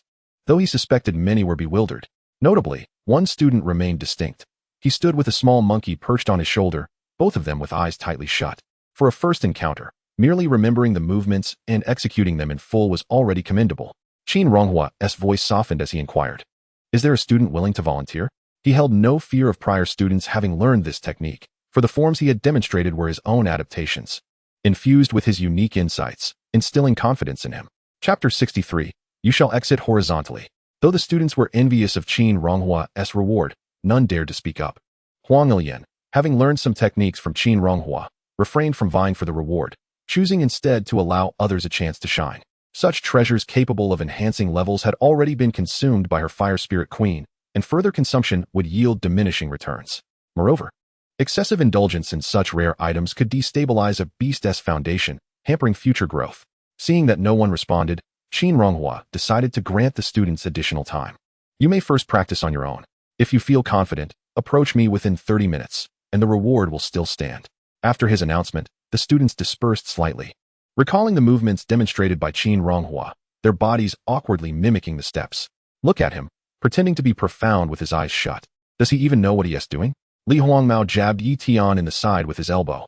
Meanwhile, Chen Haoran observed Yi Tian with curiosity, wondering if he had genuinely mastered the technique in his first attempt. The sequences of Qin Ronghua's technique were not overly complex. The challenge lay in the footwork.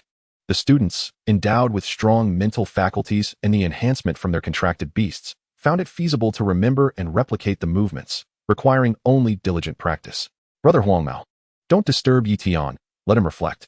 He might need a moment to recall everything. After all, Chen Haoran's gaze was clear, as he believed Yi Tian was likely experiencing the situation he had described. Otherwise, how could his prowess be so astonishing? It was simply unreasonable. Standing not far away, Huang Ilian, upon hearing the name Yi Tian, felt a slight stir in her ears hidden beneath her dark hair, and her heart skipped a beat with an intensified rhythm. She turned to gaze at the bespectacled boy with a mushroom haircut, sandwiched between Li Huangmao and Chen Haoran. His long hair obscured his eyebrows, and the oversized black-framed glasses masked part of his face. If one did not look closely, it would indeed be difficult to recognize Yi Tian's visage. Observing some students nearby who were focused on Huang Ilian, They noted Yi Tian standing still, seemingly purposefully drawing attention and captivating Huang Ilian's gaze, and could not help but exclaim, "Classmate, if you can't do it, then just give up. This is far too pretentious, just honestly practice for a while." Indeed, there he stood, eyes closed like a wooden puppet, truly believing himself a martial arts prodigy, as if he had attained enlightenment. Another student chimed in. "I bet he'll pretend to sigh and shake his head in a moment, saying, 'Is this all I can achieve?' before walking away in a faux profound manner. Ha ha ha." One student, who fancied himself a connoisseur of campus drama, even speculated on the unfolding narrative. A considerable number of students expressed silent agreement with this commentary, nodding discreetly without overtly revealing their sentiments. Yet, Yi Tian, still with closed eyes, paid them no heed. In his mind, he was dissecting Qin Ronghua's movements as if watching a film, swiftly absorbing the underlying essence. Li Huangmao, displeased with the disparaging remarks, retorted, "What the hell is wrong with you? Your mouth spew nothing but filth. I'm here to gain insight, not to entertain your nonsense. Do you live by the sea? Why are you so meddlesome?" Chen Haoran, on the other hand, remained silent. Others assumed he was too intimidated to speak, but in reality, he was poised to take action. While the Beastmaster Academy forbids students from summoning beasts to attack one another, it does permit combat between students or between beasts. As expected, Li Huangmao's indiscriminate retaliation incited the already hot-blooded youths. Furthermore, with the stunning Huang Ilian, the campus belle, standing nearby, they felt they could not afford to lose face. "To hell with you. I'm saying it. If you're not convinced, come and take a swing at me." The overconfident student who believed he had deciphered the plot turned red in the face, pointed at Li Huangmao, and shouted, casting a sidelong glance at Huang Ilian, convinced of his own charm. Li Huangmao, refusing to utter another word, strode toward the boy, closely followed by Chen Haoran.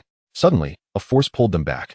Having comprehended the final move, Yi Tian opened his eyes, gripping the two and stating in a low voice, "This matter arose because of me. Allow me to resolve it." With Yi Tian's involvement, the boy realized he was about to be besieged. He immediately yelled, "What do you want? Bullying the few with your numbers? Help! Outsiders are taking advantage of their numbers to bully students from Dazhou University." The boy was clever enough to know he might not win alone, so he sought to stir the waters. Some students nearby were aware of the context, but wisely chose to remain silent. It would be foolish to miss the spectacle. However, there were at least a couple of hundred students attending the public lecture, and those further away, along with other students engaged in activities at the sports field, were drawn in by the commotion. It quickly became a dark mass of onlookers. Students from Dazhou University, one of the 4 prestigious Beastmaster Academies capable of participating in the Secret Realm assessments, were not lacking in courage. Hearing that outsiders were bullying them, their blood boiled, and they lost their capacity for rational thought, casting unfriendly glances at Yi Tian and his companions. As more and more people gathered, the initially arrogant He Yongjian's bravado intensified. "It's just those 3 stinking outsiders. They look down on our Dazhou University and want to gang up on us. Everyone, let us judge this." Everyone present was intelligent. They did not heed his inflammatory rhetoric. Yi Tian stepped forward, addressing the crowd of about 100 without a trace of fear. "Do not listen to his wild claims. I am merely here to attend Teacher Qin's martial arts lecture and not the instigator he describes." Yet He Yongjian was relentless. "Just now, the 3 of you took advantage of your numbers to bully me alone. What? Now that you see more people, you're afraid, huh? Let me tell you, there's no way out. Either apologize to me or leave Dazhou University horizontally." He Yongjian rolled up his sleeves, pointing a finger at Yi Tian's nose with brazen arrogance. "Come on, show me how you'll make me leave sideways. You Dazhou University students are so imposing, huh? Just because I'm an outsider attending a lecture, you think you can dictate terms? I want to see how you plan to do it." Yi Tian, who had initially wished to de-escalate the situation, felt a surge of anger. Let them cause a ruckus, if it comes to a fight. At least there's a king-level beast master watching from behind, so it wouldn't lead to fatalities. Chapter 64. He could no longer hold back. Moreover, He Yongjian's provocations had sparked this conflict. Even a clay figurine has its limits. Yi Tian's assertive demeanor caused the students from Dazhou University to exchange glances. It was not that they were afraid to act. Rather, they were waiting for someone to take the initiative. There's a certain wisdom in the law that does not punish the masses, but who strikes first could be pivotal. Huang Ilian, pushed out of the crowd, felt a surge of anxiety. Upon hearing Yi Tian's name, she had believed it to be a coincidence, as Yi Tian's appearance had dramatically changed. Before she could confirm her suspicions, Yi Tian was already encircled by students. Upon hearing Yi Tian's voice, she realized that the Yi Tian she had been longing for was indeed within the crowd. Someone in the throng, relishing the chaos, shouted, "The outsiders are trampling on the dignity of our 4 Beast Master Academies. This statement triggered a chain reaction, igniting the students like droplets of water hitting a hot pan. As they erupted into clamor, "Let us get him. Who does he think he is, speaking so loudly when he is not even from one of the 4 academies?" The reaction grew increasingly intense. Tian understood that the situation had spiraled beyond control and cautioned Li Huangmao and Qin Haoran. While the two had spoken out of loyalty, they were now faced with a multitude, and Tian did not expect them to intervene. Moreover, he did not wish to drag them into his predicament, though it seemed they could hardly extricate themselves now. "I apologize to you both.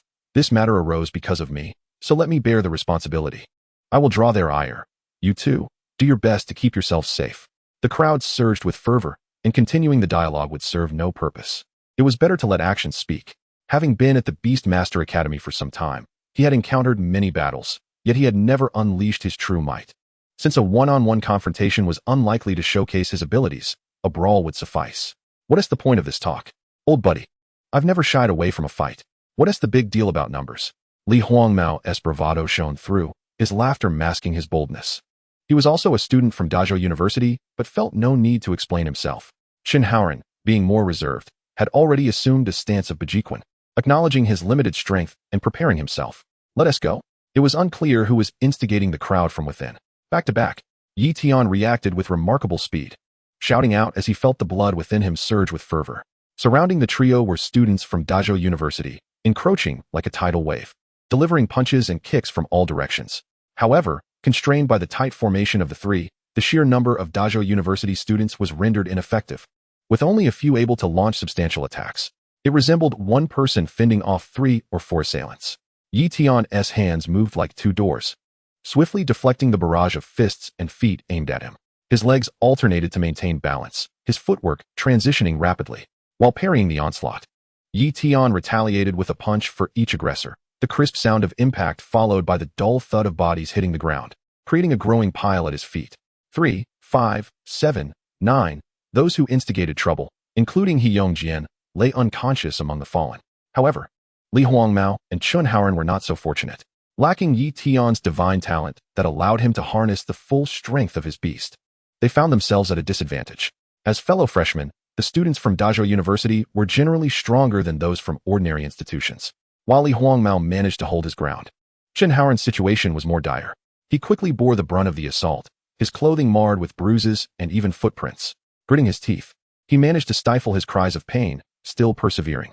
Qin Haoran defended against 2 attackers, but a third student seized the moment, launching a high kick aimed squarely at his head. Should that kick connect, it was certain he would join the ranks of those defeated by Tian.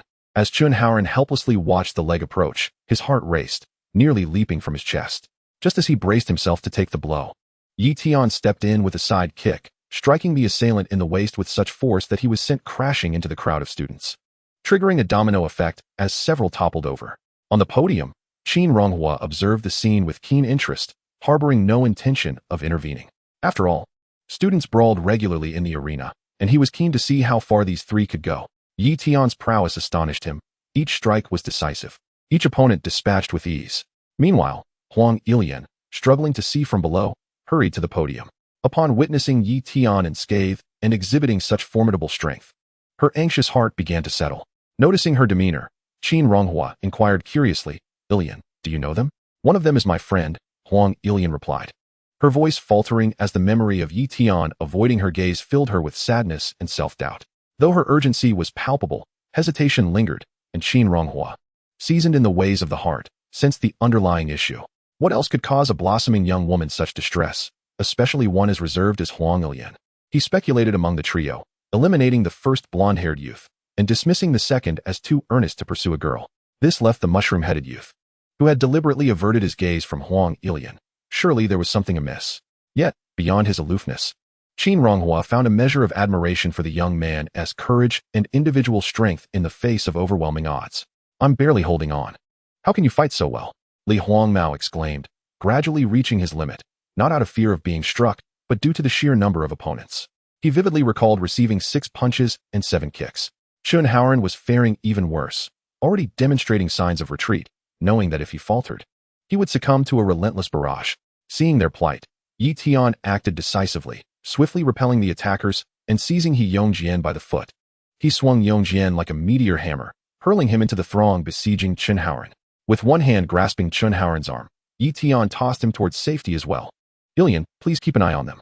Yi Tian shouted as he flung Chunhaoren, then repeated the action with Li Huangmao. What the? Why am I suddenly airborne? Li Huangmao's surprised voice echoed as he landed on the podium.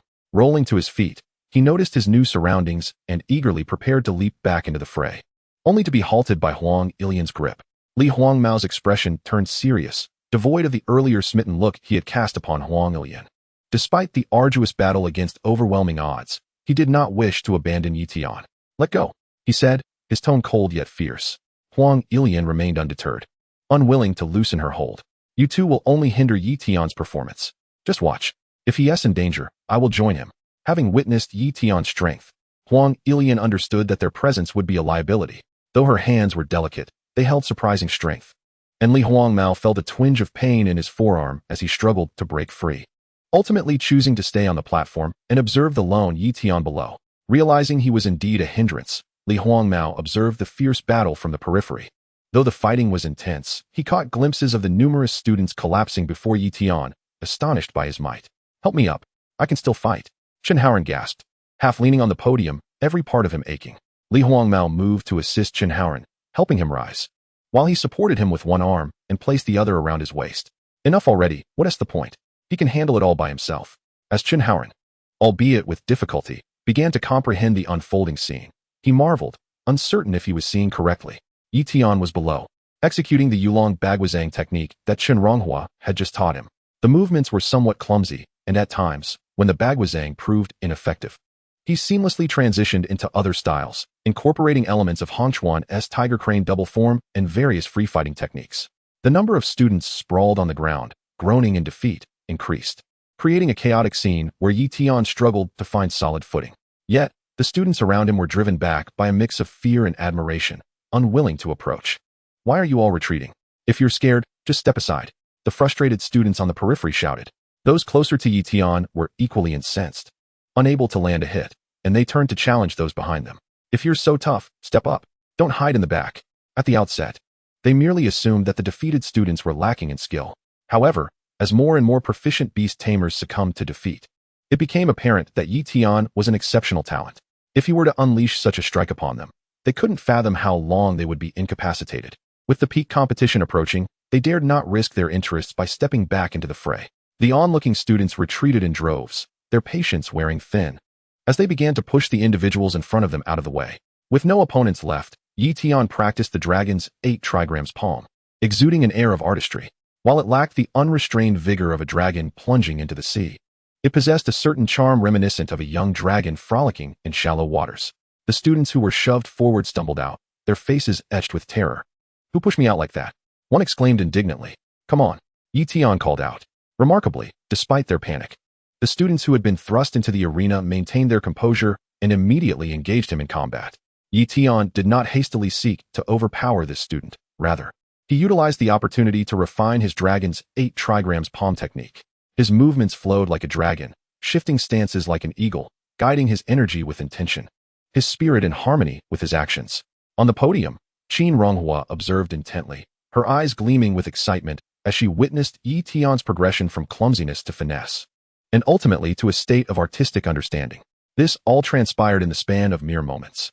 Chen Ronghua recognized that it was Yi Tian's inaugural attempt at the dragon's 8 trigrams palm. Although his steps were sound, his spatial awareness was still notably inexperienced, resulting in occasional misalignment. Nevertheless, through practice, Yi Tian swiftly transcended the novice stage, achieving a level of mastery. Chen Ronghua pondered about Yi Tian's beast taming aptitude, contemplating the prospect of taking him on as a disciple. Unlike Huang Jinhua, who was stationed outside, as a king-level beast tamer, Chen Ronghua frequently supported various secret realms, yearning to find a worthy successor to her martial legacy. With a rare break from her duties, she opted not to rest, but instead came to Beast Tamer Academy in search of someone to propagate her martial arts. Her grandson, blessed with superior beast taming skills, had become complacent, indulging in a life of leisure and distraction, a victim of his own privileges. The student who had been pushed forward soon found himself defeated by Yi Tian, who had honed his technique. This time, the inner circle of students grew restless, eager to escape the looming threat of being pushed out next. Yet the outer circle refused to yield ground. Driven to desperation, the inner circle students could not contain their frustration and began to throw punches, igniting a brawl. Yi Tian found himself perplexed. Surely, he couldn't be that frightening? Noticing the absence of challengers, he recalled his reward, uncertain if 30 minutes had elapsed. If it had, he would be at a significant loss. As he moved through the fray, those engaged in combat seemed to part before him, as if they possessed a sixth sense. Li Huangmao openly scoffed at the students below, his curiosity piqued by Yi Tian's prowess. Could it be that he had contracted two powerful beasts? That seemed the only explanation for his ease in facing so many opponents. Contemplating this, Li Huangmao released Chen Haoren, unable to resist poking Yi Tian's solid physique. Truly, one can lean on others, as the ancients have said. Chen Haoren, deprived of support, promptly toppled to the ground. Yet what intrigued Li Huangmao even more was Yi Tian's acquaintance with Huang Ilian, the belle who had swiftly ascended the school's popularity rankings on her first day. Just moments ago, he had tried to avoid her. In Chapter 66, weighing the pros and cons, Yi Tian assessed the injuries of Li Huangmao and Chen Haoren. Relieved to find them merely superficial, he then expressed his gratitude to Huang Ilian. Teacher Qin, I hope I haven't exceeded the time limit. Do you think my dragon's 8 trigrams palm meets your expectations? He inquired of Qin Ronghua. Nearby, the two bruised youths observed with curiosity. Convinced that Yi Tian's recent display of martial prowess was indeed remarkable, Qin Ronghua, thoroughly impressed, noted his ability to grasp the essence of the technique on his first attempt, indicative of his extraordinary talent. However, she was wary of youthful arrogance. While satisfied internally, she maintained a stern demeanor, nodding with a serious expression, feigning reluctance. Yi Tian exhaled in relief. He feared he had underperformed. A nod was sufficient. At least he had secured his reward. Qin Ronghua handed him the red yuan flower, her expression swiftly shifting to one of silence as she unleashed a roar akin to that of a ferocious beast towards the chaotic students below. What a disgrace. As students of Dazzle Academy, how can so many fail to best a mere ordinary student from another school? If you cannot win, then resorting to fighting amongst yourselves is an even greater shame. Teaching you martial arts feels like a humiliation. Her booming voice reverberated painfully in the ears of Yi Tian, the other two, and Huang Ilian, leaving them momentarily stunned into silence. The students engaged in their scuffles halted in unison, turning their gazes toward Qin Ronghua and the unscathed Yi Tian, their expressions rife with defiance. Clearly, they recognized the identity of the figure on stage. While they may have felt disgruntled, they dared not openly challenge a king-level beast tamer. Many took note of Yi Tian's distinctive hairstyle, committing his visage to memory. Qin Ronghua, suppressing her ire, felt disheartened. After all, this was her first public class in 10 days, and it had devolved into such chaos. Her patience, however, was wearing thin, especially in light of the fact that she represented one of the premier beast tamer educational institutions in Xia country. It was evident that the assessment system required reform.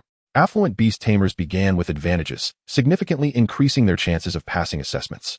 While educational resources flowed toward these already privileged youths, many relied solely on their high-quality beasts, neglecting their own development, resulting in a concerning lack of quality. Qin Ronghua's gaze flickered toward Huang Ilian, finding solace in the fact that at least Jinhua's granddaughter was not among this list of inadequacies. Let today's lesson come to an end. Bring forth the student who instigated this provocation, she commanded, pointing at He Yongjian, who lay among the students. Others who had mocked him feigned unconsciousness, relieved they were not singled out. A few perceptive students quickly dragged He Yongjian onto the stage. With the class interrupted, Qin Ronghua did not address the three of them further. Yi Tian exchanged glances with Li Huangmao and Chen Haoren, silently signaling his intention to depart. They understood and nodded slightly in agreement. Yi Tian chose not to leave without a word. Instead, he approached Qin Ronghua to bid farewell. Thank you, Teacher Qin. We shall take our leave now. Young man, please wait a moment, Qin Ronghua called after Yi Tian as he began to walk away. What is it, Teacher Qin? Yi Tian asked, puzzled. By all accounts, they had acted in self-defense and should not face any repercussions. Your Honchuan style seems rather familiar. May I inquire about its origins? Have you taken any master under your wing? Qin Ronghua inquired tentatively. Yi Tian glanced at Huang Ilian, aware that the Huang and Qin families were acquainted. He realized that his boxing style was unremarkable. Her question might suggest an interest in taking him on as a disciple, perhaps out of respect for Master Jinhua. Huang Ilian subtly gestured toward Yi Tian, her expression adorably insistent. To be approached by a king-level beast tamer seeking to take him on as a disciple was a coveted opportunity indeed, one that many would eagerly pursue. My Hungar was imparted to me by Huang Jinhua, the head of the Sunshine Orphanage, without the formal initiation of a master-disciple relationship. As Yi Tian spoke, he pondered that Qin Ronghua must have recognized his martial arts talent. Had he chosen to take on an apprenticeship, It would certainly have included guidance in the art of beast taming, thereby providing him with additional connections. Considering her grandson, Qin Feng, there was an underlying rivalry between them. Moreover, Tian had grown accustomed to his freedom and could acquire resources at the Beast Taming University. Qin Ronghua had long harbored suspicions, and upon hearing this, she feigned a look of realization. If you have not taken on a master, then the situation is more manageable, she stated directly. I find myself in need of a disciple in martial arts. Might you be interested? Qin Ronghua's tone was gentle, seeking Yi Tian's consent. She held a favorable view of him, not only for his exceptional martial arts talent, but also for his courage in rescuing friends in times of peril. Showcasing a valor that could face 1,000 foes. Yi Tian hesitated, and behind him, Chun Haoren and Li Huangmao patted him on the back, puzzled by his reluctance to accept. After weighing the pros and cons, Yi Tian ultimately decided against becoming Qin Ronghua's disciple. If I attend your class, it naturally makes me your student, Teacher Qin. Will you not be teaching tomorrow? Qin Ronghua shook her head in silence, realizing that Yi Tian was subtly declining her offer and chose not to press further. Her intent was simply to pass on her martial arts knowledge. Since he had already grasped it, there was no need for compulsion. The fact that someone could comprehend her intricacies was already a fortunate occurrence. Enlightened, Qin Ronghua laughed heartily. Of course, I will still be here. This class runs for 10 days, and you must attend. Otherwise, regarding today's brawl. The unspoken words were clear to Yi Tian. After exchanging pleasantries with Qin Ronghua, Yi Tian supported Chun Haoren, while Li Huangmao, not severely injured, could walk on his own and led the way to the healing room at the Great State University. The healing room not only treated beasts, but also their tamers. And importantly, it was free of charge. Huang Ilian wished to catch up with Yi Tian, but was called away by Qin Ronghua. In the healing room, Chun Haoren lay on the bed, while Li Huangmao poked at the bruise on his arm. Ouch! What are you doing? Chun Haoren feigned a strike, elbowing Li Huangmao in warning. Sorry, Haoren, it's my fault for not tossing you out sooner. Which got you hurt? Yi Tian apologized, scratching the back of his head. Chun Haoren nodded. I've taken plenty of hits from you. This is nothing. At this, Yi Tian, still scratching his head, laughed and said, well, it seems we are now acquainted through battle. Tonight, I shall treat you both to dinner. Upon hearing this, Li Huangmao's eyes sparkled. Great. We can enjoy a couple of drinks. It will numb the pain a bit, right, Chun Haoren? Li Huangmao exclaimed, slapping his thigh enthusiastically, thus sealing the plan. What are you talking about? You're the one slapping your own thigh. Chun Haoren retorted, exasperated by Huangmao's folly. In the principal's office of Great State University, a robust air conditioner blew a refreshing frost into the room, creating an atmosphere reminiscent of a celestial paradise. A middle-aged man, Principal Li Hu, reclined casually in a mahogany chair. He poured a cup of guanyin tea for Qin Ronghua, who lightly tapped the tea table, savoring the fragrant brew that lingered delicately on the palate. Xiao Hu, the overall quality of students at Great State University has declined in recent years. I propose that starting this year, we hold a competition specifically for beast tamers among university students and allocate some of Great State University's resources to the other 9 universities. This would promote overall enhancement and provide opportunities for students from less affluent backgrounds who possess high potential. Qin Ronghua valued the self-reliant spirit of beast tamers rather than their reliance on beasts. Admission to the 4 prestigious universities did not inherently imply superiority. It merely indicated that their contracted beasts had higher potential. Some prodigies merely lacked opportunity. Despite not knowing the quality of Yi Tian's contracted beast, it was evident from his status as an ordinary university student that his beast potential likely did not exceed 5 stars. Although astonished by Yi Tian's prowess in defeating students with 6 or even 7-star contracted beasts, Qin Ronghua speculated that Yi Tian's innate talent in beast taming must confer significant advantages upon him, and she did not dwell on this matter. The decline in student quality was not the sole issue. The recent upheavals within the secret realms were of greater concern, necessitating the rapid development of new talent. Li Hu did not respond immediately. Today, a student from an outside school had faced nearly 100 students from Great State University and emerged unscathed, which was a blow to the university's reputation. While he was concerned about the inaction of his own students and the proposal from his esteemed teacher, the 4 prestigious universities stood apart, not only due to their prominent status, but also because they possessed resources that ordinary universities lacked, such as near-divine quality beasts. While student quality could be improved, allowing outside students access to their beast resources could set a dangerous precedent, dissuading future applicants from the 4 prestigious universities. Qin Ronghua gazed silently at Li, who before her eyes drifted to the moonlight streaming through the window. You are aware that the energy within the secret realm is continuously leaking. Allow me to disclose another piece of information. In addition to the energy leak, the secret realm is merging with reality, and soon countless exotic beasts will surge into human cities. On hearing this, Li Hu's face turned incredulous as he instinctively replied, "Teacher, how could this be possible?" This time, it was Qin Ronghua's turn to remain silent, simply watching Li Hu. You venture into the secret realm frequently, not to execute missions and investigate the cause of the merging? It was unusual for her student to question her, leaving Qin Ronghua momentarily speechless.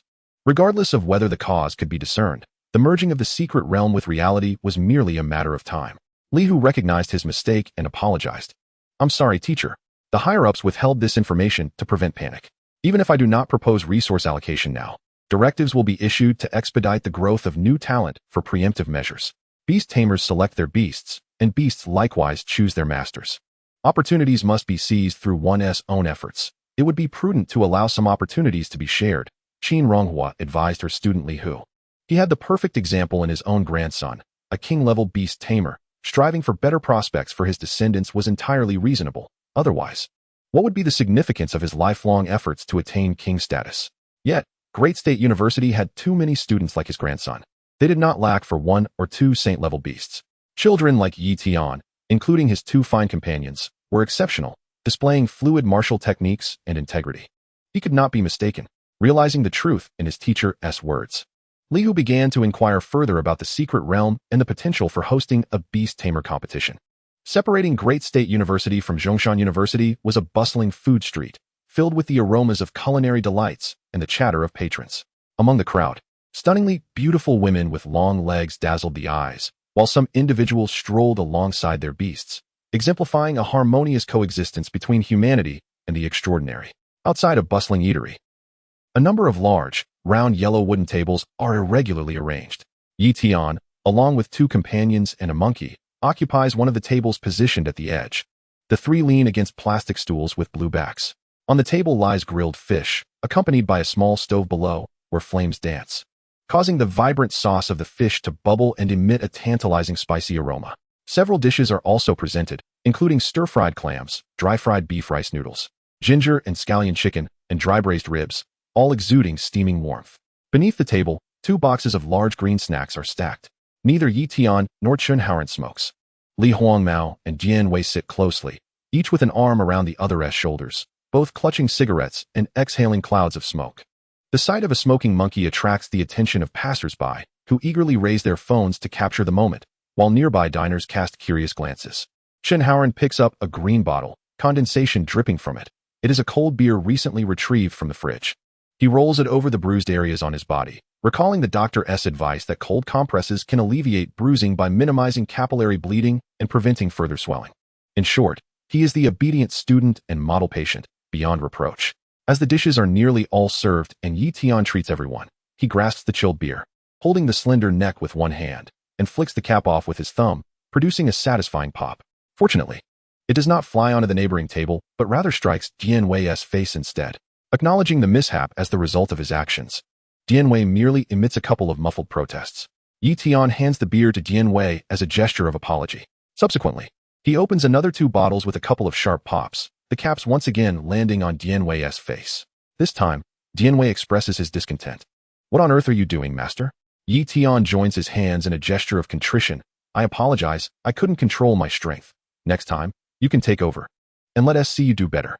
With the master's words, Jian Wei has little choice but to accept, silently noting the incident. Hearing Yi Tian's remarks, Li Huangmao and Chun Haoren burst into laughter, slapping the table in amusement. They had not anticipated that Yi Tian's beast companion would be so entertaining. Not only smoking and drinking, but also possessing a humorous demeanor, clearly endearing to the female monkey. Chapter 68, Let Me Speak First. The trio indulges in casual banter, sipping drinks and enjoying the food, while the 2 boxes of green snacks dwindle down to just 4. Jian Wei, with a cigarette dangling from his mouth, wraps an arm around Li Huangmao's shoulders. "Listen to me, buddy." Before Jian Wei can finish, Li Huangmao interrupts. Hey, monkey brother, let me speak first. If you ever need something, just come to me. I may not help with the big stuff, but I can handle the small issues. Just remember to reach out when something comes up." Though slightly tipsy, Li Huangmao remains coherent and raises his beer bottle for a hearty swig, only to find it empty. He promptly grabs all 4 remaining green snacks from the box and, in a sticky voice, addresses Jian Wei. "Whisper to me, has your beast master been using drugs? Why is he so formidable?" Li Huangmao glances at Yi Tian, whose visage is slightly flushed, utterly perplexed. Although he senses Yi Tian's beast through his mental perception, he knows the energy intensity is not particularly high, certainly inferior to his own beast. Chen Haoran, intrigued by Li Huangmao's comment, briefly looks at Yi Tian and then cranes his neck, awaiting Dian Wei's response. Dian Wei beams with pride upon hearing praise for his master, fluffing his hair, thinking to himself that his master has inherited his full strength. If my master is so impressive, it is naturally due to my prowess that he appears formidable. In a buoyant mood, Dian Wei refrains from disclosing his master's talents, instead contemplating how to boast about himself.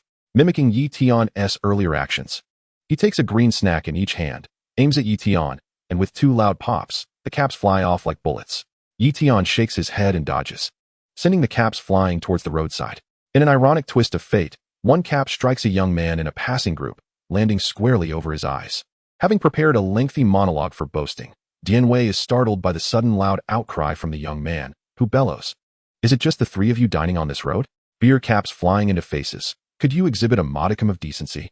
The young man, having been hit, removes the cap from his eyes and zeroes in on Dian Wei, who is holding the green snack, and harshly admonishes, "Your beast is at fault. This is a reflection of your inadequacies." Realizing the gravity of the situation, Yi Tian quickly stands. "I apologize, my dear fellow. It was an accident. Didn't he injure you? I hope." Among the group of approximately 10 young men and women, one on the periphery suddenly recognizes Yi Tian, initially taken aback before realizing. "Isn't this the mushroom-headed fellow from the public lecture today at King Qin's? He's the one who caused me to receive a reprimand." He Yongjian points accusingly at Yi Tian, announcing loudly to the lead young man, "This is the one.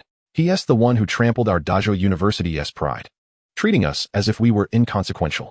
He Yongjian suspects that this mushroom-headed individual is not a freshman, given his evident strength. The countenance of the Dazhou University's sophomores shifts dramatically. They are visibly hostile. They have all seen the video of an outsider confronting nearly 100 first-year students from their university. This is not merely about a freshman being bullied. It is an affront to their institution's dignity, and they cannot tolerate such perceived superiority from outsiders. The leader of the group, He Yongjian's cousin, lets out a low "oh" as he sizes up Yi Tian, recognizing him as the boy from the video, as well as recalling the two others at the table, particularly the blonde one. Initially inclined to dismiss the incident, He Jian now erupts in anger. "Your apology seems lacking in sincerity. I cannot accept it. What do you propose instead? Let us hear your solution and see if I can accept it," Yi Tian replies, understanding that a simple apology may not suffice. However, acknowledging that his beast was at fault, he knows he must take responsibility. Li Huangmao and Chen Haoran rise to stand alongside Yi Tian, confronting the group. He Jia coldly retorts, "The cap struck my eye. I can barely see now. My proposed remedy is quite simple. I'll take these two caps and crack them on your head while recording it for a video." Chen Haoran bristles at this, incredulous at the ferocity in He Jia's gaze. "You can't be serious. How can you claim to see clearly after being struck? If you reject the apology, then let us just have you retaliate with a cap as well. Why should my friend receive such an extreme response?" Li Huangmao chimes in with a mocking tone. "Why not just demand our heads as compensation? Is that the extent of your Dazhou University pride?" He Jia glares at Li Huangmao, questioning his audacity. "Li Huangmao, you too are a student of Dazhou University. Are you perhaps intent on becoming the pariah of your own institution?" Following the video's revelation on the forum, students from 10 universities have seen it, and the identities of 3 individuals have been unearthed, with particular astonishment directed towards Li Huangmao's affiliation with Dazhou University. What further incensed the students of Dazhou was the fact that this freshman, Li Huangmao, was aiding students from another school in their assault on his own peers. Despite the provocation, Li Huangmao, undeterred by He Jia's threats, defiantly pointed a finger at He Jia, ready to unleash a barrage of curses. However, he was restrained by Yi Tian, who subtly shook his head in a gesture urging silence. Yi Tian had already assessed the group. They were all second-ring beastmasters from Dazhou University, possessing high-quality contracted beasts. If they were to summon 2 elite-level beasts, Yi Tian might struggle to protect both Li Huangmao and Chen Haoran from such a coordinated assault. A wave of helplessness washed over Yi Tian, a stark reminder of his own inadequacies. Nonetheless, this did not signify his capitulation to humiliation. "I cannot acquiesce to your demands, for I have already offered my apologies. Instead, let us engage in a one-on-one beastmaster duel. The loser shall publicly bow in apology." Enough. Before He Jia could respond, a girl of unremarkable appearance but with a cunning expression, who stood beside him, interjected. "It was your beast that inadvertently caused harm to another. Therefore, the duel must be between your beast and He Jia's beast." This girl, known as Guo Xiaotong, sought to showcase their prowess to the monkey. as she did not believe He could possibly be outmatched by Tian. Upon hearing this, He quickly grasped the implication and echoed her sentiment. Indeed, your beast bears responsibility for the error. Tian glanced at the girl, his expression unchanging. If Wei were to battle He's beast, the outcome would surely be disastrous. Wei approached Tian, tugging at his clothing with a whimper. I'm sorry, master. I've caused you trouble. Allow me to face his beast in combat. Wei's gaze was resolute, albeit tinged with anxiety over the mistake. Even your beast agrees to the challenge, yet you hesitate? Truly a coward, Jian sneered, his eyes narrowing in derision. The second-year students accompanying him erupted in raucous laughter. The spectators, primarily students from 2 nearby universities, murmured amongst themselves, having witnessed the video that showcased Tian's formidable prowess, now in stark contrast to his hesitant demeanor. They pointed and jeered. If you're too afraid to fight, then leave. Who dares to provoke Dazzle University? Silence. Do you think you can speak so boldly? Li Huangmao retorted, his indignation flaring as he pointed at the onlookers before accepting He's challenge. Humph. A traitor from Dazzle University, and you leap to defend your master? Guo Xiaotong continued her provocations, inciting further mockery from the crowd. This only served to stoke Li Huangmao's fury, igniting a desire to summon his beast and retaliate, particularly against Guo Xiaotong. Although tonight had taken an unforeseen turn, Tian felt unjustly accused. He had merely been studying martial arts and had been wronged without cause. After a deep breath, Tian gathered the energy within him, channeling it through his throat before unleashing a powerful proclamation. Enough. I accept all your challenges. Tomorrow at 4 in the afternoon, I shall await you at Arena number 4 in Zhongshan University. Now, you may leave. Tian's voice resonated like a lion's roar, silencing the assembly and draining the color from their faces. The once bustling street fell eerily silent, only the crackling of the fire on Tian's table punctuating the stillness. He and Guo Xiaotong, taken aback, found themselves momentarily speechless. However, He quickly regained his composure, albeit begrudgingly, seething with indignation. Fine, expect my arrival tomorrow. Your beast, and you shall surely regret this. With that, He pulled Guo Xiaotong away from the throng, accompanied by his fellow students. All too aware that their words would be recorded by onlookers. Only He Yongjian cast a chilling glance at Tian, seemingly relishing the impending spectacle. As the instigators departed, the spectators, frightened by Tian's formidable voice, dispersed hastily. Even Wei, witnessing Tian's uncharacteristic outburst, hung his head in remorse. Suddenly, a large hand enveloped Wei's head. The warmth radiating from above prompted Wei to look up, meeting Tian's calm and gentle gaze. It's all right. Wei, there's no need for guilt. This isn't a significant error. Those individuals were merely targeting me. If there's a fault, it lies within my insufficient strength. There's no need to blame you. We'll face whatever comes together. Tian, let me duel that person's beast tomorrow. Li Huangmao declared, his eyes glinting with suppressed anger, the earlier merriment marred by the provocateurs. Chen Haoran, too, felt a sense of frustration at his inability to assist, silently resolving that if neither Tian nor his beast could prevail against he would step in himself. Tian forced a smile, lamenting that a pleasant evening with newfound friends had been so rudely interrupted. He placed a comforting hand on Li Huangmao's shoulder. He has been a beastmaster for a year at Dazzle University. Do you believe your beast can truly best him? Tian had no intention of allowing Li Huangmao to intervene. He had already resolved that, should matters escalate, he would ask Wei to step in, uncertain of He's true abilities. Fight, and you shall find out, Li Huangmao replied with a confident grin, evidently assured of his beast's capabilities. Tian refrained from further persuasion, believing Li Huangmao was merely maintaining his pride. He lifted a bottle from the table, finding 4 remaining, enough for the 3 of them. Delighted to meet you both. Let us drink. Tian clinked their bottles together, tilting his head back to gulp down the liquor, inspired by Tian's exuberance. Li Huangmao and Chen Haoran raised their bottles in camaraderie. However, Chen Haoran, gazing at the overflowing green stick in his hand, found it arduous to swallow. As if attempting to suppress the surge rising in his throat, he closed his eyes, following Li Huangmao and downing the drink. In a drunken haze, the 3.5 of them swiftly emptied the bottle. The food had already been largely consumed, and after finishing the drinks, Tian proceeded to settle the bill. Let us go. Tian beckoned to Li Huangmao and Chen Haoran after paying. Li Huangmao, ever nonchalant, lit 2 cigarettes alongside Wei. Only Chen Haoran, gritting his teeth, nodded in response. After taking just a few steps, Chen Haoran could no longer restrain the torrents of saliva gushing forth, and a wave of nausea surged from his stomach. He hurriedly made his way to the trash bin by the entrance, clutching the green receptacle as he let out a primal cry. Chapter 70. Profound Contemplation. If one were to speak of a friend's misfortune, Li Huangmao's reflexes could be deemed remarkably swift, surpassing even some trained soldiers in speed. In his flurry of urgency, he inadvertently activated the front camera. With a click of his tongue, Li Huangmao flipped the camera around, capturing Chun Haoren from every angle, bent slightly at the waist. Chun Haoren shot a sidelong glance at Li Huangmao, reaching out in an attempt to snatch the phone, but Li Huangmao deftly evaded him. There aren't any stones, bro. You're just vomiting. Li Huangmao laughed heartily, unabashedly mocking him. Ugh, damn you, Huangmao. Chun Haoren choked out between heaves, cursing the photographer. The yellow vomit, a grotesque mix of food and drink, continually erupted from Chun Haoren's mouth. Yi Tian also held his phone, but his lens captured both Li Huangmao and Chun Haoren. Watching Chun Haoren in his state of distress, Yi Tian felt a pang of heartbreak. Such delectable food squandered, each expulsion a loss of money. Chun Haoren, I command you. I know it's difficult, but the food and drink were purchased with money. I order you to consume everything you've expelled. No waste allowed. And you, Yi Tian, I despise you both. Damn it.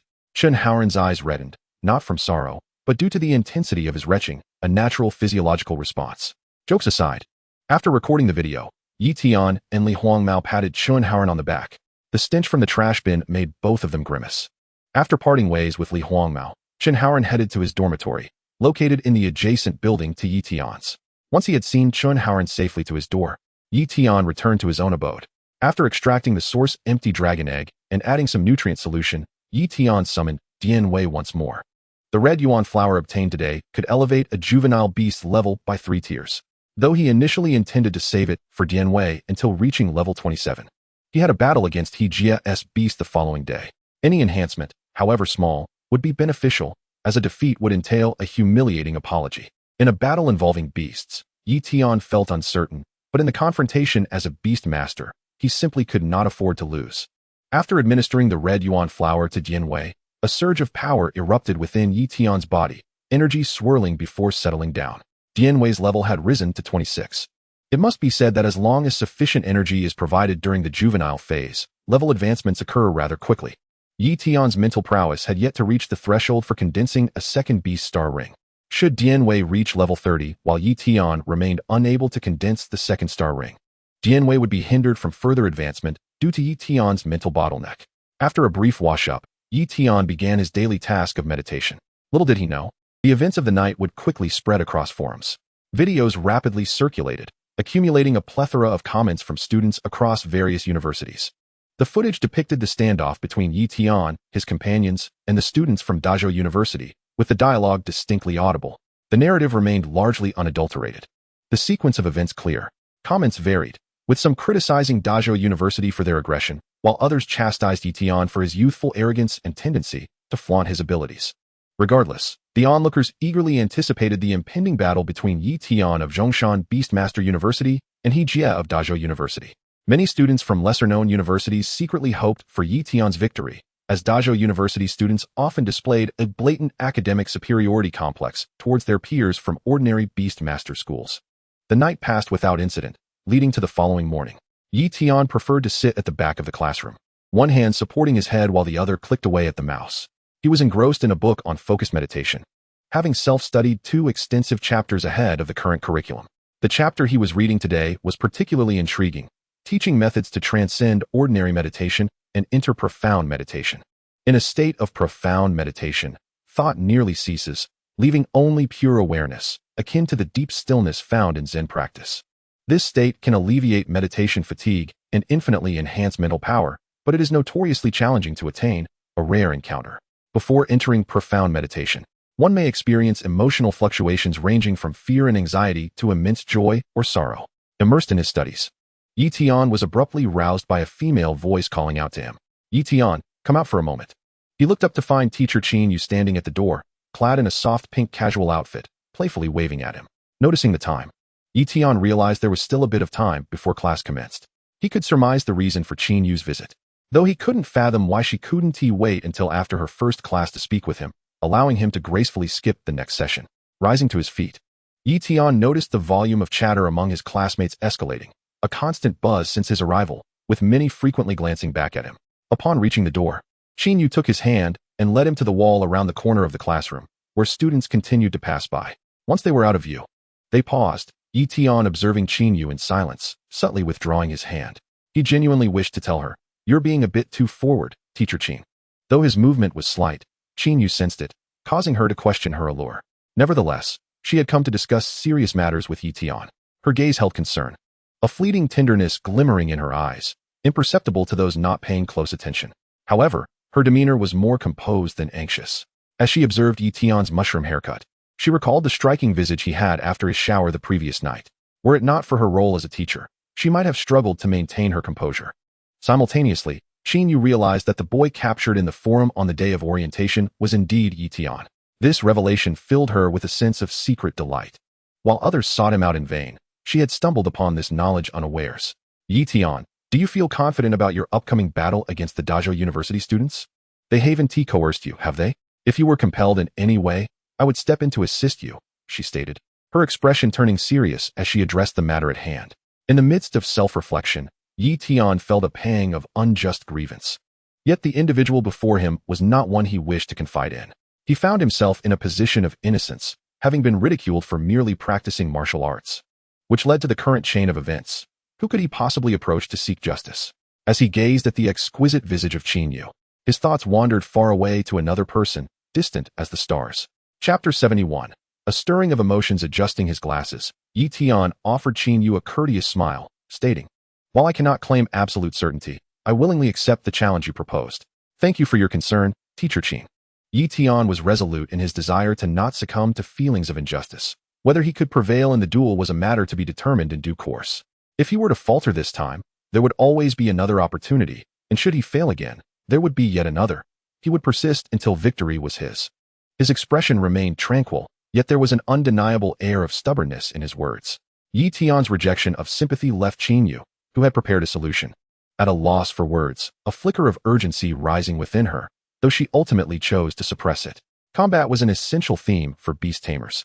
And since Tian had declared his readiness, Qin Yu found herself devoid of further arguments, especially given the nature of their relationship, which could not withstand excessive discourse. Students from other classes passing by observed the duo, particularly noting the stark contrast between Tian's formidable presence in forum videos and his current demeanor, which was that of a dutiful student.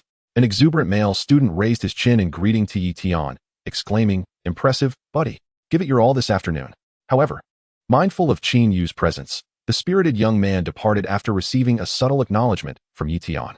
"Teacher, if there's nothing else, I shall return to the classroom," Tian remarked lightly, just as the bell for class rang. Qin Yu nodded with a hint of melancholy.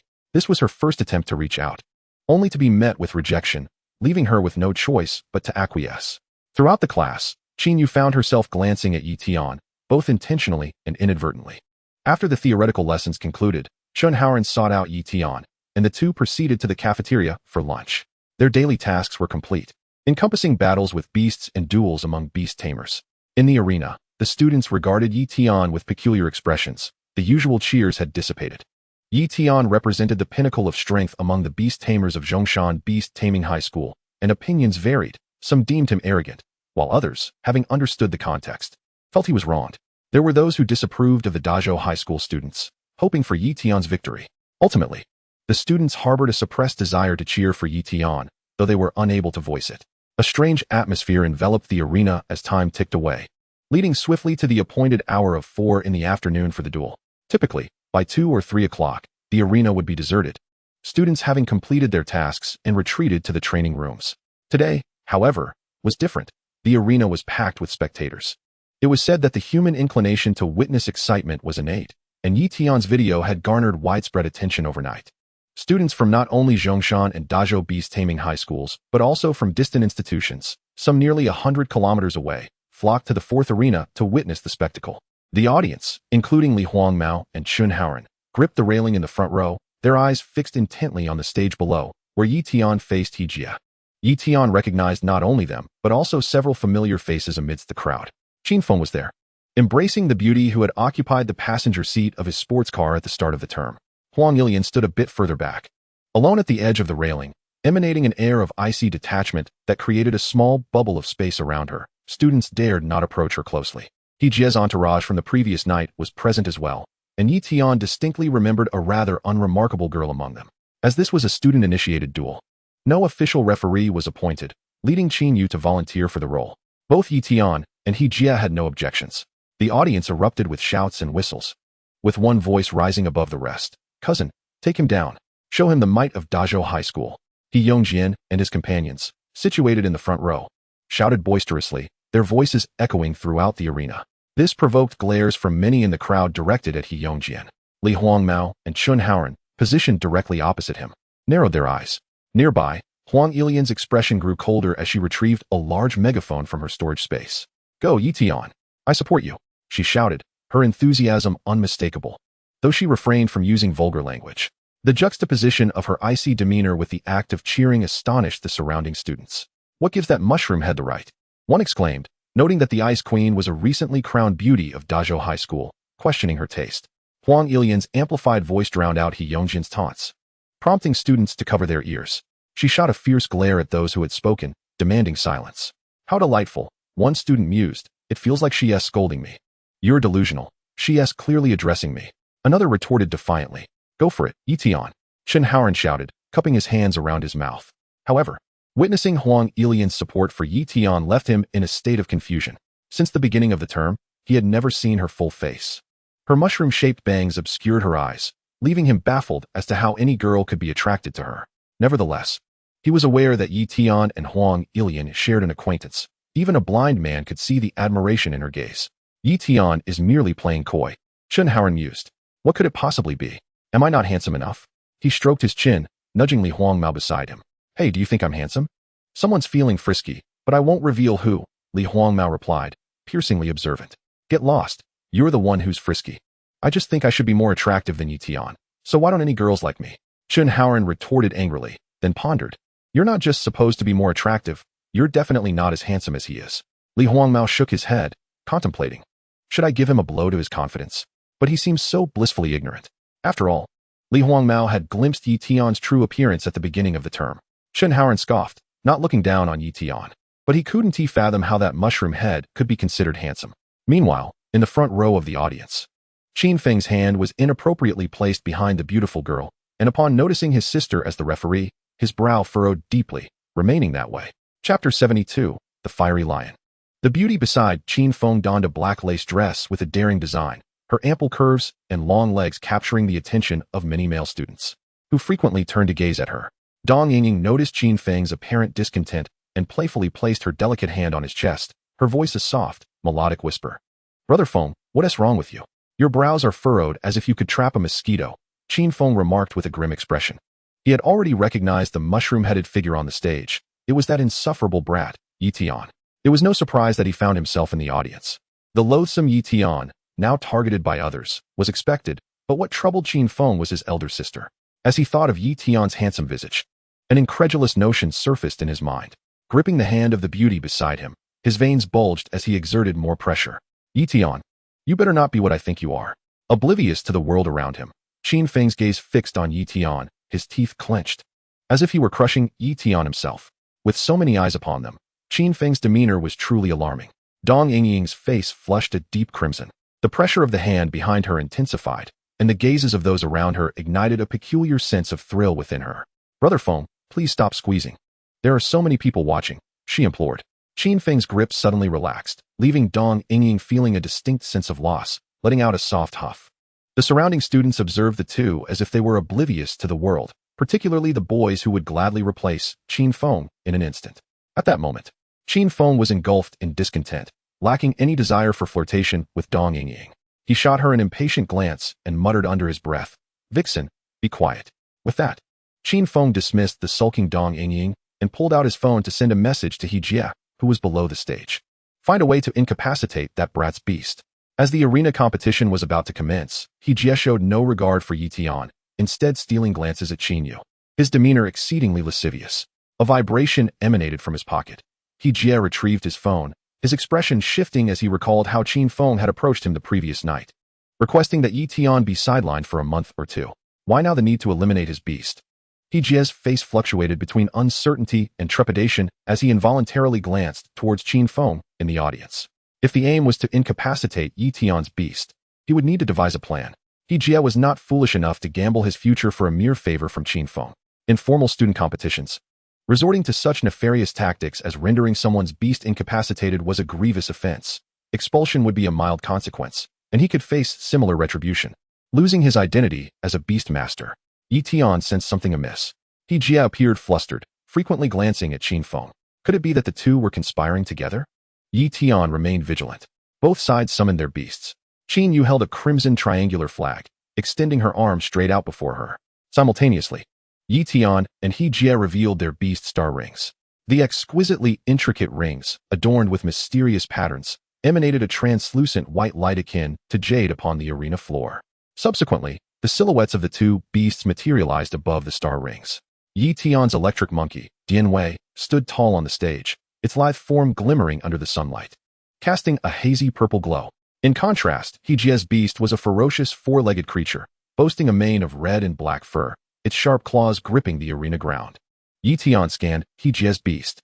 Fire Mastiff Lion, 6 stars, dual fire and earth attributes, elite level 35. Skills include blazing fire, rock tear, roaring flame, lava spit, lion's roar, and high-speed movement. Dian Wei's attributes paled in comparison to the Fire Mastiff Lion.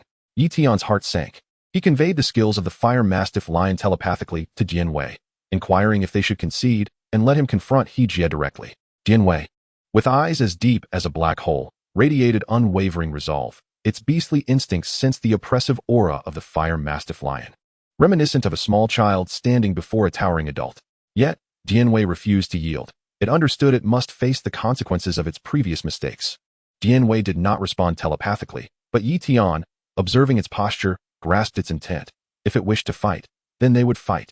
In a moment of peril, I will summon you back to the spiritual realm. Do not resist. Yi Tian relayed once more. This time, Dian Wei acknowledged with a gesture, signaling an okay to Yi Tian, for its master had instructed it always to face the enemy, observing their movements without becoming complacent. Meanwhile, He Jie was not idle. He consulted his beast encyclopedia to scan Dian Wei's information. Electric Monkey, Lightning Attribute, Juvenile level 26, skills include Electric Punch and Bite. In contrast to Yi Tian's system, the beast encyclopedia could only reveal level attributes and pre-recorded inherited skills. A smirk crept onto He Jie's lips. An immature level 26 monkey posed no threat to his Fire Mastiff Lion. In the audience, students held their own encyclopedias, scanning the beasts. A 35 against a 26? It's obvious who will win. A student scoffed at the evident disparity in levels. Li Huangmao turned to glare at the acne-ridden boy who had spoken. Indeed, his head resembled those two protrusions on his face, complete with a mouth that could spew filth. Upon hearing the mockery, the acne-ridden boy glared back, ready to retaliate. However, Li Huangmao's gaze was more menacing. Beside him, Chen Haoran, sporting a bruised visage, rolled up his sleeves, conveying a clear message. Dare to speak another word and face the consequences. A wise man does not court misfortune, reassured by the intimidating atmosphere. The acne-ridden boy chose silence, allowing the outcome of the match to speak for him. Huang Ilian scrutinized the encyclopedia, comparing the two beasts' information, her hands instinctively tightening around her clothing. She was familiar with Yi Tian's beast, having interacted with it at the orphanage. It was an adorable electric monkey. The audience erupted in fervent cheers, for it was the clash between beasts that truly ignited their excitement. After confirming that both sides were ready, Qin Yu swung the red triangular flag with vigor and declared loudly, "The match begins." The audience's restlessness fell into an expectant hush. Without needing He Jie's command, the Fire Mastiff Lion activated its blazing fire skill, its red and black mane flickering to life. Blazing fire, a buffing skill, elevated its status by 15%. The already formidable Fire Mastiff Lion, now further empowered, exuded a frenzied aura. Dian Wei, with its hands poised downward, suddenly crackled with electricity, facing the overwhelming pressure of the Fire Mastiff Lion. Internally, Dian Wei remained as tranquil as a still lake, unperturbed by the tumultuous winds. As the enemy remained still, so too did Dian Wei, its gaze fixated on the Fire Mastiff Lion, poised and ready.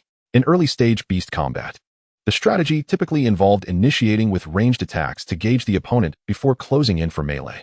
He Jie conveyed commands to the Fire Mastiff Lion through their mental link. The lion's eyes were as round as saucers, suddenly opening its massive maw to unleash a torrent of lava towards Dian Wei. The searing hot lava surged forth, distorting the air around it. Dian Wei dashed to evade the lava spewing from the Fire Mastiff Lion, while simultaneously launching an electric projectile at it. The lava splashed upon the ground where Dian Wei had just been, sending droplets flying, some even landing on Tian at the edge of the arena. Tian furrowed his brows, deftly evading the imminent peril. The audience erupted in gasps of astonishment at such a precarious situation. Feng pounded his fist against the railing, lamenting silently that the crafty brat had managed to escape his grasp. The continuous eruption of magma persisted, as the thunderous projectiles launched by Dianwei were effortlessly dissipated by the fiery rock lion's molten breath, vanishing into the ether. Observing the futility of his assaults, Dianwei was engulfed by a wave of helplessness. Should he allow the fiery rock lion to continue spewing magma, the arena would soon become devoid of any ground for him to stand upon. As the magma inundated the platform, Jia wore a satisfied smile. This was his deliberate strategy, aimed at constricting the maneuverability of the electric monkey. The fiery rock lion's eyes gleamed with mockery, and once it had nearly engulfed Dianwei's side of the arena, it ceased its onslaught. Behind Dianwei, several meters from the edge of Tian's platform, lay a substantial expanse of irregular magma, emanating waves of scorching heat. The fiery rock lion then replicated this molten environment on its own side. With an air of confidence, the fiery rock lion traversed the magma as if treading upon solid ground, casting a knowing glance at Dianwei, leaving only a small circular area for him to maneuver. Dianwei surveyed his surroundings, feeling the oppressive heat around him, yet a chill gripped his heart. He recognized that he was defeated, devoid of any strength to resist. The crackling energy that had enveloped his hands abruptly extinguished, and his body relaxed completely. The fiery rock lion resembled a cat that had cornered its prey, choosing not to deliver a fatal blow but rather to toy with him. This was the command of his master, Jia, who aimed to compel Dianwei to concede without inflicting severe harm upon him. Suddenly, the fiery rock lion surged forward, its paws striking the magma surface, sending sparks flying like a shower of stars. With explosive speed, it tore through the air, and as it reached Dianwei, its forepaws slashed downward. Molten claws aglow with fiery magma, Dianwei found himself encircled by the magma, left with a mere irregular circle of approximately 3 meters in diameter to move. A powerful gust swept toward him, but instead of dodging, Dianwei crossed his arms defensively, bracing himself against the rock lioness claws. The moment of impact sent a jolt through his legs, forcing them to bend involuntarily. Gritting his teeth, he held firm, his sharp fangs clenching together as he fought to withstand the immense force. The violent thunder surged from his hands, his legs gradually straightening in defiance. In the face of the tenacious little monkey's resistance, the fiery rock lion lowered its massive head, nostrils flaring as hot air billowed forth, its large eyes glinting with a cold, lethal intent. Its mane rippled like waves as it unleashed its full fiery state. With a thunderous roar that reverberated throughout the arena, it drowned out the audience's cries. The judge, Qinyu, who stood near the arena, couldn't help but furrow her brows. As a beastmaster, she could channel energy to protect her eardrums, suffering only minor discomfort. Tian was similarly unfazed. Yet Dianwei, closest to the source of the roar, struggled against the claws, unable to muster any additional energy for protection. The lion's roar detonated beside his ear, leaving his mind blank and plunging him into a haze. Severing his connection to the outside world, caught off guard by the sudden turn of events, Dianwei momentarily lost his grip on resistance. The fiery rock lion's blaze ultimately overwhelmed his thunder, and with its magma-imbued claws, it raked down across Dianwei's face and chest, leaving 3 deep gashes. While the magma seared the wounds, causing little blood to flow, the scent of charred flesh filled the air, and the rock lion couldn't resist, sniffing the air in delight. Dianwei, Tian exclaimed in shock, clenching his fists tightly. Blood trickling from his palms where his nails had pierced his skin. He struggled to voice a concession, but the mental connection from Dianwei compelled him to halt. Seizing the opportunity, the fiery rock lion refrained from pursuing further, allowing Dianwei a moment to regain composure. Yet, a wave of excruciating pain surged through him. I can concede, but not before I have exhausted every ounce of my strength. The fiery rock lion loomed before him, and Dianwei summoned all his remaining power. His hands converged, then rapidly expanded, conjuring a thunderous orb larger than the lion's head between his palms. The fiery rock lion's pupils constricted in surprise. It unleashed a torrent of flames toward Dianwei, its roar mingling with the inferno. Dianwei employed the thunderous orb as a shield against the flames, the energies clashing violently, redirecting the fire to either side. The orb diminished in size, yet the rock lion's flames remained fierce. As the fire licked at Dianwei's shoulder, his fur singed and blackened, he gritted his teeth, suppressing any cries of pain. The energy within him rapidly depleting was akin to a well running dry, unable to yield more. The harrowing scene left the audience in a state of distress, unable to bear witness to the brutality. Huang Yilian felt tears welling in her eyes, silently praying for Dian Wei to surrender, glancing at Yi Tian in confusion as to why he hadn't yet conceded. Qin Feng leaned over the arena, watching the agonizing expressions of both Dian Wei and Yi Tian, erupting into manic laughter, finally feeling a release of pent-up frustration. Li Huangmao and Chun Haoran gasped for breath, their chests heaving, itching to leap onto the stage and tear the fiery rock lion asunder with their bare hands. He Yongjian and He Jie's entourage reveled in mockery. Yi Tian's fists were clenched so tightly that his nails pierced through the flesh of his palms, blood dripping to the arena floor. Dian Wei had not yet given up. Yi Tian sensed the unwavering resolve within him, a reflection of his own tenacity. As the thunder in Dian Wei's hands dwindled, with the fiery rock lion's flames advancing toward him, he took a step to the side onto a slightly vacant patch of ground and executed a swift dash. The ferocious flames, now unopposed, engulfed the spot he had vacated, causing the audience to erupt in astonished gasps. Mistaking the fleeting motion for Dian Wei being consumed by the fire, should he have been struck by the flames, he would have faced dire consequences. When Dian Wei reappeared in the space surrounded by magma, the audience's collective breath returned to normal. The fiery rock lion's gaze sharpened, intent on pursuing him with another blast of flames. However, Yi Tian, already prepared, summoned the Beastmaster Star Ring, conjuring a luminous circle beneath Dian Wei's feet before he vanished from the stage. Yi Tian raised his hand and addressed the judge. Qin Yu, Teacher Qin, I concede this match. Nodding in acknowledgement, Qin Yu lifted her flag. In the Beastmaster battle, He Jie emerges victorious. He Jie's smugness was palpable upon hearing Qin Yu's pronouncement, while his fiery rock lion roared triumphantly, basking in its glory. In the audience, a pockmarked boy near Li Huangmao could no longer contain himself, having been suppressed earlier and now reveling in the rock lioness victory. Some people must be at a loss for words now. If you don't speak, no one will think you're mute. With a face like that and a voice to match, it's no wonder you're single. Chun Haoran glared at the boy, refusing to let his snide remarks go unanswered. The monkey has indeed lost. What does it matter how I express it? If you possess any skill, let that monkey have another match and see if it can triumph, or will it continue to be beaten down like a stray on the roadside? The acne-ridden boy appeared to be deeply affected by Chun Haoran's words, speaking rapidly with a flushed face. Why the haste? Has the match concluded? Are you some dog raised by a lion, eager to defend your master? Li Huangmao furrowed his brow and approached the acne-ridden boy, having resolved that if this lunar surface-faced individual uttered another word, he would immediately retaliate. He would ensure that the bruises on the boy's face would far exceed those on Chun Haoran's. The acne-ridden boy, left speechless, could only feel the veins on his forehead throb, clearly infuriated yet too intimidated to strike back. The next match, a confrontation between Beast Tamers, necessitated a shift to another arena. The current stage, littered with magma, was rendered unusable. Qin Yu took the lead, moving towards a nearby arena, with He Jie retracting his beast and following suit. Yi Tian's eyes, unnaturally still, seemed to linger on He Jie, who was walking towards the other arena. Summoning Dian Wei, Yi Tian gently touched the long, charred wound on his chest, where 3 deep grooves marred the blackened scabs, radiating a lingering heat. Both shoulders were stripped of fur, their skin grotesquely blistered and oozing from the severe burns. Dian Wei's expression was one of agony. It could feel the searing pain in its shoulders, mirrored in the wound on its chest. A low, mournful groan escaped its lips, for beyond the physical suffering, there lay a deeper anguish within. Having failed to secure victory felt more painful than any scar. After administering an energy block and a simple application of ointment, Yi Tian stroked Dian Wei's head, asking softly, "Can you endure a bit longer?" With the replenishment of energy and the cooling sensation of the ointment alleviating the persistent burn, Dian Wei remained silent, nodding slightly, its eyes filled with hopeful anticipation as it gazed at Yi Tian. It understood that its master would seek retribution against that fire lion's beast tamer in kind. "Stay here and observe the match. I shall return shortly," Yi Tian murmured. In the reflective depths of Dian Wei's dark eyes, Yi Tian's silhouette gradually diminished until he reached the new arena. He Jie stood at the center of the stage, watching as Yi Tian approached step by step from the edge. For reasons unknown, an unsettling anxiety gnawed at him. Was his demeanor perhaps too composed? Did he truly believe he had the upper hand?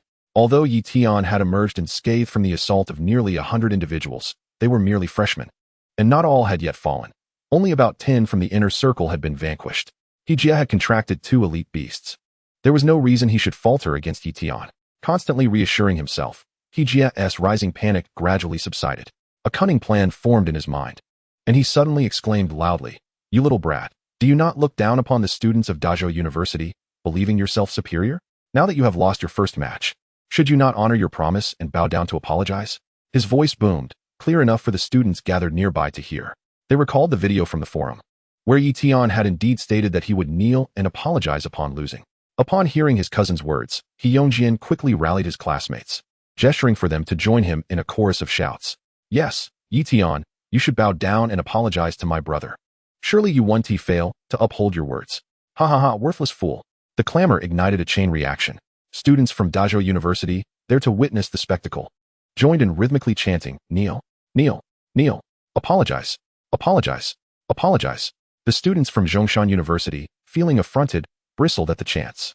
Some astute individuals quickly dug up the video, pinpointing Tian's exact words, and instantly began to refute the students from Dazzle University. Tian had explicitly stated that the kneeling and bowing was for losing in a one-on-one confrontation of Beast Tamers, so what were you lot clamoring about?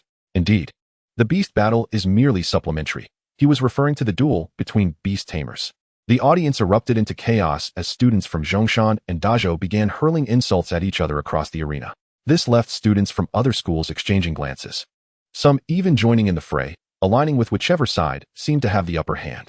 Jia, atop the platform, wore a knowing smirk, his expression laden with mockery. He was quite pleased with his scheme.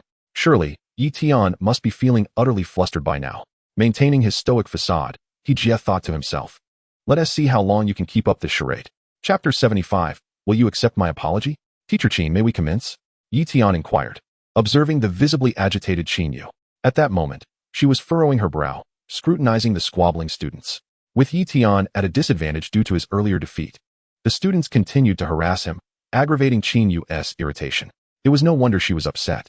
Upon hearing Tian's prompt, Qin Yu returned her gaze to him, her eyes brimming with concern. However, this single look provoked Qin Feng, who was reveling in the chaos. Sister, what on earth are you doing? Have you also fallen for the looks of that guy? His eyes blazed with indignation. He had begrudgingly accepted that Huang Ilian had lured Tian away, but he would never allow his own sister to be caught up in such matters. Impatiently, Qin Feng shouted down to Jia, make sure to thoroughly deal with him. Upon hearing that familiar voice, Qin Yu glanced toward the audience, her gaze hardening upon spotting her younger brother. It felt like a sharp blade piercing through Qin Feng's heart. Without uttering a single word, he could sense the deadly intent hanging over him. Feeling guilty, Qin Feng averted his eyes, unable to meet Qin Yu's gaze. Unbeknownst to her, Qin Yu was oblivious to the enmity between Qin Feng and Tian. She simply assumed that he was a student from Dazzle University, opposing Tian from the standpoint of their school. After confirming with both parties, Qin Yu raised the flag. As the audience, still embroiled in argument, noticed the impending match, silence fell over the arena. Li Huangmao and Chun Haoran, who had been bickering, finally settled down, waiting for Tian to finish before resuming their taunts. Huang Ilian clenched her fists, silently praying for Tian's success. With the flag waved down, Qin Yu swiftly retreated. Under the watchful eyes of thousands, Tian initiated the assault, breaking from his usual passive defense. Instead of employing Hong Quan or Yulong Bagua Zhang, he utilized Dian Wei's free-fighting techniques. By harnessing the skills of a beast, he could better channel the energy within, amplifying his might. Rushing towards Jia, Tian executed a sweeping kick as a probing attack. Jia swiftly dodged and retaliated with a piercing punch.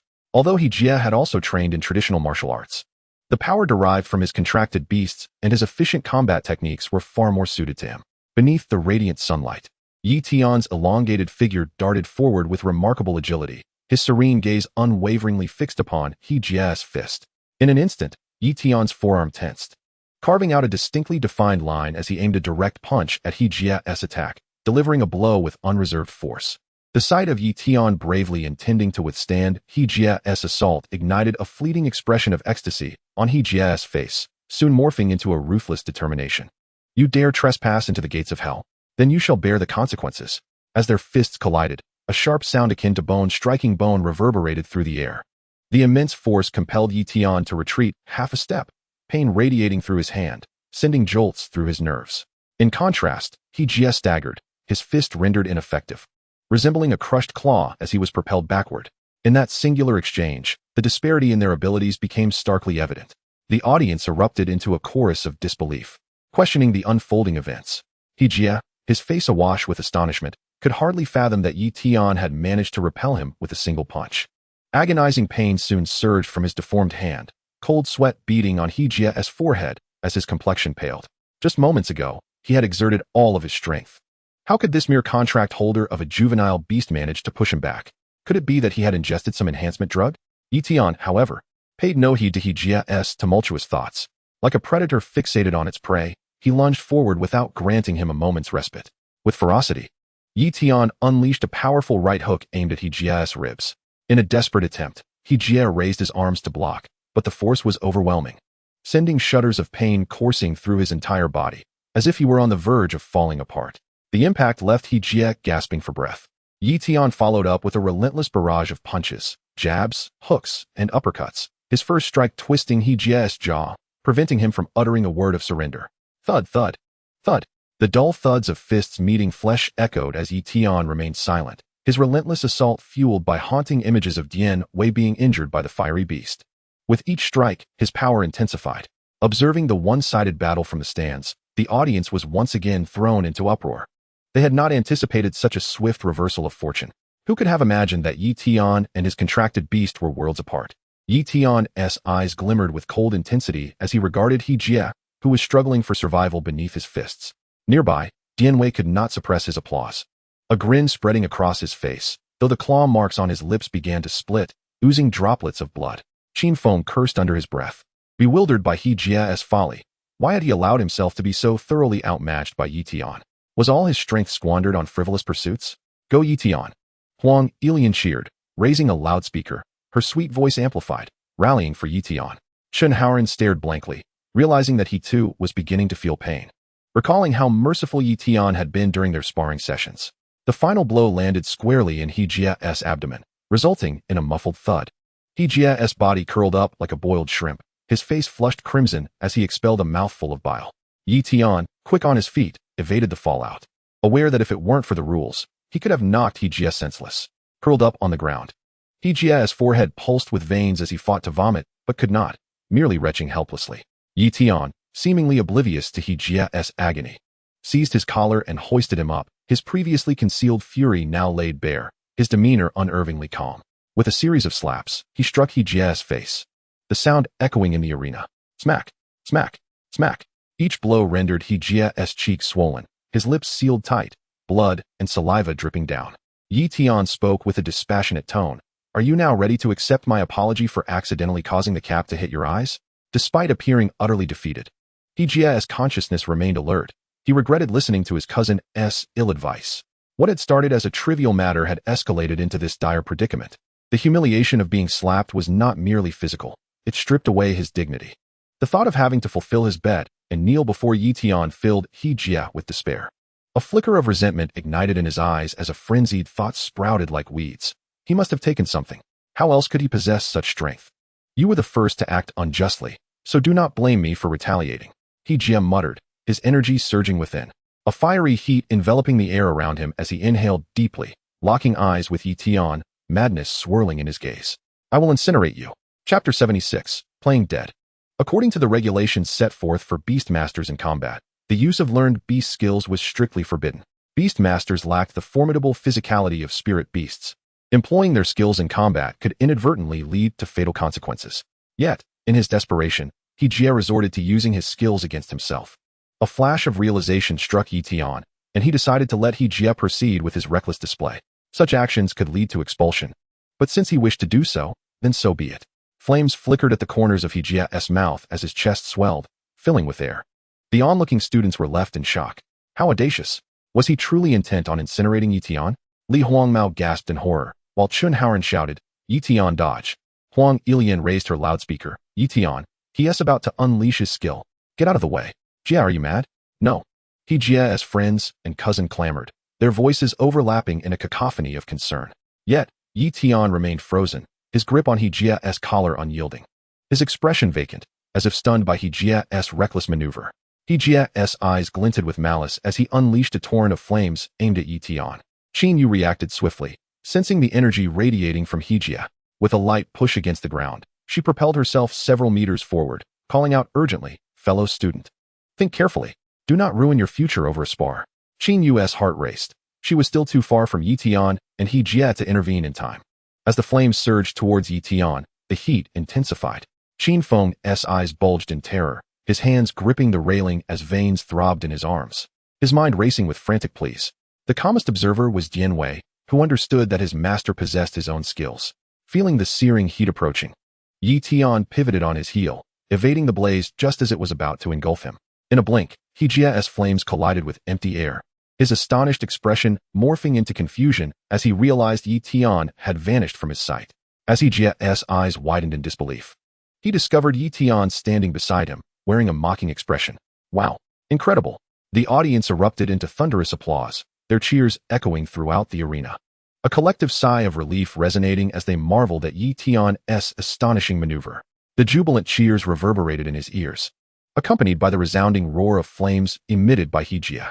Yi Tian shook his head gently and executed a low sweep with his leg, striking the back of Hejia's knee. With astonishing speed, Yi Tian's leg moved swiftly. Crack, thud, snap. The dull sounds of impact resonated, mingling with the thud of Hejia collapsing and the sharp crack of bone. Hejia fell to his knees, the energy waves in his mouth dissipating, the flames extinguishing abruptly as he let out a cry of agony. Struggling to rise, Hejia found himself utterly incapable of doing so. Yi Tian stepped forward, standing before Hejia, accepting his act of submission with an air of nonchalance. It was a consequence of his own actions. Had it not been for his beast mastery talent, he would have been the one suffering this ordeal. Since he had knelt, it was time to fulfill the wager and offer an apology. Yi Tian spoke coldly. After enduring both physical and mental torment, Hejia's cheeks swelled, his eyes squinting into a narrow, resentful slit. An idea struck him, and he feigned unconsciousness, collapsing to the ground. Observing Hejia lying there, Yi Tian maintained a calm demeanor, deep in thought. Suddenly, he crouched down, resting one hand on his knee while the other grasped Hejia's hair, lifting his head. Stop pretending to be dead. I know you're not truly unconscious. If you continue this charade, I'll cripple your arms. Feeling Hejia's steady breathing and the grip on his hair, Yi Tian murmured. Having violated the regulations by using beast mastery skills, Yi Tian had the liberty to act as he pleased, as long as he refrained from killing him. With his head being held aloft, Hejia opened his eyes slightly, gritting his teeth defiantly. Enough mercy. I have already lost. Why do you persist? Yi Tian, upon hearing this, nearly erupted with laughter and anger. Who was it that first showed no mercy? His expression darkened as he yanked Hejia's head higher, bending it backward at a more extreme angle, speaking in a steady, forceful tone. Apologize to my beast. Absolutely not. Hejia managed a bitter smile, blood staining his teeth, yet he spoke each word with resolute strength. Yi Tian fell silent for a moment before, with a sudden force, he slammed Hejia's forehead against the ground, then quickly rose and delivered a powerful kick that sent Hejia flying off the stage. Yi Tian, stop. Qin Yu hurriedly intervened, fearing that Hejia might be severely injured. Yi Tian shrugged, indicating that he had not actually struck him, merely using his foot. Qin Yu retorted. He violated the rules first. I will contact the university to deal with him. You should head to the healing room to tend to your beast's injuries. Pausing briefly, she glanced at Yi Tian's beast, the electric monkey, still on the stage. Yi Tian met Qin Yu's gaze, her eyes captivating, reminiscent of a sly fox, and nodded slightly. Instead of rushing to check on Hejia, she proclaimed loudly, in this duel, Yi Tian is victorious. Furthermore, Hejia from Dazhou University has violated the arena regulations by utilizing beast mastery skills with malicious intent to harm a fellow student. I will report this behavior to Dazhou University for appropriate punishment. Let this serve as a cautionary tale for all students. Upon hearing Qin Yu's announcement, the students from Zhongshan Beastmaster University erupted in joy, expressing their disdain for Hejia's actions. His behavior was akin to that of a murderer, and no one wished to be subjected to such brutality in a duel. The students from Dazhou University appeared disgruntled, particularly Hejia's friends, who slinked away in embarrassment. A nondescript girl who had followed Hejia stomped her foot in irritation before departing the audience. Only He Yongjian hurried down to check on his cousin. As soon as Qin Yu concluded her announcement, Li Huangmao shouted at a pimple-faced student, "Speak up, you coward." Chen Haoren stifled a laugh nearby. The pimple-faced student stammered, his face flushed with shame as he internally cursed Hejia for his incompetence, thinking, what a joke, a student from one of the 4 major universities. Chapter 77, A Reality Check. Under the watchful eyes of Li Huangmao and Chen Haoren, the pimple-faced student had nothing to say and left in disgrace. The two jumped down from the stands and made their way to the arena where Yi Tian stood. Li Huangmao draped an arm around Yi Tian's shoulder, raising an eyebrow. Wow, who would have thought? You don't appear impressive, but your combat skills are exceptional. Li Huangmao was astonished that Yi Tian could defeat a student from Dazhou University who had contracted 2 beasts. Initially, He had intended to challenge Hejia's beast after Yi Tian, but seeing the latter's pitiful state, he saw no reason to continue. Yi Tian smiled nonchalantly. It was merely luck. Li Huangmao didn't press further, likely deducing that Yi Tian possessed a unique talent. Chen Haoran scratched his head, a bit apprehensive yet grateful. Yi Tian, thank you for going easy on me earlier. Yi Tian chuckled softly. It was just a spar. There's no enmity between us. Besides, one must engage to truly understand one another, right? Chen Haoran beamed, nodding in agreement without uttering a word. At that moment, Dianwei staggered over to Yi Tian, tugging at his clothing and whimpering. The pain from his injuries was overwhelming, and entering the beast's space would alleviate much of his discomfort. Yi Tian gently patted Dianwei's head, and with a flicker of light, the beast star ring appeared in his hand, engulfing Dianwei in a radiant glow before he vanished from sight. As Yi Tian gradually expended his mental energy to heal Dianwei's wounds, he was confident that Qin Yu would address the situation with Hejia. That kick would serve as punishment for Hejia's failure to uphold his end of the wager. Before leaving, Yi Tian waved at Huang Ilian in the audience. She smiled, radiant like a blooming white lotus, captivating all the male students around her. As the three departed the arena, Chen Haoran kept stealing glances at Yi Tian, several times opening his mouth to speak, but finding no words. Yi Tian sensed Chen Haoran's gaze, though he was oblivious to his intentions, assuming it was admiration for his performance. It was Li Huangmao who broke the silence first. If you have something to say, just say it instead of staring. Caught off guard, Chen Haoran's face flushed as he stammered, Yi Tian, how do you pursue girls? Can you give me some tips? It was common knowledge that youthful hearts fluttered at the sight of beauty, and Chen Haoran, still without a target, was eager to seek Yi Tian's wisdom. Yi Tian exchanged a bemused glance with Li Huangmao, both surprised by the unexpected question. As they had anticipated inquiries about Yi Tian's strength, Li Huangmao burst into laughter, his words flowing freely. Asking him is pointless. He doesn't even need to lift a finger. Women come to him. If you want to learn how to woo girls, you should ask me. I'll teach you everything. Persistence is key. Remember, good girls fear clingy guys. Just go after whoever you like. Dine and watch movies together. Oh, and don't forget your ID. However, the most crucial point is that even the unattractive should be met with disdain. Let's practice on a few lesser beauties first, lest you falter in the presence of true elegance. Li Huangmao clapped Chen Haoran on the shoulder, earnestly imparting the art of wooing women. Go away, you troublemaker. Do you even have a partner? I retorted. Look at Yi Tian, who could win the affection of such a stunning girl. Surely he possesses remarkable qualities. What nonsense are you spouting? Although Chen Haoran was rather naive, he found Li Huangmao's methods utterly untrustworthy. What is the point of bringing ID to dinner, shopping, or watching a movie? If you were to take a girl to an internet CAF, that might make sense, but would any girl truly enjoy going to a net bar? Chen Haoran elbowed Li Huangmao in the abdomen, attempting to free himself from his grasp, and cast a yearning gaze toward Yi Tian. Yi Tian, scratching his nose, admitted that he had little experience in pursuing women, but was acutely aware of why he attracted their attention. Observing the pure and eager look in Chen Haoran's eyes, he sighed deeply, shaking his head in resignation, and removed his thick black-framed glasses. Since you wish to know, I shall enlighten you. Haoran, I lack experience, but allow me to deliver a blow to your spirits, and perhaps you will become more grounded, Yi Tian said with a wry smile. Li Huangmao chuckled heartily. Come on. Let us keep it civil, you and I. The two of them teased the innocent boy before them. Chen Haoran shot them an exasperated look. But when he saw Yi Tian remove his glasses, a dawning realization struck him. Beneath the broad black frames and the bangs that brushed his forehead, Yi Tian's features emerged distinctly, elevating his attractiveness to an entirely new level. Just as Yi Tian was about to sweep his bangs aside, Chen Haoran restrained him. All right. Yi Tian, I figured it out, don't move. Chen Haoran exclaimed, fearing the blow to his confidence. He had always believed his own appearance was sufficiently handsome, only to discover there were those who surpassed him. But, Huangmao, what did you mean by bringing an ID? Adhering to his principle of asking when confused, Chen Haoran earnestly inquired of Li Huangmao. Matters like these are best understood instinctively. Children should refrain from asking too many questions. Li Huangmao feigned a scolding tone. Yi Tian, upon hearing this, donned his glasses again, nodding in agreement. Though he too was inexperienced, he had at least witnessed enough to grasp the nuances. Chen Haoran, feeling a surge of frustration, chased after Li Huangmao. So that is how it is, huh? The trio bickered their way into the healing room. After the staff assessed Dianwei's injuries, they indicated that meticulous care would be required for his wounds, a process that would take considerable time. Fortunately, there was no damage to his foundational health. The wound on his chest was quite deep, and if left to heal on its own, it would leave a scar. It necessitated debridement and stitching, followed by appropriate medication to ensure proper recovery. Once assured of Dian Wei's safety, Li Huangmao and Chun Haoran bid farewell to Yi Tian. As they had yet to complete their beast training for the day, Yi Tian acknowledged their departure and escorted them out of the healing room. Dian Wei, too, had to prepare for the arena today, needing to maintain his condition, and thus did not train either. However, given his injuries, further training was out of the question, and he required some time for recuperation.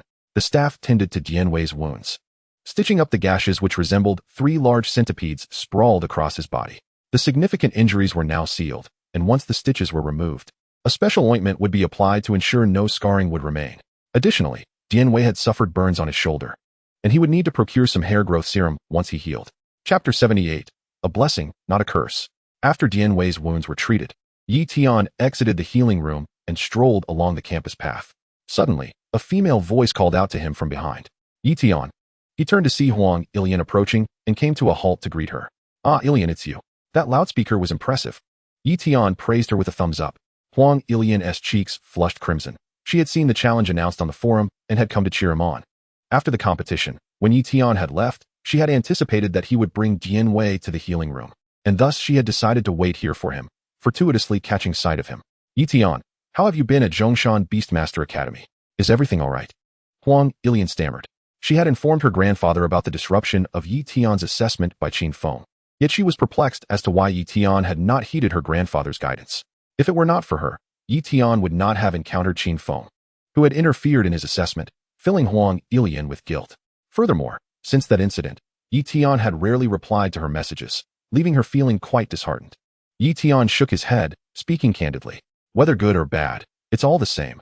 I'm simply going through classes and training as usual. Isn't that how you live at Dazzle Academy? Yi Tian found his life quite fulfilling and enriching. The resources from all the secret realms in Xia country were coordinated by the official organization, which invested heavily in education. As long as one had the ability to strive, opportunities for advancement were still attainable. Among the students, there were those who possessed extraordinary beast master talents, emerging as brilliant new stars. Yi Tian, with his remarkable divine beastmaster aptitude, had claimed first place in the Zhongshan Academy's Beastmaster competition, garnering substantial resources. Were it not for the necessity of hatching the Source Void Dragon, Yi Tian could have accumulated enough resources to exchange for a beast of saintly grade qualifications. Huang Ilian hesitated for a moment before speaking earnestly. I'm sorry, Yi Tian. It's all because of me that Qin Feng targeted your assessment, causing you to miss the chance to enroll at Dazzle Academy. Her voice began to tremble, a hint of tears evident. Yi Tian suddenly understood that Huang Ilian had sought him out for this reason. The matter of the assessment had indeed been instigated by her. Yet he had resolved the disruptions caused by the 3 individuals along the way, so it hardly mattered. The Source Void Dragon Egg, with its extraordinary qualifications, was the fundamental reason he had chosen to forego the assessment. The monitoring device from the assessment still resided in his system space. Were it not for being an orphan in this world, without ancestral graves to visit, Yi Tian would have certainly checked if there was any smoke rising from them. Observing Huang Ilian's reddened eyes, Yi Tian sought to comfort her. A blessing, not a curse. If it's a curse, one cannot escape it. I actually believe Zhongshan Academy suits me quite well. You need not feel troubled. But why did you refuse grandfather's offer?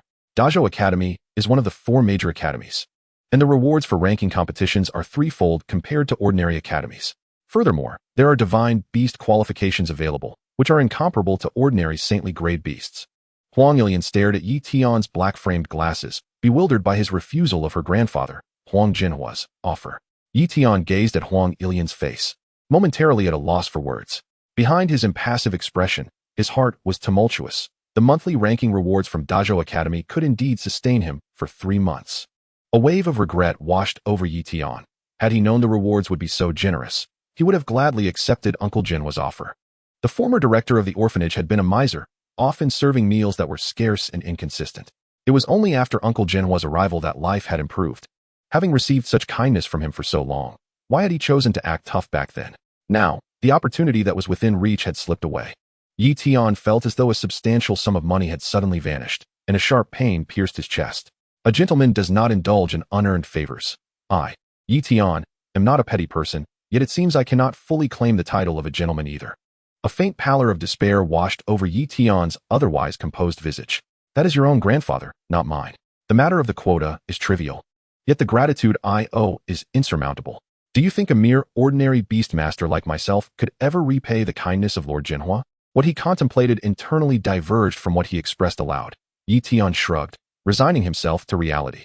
Huang Ilian pressed her lips together, her previously rosy complexion now paling.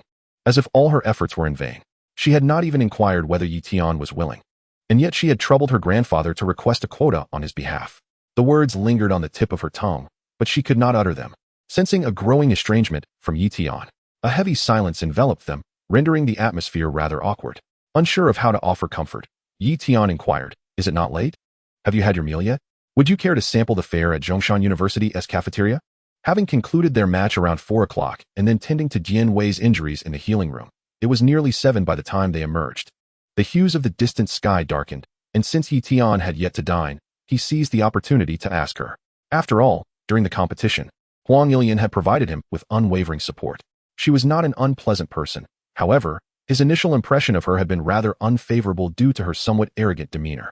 Yet, after getting to know her better, he realized she was not as intolerable as he had first thought. Huang Ilian nodded. Sharing a meal seemed agreeable, as it would afford her the chance to converse with Tian. The two made their way to the cafeteria of Zhongshan University. The expansive cafeteria was bright and airy, featuring numerous serving counters on the first floor. Despite the throng of students, there were no long lines to contend with. They approached one of the serving windows, where an auntie in a blue uniform and apron brightened at the sight of Huang Ilian, giving a thumbs up and chattering enthusiastically. "Oh, my dear student. How fortunate you are to have found such a beautiful girlfriend. She resembles a fairy."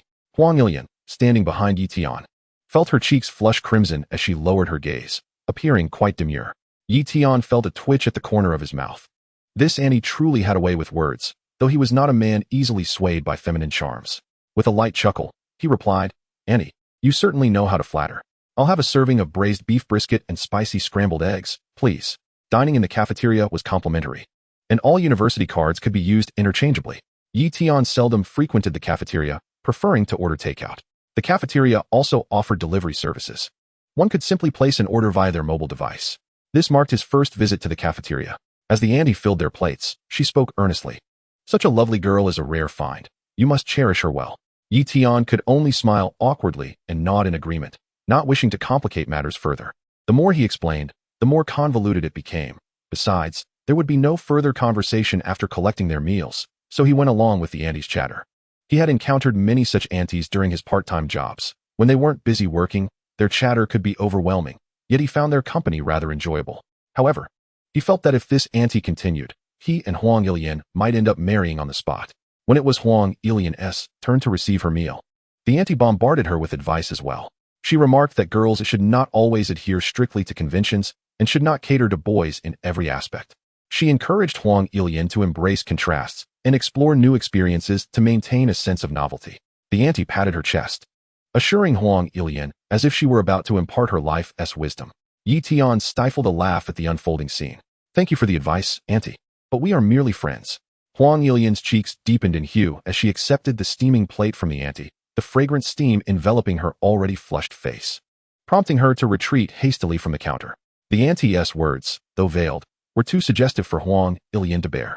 Thoughts of intimate encounters were far beyond her comfort zone, and she nearly dropped her plate upon overhearing the auntie's whispered remarks. As they departed, the serving auntie wore a knowing smile, relishing the youthful exuberance of the pair. Tian chose a relatively quiet corner to sit. The two exchanged glances, both recalling the auntie's earlier comments. Their eyes met momentarily before they shyly looked away, Tian feeling the weight of embarrassment, while Huang Ilian's cheeks burned with color. Let us eat." Tian scratched his brow awkwardly and mumbled, diving into his meal. The cafeteria food proved to be surprisingly fresh, far surpassing the takeout he usually ordered. The beef was tender and fragrant, with just a hint of spiciness. As he savored the dish, Tian resolved to be less lazy in the future. A few extra steps were necessary to satisfy his appetite and maintain his vitality. Huang Ilian was not particularly hungry, yet watching Tian enjoy his meal stirred her own appetite. In contrast to Tian's hearty eating style, she appeared much more refined, taking delicate bites of meat and rice, making no sound at all. Occasionally, she cast furtive glances at Tian, observing his robust enjoyment of the meal, which invoked an inexplicable sensation within her, a delightful tingling that made the food before her seem increasingly appetizing. Huang Ilian's previously serene expression blossomed into a radiant smile, a subtle curve gracing her lips. Tian, engrossed in his meal, remained oblivious to her changing demeanor, He dared not openly gaze at her for fear of embarrassment. Focusing instead on his food, he found the meal utterly delightful, bursting with flavor and satisfaction. The bustling sounds of the cafeteria did not disturb Huang Ilian. Rather, they enhanced her focus on the moment, making her acutely aware of the pleasant experience of sharing a meal with Tian. By the way, Tian, your beast is nearing level 30, I senti it? You must hasten to elevate your mental cultivation and condense your second star ring, Huang Ilian spoke, seemingly recalling an important detail about Tian's beast. Her words, though unintentional, struck a chord with Tian, who instinctively glanced at her face. Then quickly returned to his meal, mumbling through a mouthful. Dianwei is indeed approaching level 30, but it sustained injuries today, so the timeline might be pushed back a bit. As for mental cultivation, I'm uncertain when I'll condense the second star ring. Why are you suddenly so concerned about this? Have you already condensed your second star ring? Swallowing his food, Tian feigned astonishment while closely observing Huang Ilian's expression. She displayed little emotion, merely shaking her head. I am still some way off from condensing my second star ring. After a brief pause, she added, you need to expedite your progress. At the end of this semester, Dazzle University will host a Beast Master competition among 10 universities, offering substantial rewards. The top 3 will receive slots for 3 quasi-divine beasts. All first-year students from various universities are eligible to participate. Qin Ronghua's grandfather has conferred with the president of Dazzle University and has already let him in on some prior information. However, the specifics of the announcement remain shrouded in uncertainty, though it is assured to take place by the end of this semester. Upon recalling this matter, Huang Ilian broached the topic with Tian. As a beast master, Tian's spiritual cultivation is stymied at the first ring, causing his beasts to stagnate at level 30. Even with continued energy supplementation, there would be no elevation, merely a deepening of his foundation. Given that this competition is centered on beast mastery, Tian's personal prowess would find no application, prompting Huang Ilian to remind him of this fact. As more star rings coalesce, the difficulty of further accumulation will inevitably escalate. With nearly 3 months remaining until the semester concludes, should Dianwei reach level 30, while Tian's spiritual cultivation remains stagnant, Dianwei would be relegated to competing at that level. Should he break through to the second ring, however, Dianwei would be able to continue his ascent, thereby enhancing his ranking considerably. Tian furrowed his brow, sensing the complexity of the situation. The educational resources available were already substantial. Moreover, Dazzle University has no historical precedent for hosting competitions involving collaboration with other institutions. The quasi-divine quality beast is a unique asset of Dazzle University, and it is astonishing that it has been chosen as a prize this year. Despite Dazzle University's stature, such quasi-divine beasts are rare, not to be casually dismissed, with internal competitions determining the allocation of spots. While this struck him as peculiar, Tian found himself less anxious. Just moments ago, Huang Ilian had suddenly inquired about his spiritual cultivation, leading him to worry that the matter concerning the source-empty dragon egg had been exposed, stirring his sensitive nerves. Will you participate? Tian asked. Of course, a quasi-divine beast is worth striving for, Huang Ilian affirmed, her expression resolute. Even her grandfather, Huang Jinhua, would find it challenging to acquire a quasi-divine beast. Otherwise, her first beast would not have been of the holy grade. What use is it for me to elevate my spiritual cultivation? Dianwei's aptitude is limited. I can only strive for other rankings. Even if I improve, I cannot hope to rival your fire spirit princess. Tian replied with a wry smile and a shake of his head.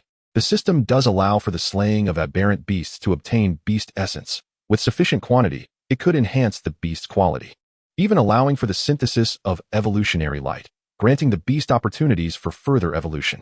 However, this unreliable system had not provided any indication of enhancing quality despite the numerous beast essences harvested from the secret realm. Additionally, after experiencing death during the assessments, Tian had grown increasingly fearful of mortality. The notion that surviving one death instills a fearlessness towards it is nothing but a deception. Previously, he had nothing to lose. Now, with the source-empty dragon egg in hand, Tian resolved to preserve and develop cautiously. Chapter 80. Evolution? Spiraling recklessly would lead only to self-destruction. Moderation and steady growth are the paths to success. Otherwise, Tian would have long descended into the secret realm, slaughtering aberrant beasts and desperately amassing beast essence to aid Dianwei in enhancing his aptitude. With the source-empty dragon egg in his possession, his immediate goal would be to elevate to the second ring, contract the source-empty dragon, and subsequently assist Dianwei in a measured manner. Only by first cultivating his own strength could he provide Dianwei with greater opportunities for advancement. Huang Ilian, upon hearing this, wished to comfort Tian but was at a loss for words. Tian spoke the truth. Many students at Dazzle University, while not blessed with connections to a king-level beastmaster, still boast commendable family backgrounds, often possessing beasts of 6-star quality, while ordinary spirit beasts like Tian rank merely in the lower tier. The upcoming competition hosted by Dazzle University, despite its quasi-divine beast rewards, remains firmly under the institution's control. For students from ordinary universities, achieving high ranks is exceedingly difficult, let alone securing a spot in the top 3. Huang Ilian's gaze fell, her long eyelashes fluttering as she gently spoke. I heard from Grandpa Qin, who is also Qin Feng's grandfather, that besides the contracted beasts, this competition's rewards include treasures for enhancing beast attributes. Once Dianwei reaches level 30, preparations for evolution should commence. As long as you achieve a certain rank, you can choose any attribute refining gem. I believe the electric monkey requires electric stones and the blood of the giant strength ape. Unintentionally, Huang Ilian mentioned the materials required for the electric monkey's evolutionary path, which she had previously researched. In addition to electric stones, the blood of the giant strength ape would be necessary, along with training attributes to transform one's thunder into purple lightning. Furthermore, the optimal evolution moment for the electric monkey occurs at level 36. Tian was taken aback by Huang Ilian's extensive knowledge of the electric monkey. Before contracting it, he had memorized all these details, making Huang Ilian's words resonate with familiarity. The materials required for beast evolution are exceedingly rare and challenging to procure even at the Beast Master Association, typically necessitating participation in auctions for competitive purchases. Gazing intently at Huang Ilian's face, Tian spoke soberly. Well, I'll do my best. If I face an opponent like you, I won't stand a chance. He vividly recalled the terrifying scene where Huang Ilian's fire spirit princess single-handedly faced dozens in the secret realm assessments. Huang Ilian, with a smirk, replied, "Oh, I suppose I'll go easy on you. And besides, my beast is quite gentle." As their conversation flowed, the awkward atmosphere dissipated. After finishing their meal, they parted ways at the dining hall entrance. Tian's dormitory lay to the left, while Dazzle University was to the right. After seeing Huang Ilian off in her ride, Tian leisurely strolled back to his dorm. At the foot of the dormitory, the atmosphere remained charged with youthful exuberance, teeming with vibrant young men and women. Passing by a few couples, some greeted Tian. Following the recent competition against Dazzle University students, Tian had gained considerable renown at Zhongshan University. Recognizable by his signature mushroom hairstyle and black-framed glasses, he was easily identifiable. In the realm of beast mastery, discussions predominantly revolve around which beasts are more impressive or which beast masters possess greater prowess. Defeating a Dazzle University student while at the first-year level and with one fewer beast had led many to speculate whether Tian's success stemmed from innate beast mastery talent. From a distance, Tian spotted a familiar sports car, his good friend Qin Feng's vehicle, the Tianlong supercar, parked beneath the dormitory building. Qin Feng, clad in a shirt and shorts, leaned against the car, his expression one of impatience. Tian's eyes lit up as he approached, raising his hand at a jaunty angle and playfully quipping, "Well, if it isn't my brother Qin, what brings you to the boys' dormitory? Are you losing interest in the ladies?" He mused that if this Tianlong supercar were parked outside the girls' dormitory, the level of boldness it would inspire was unimaginable. Even if Qin Feng wore a stern expression, Tian had no doubt that even if he weighed 300 pounds and bore a face full of blemishes, someone would still gravitate towards him. Seeing Qin Feng filled Tian with warmth. This good-natured lad was generous and enjoyed spending money on himself, making him quite endearing. Tian's loud remarks caught the attention of those around, who were filming Qin Feng's car. Qin Feng, already annoyed by Tian's presence, found his mushroom hairstyle even less appealing and felt a fraction of his previous charm had been lost. Moreover, he had just endured a scolding from his older sister. He couldn't fathom what his sister found appealing about Tian. He was perplexed as to what qualities in Tian could be admirable. Qin Feng breathed heavily, akin to an enraged bull, nostrils flaring as he approached with a demeanor that suggested he recognized no kin. With a forceful grip, he seized Tian by the collar. "Tian, I warn you, do not go near my sister. I can overlook past grievances, but you must not lay a finger on her." "What nonsense are you spouting?" Tian replied, bewildered. His mind raced, quickly conjuring the image of his mentor, Qin Yu. So, she was Qin Feng's sister. Indeed, this world is quite small, as all those connected to Qin Feng seemed to cross paths here. His grandfather, his sister, all gathered in this place. Yet, Tian harbored doubts about whether Qin Feng was truly of their blood, for the divergence in their personalities was striking. Qin Tianwang was honorable and taught with an open heart, never withholding knowledge. Qin Yu, too, was of a kind disposition, caring for her students. In stark contrast, Qin Feng appeared petty, impulsive, and overly lascivious. However, Yi Tian refrained from criticizing Qin Feng, recognizing that he himself was a normal man, embodying the essence of masculinity. Allowing Qin Feng to clutch his collar, Yi Tian feigned ignorance, adopting a nonchalant demeanor as if impervious to the situation. I cannot comprehend your words. I do not even know who your sister is, let alone how I might have harmed her. Besides, who do you think you are? Why should I heed your words? You've disrupted my assessment, and it is not something you can simply dismiss. You've jeopardized my chance at Dezhou University, and with my capabilities, I would undoubtedly rank first among the first-year Beast Masters. The rewards from Dezhou University's rankings are threefold those of Zhongshan University, totaling 8 months across 2 semesters, which rounds up to a debt of 500 million points owed to me. Settle this account before speaking to me again. Yi Tian's gaze fell to the hand gripping his collar. Then he calculated the figures in his mind. He had not even accounted for the rankings of his spirit beast, so 500 million points seemed a mere bargain for Qin Feng. A sudden realization struck Qin Feng. There was something decidedly amiss in Yi Tian's words.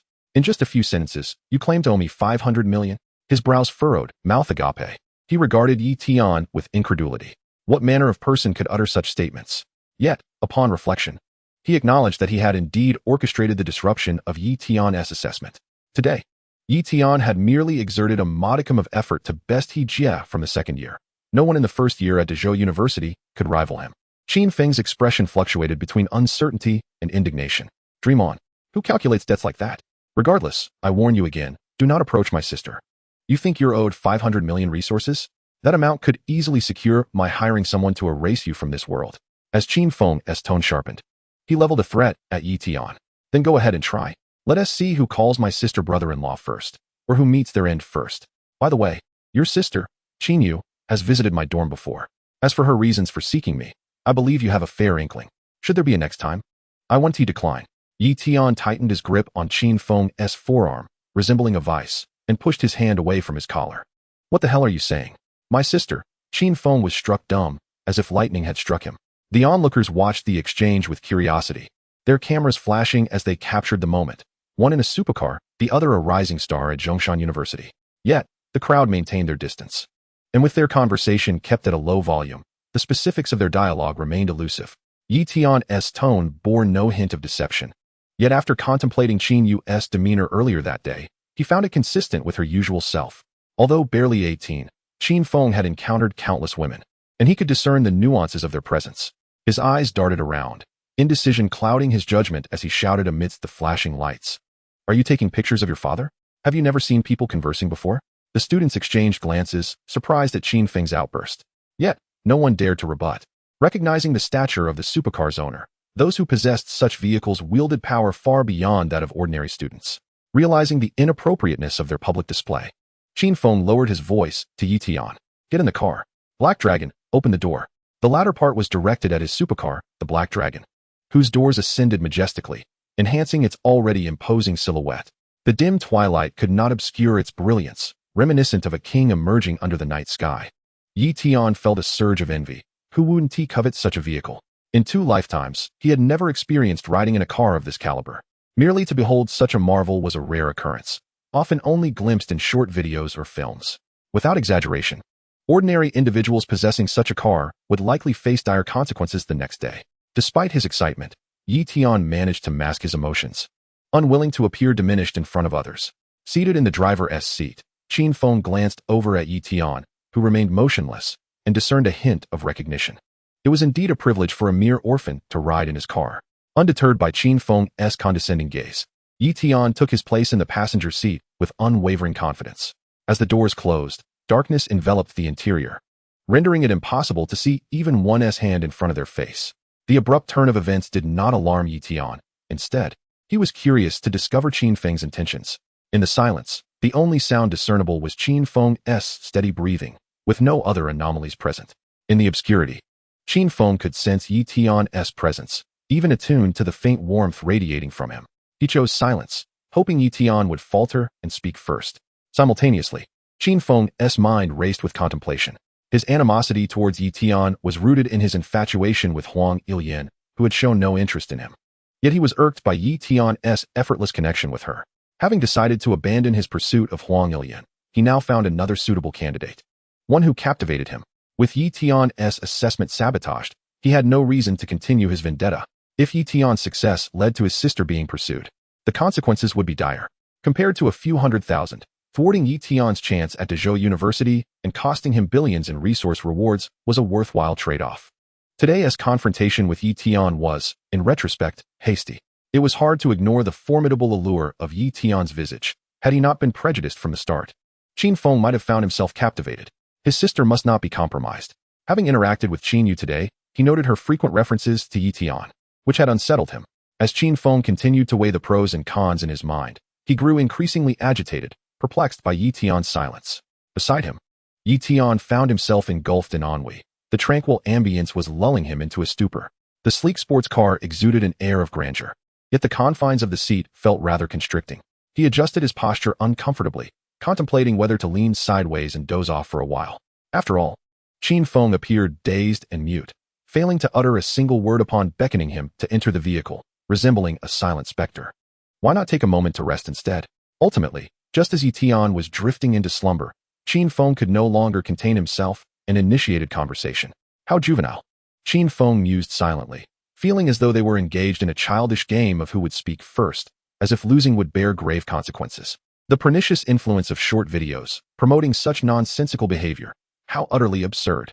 Disregard my previous remarks, I retract them. As for your dealings with Huang Ilian, let us treat that as if it never transpired. Now, enlighten me as to why my sister visited your dormitory. Qin Feng's tone remained flat, devoid of any discernible emotion. However, Yi Tian had no intention of providing an answer. Did he believe himself to be a mere pawn? In truth, his connection with Huang Ilian was tenuous at best. Yet, when considering Qin Yu, the thought of Qin Feng orchestrating disruptions to his assessments ignited a spark of ire within Yi Tian. Does wealth confer superiority? With a cold snort, Yi Tian retorted, no comment. Do as you please. I have nothing of value for you to leverage against me. With the support of the esteemed Lord Zhenhua shielding the orphanage, Yi Tian felt no trepidation regarding Qin Feng's potential interference. He was resolute in his belief that, as he matured at Zhongshan University, Qin Feng would not dare to send anyone to harm him.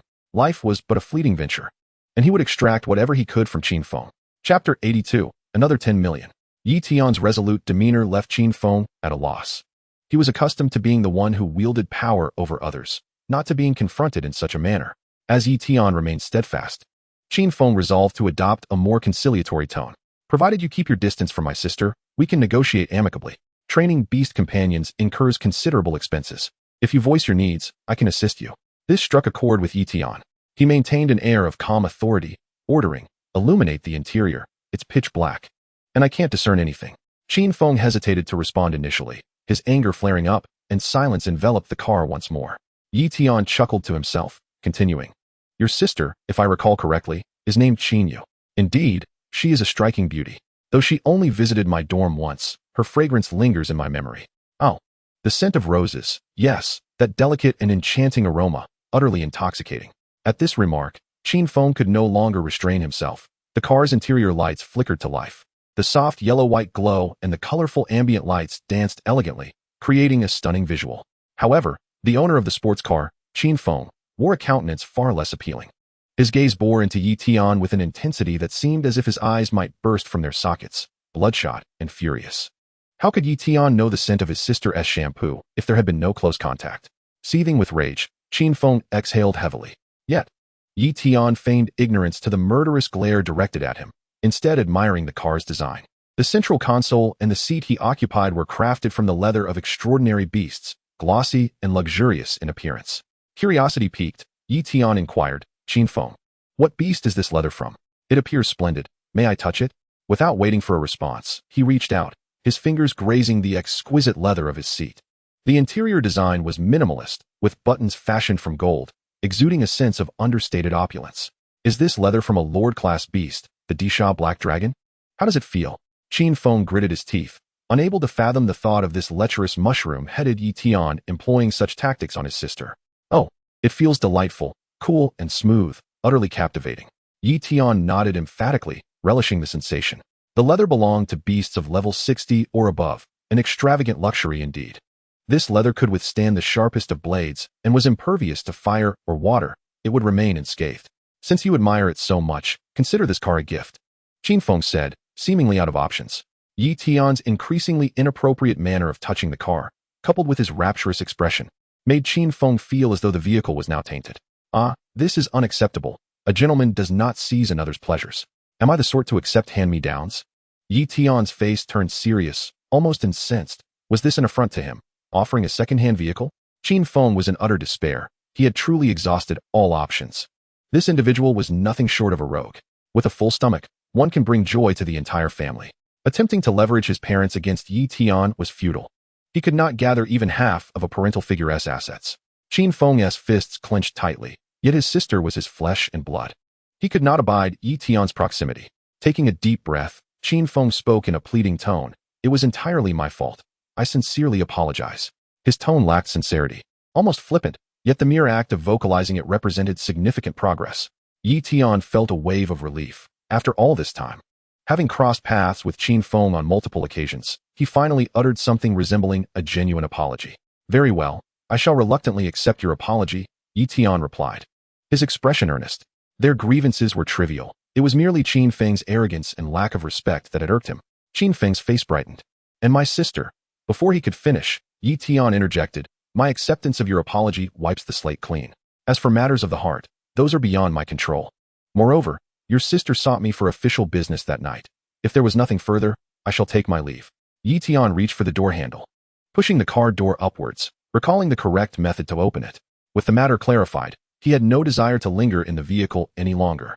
Qin Feng, a notorious flirt, had likely entertained countless romantic interests in the passenger seat, causing Yi Tian to worry about the potential contamination of the leather beneath him. He had not considered the fervent allure of the sports car until now, and his disdain began to surface. As for whom Qin Feng's sister chose to pursue, that was her prerogative. Yi Tian's words did not align with Qin Feng's thoughts. What did it mean to imply that matters of affection were beyond human control? Was he subtly suggesting that Yi Tian ought to be more understanding? Qin Feng found himself bewildered, gripping Yi Tian's shoulder. Wait, what are you doing?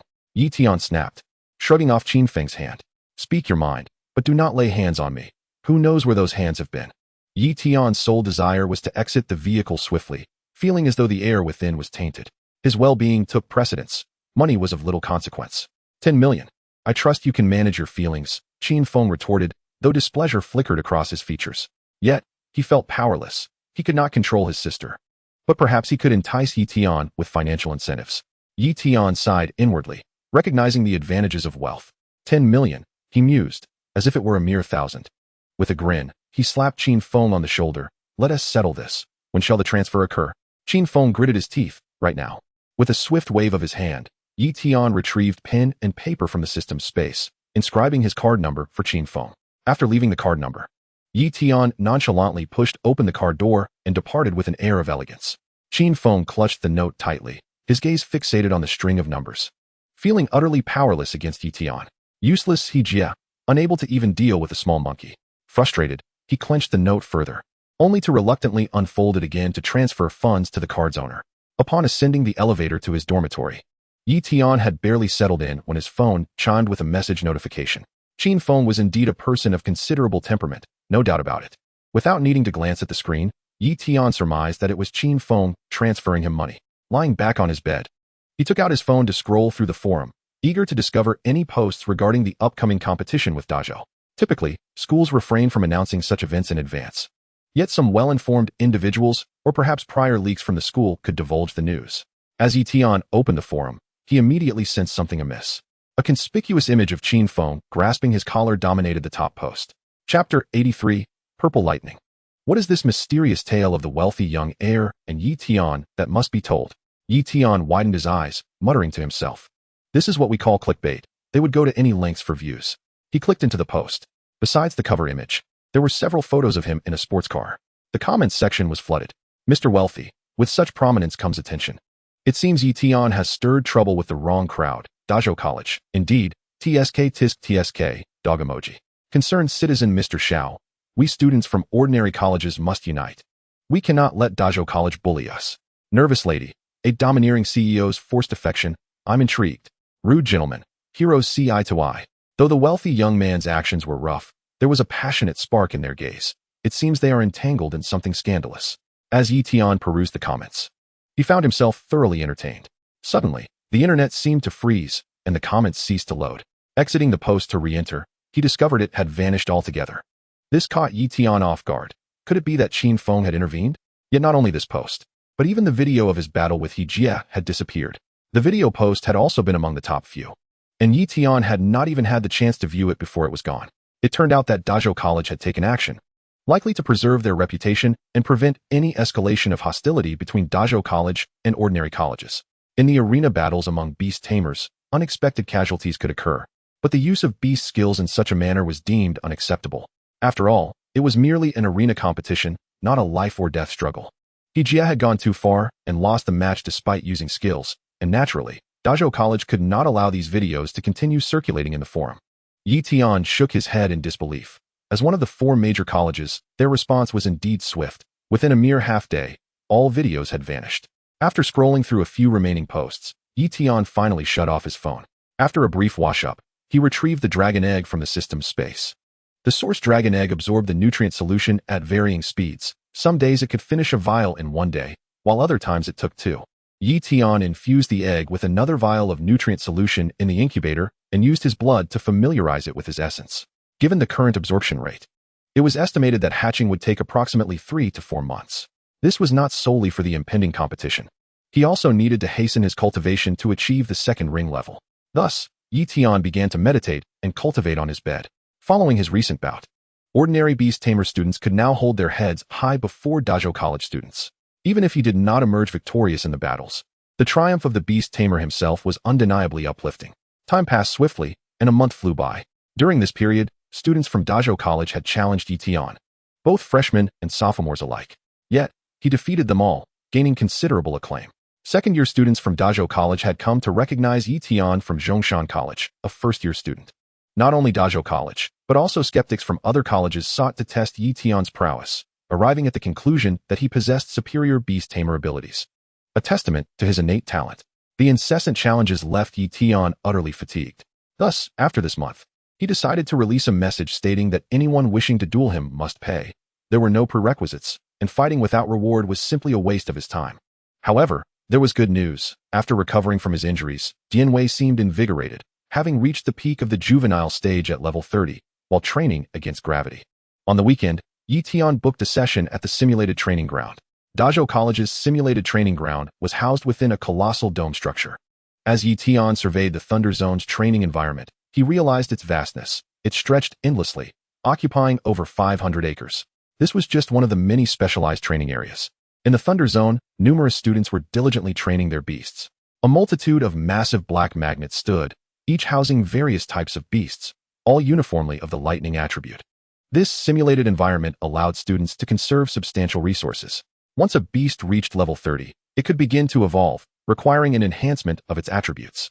For Jianwei, one of the conditions for evolution was to refine itself with purple lightning. The explosive purple lightning would significantly enhance its lethality. If one did not refine in such an environment, they could resort to purchasing attribute-related treasures, such as fire attribute beasts consuming Zhu fruits, fire lotus seeds, or utilizing core fire liquid for refinement. This, however, demanded vast amounts of money and even the search for special secret realms where compatible environments could be found for refinement. As Yi Tian stood within this training ground, he felt a tingling sensation throughout his body. Even the hair atop his mushroom-like head stood on end. Jianwei, on the other hand, appeared exhilarated. To it, the scent of lightning was sweet and emanated a sense of comfort. Holding the identification card in hand, Yi Tian followed the numbered magnets along the electromagnetic stones until he arrived at the one matching his card, number 169. It was a massive square black magnet, its edges slightly rounded, with a signpost indicating number 169.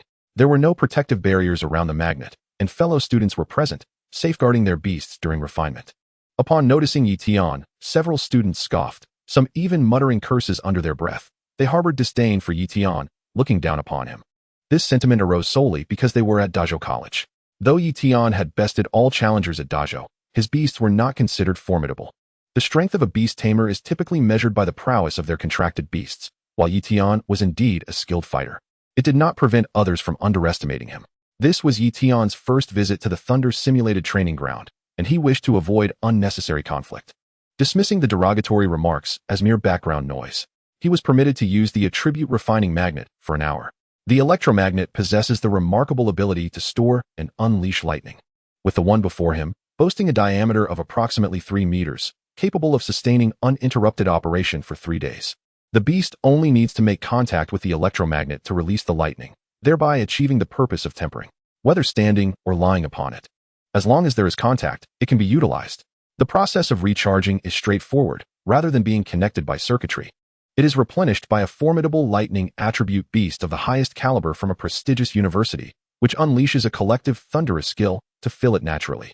Chapter 84, Tempering. This represents a true advancement for the beasts, enabling those that follow to grow stronger, thus saving countless students' time and resources, allowing for swifter development. The duration of enrollment at the Beastmaster Academy is merely 2 years, after which students must embark on societal practical tasks. They may choose to become professional Beastmasters within the Beastmaster Association, guarding secret realms, or join the Beast Army to protect the stability of the Xia Kingdom. In essence, it is a matter of 2 years, 2 years of academic growth followed by 2 years of practical application, which is mandatory. After 2 years of growth, even the least proficient students can cultivate elite-tier beasts and become Turing Beastmasters. After all, the resources invested by the school are abundantly sufficient. Even a pig could achieve elite status. As for subsequent growth, it ultimately depends on individual opportunity. Tian turned to glance at the side where Dianwei stood. Its injuries had long since healed, leaving no scars behind, and it had recently ascended to level 30. Taking advantage of the weekend, he decided to test this simulated environment for training. Dianwei, extend your hand and see how fierce the electricity is, Tian said cautiously, his voice low. Surrounding students had their beasts standing atop the electromagnet, occasionally flickering with arcs of lightning, crackling like a symphony. It appeared rather intimidating, as many beasts bore expressions of distress, with only a select few able to remain composed while lying atop it. Dianwei, deep in thought, extended its palm to touch the electromagnet. Tian was prepared. Should any mishap occur, he would be ready to kick Dianwei away at the first sign of danger. Contrary to expectations of a jolt, the moment Dianwei made contact with the electromagnet, lightning erupted forth instantaneously, resembling a serpentine bolt that coiled around Dianwei's arm, spreading throughout its entire being. Its purple fur bristled, and Dianwei could not help but shudder. Woo-woo. Dianwei emitted a couple of sounds, but they conveyed a multitude of meanings. It likely expressed that the electricity was not overwhelmingly fierce, merely a tingling sensation that felt rather pleasant. Tian felt a wave of relief. Since all was well, they could proceed to sit atop it for tempering. The electromagnet was not particularly high, standing just over a meter. Dianwei placed its hands on the surface and, with a burst of strength, leapt up. It adopted a seated position atop the electromagnet, resembling the meditative posture of its master, Tian. A level 30 beast could barely endure the electricity emanating from the electromagnet, sustaining it for a time to achieve the desired tempering effect. Initially, it might feel quite comfortable. However, as time progressed, the discomfort would gradually become unbearable, leading to pain. Tian remained vigilant, closely monitoring Dianwei's condition. Not only him, but all the students he passed on the way to this electromagnet were wholly focused, ensuring that no accidents befell their beasts. Dianwei closed its eyes, channeling its energy to release lightning, resisting the electric currents wrapping around its body from the electromagnet. Approximately 5 minutes elapsed. The two forces intertwined and clashed, while Dianwei absorbed the lightning from the electromagnet in a slow, almost snail-like manner. Although the absorption rate was sluggish, Tian could sense Dianwei's progress. 5 minutes marked the beginning of the tempering state. If its level were lower, it might not even endure long enough to reach this state. As time dragged on, Tian began to feel a touch of monotony. Yet, this was Dianwei's inaugural tempering. He could not afford to be distracted or careless, patiently observing the clash of their lightning energies. After about 15 minutes, Dianwei's brow furrowed, and a look of anguish crossed its face.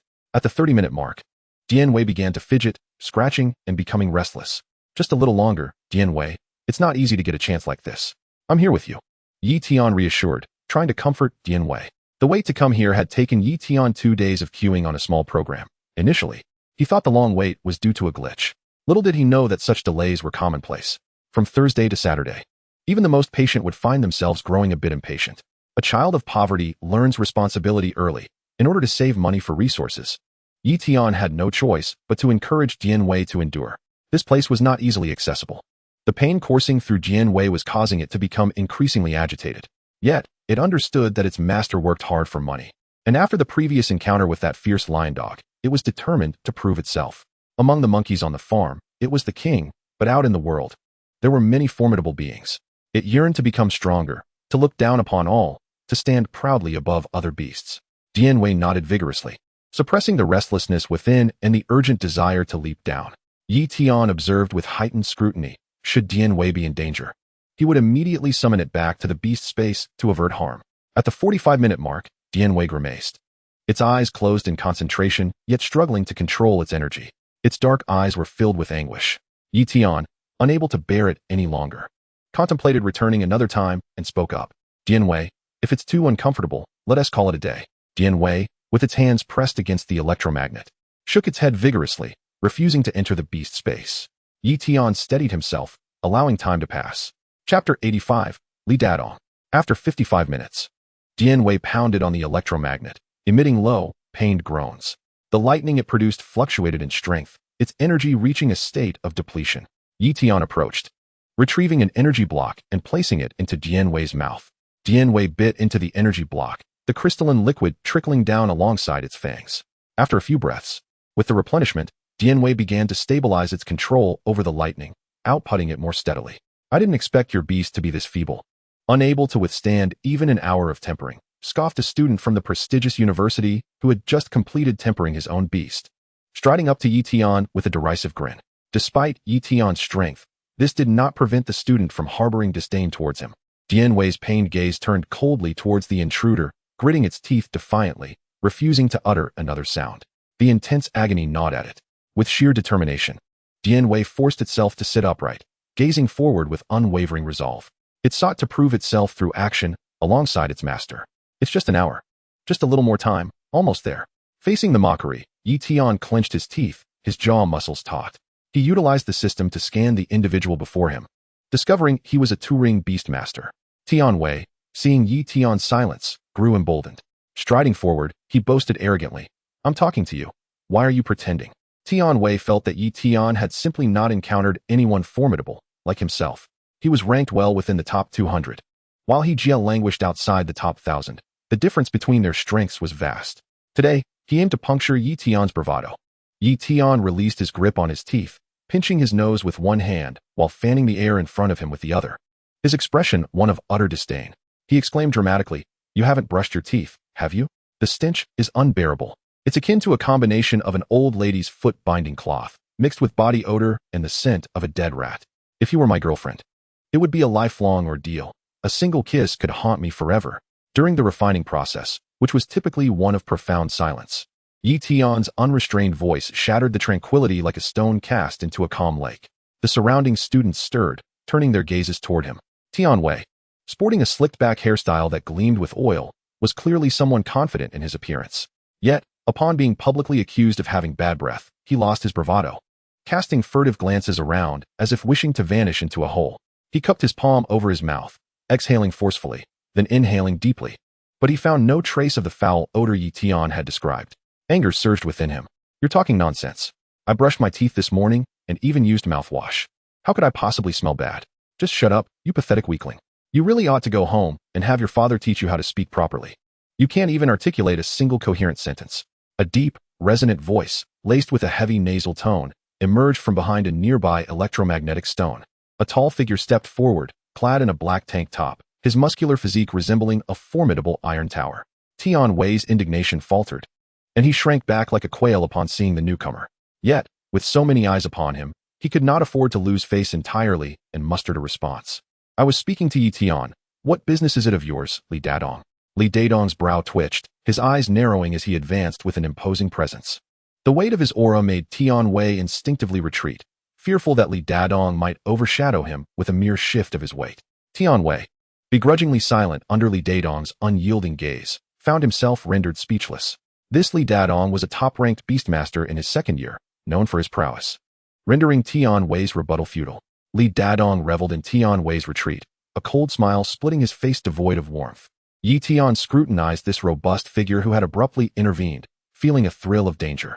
Uncertain of his intentions, he nonetheless felt compelled to express his gratitude.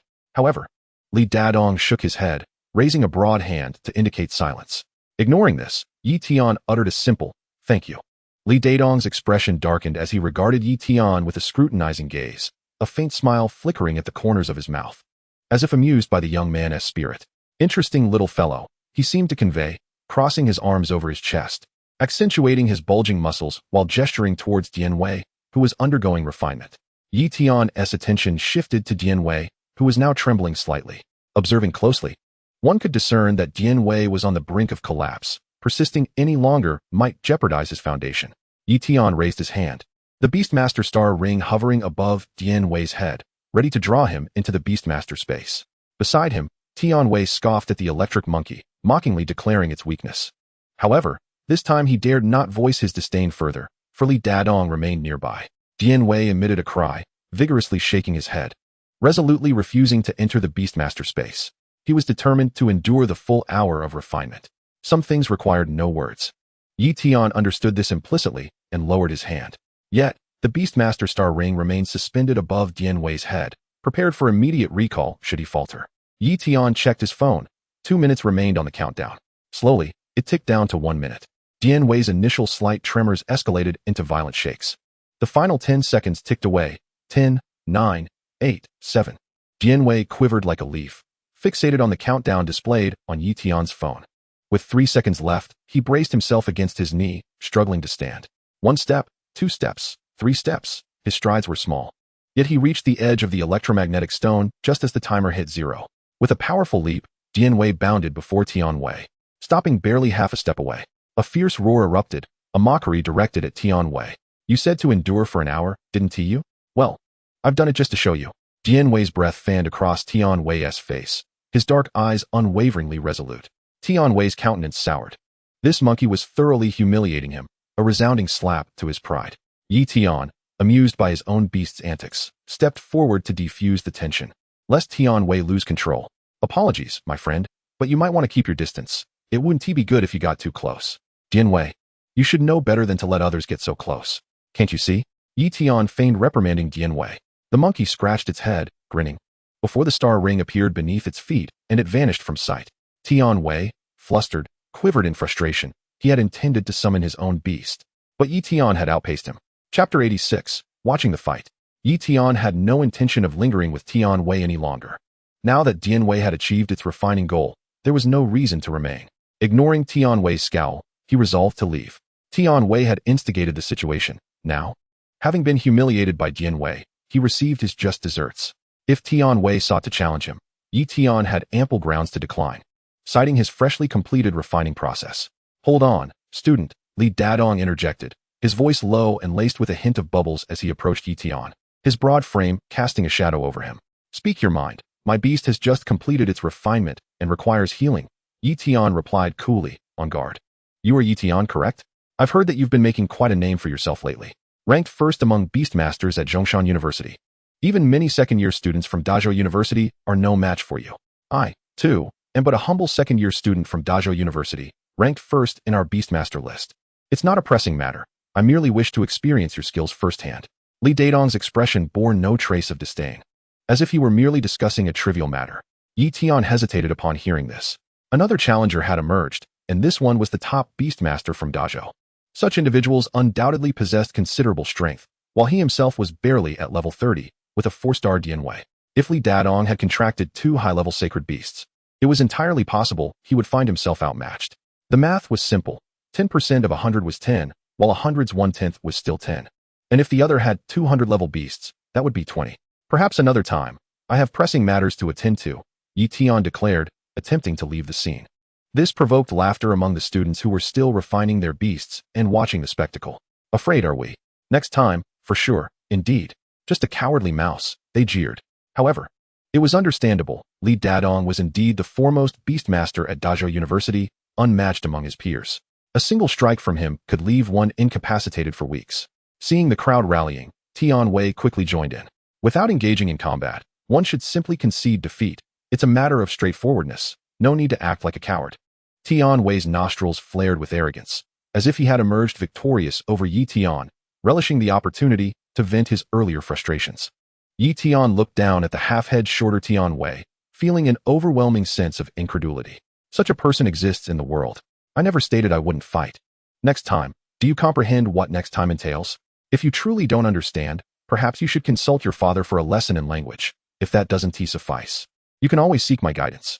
Yi Tian glared at Tian Wei, offering no courtesy. His spiritual cultivation was on the verge of a breakthrough, and he was contemplating attempting to condense the second Beast Star Ring. Thus, he had no intention of accepting the challenge at that moment. Moreover, what if Li Dadong is the foremost Beast Master of the Great Province? Does that mean I must accept his challenge without question? Who does he think he is? Last month, he frequently accepted challenges to deepen his comprehension of the Dragon 8 Trigrams Palm. Now that he had mastered it, he certainly had no intention of taking on any further challenges. Being ranked first in the prestigious Great Province University, he might not necessarily prevail against everyone. Someone of such formidable strength would only seek to torment him. Li Dadong seized the back of Tian Wei's collar, lifting him effortlessly and sneering, "Stop whining here. If you wish to fight, form a queue. I'll gladly warm up with you first." With that, he flung Tian Wei behind him. Tian Wei, no slouch himself, stumbled but managed to regain his footing under Li Dadong's immense strength, his frustration boiling beneath the surface as he shot daggers at Li Dadong from behind. "1 week from today, you and I will meet for a duel at the Great Province University's first arena. At 10 in the morning, Li Dadong proclaimed, his tone domineering, leaving no room for Yi Tian to refuse. "If you wish for me to accept, you must understand that I have been inundated with challenges lately. My time is precious. It's not as if I can entertain every request. I need to meditate and cultivate my beasts, rather than become ensnared in arena duels. As a typical university student, I am often preoccupied with resource shortages, unlike your leisurely pursuits," Yi Tian said with a smile. "How much would it take for you to accept?" Li Dadong, though rough around the edges, was perceptive enough to realize Yi Tian was subtly negotiating. "Ah, classmate, your words are misaligned. It's not a matter of how much I demand to accept. Do you think I'm the type to be mercenary? What I seek is sincerity and respect. Do you understand?" Yi Tian's smile faded as he replied earnestly. Li Dadong initially remained silent, scrutinizing Yi Tian as if weighing something. Then, with a firm gaze, he unleashed a powerful shout, "Prepare yourself." His sincerity and respect were evident, but they were contingent upon Yi Tian's capability to match them. One moment, Li Dadong stood with his arms crossed, and the next, he launched a straight punch at Yi Tian. This punch was delivered with 4/10 of his strength, anticipating that Yi Tian could handle it, given his ability to defeat some second-year students. As Li Dadong appraised him, Yi Tian sensed impending danger. The fist loomed larger before him.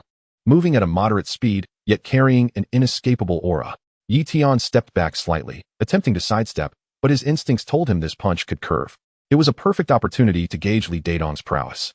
Yi Tian firmly planted his feet, slightly bending his knees to lower his center of gravity, crossing his arms in front of his chest, ready to absorb Li Dadong's blow. The forceful punch collided with Yi Tian's forearm with a resounding thud. A deep, resonant sound mingled with the sharp crack of bone. How heavy! This was Yi Tian's immediate thought upon making contact with Li Dadong's fist. The distance between his arms collapsed as he was hammered against his body, a surge of blood rushing through him. He stepped back with his right foot to dissipate the impact. After delivering his punch, Li Dadong slowly retracted his fist, a glint of excitement sparking in his eyes. Yi Tian, however, did not appear as unfazed as he seemed. The pain radiating from his left forearm was intense, though he kept it concealed. At that moment, Yi Tian could not utter a word, lest it betray his composure. After some contemplation, Li Dadong extended his large hand, all 5 fingers outstretched. 1 vial of electromagnetic liquid, sufficient to refine your electric monkey twice, will serve as your deposit. If you defeat me, the remaining 4 will be yours, he declared, producing a test tube filled with a blue-purple liquid. Chapter 87, Condensing the Star Ring. Yi Tian, tensed and gritting his teeth, struggled to speak. 1 vial of this electromagnetic liquid could facilitate 2 attribute refinements for Dian Wei. Such a treasure was undoubtedly coveted by Yi Tian. He raised his hand, signaling Li Dadong to pause. Misinterpreting this as hesitation, and recognizing Yi Tian's ability to withstand a punch delivered with 4/10 of his strength, Li Dadong deemed him a rare opponent. After a brief moment of consideration, he retrieved another vial of electromagnetic liquid from his spatial device. 2 vials for the deposit. If you win, I'll give you 7. A single vial of this low-grade attribute refinement liquid typically ranged from 100,000 to 300,000. This electromagnetic liquid was left over from his past beast cultivation endeavors, gathering dust in his spatial ring. Now, it served as an excellent incentive for Yi Tian's challenge. And to his surprise, it was a fortunate twist. Yi Tian withdrew his hand, nodding at Li Dadong, managing to utter a single word, "All right." Yi Tian stepped forward to accept the vial of electromagnetic liquid, indicating his acceptance of Li Dadong's challenge.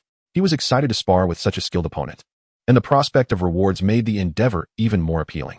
Li Dadong did not mention the consequences of defeat, but Yi Tian could easily surmise that it would likely involve a severe beating. The surrounding students at the Great Province University were astonished that Yi Tian had the audacity to accept. They wore expressions of anticipation, recording the exchange and posting it on the forum. As Yi Tian grasped the vial of electromagnetic liquid, a gleam of determination flashed in Li Daidong's eyes, and he refrained from further comment, knowing he could not breach their agreement. Yi Tian bore no significant animosity toward Li Daidong, although he had struck first. The prospect of earning over 300,000 from a single punch was too enticing to overlook. Under the expectant gaze of Li Daidong, the resentful glare of Tian Wei, and the astonished stares of the onlookers, Yi Tian departed with a flourish. As he strode confidently toward the venue's entrance, he inhaled sharply, donning a mask of pain. The discomfort was genuine. Just a few steps outside, his forearm had swollen into a large, purple bruise. Yi Tian raised his injured arm, scrutinizing it for some time, ensuring it remained intact. The swelling was located midway along his forearm. With his other hand, he grasped the end of the injured forearm near his palm, squeezing tightly. He applied pressure in various directions, confirming that the swelling was stationary and accompanied by a sensation of bone grinding, leading him to relax. No fracture, thank goodness. That muscular brute's punch was indeed ferocious. Just one blow had left him swollen, Yi Tian mused silently. Withdrawing the veterinary ointment typically used by Dian Wei, Yi Tian directed it towards the swollen wound, applying several sprays. The searing pain immediately subsided significantly. In the recesses of his mind, Yi Tian felt a surge of excitement. It was indeed the first time he had encountered such a formidable individual. The prospect of engaging in a spar with someone of this caliber was rather appealing. Before long, Yi Tian returned to his school. Accompanied by Dian Wei, he visited the healing room, where a thorough examination revealed no serious injuries. He was advised that a period of rest was necessary before he could resume his training. Yi Tian inquired with the staff regarding the consumption of electromagnetic liquid during his recuperation. The response was reassuring. The electromagnetic liquid was a specially formulated medicinal concoction, possessing a gentle effect, solely intended for attribute enhancement. Unlike an electromagnet, it lacked any physical refining properties. After receiving a clear answer, Yi Tian expressed his gratitude to the staff and departed from the healing room, lamenting the missed opportunity for this round of refining. The considerable enhancement of his physical form had initially promised rapid energy absorption, yet he found himself hindered by his spiritual cultivation. At that moment, Dian Wei was stuck at level 30, and the energy he absorbed could only be utilized for recovery, not for advancement. Upon returning to his dormitory, Yi Tian silenced his phone and settled cross-legged on his bed. He typically divided his meditation time into two segments, one at 4 in the afternoon and another at 4 in the morning. This morning, however, he had indulged in a late sleep and had not completed his meditation. With no classes over the weekend and only 2 matches to participate in, he found himself with ample free time. With Dian Wei injured and no opponents to face, missing a couple of matches would not affect his ranking. Straightening his posture, Yi Tian gradually closed his eyes, leaving just a sliver of light to perceive the surroundings before him. After several breaths, he entered a meditative state.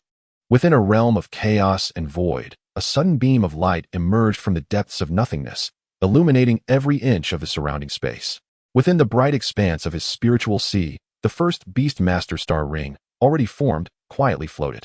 Now, Yi Tian was poised to begin the endeavor of condensing his second Beast Master Star Ring. This undertaking was not a simple one. It first required the construction of a model for the star ring using spiritual energy, followed by the meticulous engraving of intricate patterns. A process that demanded a substantial amount of spiritual power. The initial step of building the model was the most taxing, needing to be completed in one go. Without sufficient spiritual energy, it could not be accomplished. Yi Tian aimed to attempt this step today, knowing that the subsequent engraving could be done gradually. After meditating for over 2 hours, feeling the fatigue of his spiritual energy without any noticeable progress, Yi Tian began to construct the model with renewed vigor. There were generally 2 safe methods for constructing the Beastmaster Star Ring model. One involved a gradual, segmented condensation into a shape as pure as jade, while the other entailed a direct, whole circle condensation. Each method bore its advantages and disadvantages. The former consumed less energy but required more time and focus, while the latter, though more energy-intensive, was quicker and safer. Yi Tian preferred the latter, as it represented the latest condensation technique, resulting in a remarkably stable star ring that summoned faster than those formed by other methods. His first star ring had employed this very technique. Though Yi Tian was eager to acquire an additional star ring, he was reluctant to choose the first method, as it would be detrimental to his future development. The speed of summoning beasts was directly proportional to the life force of the Beast Master. In critical situations, Even the slightest delay could prove fatal. In the ethereal realm of his spiritual sea, his intangible spiritual energy stirred like waves in a storm, gradually creating ripples that expanded outward. The spiritual ripples moved in concentric circles, shrinking inward until they reached the size of the first star ring, approximately the diameter of a basketball. The ripples continued to generate, one circle after another, until the 81st circle was completed. A transparent, colorless ring materialized, suspended above the intricately engraved first Beast Master Star ring. The formation of this transparent, colorless ring marked merely the completion of the initial step. It required the infusion of spiritual energy to transform this ring into a pristine, jade-like state before the foundational model of the Beast Master Star ring could be deemed complete. This model served as the bedrock upon which intricate patterns could be inscribed. As the spiritual ripples settled, the entirety of his spiritual sea plunged back into tranquility. Tian summoned his spiritual energy, akin to the invisible heat waves that rise from heated air, cascading layer upon layer into the ring. With the continuous infusion of spiritual energy over time, the flat, approximately 3-finger-wide, colorless ring began to manifest hints of milky white. As he sustained the output of spiritual energy, the milky white gradually enveloped an increasing area of the ring. Assessing his remaining spiritual energy, Tian estimated that he should be able to complete the construction of the star ring model. In comparison to the first Beast Master Star ring, the second star ring required nearly 5 times the amount of spiritual energy. The milky white energy evenly covered every inch of the ring, gradually expanding its area. Just as Tian's spiritual energy was nearing depletion, the milky white hue was finally filled to capacity. The construction of the star ring model had thus reached its initial completion. Tian opened his eyes, filled with elation.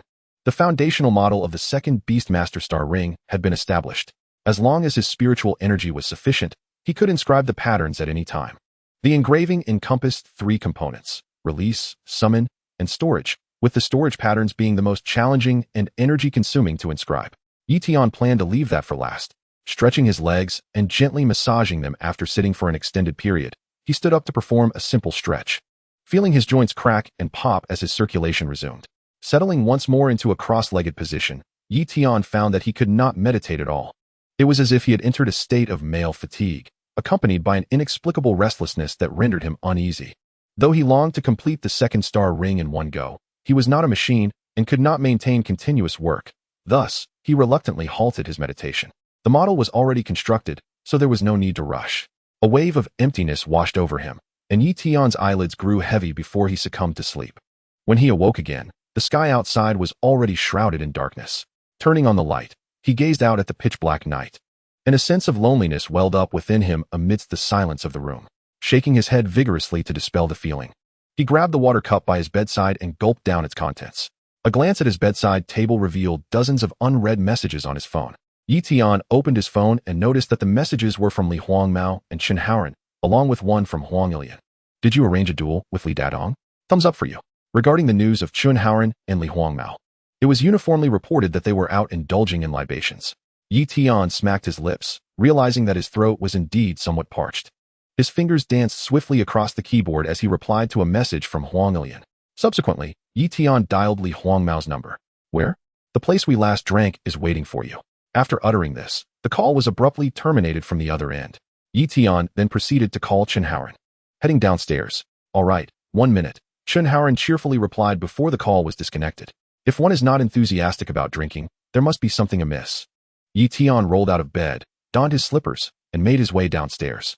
Upon reaching the ground floor, he found Chen Haoren already waiting for him. Akin to a swift young man, the two exchanged greetings, and Tian raised his hand to summon his vehicle. However, Chen Haoren firmly grasped Tian's shoulder and shook his head. "You always drive me. Today it's my turn." Tian retracted his summon, perplexed, and looked at Chen Haoren. Below Chen Haoren's feet, a constellation of stars twinkled, and suddenly, a striking black-brown bird materialized above his head. "Wow, this bird is quite impressive, truly handsome." It was Tian's first encounter with Chen Haoren's beast. Previously, they had only competed as beast masters in the arena, never having explored this facet before. Blazing Fire Falcon. 5 stars, fire and wind attributes, elite level 32. Tian utilized the system to scan Chen Haoren's beast, and within moments, he obtained the information regarding the Blazing Fire Falcon. Level 32? Tian was taken aback upon seeing the Blazing Fire Falcon's level. Has Chen Haoren reached the second ring? As he scanned Chen Haoren, the system promptly revealed his identity information, Second ring Beastmaster, Beast Blazing Fire Falcon. Since Chun Haoran had yet to contract the second beast, the system did not provide additional information.